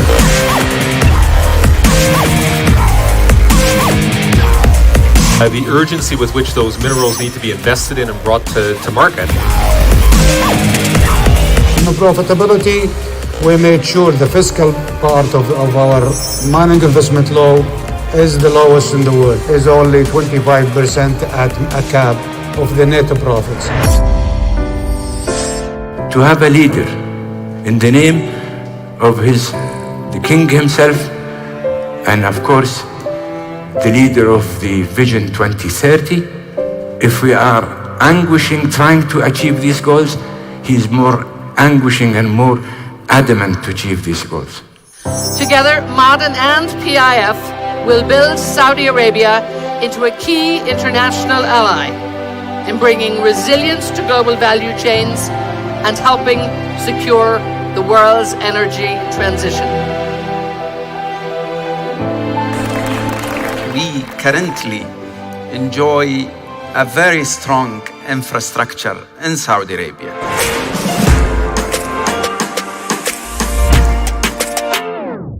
The kingdom has an incredible opportunity to utilize their existing oil infrastructure to extract lithium from their oil well brines. I think that's important for the mining developments to go faster. To bring women into the mining sector, because the skill set, it's there. Absolute leaders in women in mining, gender diversity, equity and inclusiveness in Australia.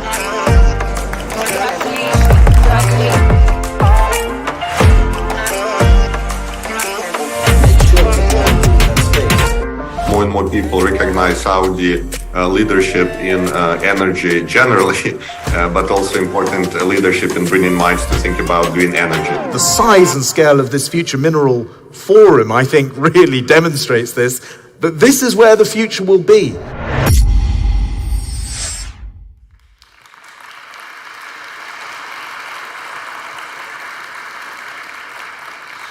And you can just see from that, this is where the future is. This is where it's all happening. I think the energy, the passion, the commitment that we've seen in the last few days, it's been absolutely spectacular. And it has come from each and every one of you. Now I'd like to call up His Excellency the Minister and His Excellency the Vice Minister, please to join me. Their work is still not done. We would like to, it's been a fabulous 3 days. And the Future Minerals Forum, of course, becoming the premier global platform for the future of minerals.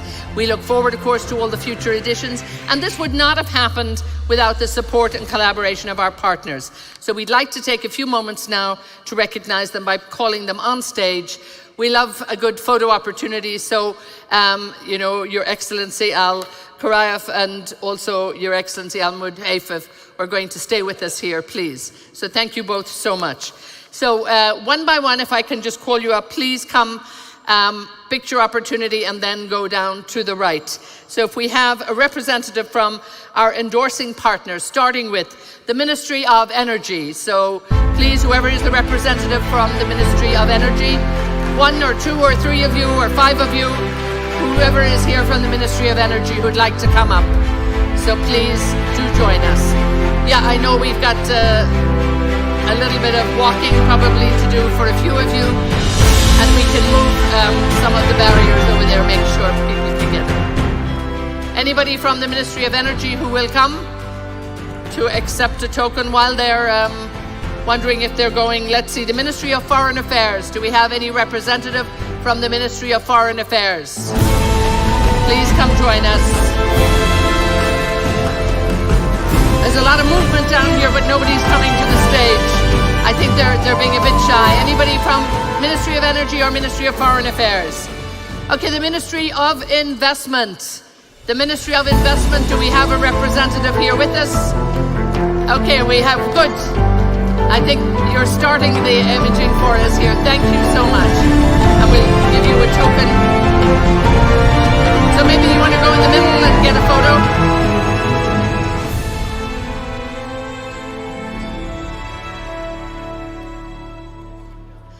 Or do you want them further down, closer? Okay, maybe a little closer to the stage for the gentleman.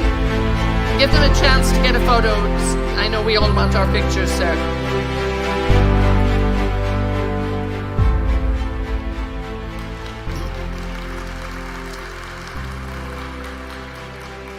Now, be listening out carefully again, one by one, if I can have you up here. Our government partners, starting with the Saudi Industrial Development Fund. Who do we have from the Saudi Industrial Development Fund?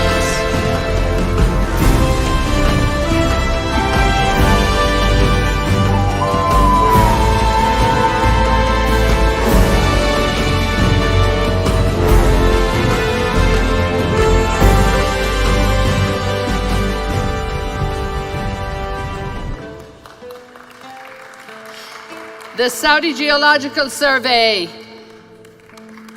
Can we have a representative from the Saudi Geological Survey? This is good. Now we have everybody coming in the house, so good.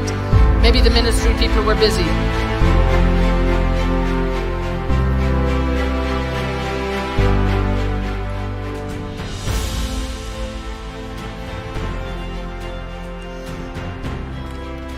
Please, and by all means, yes, if there's more than one person, a few of you, by all means, you're all welcome to come up. So this is the Saudi Geological Survey.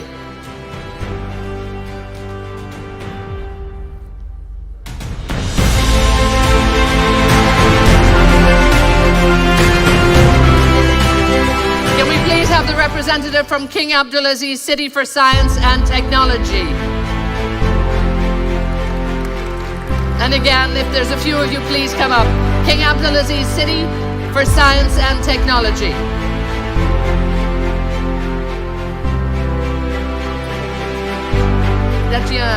Any more people on the team, please? Please, if there's a few of you, please come up, by all means. You're very, very welcome. Anybody else from King Abdulaziz Science for Science and Technology? Okay, we managed to get two. This is good.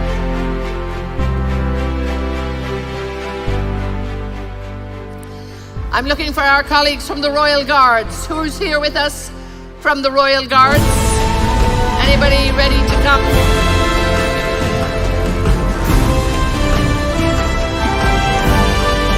Okay, now we're getting the swing of it. Well done.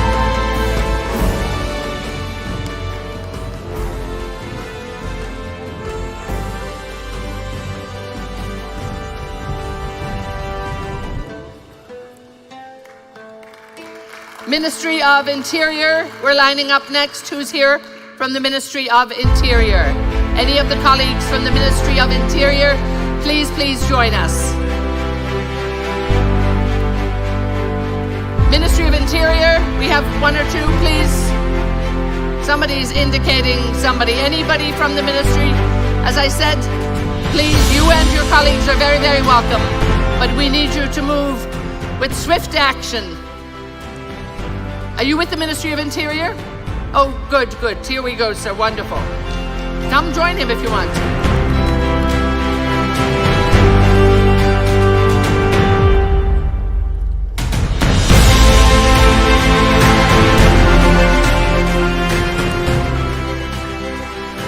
From King Abdulaziz International Conference Center. What a great place we've been for the last few days. Who is with us from King Abdulaziz International Conference Center? Anybody in the house? You're probably all busy working, but please. Wonderful.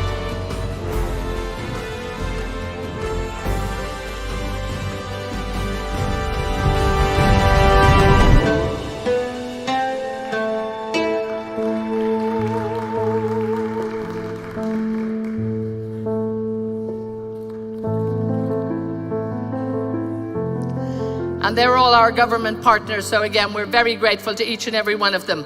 We're now going to welcome up here one by one our founding partners, starting with Madden.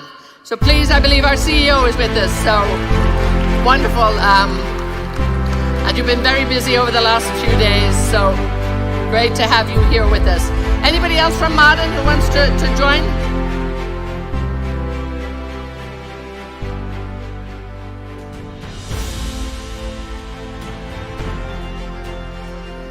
Yeah, I'm trying to get them. They're being shy. I'm trying to get them up here. Anybody, any supporting cast from Madden? Okay, we have a few more Madden people. Please be in the picture. Yes? Okay. So again, we're going to have our colleagues from Saudi Aramco next. So get your team together and be ready to come, our friends from Saudi Aramco. Is this Madden? Quickly, Madden, get our friends up here. Good, good, good. Stay for the Madden picture. We've got a few more colleagues. There you go. Stay in together there. Let me get out of your way here. Get a nice shot with our team from Madden. You will be working even harder next year. So lovely that you are with us. Thank you all for your great support. Again, now I'd like to welcome the team from Saudi Aramco. Can we have our friends from Saudi Aramco, please? Any of our colleagues in the house from Saudi Aramco?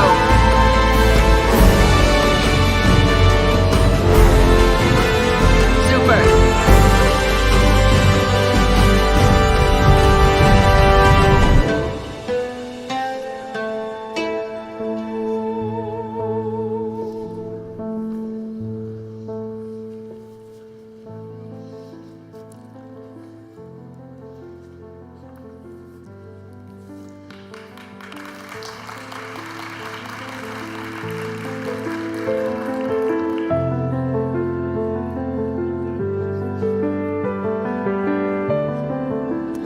Thank you again. I'd now like to welcome the team from SABIC.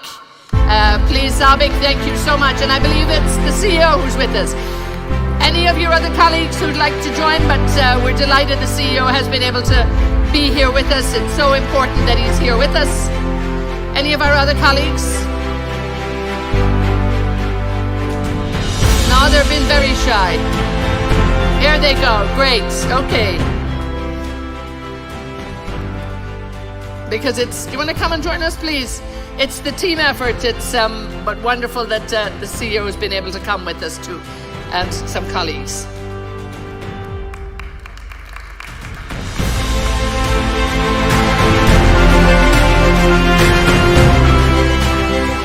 From the National Industrial Development and Logistics Program.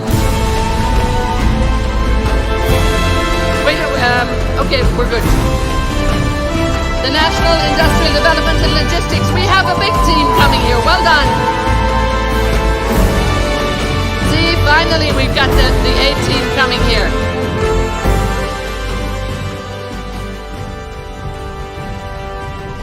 So our team from Saudi Mining Services Company, get ready for the next one. But now we want to just say thank you to the National Industrial Development and Logistics Program players here. Thank you all so much.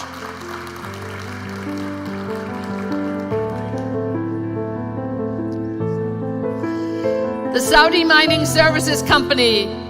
Asnad, who's here from the Saudi Mining Services Company? Wonderful.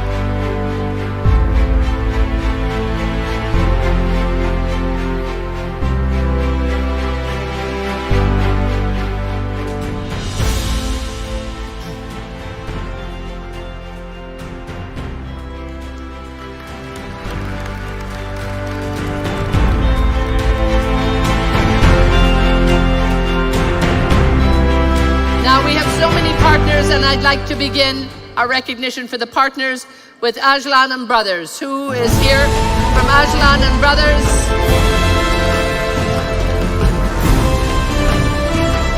We'd like to recognize our dear partners with Ajlan and Brothers. Great.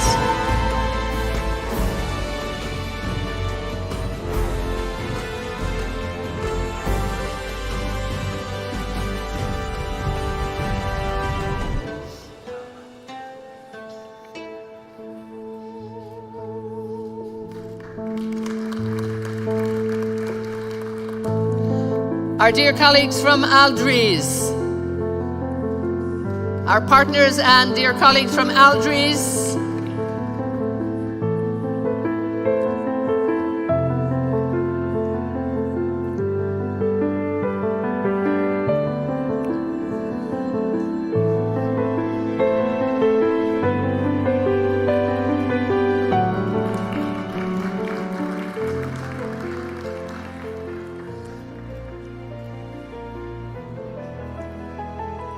our partners from AMAC. We'd like to welcome now to the stage our partners from AMAC. The conference partner AMAC, here they come, great.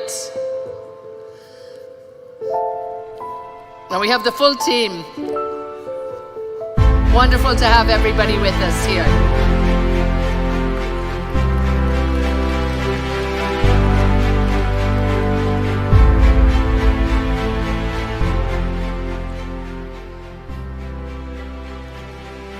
This is certainly a group photo. Can you all get in there?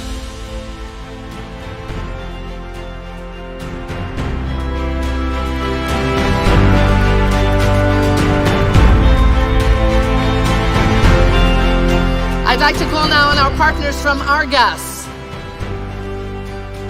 who's joining us here from Argas. Wonderful, great to see you back on the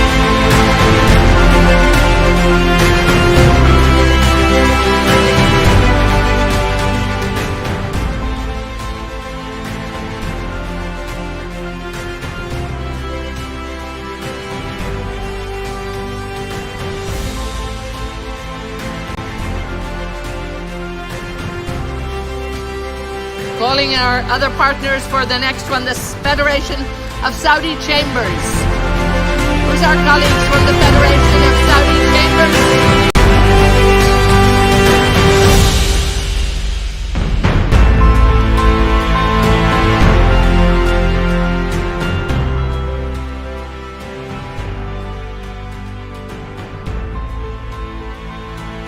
And again, all of our dear partners, so important for us. United Company for Industry, our partner for United Company for Industry. And we have the team coming. Wonderful to see this, yes. The United Company for Industry, thank you all so much.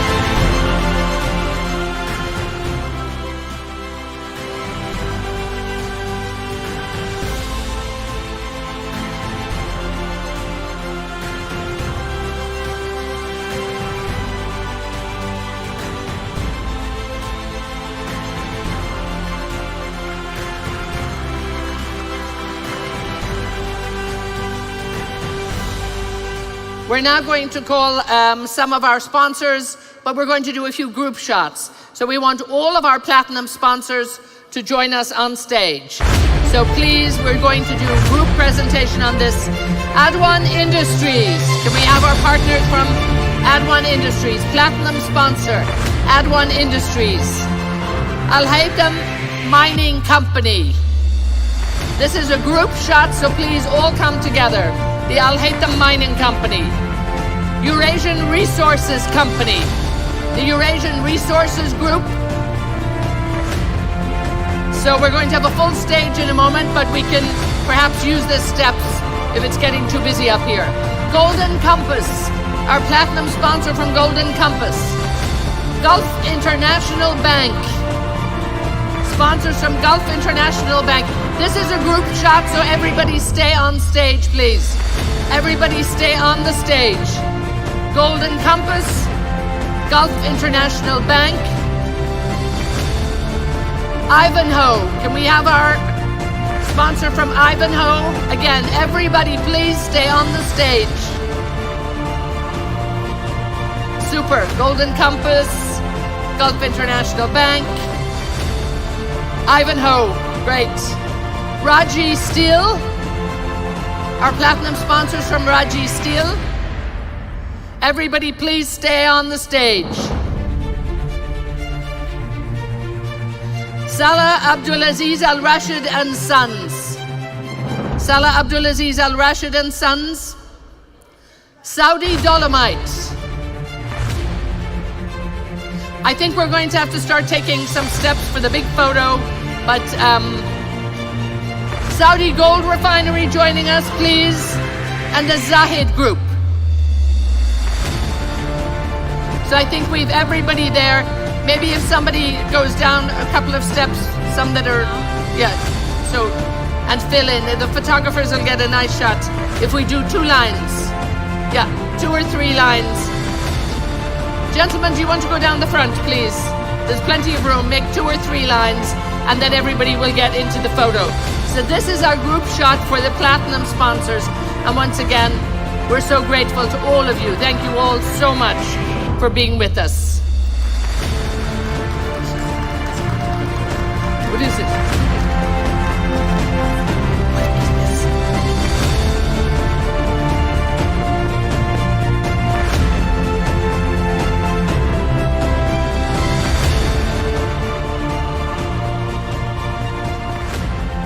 Again, a big round of applause for our Platinum sponsors. Thank you so much.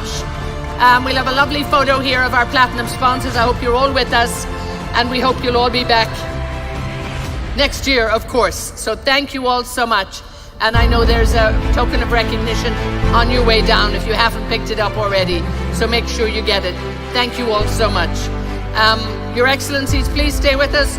We're not done yet.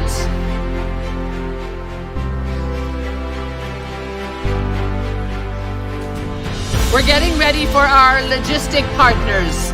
So our next group shot will be our logistic partners.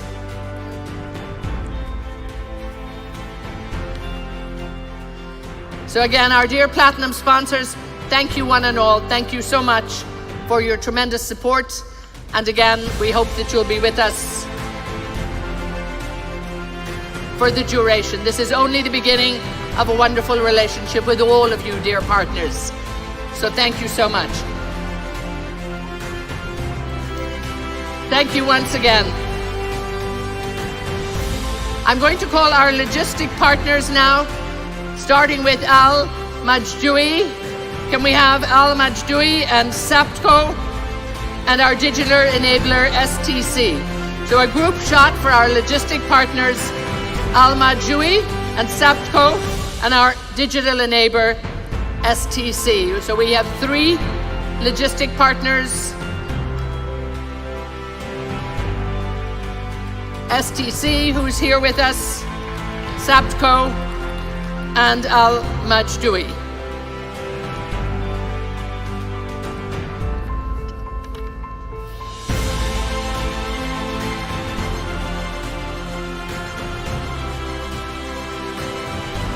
Now we're doing another group shot for our gold sponsors. So I need you to listen carefully and all come up together and all stay on the stage. Our gold sponsors, Al Nafi Steel, ALS Arabia, Advanced Metal Industries Cluster Company, Barrick Gold, BCG, China National Geological and Mining Corporation, Cyanco, Draw Global, SR, EV Metals Group, Fleur, Gold and Minerals, Grey Wolf Capital Management, Metzco Aurotech, Saudi Red Bricks, Saudi Warid, Siemens, Saudi Investment Recycling Company, and Worley. These are all of our gold sponsors. So perhaps you might need to make maybe 3 or 4 the use of our steps there. So we got all of our gold sponsors up here on the stage. We want to once again thank each and every one of you. A group shot for our wonderful gold sponsors. Thank you all so much.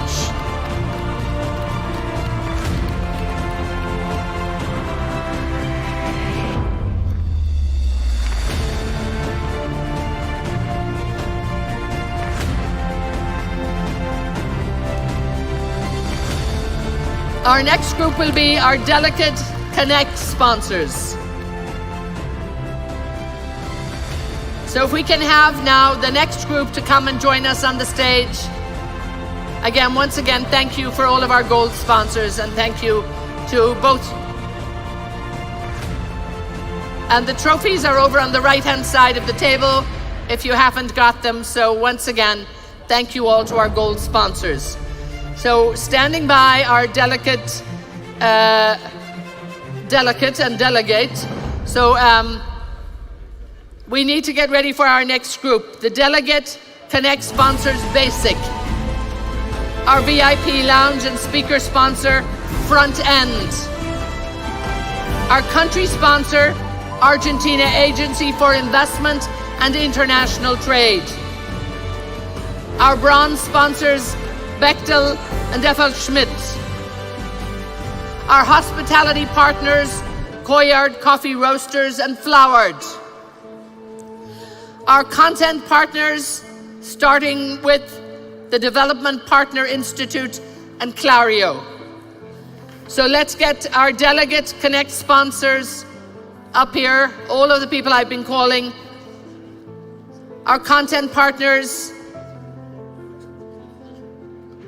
Let me see who's here now. Okay, I hope you've all heard me calling out all of our group here. Bechtel, FL Schmidt, we have them here. Hospitality Partners, Coyard Coffee Roasters, and Flowered. We got all of those people here. Yeah.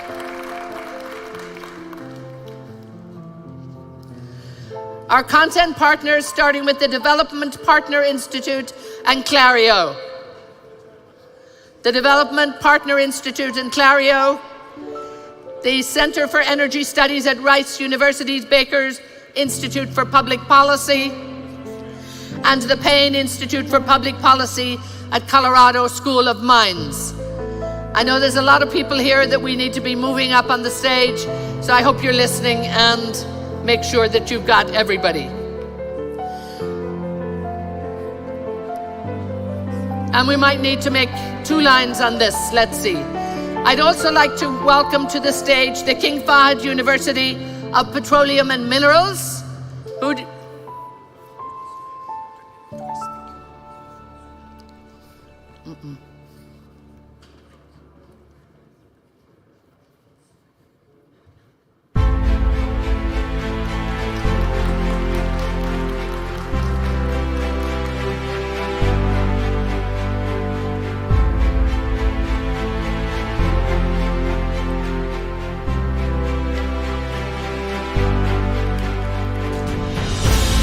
we're almost there. The King Fahd University of Petroleum and Minerals. Who's here from the university? King Fahd University for Petroleum and Minerals.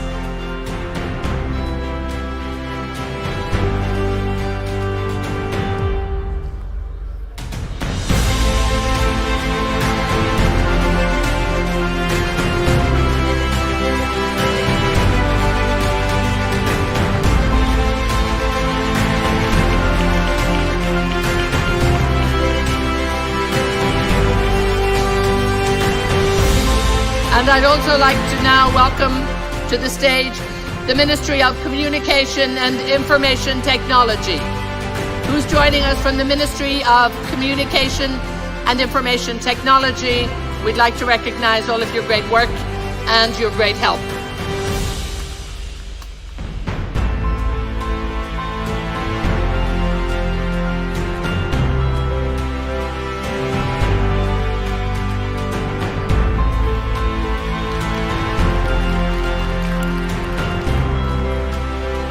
Now I'm being very ambitious here, but the organizers have asked me to do this.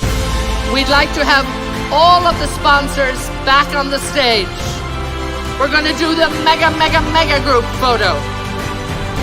So if you all want to come back on the stage, everybody, gold, platinum, our lead sponsors, our partners, you're all welcome back on the stage here. We're probably going to use every row that is here, including the bottom row.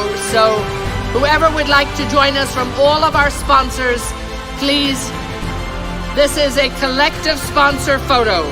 So it is the big family photo for 2023 Future Minerals Forum. So I know some of our sponsors might have left to take away their wonderful plaques and their great, but please, any of the sponsors who are with us here, please do join us back on the stage. Our government partners, our company partners, we welcome you all.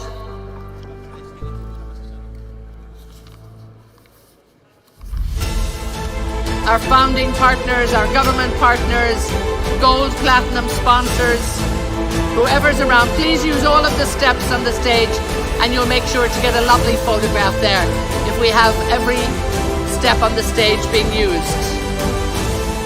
So any of the group sponsors, please do join us on stage. You're very welcome.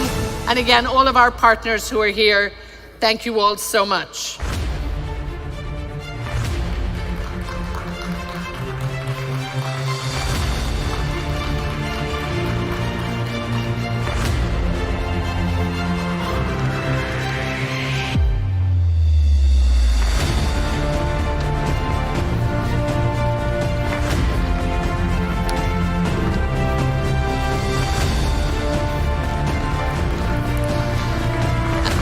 And we've got one more, if I can keep His Excellency Al-Kharayef and Al-Mudaifer on the stage, please.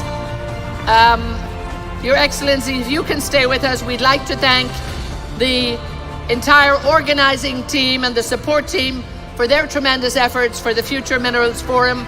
So, Your Excellencies, if you can stay with us for this one last shot. And I know many of you are still working, but any of you from the organizing team, if you could please come out and join us. You guys have been so busy. You've done such a great job. So any of the organizing team for the Future Minerals Forum, please join us on stage. And we're going to kindly ask His Excellency Al-Kharayef and His Excellency Al-Mudaifer to stay with us for this final shot. So the organizing team, please come with us. You put in some great work. We've seen you so busy. And again, make sure you get a good spot because you're going to need many of the sessions, the steps in front. So use all of the steps, ladies. Make sure you get in the shot. So get down there. So Your Excellencies, thank you so much for staying with us. And I guess this is all the organizers. Great. We might need an aerial shot for this one. And the cameraman will want to be with us too. So I'm not sure who's going to take the picture. Be careful coming on stage. Health and safety, guys. There's a few lights. So exactly, use all of the steps. And see how you can do there. Anyone down the front, don't be afraid to go right down the front as well. I think the front row, the tall guys, yeah, he's been very considerate. The tall guys at the back, he says. But please go down the front. There's plenty of room down the front. Have we got as many of the organizers as we can? All of you, all our volunteers, all of the great team who put the work in, the organizing team and the support team, all of the organizers, support team, please. All of you guys. You've done an incredible job. It's been a very, very busy couple of days here, and I know it's been a busy run-up in the last few months. So His Excellency Al-Kharayef is happily staying with us, and His Excellency Al-Mudaifer is also somewhere in the crowd. So we want to thank them both for their great patience, for being with us. Again, all of our organizer support staff, ladies, please come in the front. Go down the front. There's plenty of room there. Stand in the front. Get because it's a little crowded up here with the tall guys at the back. So I hope we've all got as many people as we can, because we really want to thank each and every one of you for your great work, your great support, and that's it. Make sure your head is in between somebody else's shoulders, or see as much as you can get in there. But our photographers will do their best to capture some pictures, and they'll hopefully put them up on the website in the coverage box. So indeed, have a look on the website in the coverage box. Can we have the team from Richard Itias? In fact, and who? Abdul Al-Gandhi, are you in the house here? And the team from, is Richard and his team, Richard Itias and the team.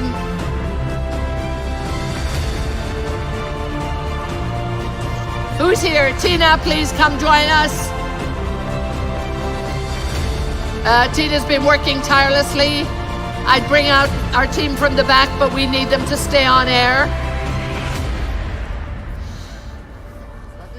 So where is everybody? Bring our team from inside. Tina, all of our guys, please. You've been working so hard. Come in the front for a photo here.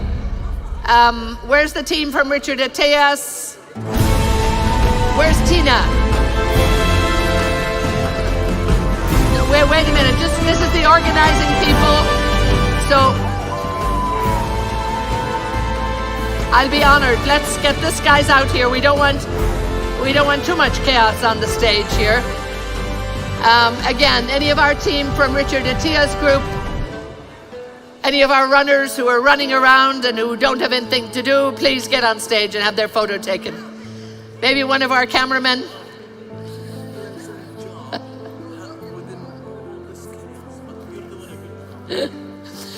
Now I'm even getting my photo taken. What can we do here? You know, it's good to be popular. I'd be upset if nobody wanted their picture taken. So you're very welcome, my dear. So do we have our organizing team, Richard Itias, all of the team here? We're with you. We are all representative of Africa. I'm a geologist. We are the largest mining company in Africa. See, we've even got the largest mining company in Africa up here. So I guess it's basically come to the stage and get your photo taken. This is where it's all happening now. I'm even setting my own little fan group on the side here. What can you do? You know, it's... So do we have the team from Richard Itias? Where is Tina? She's been working so hard. All of our support team. We see the chef there. Yes. Oh yeah, do it right. Okay, I think you've had your chance. Yes, we have. If you want to come on stage, please come and join us. Yes. So we are back to Africa now. I'm going to the airport. Next, we see you again from here. Okay, can we move now? Get the photos done, and if we can move off the stage. I'm not sure it was designed for this many people. Can we please, anybody we can get off the stage now, anybody we've taken many of the pictures, so please if you can come down off the stage. We've had a great showing up on stage here, but the light will fight your pictures, so come down in front of the stage and take some pictures down in front of the stage. We want to make sure that our stage capacity is holding up. Ladies and gentlemen, if we can get you down in front of the stage, please. We're going to move all of our pictures down in front of the stage. Sure. Thank you. So down in front of the stage, please. We're moving down to do some other shots. And the light is better down here, actually. You're going to be competing with the light in the back. So once again, a huge thanks to each and every one of you. It's been great to be here. It's been a real honor for me to be part of this, but we're really happy that you've all come to join us. And we've even got the chefs coming out now. So let's see here. I think we need Your Excellencies to join us. If we can please have Our Excellency Al Khurayef and Our Excellency Al Mudaifer. The chefs have brought us a cake. So if we can find Our Excellencies, I know they're very, very busy here in the midst of everything, but I believe the Ritz-Carlton has got us a beautiful cake here. So perhaps if I can ask Your Excellency Bandar Al Khurayef and Your Excellency Khalid Al Mudaifer to come and have a little photo up by the cake. Gentlemen, I know you're in big demand there. If we can get the ministers. Your Excellencies, I don't have a knife. We need does anybody have a knife? Oh, they've got everything. Your Excellencies, can we come down? They brought us a cake, Your Excellencies.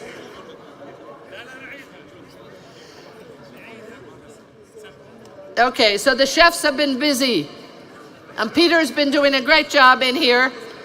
So we have a little photo up now with the cake.